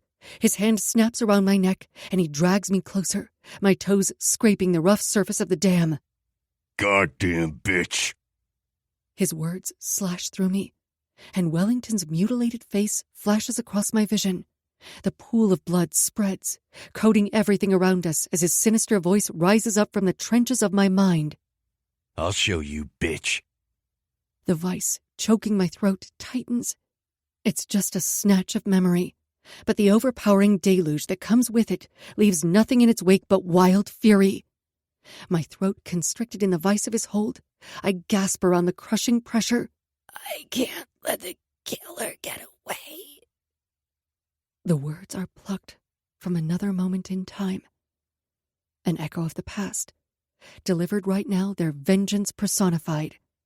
Balanced on my toes, I sink the nails of one hand into his strained forearm and dig into my pocket with my other. Emmons has two weaknesses: his blinding obsession and his injured leg. I use both to my advantage as I curl my fingers around the broken piece of antler in my pocket. She's not a killer, I manage to whisper, my lungs burning for oxygen. Not like us. He pushes his face close to mine, where I can see the blown pupils of his eyes, the maniacal desperation. He's lost everything, and he's going to choke my life away. I recognize this feeling, because it surges through me now with the strike of the drum. My lips curl into a manic smile as I jam my heel in his leg right above his knee. On reflex, he drops my feet to the concrete, and I drive the sharp point of the antler through the fleshy submental under his chin. Stunned and off-kilter, Emmons releases my throat. He stumbles back and claws at the bone. I don't give him time to recover. "You'll never find her," I tell him, as I brace my feet against the concrete and push off. I crash into the solid wall of his chest to send us both over the dam. The moment I go over the edge, arms band around my waist. The strong, familiar arms I recognize as he crushes my back to his chest. A racked sob escapes as I twist in his locked embrace, needing to see his eyes, to know that he's really holding me now. Against the darkness, I meet the striking blue and green embers of his gaze. Kallum looks past the blood and tears as he swipes his thumb across my cheek. I will never let you fall. Chapter 16. Nights in White Satin. Kallum. The moody, smoky ambiance is absent from Pal's Tavern. The pool tables vacant, the curved bar top abandoned. The establishment has been closed to the public in order to accommodate the FBI's task force unit now that the Hollows Row Police Department is under investigation. Seated under the softly lit lamp of one of the round tables, I prop my forearms on the lacquered walnut and spin the ring around my thumb, my gaze cast on the front door of the towny bar. Slow and melodic folk music drifts from a jukebox along the far wall. The rising, emotive chorus competes with the news broadcast currently playing on the widescreen above the top-shelf liquor bottles. It appears that a doomsday has been averted in the small town of Hollows Row, where just yesterday the FBI reported an end to their investigation of 33 missing residents and 2 suspects wanted in connection to ritualistic crime scenes incorporating human remains that resulted in the murder of a federal agent.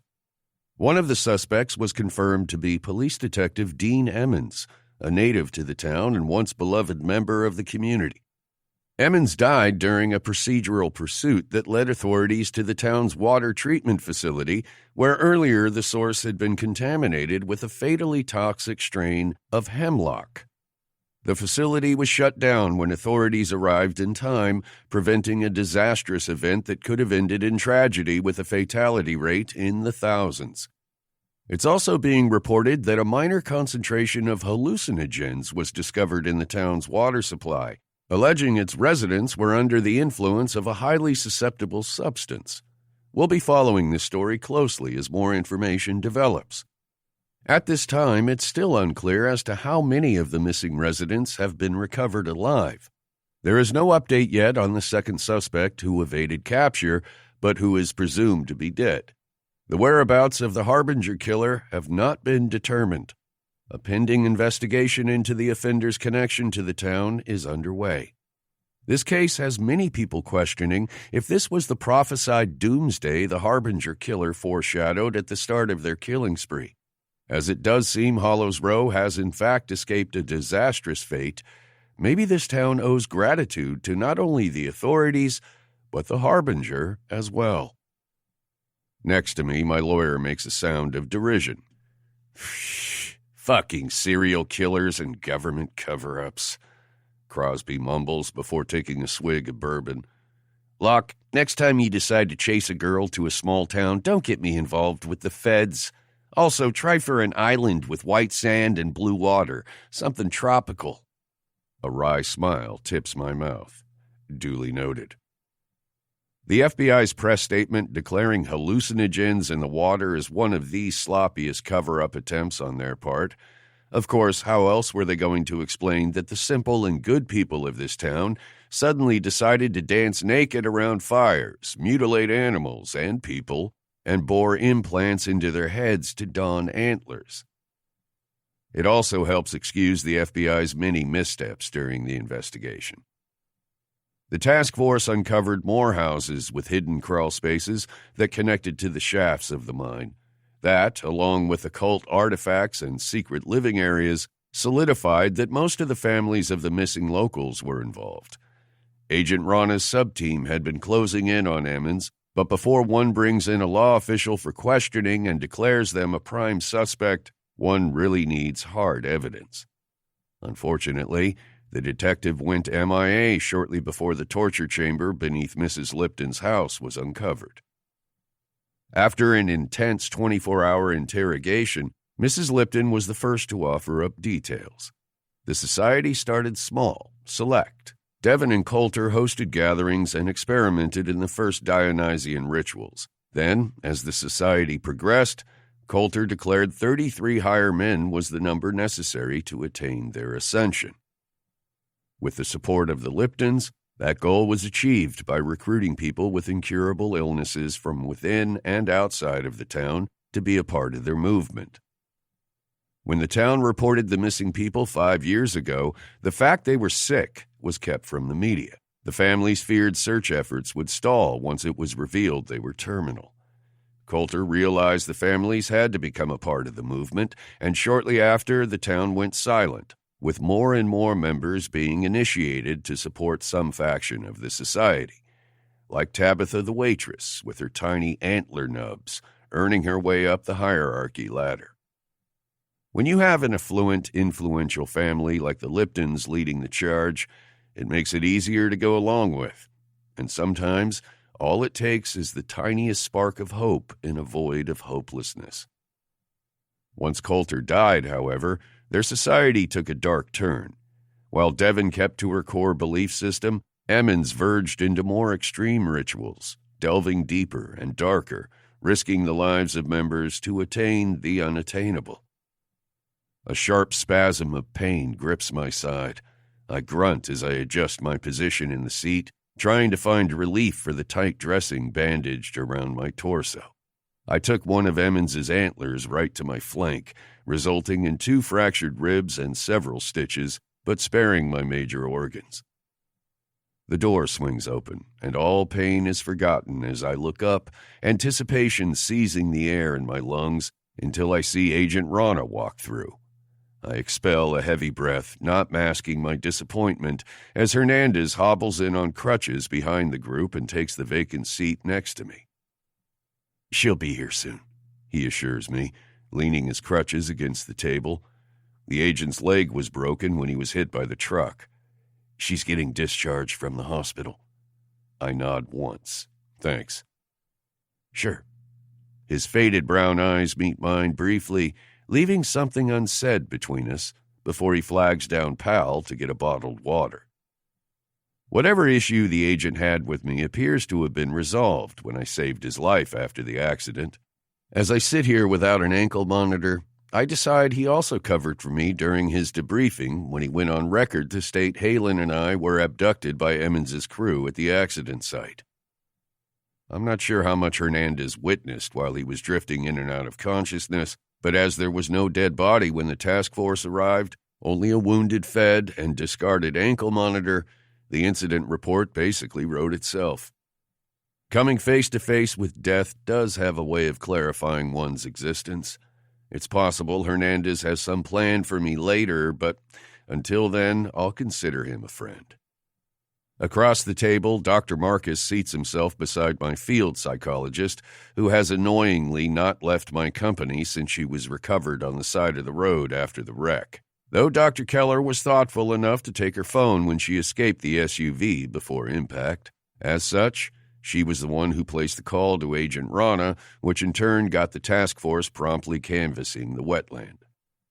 I rotate my glass of bourbon on the table 3 times. My desire to will Halen through that fucking door becoming a compulsion. I need to lay eyes on her before I walk out of this bar. A stack of paperwork slides into view, and I shift my focus to Rana opposite me. Your account of events, She says. And the renegotiated contract. She regards my lawyer with a sharp side-eye. I just need your signature. Then you're released. She sends a pen my way, and I slap my hand over the felt tip, keeping my palm flat on the tacky surface. I can feel Crosby's impatience rippling off him, ready to abandon this town. I flip to the first page of the report summary and scan the fabricated details, our account of events a forgery of the finest fiction. Halen and I fought off our abductors and fled to the facility to shut down the water supply. We were trailed by Emmons and Childs. Sheltered inside the facility, we both witnessed Emmons follow and attack Childs on the crest. Childs defended herself, resulting in them both going over the side of the dam. Simple, precise, unemotional. While the lie wasn't necessary to protect Halen, she had a legitimate claim to self-defense, she'd already underwent heavy scrutiny for Landry, and the story was necessary to declare Devon deceased. Most conveniently, the carving knife was recovered at the newest Marsh ritual site, wiped clean of prints and DNA, backing the theory that someone on the inside removed the murder weapon from the evidence room. As Jake Emmons' crime scene was staged to replicate one of the Harbinger scenes, it's being documented by Agent Rana that either Emmons or Childs was the perpetrator who killed and mutilated Agent Allister. It will be released in an upcoming press statement that the Harbinger was never in Hollows Row. Case closed. I tap the pen on the table in rhythmic beats to the music, drumming up the memory of Halen bathed in firelight, swirled symbols smeared by the tears on her beautiful face right before I told her to run. I had to let her go to protect her in more ways than one, an unselfish act that spared this town its damned fate. Unselfish, something I once thought I could never be with her. The truth is, if all those innocent lives were lost, Halen wouldn't be able to sustain that level of guilt, not when there was a chance to save them. For her, I've played by the rules for the FBI and this town, well, for the most part, but I'm officially done with being a good little leashed consultant. I scrawl my name across the bold line, then slide both the pen and documents over to Rana. On behalf of the Federal Bureau of Investigation, we thank you for your service, Professor Locke. She tucks the binder away in her leather case, then looks me in the eyes. Don't take this personally, but I hope to never see you again. A smirk hitches the corner of my mouth. I would think it would be the other way around, Agent. Her smile is genuine. As I'm officially off the clock, I'd like a drink. Crosby plants his hands on the table and rises from his chair. Well, everyone, while it's been eventful, it's time for me and my client to depart. The door opens, and for a suspended heartbeat, all sounds of the bar fade away. I touch my chest, my heart knocking painfully against my sore ribcage as my gaze connects with hers. Crosby groans and reseats himself. He then lifts his hand to summon Pal. I'll take another. I second that, I say, my gaze not wavering from Halen as she walks toward the table, still so breathtaking despite her wounded appearance. Rather, with the bruises dusting her face, I find her even more alluring, strong. A bandage wraps her forearm. Her hair spills in loose waves over her shoulders. She carries her tote in one hand, a notebook tucked under her arm. I don't think you should drink while medicated for pain. Dr. Keller admonishes me with a stern glare. Halen rests her bandaged hand on the doctor's seatback.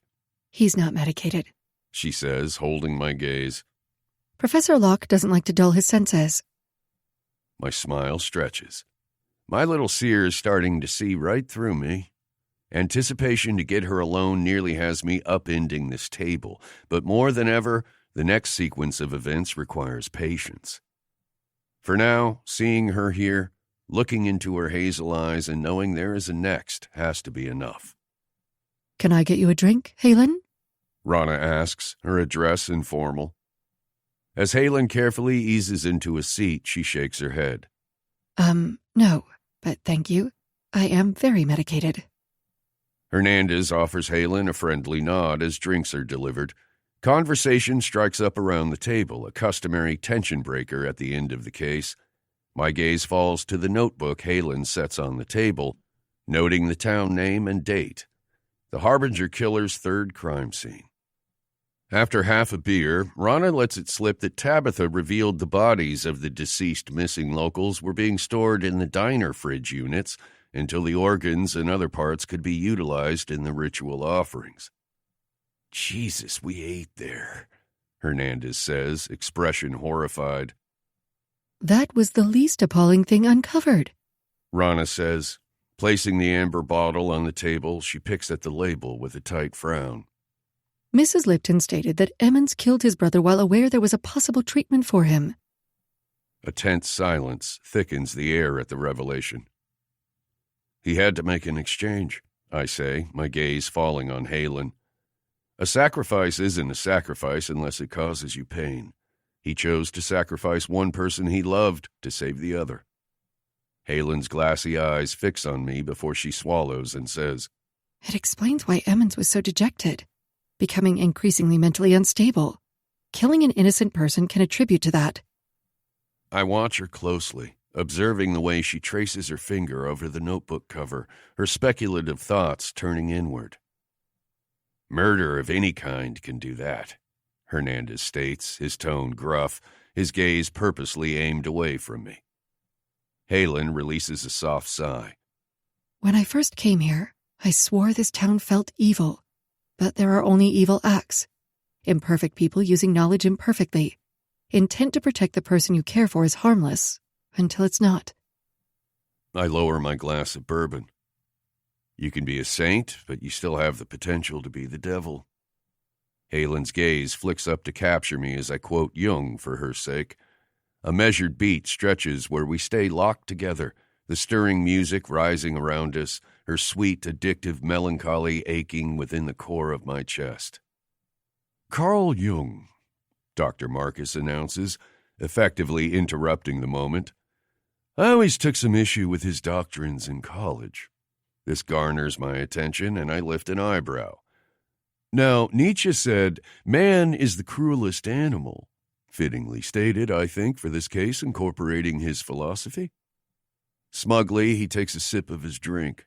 Halen tilts her head, eyes flared wide, as if sending me a warning not to engage. How can I resist? "Christ," Rana mutters. "I can't believe I'm looking forward to the next case that doesn't involve philosophy." Unfazed, Dr. Marcus barrels forward. "Now I am still curious about the philosophy of the town as a whole.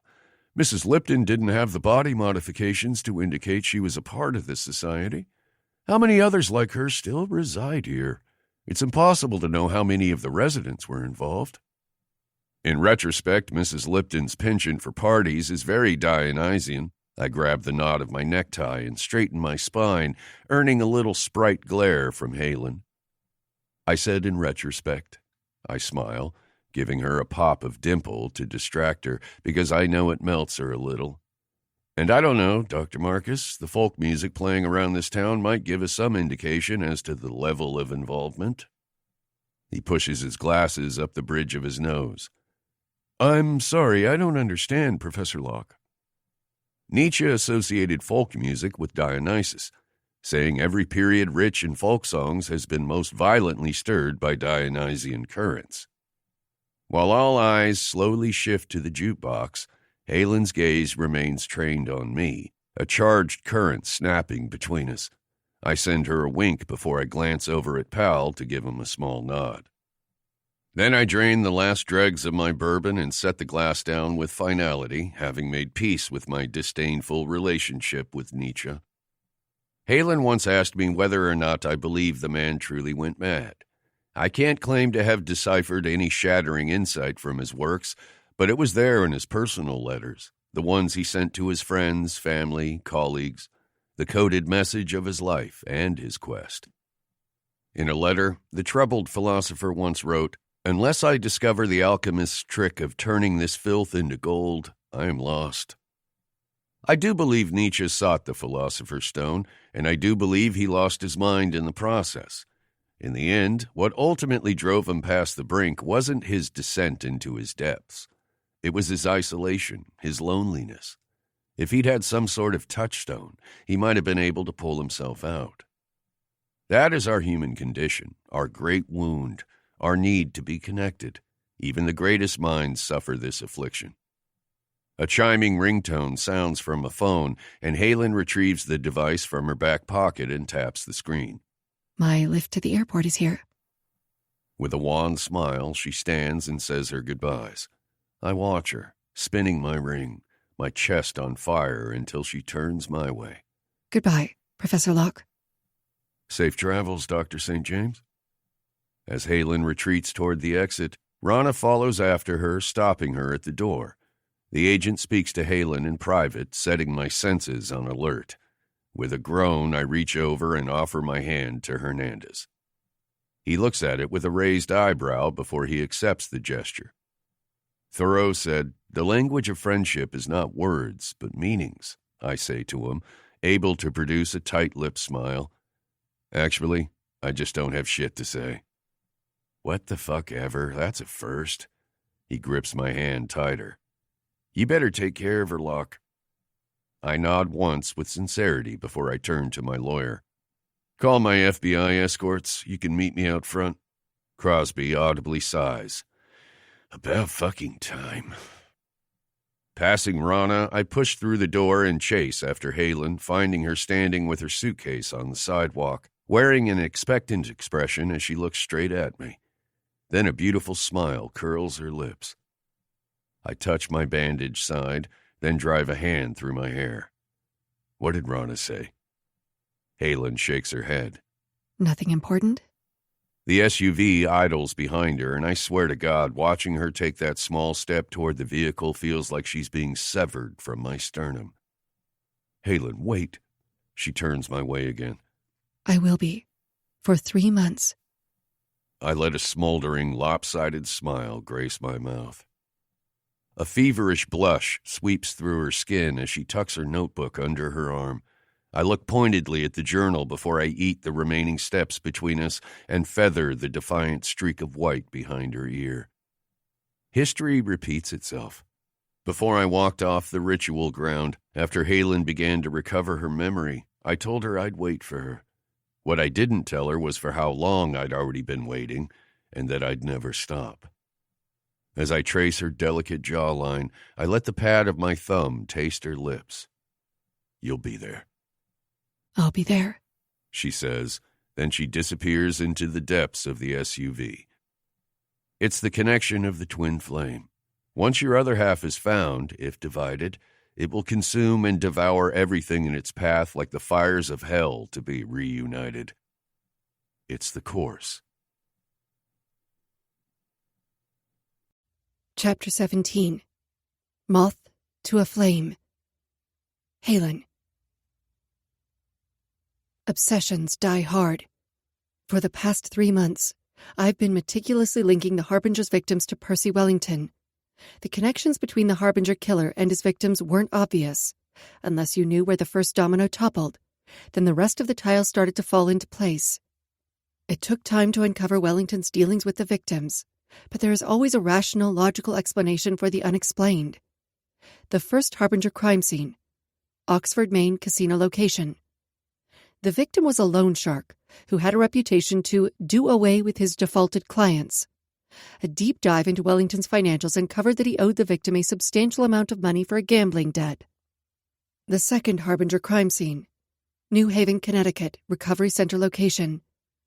The center owner was notorious for extorting patients. During Wellington's private stint at this facility for his alcohol and gambling addiction, the owner blackmailed Wellington with a threat to ruin his reputation with the university.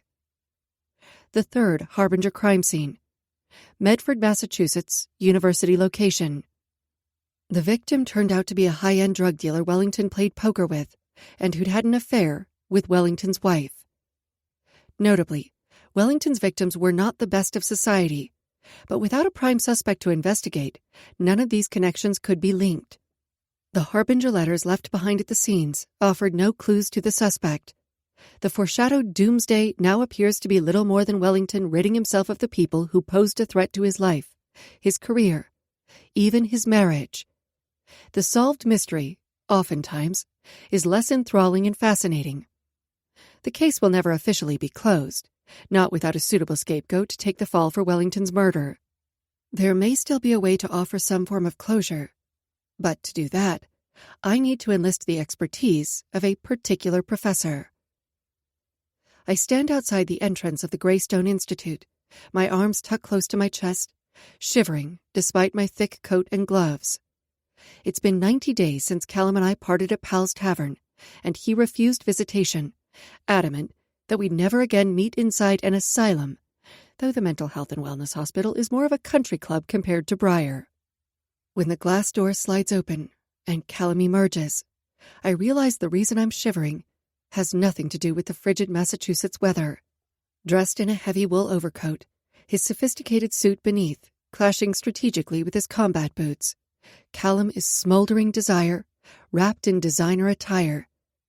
Immediately, I'm rendered defenseless against his devastating smile. As his striking blue and green eyes sweep over me, I feel him all over, igniting a hot ache between my thighs. Damn it. While we have spoken over the phone during the length of his stay, it's easy to forget how affecting Kallum is in person, how when his long strides close the distance between us and he drops his bags to bracket either side of my face, I'm lost to him, all over again. He says nothing at first, choosing instead to touch his lips to mine in a tender, familiarizing kiss. His mouth coaxes mine into a more demanding caress before his tongue glides over my bottom lip, tasting me, owning me. His soft lips track across my jawline, where he nuzzles his face into my hair and breathes me in. Just as sweet, he says, the baritone of his voice sparking an electric current beneath my skin. I swallow hard against the pressure of his palms. I still don't understand why you refuse to see me. He straightens to his full height, forcing me to crane my neck as he locks me in his sure gaze. Having you right in front of me and being unable to touch you, that's a torment I choose to no longer bear, Halen. He flashes me a crooked smile. Come on, you're freezing, and I'm anxious to get the stench of this place off me. We load his bags into the back of my RAV4, which I specifically acquired to make the climb up the Berkshires. I click the fob to close the rear lift gate, my gaze lingering on the boxes wedged between my luggage. The drive to Great Barrington takes just under 2 hours. As I turn off the highway, I can feel the press of Kallum's stare. Did you decide if you're going back? The president of the university offered Kallum his previous position, as he was never found guilty of murder, and he did aid in an investigation that helped save a whole town. I suppose Professor Locke is just too much of an academic commodity, making his time served in a mental institution easily overlooked. No, he says evenly. Not sure I want to return to a lecture hall. I nod knowingly. After watching Kallum work a case, I find it difficult to picture him in a classroom setting, especially now that he's had a taste of danger. Are you working a current scene? He asks, angling his body my way. I shake my head and glance over at him in the passenger seat. I just wrapped one up 2 days ago. I'm kind of between places. What case? Since the news out of Hollows Row, I've been contacted by police departments, the feds, private investigators, and even one psychic medium to help solve cases. A cold case, actually. I grip the steering wheel tighter. I find I like helping to solve the cases that would otherwise languish without answers, being able to give closure. He makes a sound of acknowledgement, his gaze drifting over me deliberately. While the scenic drive up the mountainside comes with breathtaking views, I was hoping for the stunning oranges and reds that blanket the peaks and valleys during the fall. Instead, it's the bleak winter sky, with tufts of white and barren leafless trees that remind me too much of the marsh. Nestled high in the Berkshire mountain range, amid rocky outcroppings and tall trees, the renovated chalet comes into view, both rustic and elegant, Kallum's home is like a modern work of art, banked on the side of the mountain incline. Once inside, the interior is awe-inspiring. Stained black cedar contrasts with natural wood tones. An open floor plan with window walls wrap the home, surrounding us with frozen nature and views of the ridge. God, this is impressive and intimidating. I shed my coat as I spin in a circle, taking in the leather mixed with delicate textiles. A double-sided stone and metal fireplace anchors the space of the first floor. Alongside it, a vertical firewood rack stacked with logs ascends the wall. I thought about stealing you away here more than once, he says, capturing me with a devious smile. Then he has me in his arms. The perfectly right feel of his body enveloping mine triggers an ache deep in my chest. Take a shower with me. I lick my lips, and his gaze drops heavy on my mouth. I want this part over. Done, I say, my eyes flitting to the fireplace. We had agreed to do this together. The issue of trust wasn't raised, but since discovering Kallum kept an article of my clothing from that night, which he had his lawyer relocate here after the search of his residences was concluded, I decided it's important for both of us to be present. He releases a lengthy sigh before he places a kiss to my forehead. You're right. Give me 5 minutes. He disappears down a side hallway, leaving me with the silent fall of snow from all around. I expel the trapped breath from my lungs before I get to work. After I've lugged the boxes from the vehicle and stacked them near the raised stone hearth, I open the screen and use a remote to light the fire. To ensure the flames burn hot enough, I wedge additional tinder between the artificial fire logs. This feels strangely ironic, as the last time Kallum and I were preparing to destroy evidence, I was the one in the shower while he built a fire. Kallum would say, history repeats itself. At the thought, a chill prickles my skin despite the warmth. While I wait, I walk to the backlit wet bar and debate between water and liquor. Fuck it, I mutter, and grab an expensive-looking bottle of bourbon and pour a shot into a rocks glass. Then I kneel before the fireplace and set the glass on the hearth. As I drag the first file box toward me, the second box vies for my attention, the contents within where I need Kallum's input. But first, I tow the lid off and remove the evidence of Alistair's assault on me. I withdraw the torn shirt I was wearing at the time and toss it on top of the logs. The skin cells I scrape from beneath my nails, I sprinkle in next. I watch the flames lick higher, the smell of smoke mentally luring me back to the marshland. Filling my lungs, I look through the window at the veil of snow glittering beneath the moonlight. Then I drag over the second box and lift the unlocked lid. The sweatshirt Kallum gave me rests on top. I touch the sleeve, my thumb rubbing the soot stain absently as the firelight dances in my periphery to transport me back to that night. My spine straightens at the sound of Kallum entering the room. Resigned, I push the box aside and toss back the whiskey to steel my nerves. Then I stand and face him. The beat of my heart scales to a frantic pulse in my veins as I absorb the sight of him in only a pair of black joggers. I track the shaded blackwork tattoos covering the sculpted contours of his chest and arms, the healed-over scar along his side, down to the defined V-shape abdominal muscles that descend beneath his waistband. In one hand, he holds the shirt I was wearing the night I killed Wellington. In his other, the obsidian knife he used to sever the head. Alcohol burns through my bloodstream, bolstering my steps toward him as I sweep my thermal over my head and let it drop to the floor. His gaze devours every exposed inch of skin. His nostrils flare as I come to a stop just before him.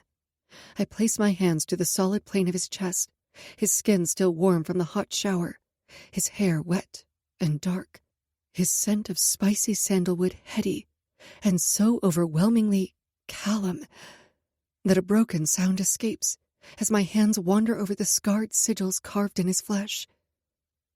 A muscle jumps along his tense jaw. What about the evidence disposal? Later, I say, my voice as raw as my hunger for him. I want you to make love to me, Kallum. A rough groan sounds from deep in his throat. Oh, fuck.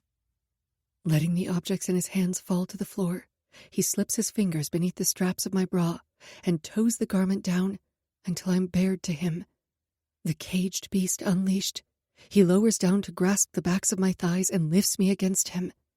His mouth covetously seals over mine as he carries me toward the fire and sinks to his knees, where he splays me out before him. He prowls over my body, like a starved animal prowling over its prey. The empty black eyes in the skull of the stag look right into me, and I stare back into those hollow sockets as I drag my hands across Kallum's inked skin, nails raking in hunger's wake. Kallum makes love to me on the rug near the fire, and it's violent and passionate and tender, every touch branded to own, to possess.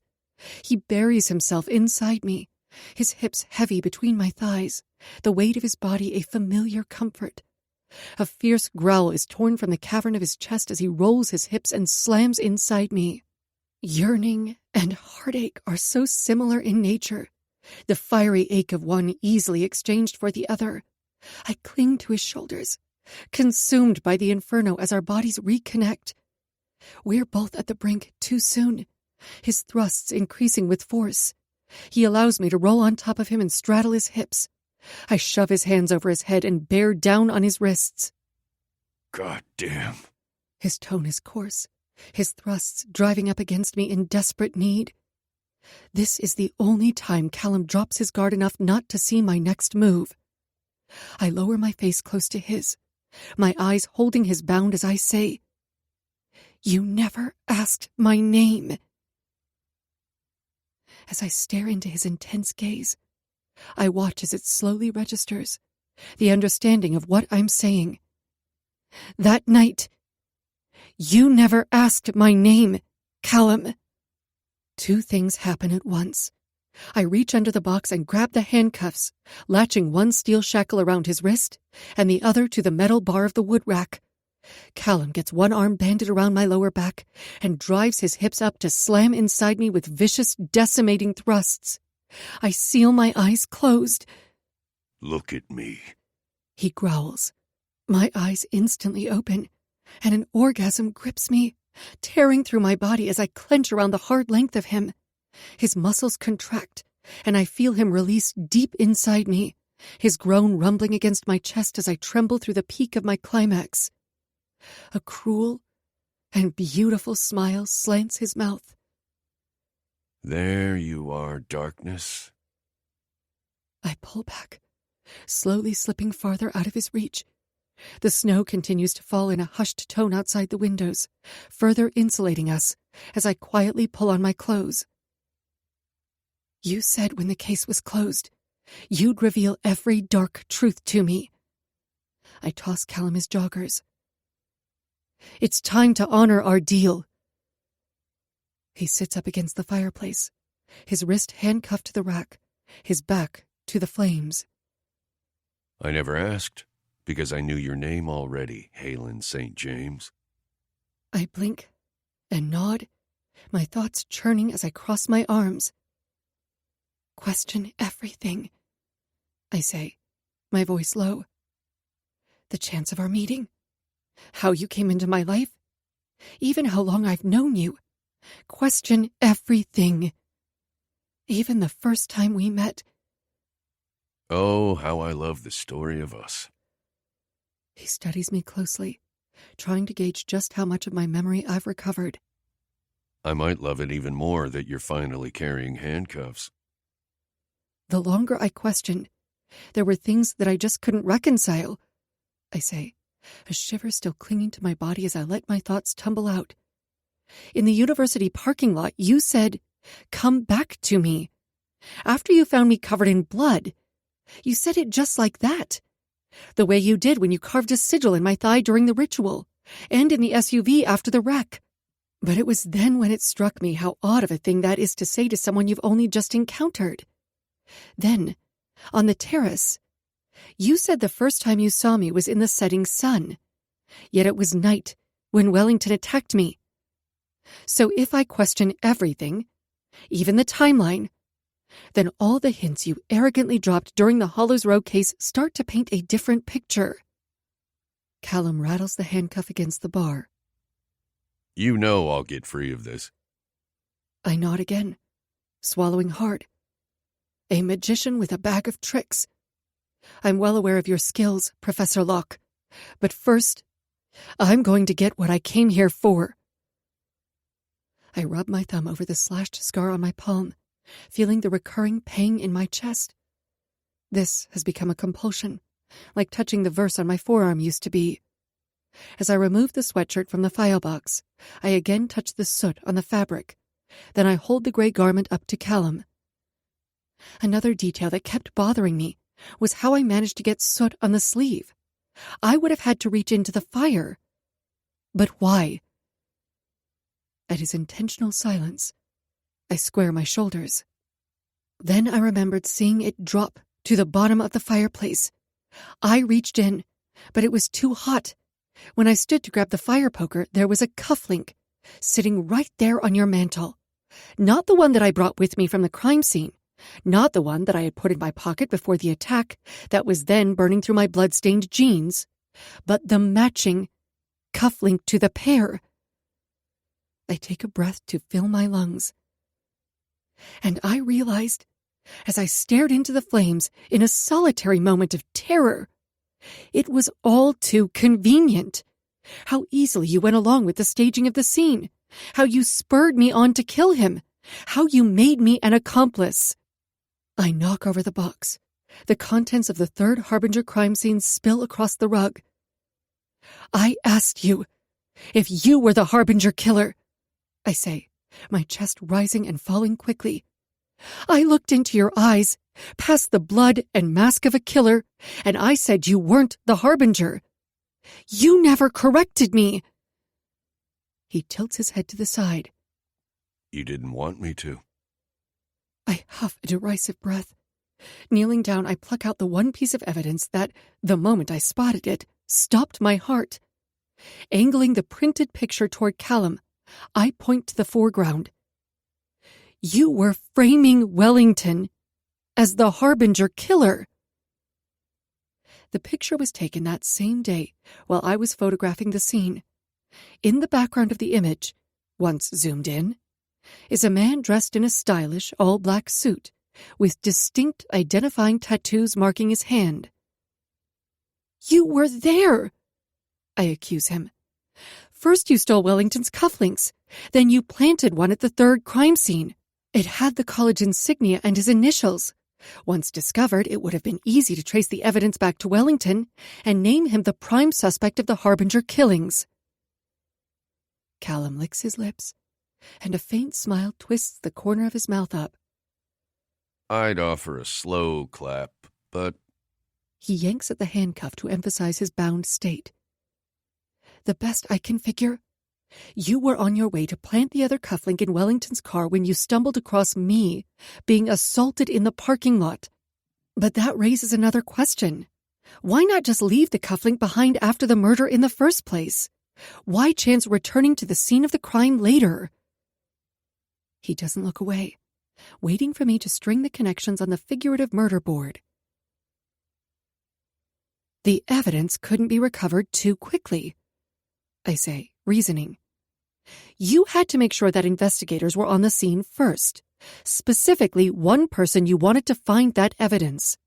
Only I wasn't supposed to go to the campus alone. I wasn't supposed to show up at night, ruining your scheme. That did throw a tire iron into the plan. Kallum smirks arrogantly. Luckily, the universe had a far better plan for us.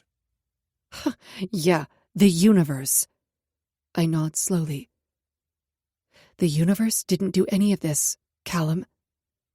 You did. He shrugs a shoulder. Sometimes the universe needs a little help. Where is it? I demand. Where is the cufflink? The one that I left behind in your fireplace when I ran out of your townhouse after I realized I'd killed an innocent man. Innocent is a stretch for Wellington. I clench my hands as I try to control my rapid inhalations. Eventually, I did recover most of my memory from that night. By the time I made it back to my hotel room, shock and sleep deprivation wreaking havoc, I buried everything into a filing box, thinking I could bury my guilt. It wasn't that I had killed a man that shattered my mind. It was that I had killed an innocent man, and I had done so with the Harbinger. While you never cease to impress me, sweet Halen, you're still missing a key piece. I lift my chin defiantly. And that's exactly what I came here to get. But first, I have to understand the madness of the man. I sit in the leather chair across from him and look over into the fire. Wellington was always a part of the equation, just not as the actual killer. He was supposed to be the scapegoat. You always have to have a scapegoat. So in order to solve the equation, we have to have the unknown variable. I lock with his severe gaze. Me. He captures me with that irresistible smolder, and I hate how it affects me, how my heart squeezes. I stand and pace the room, my gaze cast down at the floor, letting my thoughts take me back to that moment with Kallum in the killing field when he brought up the Harbinger case. Atropos, lachesis, and Styx, I recite. 3 species of the death's head hawk moth, all from the Greek mythos, and all associated with the underworld, with death. When I said the species of the moth was irrelevant to the Harbinger case, you made sure to point this out to me, that the Acherontia moth is an omen of death. I glance up at him. I didn't understand what you were trying to tell me at the time, but I do know you never say anything randomly. There's always a reason. As his gaze roves over me, a sly smile brightens his features. God, you're brilliant. No one else could have put this together, Halen. I keep trying to understand why you chose the moth, why you devised such elaborate macabre scenes, how they connected to Wellington. I just couldn't understand your reasoning. So I went back to the Harbinger letters. They were too vague, some obscure riddle. At first, once I linked the victims to Wellington, I thought they were only meant to denote his doomsday. That's what the authorities were supposed to glean from them, right? The setup looks like Wellington was killing off people who could hurt him financially and career-wise. Kallum is, quite literally, a genius. His victim selection process was meticulously tailored to Wellington, a gift-wrapped package for law officials to make their case. Care to elaborate? I prompt him. Only if you whip out the sharp objects so we can put these cuffs to good use. At my refusal to be baited by his charm, Kallum shifts his gaze to the flickering flames. It was like it was predestined, He says. Percy Wellington set himself up the first day he walked into my lecture hall.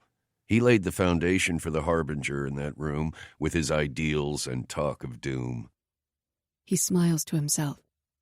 Percy was already a monster. I just gave him a moniker. I shake my head. But that doesn't explain the letters, Kallum. He reacts to my use of his name, his throat working to force a swallow. What were the letters? They were love letters. His gaze snaps to me as his words compress the tense atmosphere to a point. My throat tight. I swallow past the torrid ache. To me, I say to clarify. They were love letters to me. He nods once. My thoughts drift back as I recall what Kallum said to me that night in the marsh when he opened himself up about his fear of losing me. All risk poses a threat of ruin. If you want to destroy me, don't take your next breath. His wording was just similar enough to the phrasing in the Harbinger letters. You were always trying to tell me, I say, as I swipe my hair from my vision. The letters were about me. An omen for my future doomsday. My death. Devon said I would figure it out. And I thought she was the delusional one. To prevent your death, Halen, he says, offering further clarity. I still don't understand how... Yes, you do. And somehow I do. Because to follow that lead, we have to go all the way back to the very first moment I laid eyes on Kallum Locke, to the moment we almost met. A year prior to that fateful night, in the university courtyard, as I stood there laughing with my parents, I glanced across the quad, and my gaze connected with his. As was their tradition, my parents always visited their alma mater on their anniversary, and that day, I came with them. I was having doubts about marrying Jackson. We'd had another argument, always about my job. He hated what I did, had confessed that it frightened him, but I knew I couldn't not work the cases. As I spun my engagement ring around my finger, my fears cresting, my desire to escape mounting, I looked over and right into the strikingly beautiful blue and green embers of Kallum's eyes. It was only an instant, one suspended moment in time, but something in the universe, in me, altered. I would later forget about those fleeting seconds, when my world fell apart the very next day at the news of my parents' death. But somewhere in my unconscious, that memory was imprinted. Kallum uses his index finger to spin the silver ring around his thumb. It was your laugh that first captured my attention, he says. I was spellbound. Then when I saw you, I fucking swear you upended everything I ever thought I knew or believed. He whom love touches not walks in darkness. It might be arrogant of me. He flicks his gaze up. But I would amend Plato's Symposium to, he whom love touches not walks in darkness alone. The ache in the center of my chest becomes almost unbearable. Kallum, please.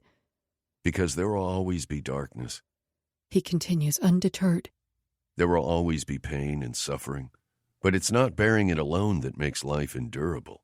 Because of you, I now understand that. He rests his forearm on his drawn knee. A vein ticks in his neck. I was addicted from the first sweet, melancholic hit of you. I wanted to keep breathing for the first fucking time in my life. I wanted to walk right up to you, to talk to you. Why didn't you? I demand. Your ring. The slight pull of his mouth is almost bitter. Trust me, I've been punished endlessly for my weakness in that moment. I know I failed you, and I've been trying to make amends ever since. The dejection in his tone tightens my chest. But right then, I thought we had all the time. I nod knowingly. Keep going. When you returned to the campus the next day, as you walked the grounds, retracing your parents' steps, trying in vain to find the culprit of the hit and run, I watched you in your fucking pain choke the goddamn air from my lungs, and I knew, because I could feel you. He breaks off with a sigh. The only lie I've ever told you is that I never thought of taking a life before you. I have, my own. That's how I recognized it in you, that same destructive desire. Yours tore through me with such violent force I had little choice in what I did next. He tilts his chin up, his eyes darkening. Out of my fear, the Harbinger was created. Unable to hold his eyes, I bow my head, hearing Kallum in the night-cloaked marsh all over again, seeing him look right into my depths, flaying the darkest part of me wide open as he confessed his fear. You want me to believe that, because of your fear that I take my own life, you started a killing spree. Not a spree. 3 murders. My gift to you. He says, and my stomach dips. Performing the ritualistic killings to stave off a future doomsday, an event to wipe out humanity. His eyes bore into mine.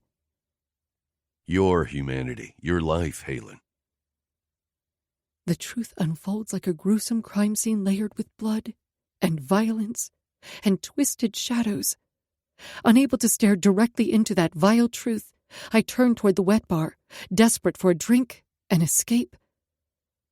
More than any light, you needed that darkness to chase. His voice halts my steps. I keep my back to him as he continues. You needed a reason to wake up, to keep going, to keep breathing. You needed the hunt, the obsession, and it had to be special, a case worthy of you. I spin around to meet his eyes. You needed a villain to punish. I shake my head slowly, as if I can make him stop, but he doesn't. To keep you alive, I didn't just sell my soul, Halen. I became the goddamn devil himself for you. Fury gathers my muscles tight, and in making me an accomplice, I became just as wicked as you. His smile is sinful. What do you think the muse of the devil looks like, sweetness?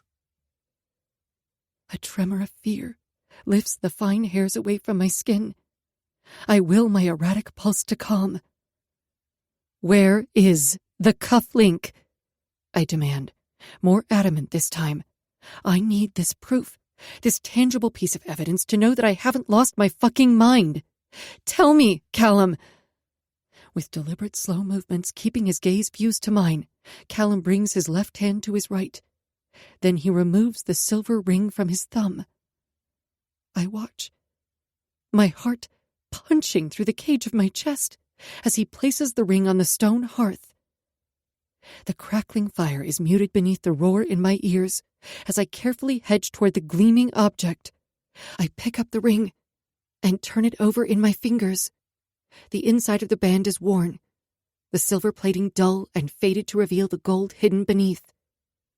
I'm pulled into my memories, thinking back to my first conversation with Kallum, standing together on the campus grounds, the setting sun falling behind him, the crisp smell of fall, and his woodsy cologne imbuing the air. And I recall with a startling realization that he wasn't wearing the ring.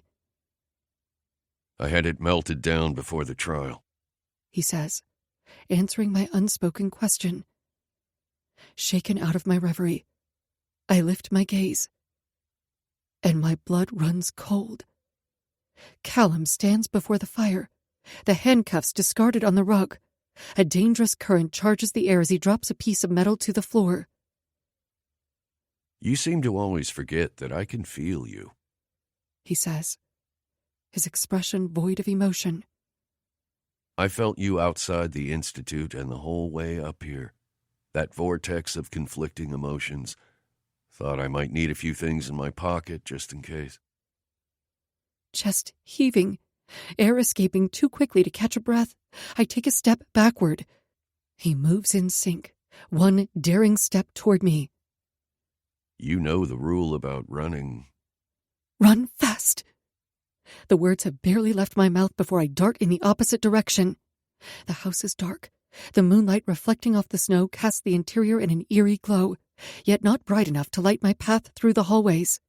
I use the wall as my guide and dash into a room, immediately slamming the door shut behind me. Kallum catches the corner of the panel. I retreat as he throws the door wide.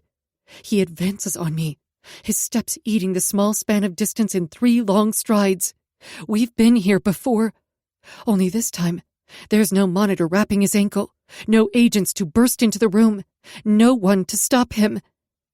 My back flattens to the wall, and Kallum pushes into my space until he's towering over me. He secures my wrists and pins my hands above my head. His nostrils flare as he traps me in his heated, predatory gaze. His mouth descends on mine, kissing me with bruising demand before he breaks away. You want the truth so badly, yet you're always running from it, little Halen. That sweet, sweet fear so goddamn tantalizing. His claim is delivered in a low, deadly tone to rattle my heart.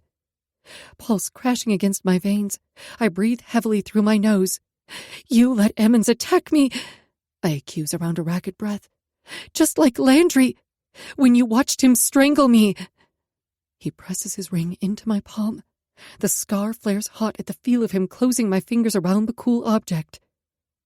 Every time, you get a little closer to unlocking that truth. Just tell me the truth, I shout. The thread of angry tears stings behind my eyes. There's still one piece missing, the final connection that needs to be made, and Kallum is the only one who can give me that. Why don't I regret killing Wellington? I hold his lethal stare. Even now, why? Am I a fucking monster? Kallum drags his thumb down the inside of my wrist, and I clench the ring tighter. Because I have to be, I say, the words torn through a racked sob. Because even after everything you've done, God, I'm still in love with you. For the briefest second, his expression shifts.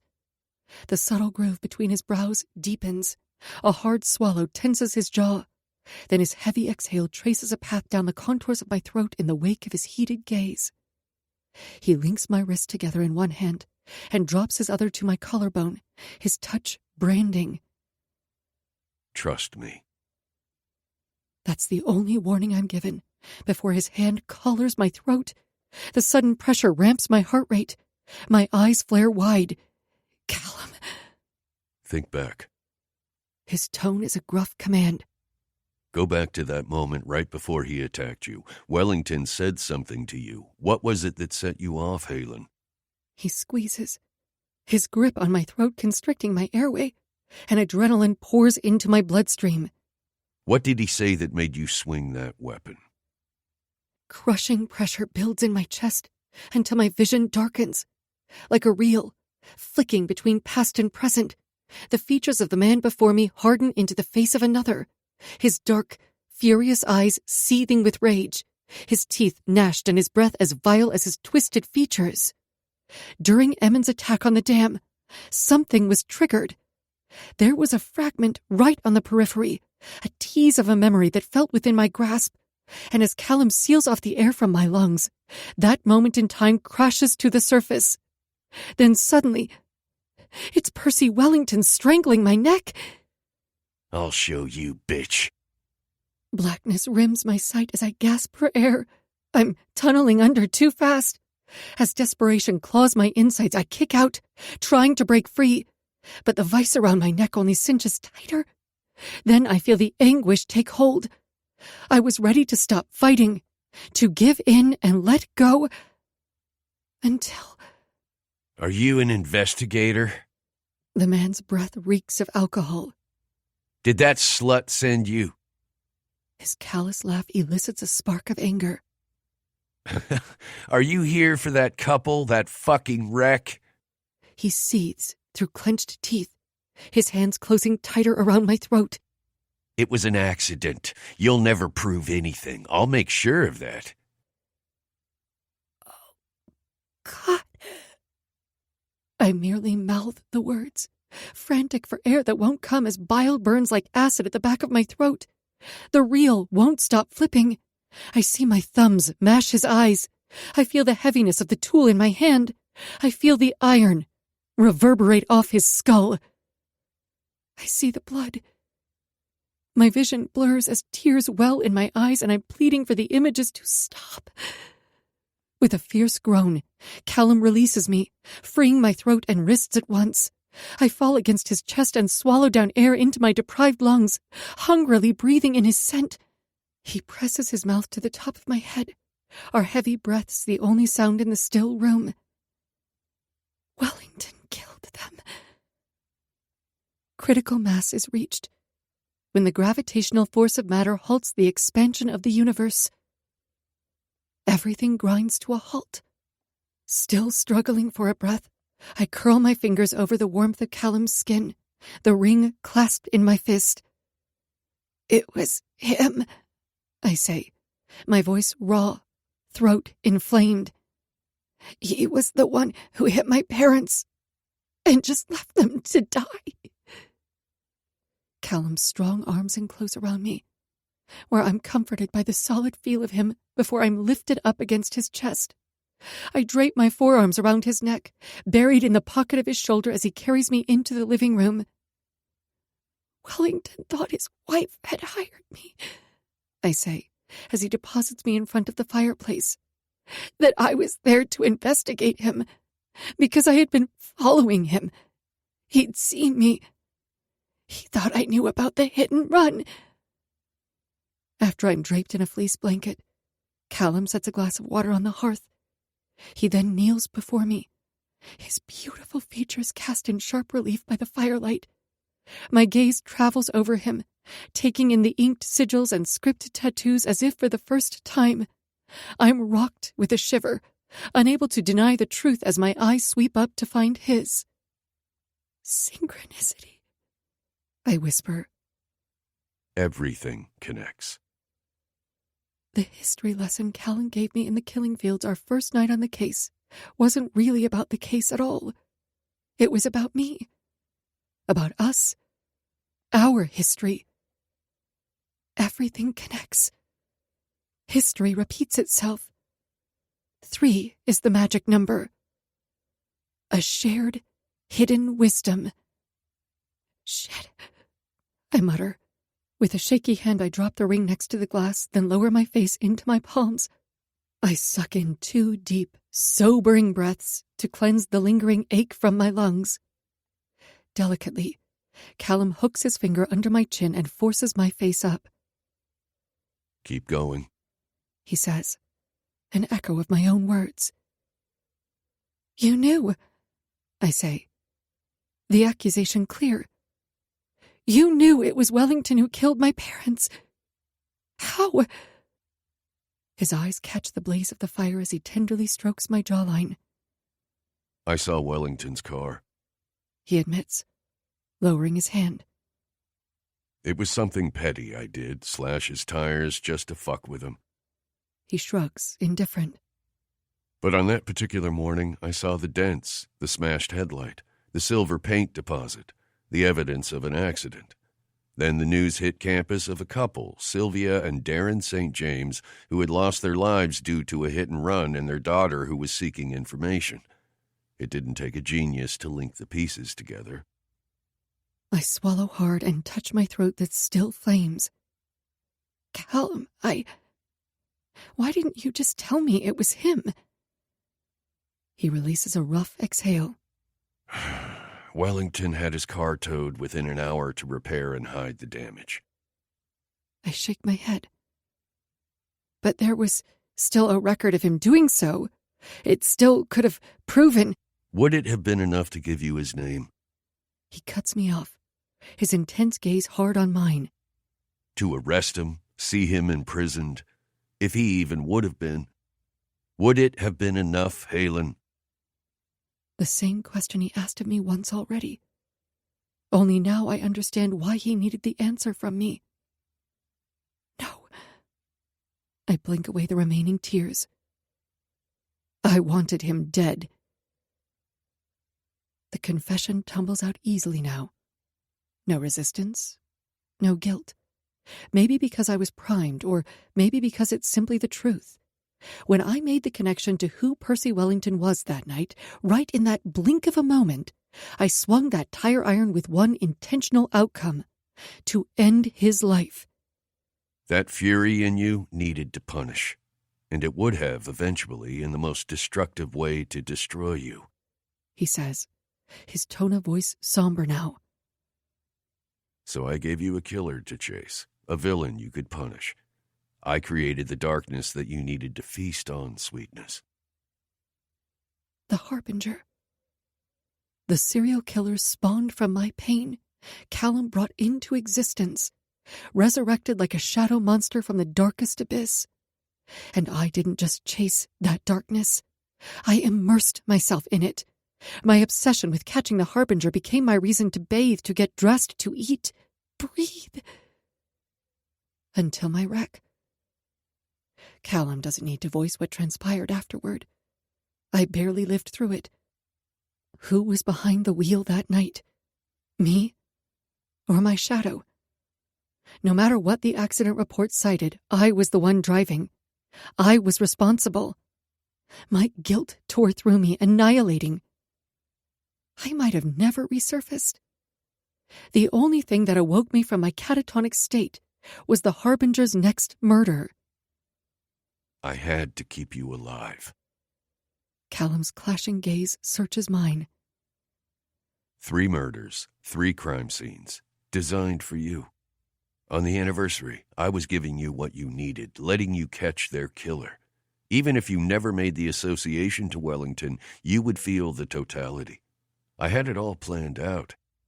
But then I showed up at the college, disrupting the course and opening Pandora's fucking box. It wasn't all you. A mild dejection touches his expression. I was supposed to trust the course, no matter where it led. Selfishly, I made demands. He traces a finger over the scarred sigil in his pectoral. I just craved you too badly. The blanket slips from my shoulder as Kallum takes my hand in his. The pad of his thumb caresses the scar on my palm. The design was flawless, he says. After you caught your Harbinger, I'd approach you like I should have that first time, and the goddamn planets would align. If they didn't, then I was prepared to leave this world in a blaze of glory and escape to the next, where maybe, just fucking maybe, I wouldn't fuck it up that time. Kallum. He pushes forward and captures my face between his palms. But my design wasn't flawless. It was your design, always yours. When I saw you in that moment, a goddess of the moon harnessing all your dark fury, goddamn, you were utterly breathtaking. You delivered your violent retribution and brilliantly scapegoated the murder. Yes. I scapegoated it right on to Kallum. But then he evaded the murder charge with a plea of insanity, a testament to his genius, or the proof of his psychosis. The twisted irony of accusing the Harbinger of the murder I committed is a paradox that threatens to shatter any rational mind I have left. I can't be a muse, I say to him, shaking my head against his hold. Muses aren't supposed to inspire death. He sweeps the tangle of white strands behind my ear affectionately. Muse, goddess, huntress. From every fracted angle of light to the depth of your darkness, I'm inspired by all of you, Halen St. James. I feel the atoms in the room charge. The night Kallum found me, I became his muse, his inspiration for the darkest acts of violence. That truth still remains, just on a longer timeline.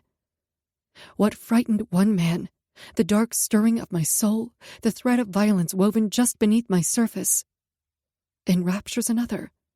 His execution of the Harbinger was, in fact, flawless. The design's skillful dark artistry, the synchronicity that's entwined into every intricate facet of us, eloquent genius. Kallum is frenzy. Kallum is mania. Divine madness and sanity cannot coexist in the same mind. The price is too high. A self-sacrifice that's cost him his soundness of mind. Without a tether, with no counterbalance, he will be lost to his tortured mind, to his abyss. He will eventually be caught. As his captivating gaze sears into mine, I'm standing on the precipice of the void. Claw to the surface, or sink further. My hand trembles as I gingerly touch the crescent sigil I sliced into his flesh, my desire for Kallum and I to have met before my life spiraled. I know he feels what I'm feeling, how badly I wish I could take us back to that moment. With a heavy exhale, he reaches into his pocket and retrieves a silver ring. The simple band is fashioned similarly to the one he wears, and it's unmistakable. The second cufflink. He slides the band onto my finger and turns my hand over, where he delicately kisses my palm, the place I bled for him, claiming him as mine. I had this one made at the same time, he says. Because you were made for me, sweetness. An ache burns in my throat as I first glance at the ring on the hearth, then the one circling my finger. Double rings, I say, thinking back to that dark chamber. A full circle. A snake devouring its tail, consuming us over and over. The double Ouroboros, He confirms, his gaze lit with a mix of praise and hope as he laces our fingers together. the balance of the upper and lower natures, the joining of opposites. I focus on the solid feel of his hand, the sureness and comfort of his touch.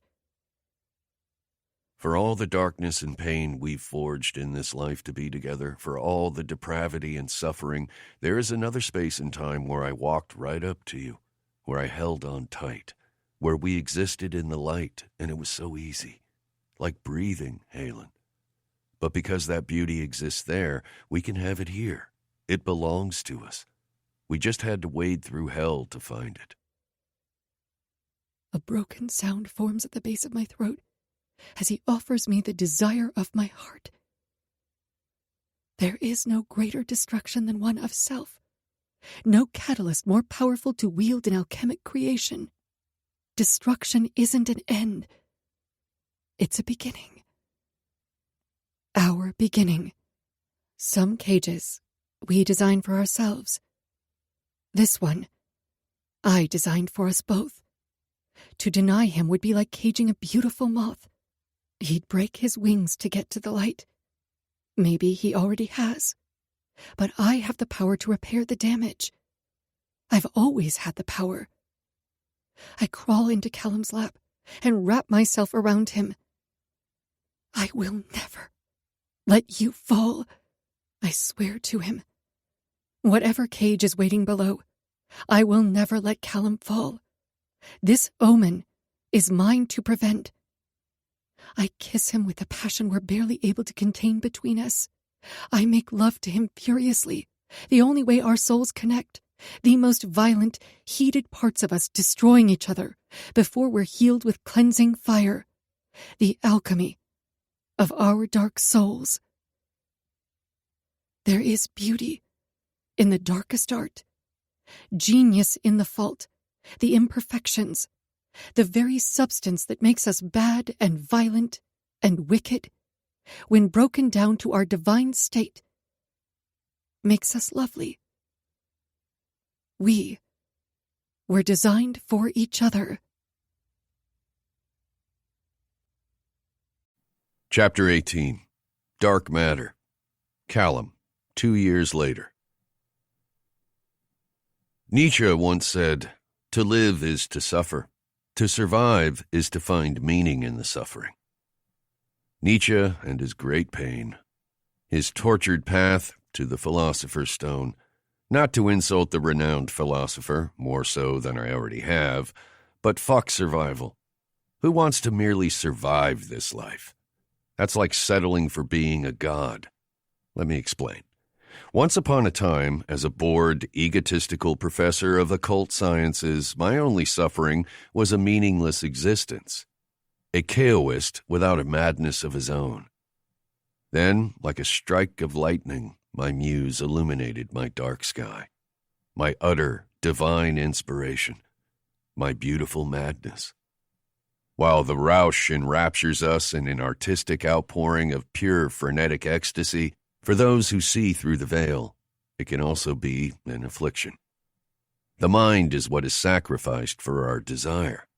The frenzy makes us feel as if we're reaching a higher plane above humanity and becoming godlike. But the gods could never feel as we do, be as passionate as we are, because they bear no pain. Our great pain inspires our great art. Without the capability to descend to the depths of suffering, we are never able to experience the sheer, transformative ecstasy of pleasure. There are no high and low notes. Without my muse of heartbreak, I would have never experienced this deep pain, because I was not designed to feel this alone. I would have coasted through this life, unfeeling, unmoved, a callous, reviled rock of mediocrity. What she brought me was something so ineffable, a love so divine, I would insult it just by trying to describe it. So while it's true that to live is to suffer, we also have the ability to ascend to far greater heights than mere survival of this life. Look for the symbols, follow the course, seize your madness. It's been 2 years since Halen and I destroyed every article of evidence from the Harbinger's last scene at our mountain home. 2 years since my beautiful muse submitted to her dark flame that binds us together. And not a single day passes where I don't acknowledge that a single flutter of a wing could have deviated our course. Like the gnarled trees of the marsh, without her, I would have become one of them, twisted and decrepit, trapped in the seventh circle of hell by my own violence. Hope is such a frail and flimsy emotion to hang our desires on. While I hoped Halen would choose us in the end, the fiend in me made damn sure every move was meticulously calculated to ensure there was no other outcome. For her, I will always be that devil. From the moment I witnessed her wield her pain like a fury from the underworld, I understood I could have never been the one to offer her that complete solace, no matter how much I desired to be. It was her who had to bring her course full circle. I was merely an instrument in her design. But I could look into her beautiful eyes of storm clouds and showering stars and accept her darkness. I could devour every last drop of guilt and shame that wanted to lock her in purgatory. I could become the demon of her nightmares, the monster of her shadowy abyss, and kill ruthlessly for her. This dark seed was already planted in my nature, but she gave it purpose. My only risk of damnation was if I didn't get the girl. I lean against the deeply veined bark of a tree and spin my ring, thoughts chasing the symbols that still linger amid this marshland like the dwindling light peeking through the branches of black willows. Halen is down in the ravine visiting her memories. I give her this time every year to be alone with her thoughts. She's become a highly sought-after criminologist, the feds and other agencies' request for the highest profile cases. Once she moved out of the shadows, accepting her unorthodox and even dangerous methods to profile the killers she hunts, she's become renowned in her own right. As for me, I never returned to my full-time position at the college. Rather, I opted to elevate my assistant professor, Ryder, to take over my course load so I could accept a research grant to write a book. While I've funded most of the research and trips myself, having it partially funded through the university faculty grant will give the project an air of credibility in academia for those who need that shit. The book itself delves into the awakening I underwent during my sabbatical years ago in Egypt, the one that plunged me into the depths, where I uncovered a dark secret that the ancients hid from us all. This awakening, I have no doubt, will rock the academic realm. But damn, chaos is coded in my DNA. Let's raise some fucking hell. Hermes was the trickster god after all. Wink. So now, Halen and I divide our time between investigating crime scenes and traveling for the book. And in the moments between, we fuck and fight and love and feed our desires. We do have particular tastes, and an insatiable appetite. When we're hungry, we eat. We've become quite adept at feeding our cravings.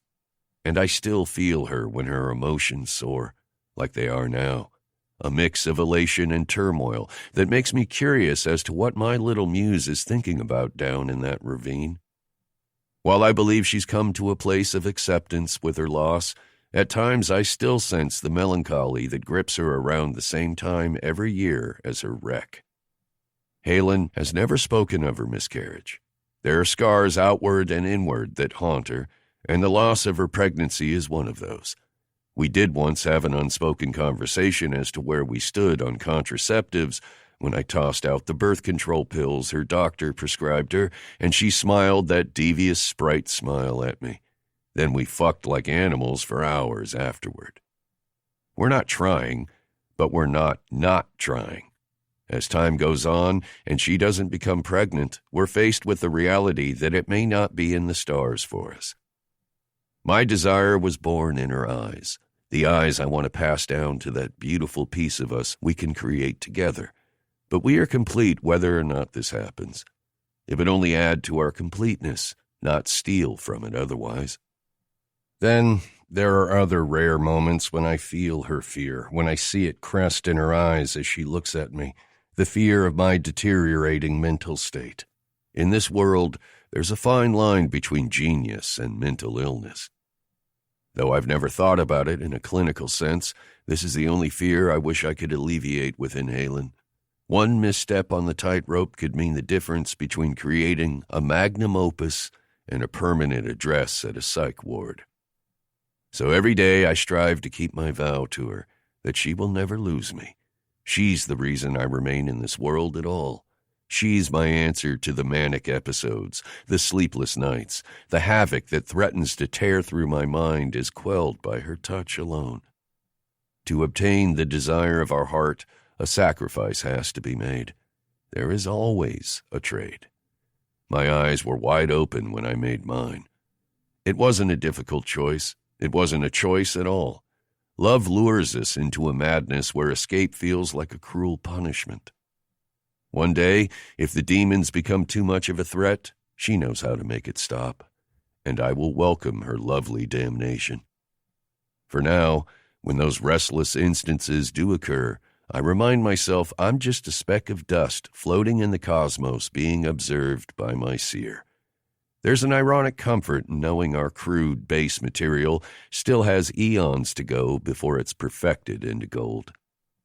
Then I kiss my muse, swallow the lovely sounds she gifts only to me, and plot our next life, where I get to seduce her all over again. The magic in chaos is part stubborn belief in our will to be realized and part the mechanics of the elements around us on a quantum level. For all that we know, there are infinite unknowns.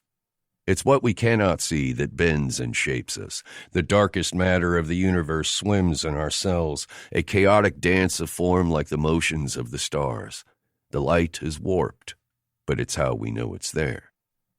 We reunite with our twin flame over and over through the course until we reach the highest form of harmony. But before we see the light, it's going to get dark, and it's what we do in those darkest moments that define us.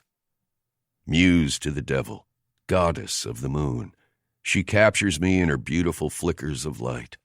That's where I'll always find her, there in the flicker. I look down at my hand, spin my ring.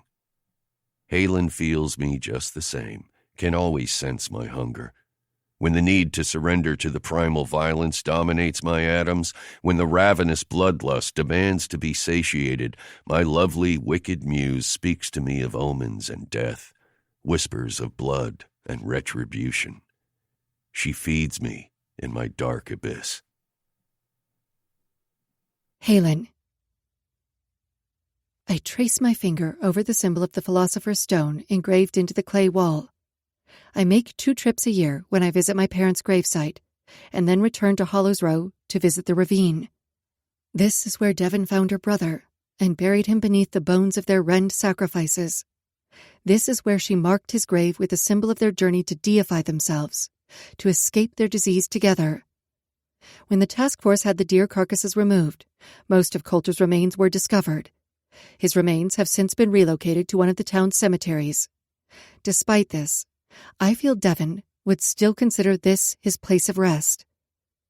During the case, Devon chose to tell me about her brother when we were here together. I've wondered if she did so at the time because Riddick was nearby, to appear as if she was trying to steer me away from the society theory, or if there was some other personal reason. Even though this chasm has been cleared of all the death, the faint scent of decay remains, like the scene has been imprinted with her mourning.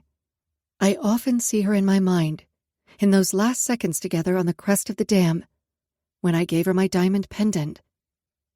Despite my logical disposition, I still feel a connection to her, even though I know it's impossible that she's alive. I've since conducted more in-depth research into Huntington's disease. Even though I have search engine alerts set with her name and details, and scour databases every couple of months searching for a death certificate for any Jane Does that fit her description, it's only a matter of time before her body is found and identified. So I suppose I'm really here visiting her, as I choose to believe that in some way she left a part of herself here with her brother, that this is her place of rest, too. I'm still unsure if I was meant to find and help Devon, or if she was meant to help me see that this world is not black and white.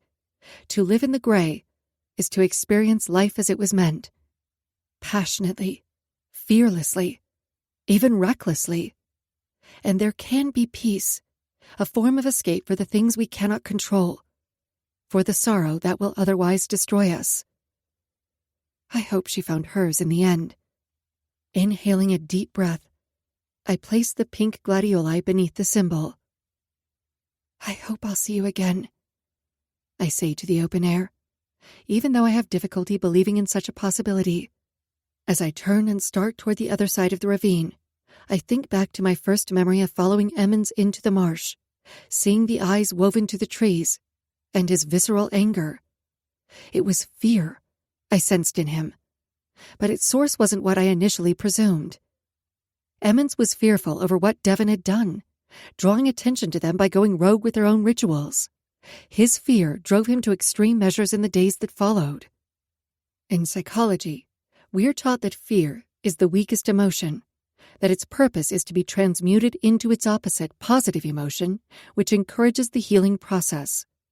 While I do agree, I also believe fear is the most powerful motivator on a destructive path. It aims to overpower, manipulate, and destroy. It's how we deal with our fear that determines what our outcome will be. Uncovering these fears in suspects has become the basis for my profiling technique, and it's helped me close 6 cold cases. Kallum and I departed the current case to make this trip, and already the pull to return to the scene is compelling me back there. Just last week, the case escalated and was upgraded to serial killer status, the media giving the unknown subject a moniker, the Acolyte. The suspect suffers from erotomania and has an especially brutal kill method. In order to connect with this offender, I'll have to immerse myself in their delusion, which I admit does induce a deep level of fear. Once the door has been opened, there's no sealing it off. Entering into another person's world of obsession is dangerous. But Kallum is always there to catch me if I fall too far. As I trek back toward the path of boulders, I stumble over a loose rock. Shit! I look down and catch sight of something buried beneath a patch of thickly grouped bloodroot. My heart vaults as I shove my tote bag to my backside and hunch down, clearing aside the white-lobed flowers to reveal what's hidden beneath. At first, I think I finally discovered what happened to my Hollow's Row notebook. While working the ravine one day, I set my journal down and forgot it there after Emmons took a fall. I returned later to look, and even asked the other members of the task force if it was recovered. It never turned up. But as I lift the notebook out of the flowers, adrenaline speeds my pulse. After 2 years, the condition should be worn and damaged from the elements. Yet it looks like it was placed here just recently. I glance around the ravine as a murder of crows takes flight above the ridge.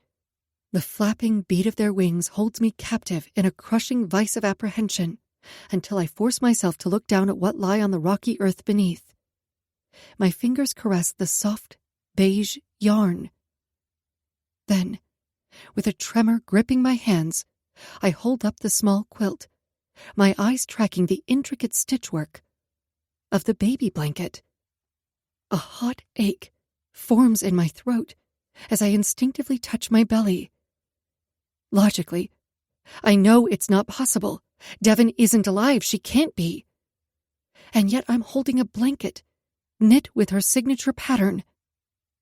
A mix of uncertainty and comfort envelops me as I touch the delicate stitches, my thoughts trying to decipher the meaning. Regardless that my doctor assured me it was possible after my operation, I haven't been able to conceive. Some days it's an afterthought that doesn't impact my life. Other days it's like suffering that painful loss all over again. My fingers splay over my belly as I blink away the moisture. Then I push the blanket onto my lap and part the notebook open. I flip through the pages, a sense of nostalgia overcoming me as I scan my research notes. There are no additions. Nothing has been altered. Then I pause at a highlighted section of text. in darkness.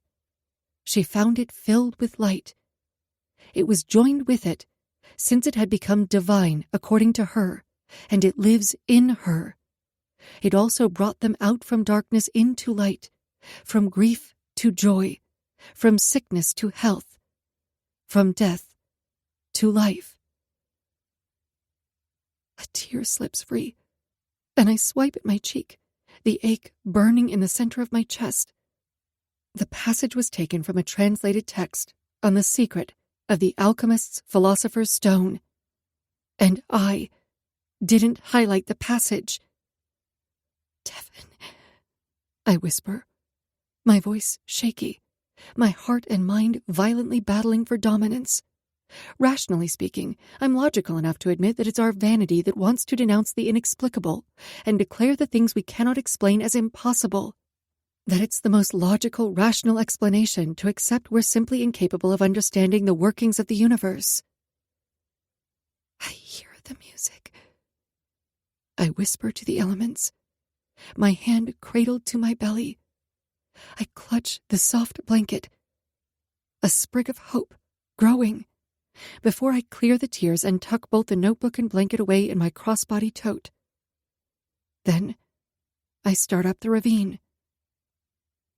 Kallum appears at the top of the ridge, and heat gathers beneath my skin at the strikingly sinful sight of him. I swear it should be illegal to be so fucking sexy. He meets me at the halfway mark and extends his hand, pulling me up beside him and keeping his fingers laced through mine until we reach the top. Beneath the weeping limbs of the giant willow, he cups my face and kisses me, tasting the salt on my lips. I want to spend the rest of the day just tasting you. I link my arms around his neck and push onto my toes to be closer to him. Are you finding that too much of a challenge, Professor? Don't tempt me, Dr. St. James. His groan makes me shiver. Then his features contort as he pulls out his phone and shows me a text from Hernandez, who has recently become a part of our team after the last case we worked together. A fourth victim was just recovered. The strike of a drum resounds within me as a wild flame ignites, whispering to the huntress like a seductive lure to chase the darkness. My wrists locked against his neck, I spin the ring around my finger as I look deep into Kallum's beautiful, clashing eyes. He created the Harbinger for me, to save me when I was lost, and when we destroyed all the evidence, we retired the killer to a cold case. But a cold case is never officially closed.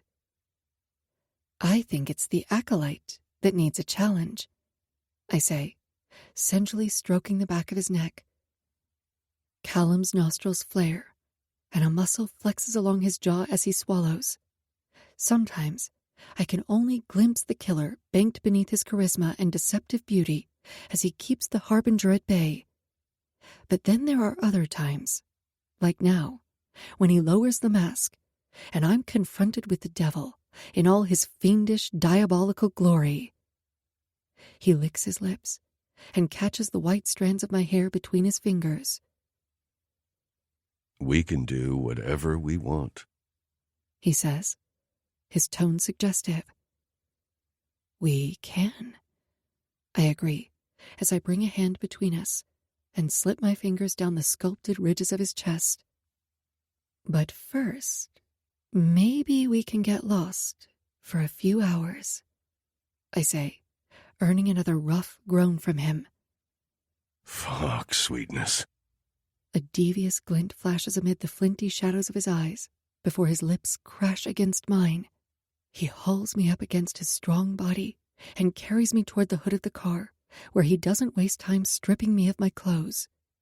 As he removes my shirt, I glimpse the fresh tattoo on my forearm, the verse that reads, "The alchemy of the soul is transforming pain into creative genius." I once told Kallum that he was the philosopher I wanted branded on my body, and now I have his words inked into the scar tissue. Out of all the beautiful things he said, I chose this because of what it means to me, of what it reminds me. When Kallum said this our first day on the case, at the time, his blurt felt random. But I can now see how his mind drew the conclusion.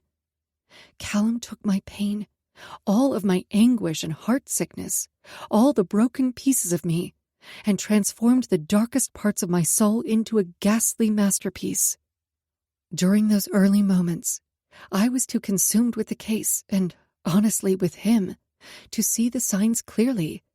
I questioned Kallum's mental health many times throughout the course of the case, wondering if it was a performance. Trying to diagnose Kallum Locke is like trying to fathom quantum theory, a topic he insists on sadistically torturing me with. One of the leading psychiatrists in the country was unable to establish a diagnosis when he told me that I'd have to do so myself.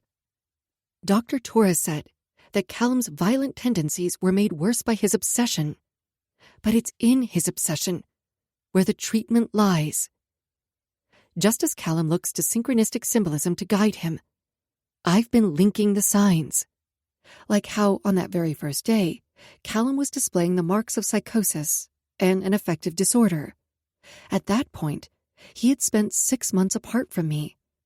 As we grew closer during the case, those moments of delusion and chaotic bursts of mania happened less frequently. I touched my ring, thinking about the Ouroboros. To the ancients, pharmakon was both poison and cure. The snake's venom is where we derive its antidote. In the same way, as Kallum's obsession is the root of his psychosis, it's also what keeps him tethered to sanity.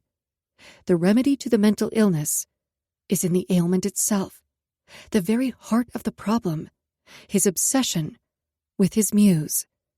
And I'll always be with him to counterbalance the frenzy with grounding logic and reason.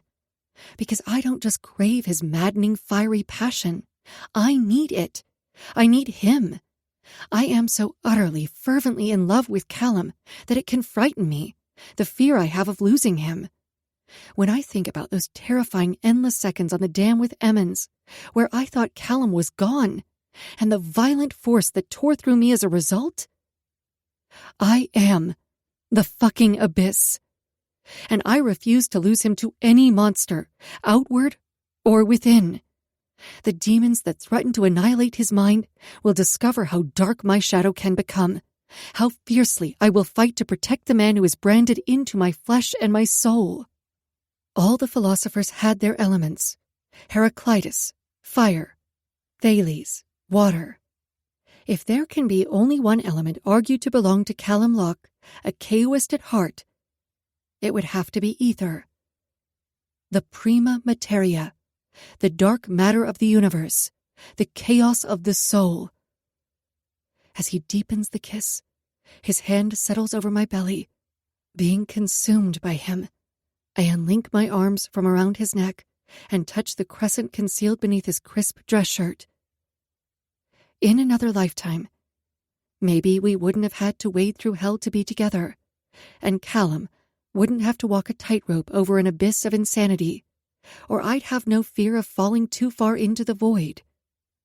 Our love story is bittersweet, saturated with heartache and loss, sacrifice, and all that we strive to give to each other. But as Kallum said, our story can be beautiful here, too. Because we have pain, we can have pleasure. Because of the darkness, there is light. There is so much loveliness beneath the shadows when we let our eyes adapt to the darkness. As he fills me wholly, completely, leaving no room for those fears in this moment, I know that whatever the universe has in store for us beyond this point, we'll face it together. 1,000 love stories told through the ages, and one moral endures. The darkest love kindles the brightest hope. We could be a romance or a tragedy, but that depends on where you pause the story. In life, there is no such thing as a happily ever after. There's a sad moment, pain, struggle, then a brief moment of pleasure and contentment, maybe even happiness. But the credits don't roll. The story keeps going. So there's more sadness, more pain, more struggles, and pleasure. Until the story just stops. Epilogue. What if? Kallum. The brightest little pixie laugh captures my attention to stop me in my tracks. Sheltered under the eaves of the quad, I remove my hand from my pocket and touch my chest at the sudden foreign ache. I then turn and search for the source, and there she is, the most exquisite creature I've ever laid eyes on. Wittgenstein wrote, "Whereof one cannot speak, thereof one must remain silent." He spoke on this in reference to negative theology. When what we experience is too ineffable to define, only a fool would make an attempt to put it into words. And I would have to be a fool to try to define this rapturous rush that overpowers me. As I make a study of her from my secluded corner, the chorus from Media Vita in Morte Sumus spills into my head, and suddenly, I know without fail I'm a devil who stumbled into heaven. She throws her head back and laughs, and I'm slammed with a cyclone of emotions. All of them, every goddamn emotion she has ever felt and will ever feel, crashes into me. It feels like a heart attack. Yet it's the bittersweet melancholy steeped in honeysuckle and clove, an ache so euphoric it nearly drops me to my knees, that holds me bound, fearful of walking away from her. I don't just want to take my next breath. I crave it like a wasteland craves rain. This angel has washed up on my shores of despair, and my heart beats for the first fucking time. God, it's painful, but I've never felt so fucking alive. Her long waves pulled back into a low ponytail, she nibbles her lip, tucks the escaping strand of white behind her ear. So docile, yet so fucking sexy. I have the uncontrollable desire to devour her all at once. Every last sinful drop. As if she senses my predatory gaze, she looks my way and our eyes connect. I'm speared right through my sternum by the prettiest shade of hazel. Her mouth parts as I offer her a lopsided smile, and it only lasts a moment, but I swear I feel her delicious shiver roll through me. She returns her attention to the man and woman, and I make an educated guess that these are her parents. The woman shares a hereditary trait, the same vein of white streaked through her dark hair. I watch as the couple walk off, leaving my prey all alone. Taking one determined step toward her, I immediately halt when I spot the diamond ring on her finger. She's twisting the band, her expression shifting from a captivating smile to a tight frown. I feel as if I'm standing on the precipice of an abyss, destiny hinged on a single choice. Fuck it. I push through the barrier, cutting a direct path to my muse. The sun sets behind the campus, the rays of faded orange and pink cast her in an ethereal glow as I stalk toward her, my gaze tapered to a pinpoint on my prey. I sink my hands into the depths of my pockets as I approach, slowly, so I'm not tempted to touch her. You're an intriguing little thing. Her hazel eyes narrow, but there's a faint curl to her lips. I must be. I've noticed you studying me like some cryptic artifact, Professor Locke. Amused, I grin and cock my head. So my reputation precedes me. It does? She says, crossing her arms. The renowned professor of all things occult and esoteric philosophy. Her smile stretches. But also, I've heard more than one person refer to you as the bad boy of academia. My smile turns devilish. I suppose it depends on who you talk to. But please, it's Kallum. She licks her lips, and my gaze drops to her mouth as I suppress a groan. Well, it's nice to officially meet you, Kallum. Maybe next time you can show us around your department. I look past her to the couple retreating from the courtyard. How about now? I might regret this. I'm not usually up for impressing parents, but my instincts are screaming not to let her leave. Now? She arches a delicate eyebrow. Right now. She bites the corner of her lip. Thank you for the offer, but I have a job to get back to. That's hardly any fun. Those are the rules, Professor. Rules are definitely no fun. I drop my tone to a dangerous decibel as my gaze settles on the ring circling her finger, the challenge in my gaze unmistakable. A defiant spark flickers in her eyes, then she swipes the lock of white from her vision.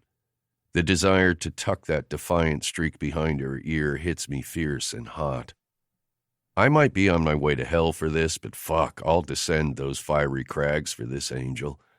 If she needs a villain to steal her away, I can be that ruthless bastard. All right. She finally says, accepting my challenge. Just give me a minute. I'll wait for you. I'd wait a millennia for her, but the crippling fear she won't return unexpectedly assaults me, and I call out, "You didn't give me your name." A sly smile twists her sultry mouth. I know. While students filter past in a rush to escape the grounds, I wait patiently, more patiently than I've ever waited for anything in my miserable, selfish existence, until she mercifully returns. My advance is intercepted by the man who shares similar features as her. I extend my hand. "Professor Kallum Locke," I say in introduction. "I head up the Occult Sciences Department." "Oh, of course." He accepts the handshake. "Dean Masters sings your praises every year we visit. Darren St. James. This is my wife, Sylvia, and my daughter, Halen." I nod to the woman. "Lovely to meet you." Then I give my undivided attention to Halen, echoing her name like a song. "Like the band, Van Halen?" I arch an eyebrow, purposely popping the dimple in my cheek. She's affected, inhaling a fortifying breath before she nods. Like the band. She confirms, and fucking hell, I'm tempted to steal her away just so I can keep her sweet voice all to myself. It's this whole romantic meet-cute between my parents. Darren chuckles. "We met at a concert," he supplies. "Sylvia was wearing this white dress, standing out like an angel and immediately ruining me for anyone else." He gives his wife an affectionate glance. "We were both in attendance here for 3 years before that night.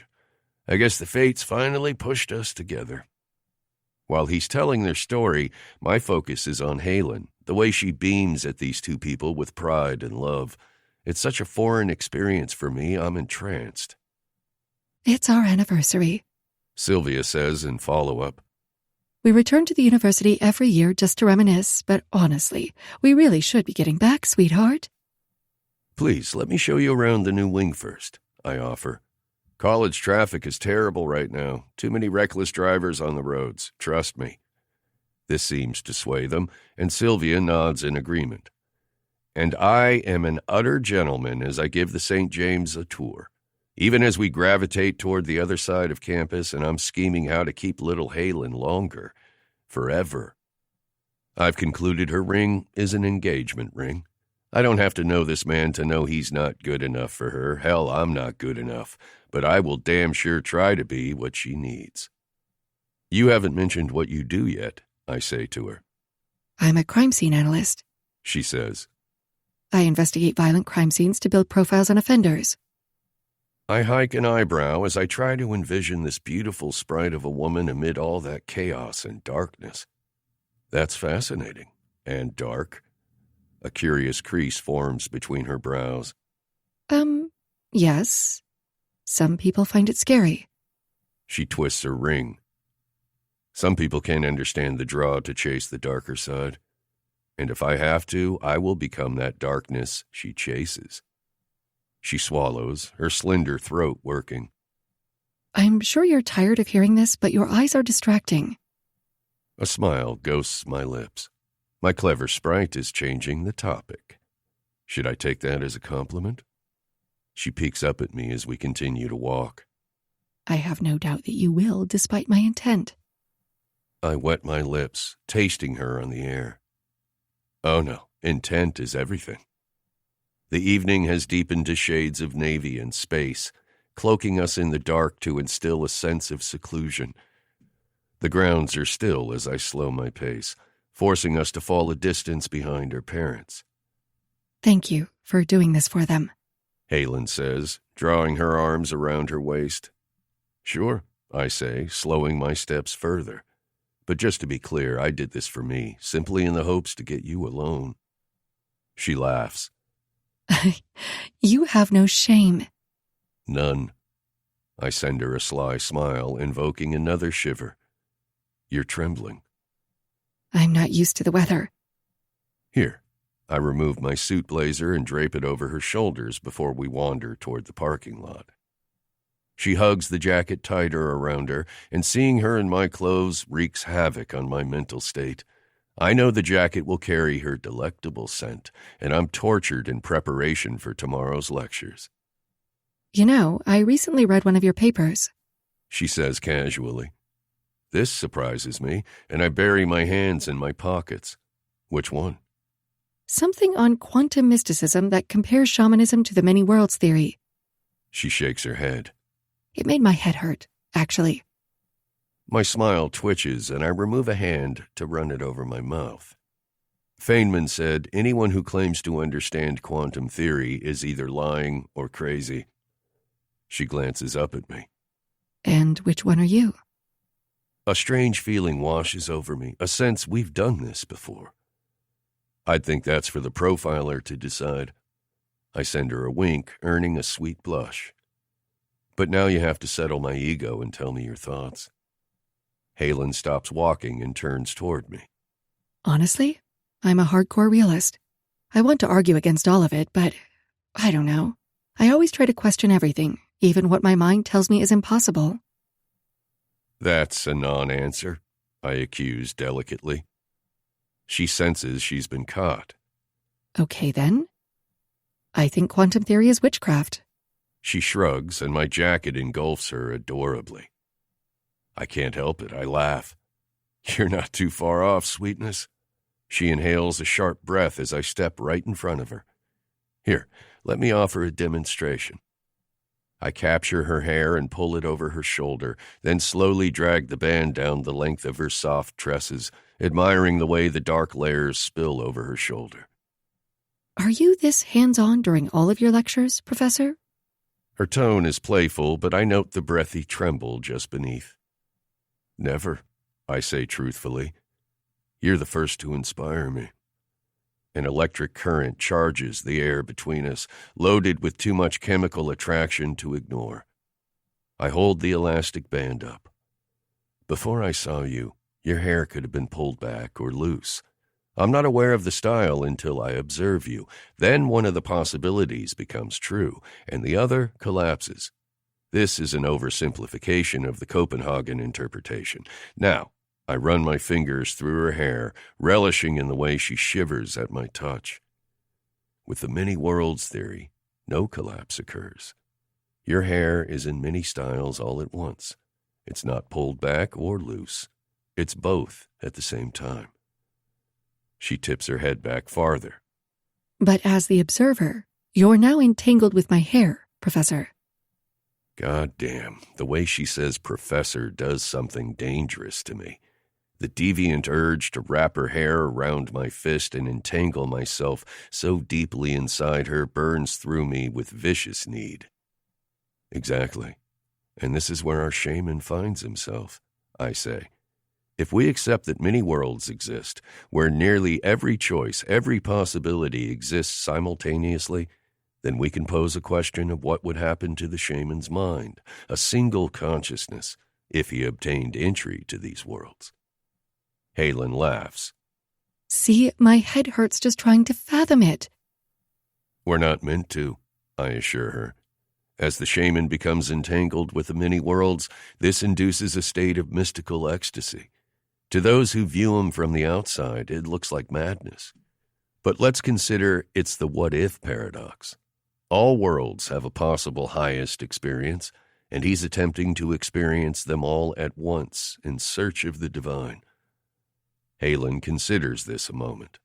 But if you spend a lifetime in search of the highest experience, then you never get to truly live the one experience.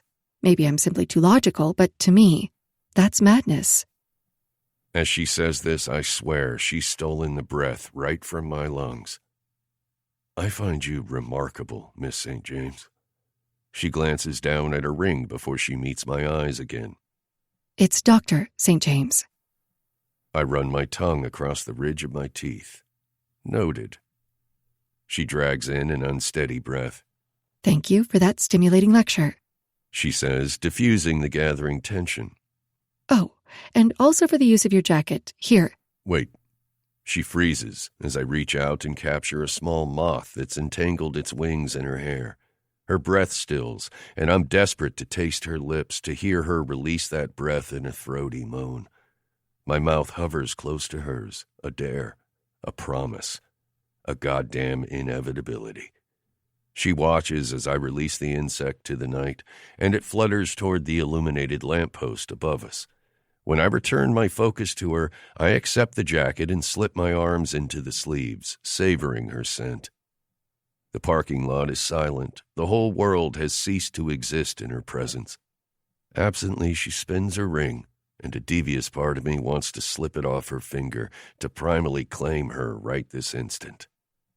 From my periphery, I catch sight of Wellington stumbling away from his parked car. He's obviously inebriated, and I think I've finally had enough of our petty squabbles and decide to report him. Halen could have been driving on the same street as him, and that thought comes with a snap of quick rage. She looks back at her parents as they reach their car, then says, I should go, too. She takes a step away from me, then another. As I watch her retreating farther from me, a hollowness carves out my chest. Little Halen, I call out, and she turns around. Making my boldest move yet, I stalk toward her and take hold of her hand. I don't want there to be a what-if for us. She looks down at our entwined fingers, the ink sigils I've tattooed into my skin. I don't want to let her go. I have to see you again, I tell her. She slips her hand free of mine. Then I guess you're going to have to find me, Professor. I close the distance, so close I sense her stop breathing. Across time and space, heaven and hell, this life and the next in any world, I reach out and tuck the tempting streak of white behind her ear. I will find you, Halen St. James. Author's note. Saying thank you for reading my work just doesn't feel like enough. Lovely reader, this was a labor of love and madness, and there were many days where I feared this would be the book that broke me. So, firstly, thank you for being here, for reading my words, for giving me a reason to breathe. Every author has a love-hate relationship with writing, and while there were days where I feared I might quit, the desire to tell Halen and Kallum's story, to give readers an escape, kept me writing. Secondly, I wanted to reiterate that this is a work of fiction. The philosophies throughout this series are not scholarly references.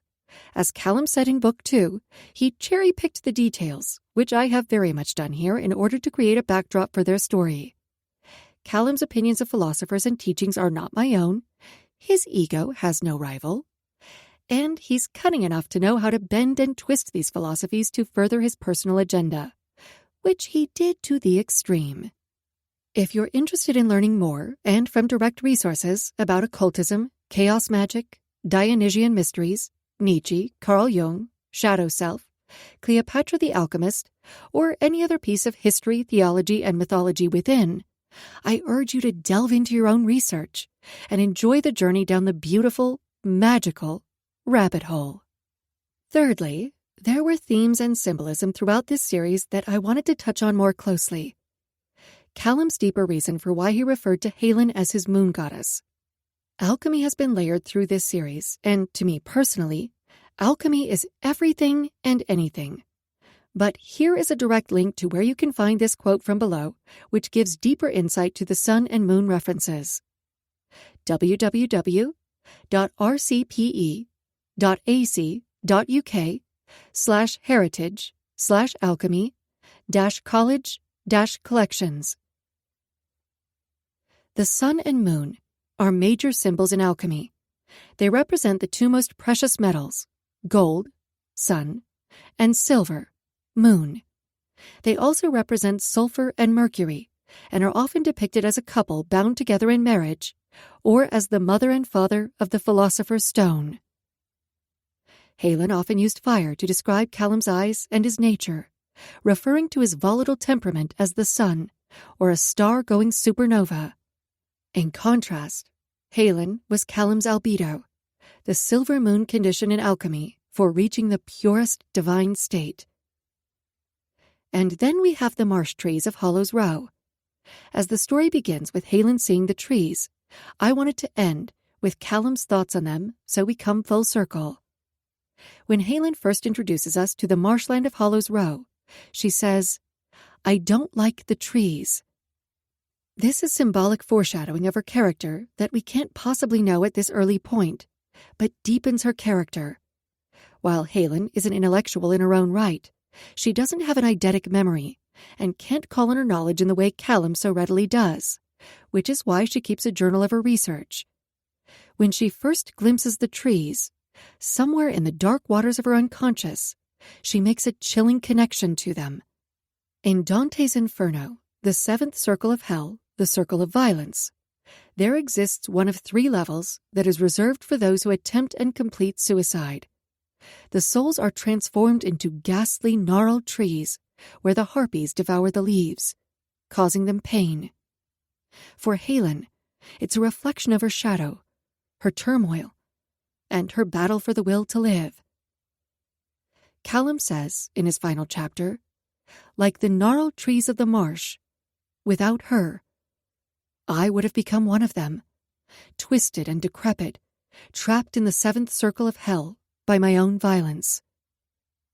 For Kallum, the symbolism has always been more clear.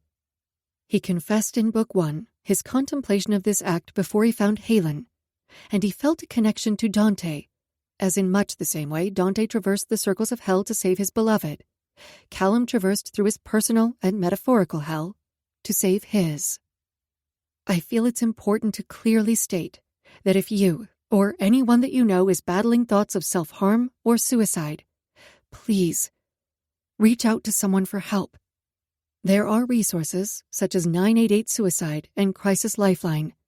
Dial 988 or go to https://988lifeline.org. Lastly, I have never faced a more challenging character arc than Professor Kallum Locke. From taking him from the start as a potential villain, to a hero, to a villain, and then an anti-hero, all while trying to make us fall further in love with him. Writing him is as exhausting as reading him sometimes, I promise. But I truly hope that you have fallen in love with Kallum and Halen and their story. I could probably write a whole other book on just the research and references, but no one wants that. Ha! I know I get wordy. I spend most of my days yelling at walls for this reason. I wish that was a joke. And at some point, it's time to leave Hollow's Row. For my sanity, I wish this was a joke also. But I did leave a little place open for the continuation of their story, if and when my brain has recovered enough to embark on that project. There is the vague mention of the Acolyte and resurrecting the Harbinger. This was a compromise I had to make with Kallum in order to be allowed to finish the book. Again, thank you so much for reading their story, and for reading my note, and for taking the journey with me through the book of my heart. You will never know what it means to me. From the bottom of my dark, dark heart. Read madly. Trish. Thank you for listening to Lovely Wicked Things, Hollow's Row Book 3, written by Trisha Wolfe, narrated by Lucy Rivers and Sebastian York, both members of SAG-AFTRA, produced by One Night Stand Studios, post by Simplify Productions, text copyright 2024 by Trisha Wolfe, production copyright 2024 by Trisha Wolfe, all rights reserved.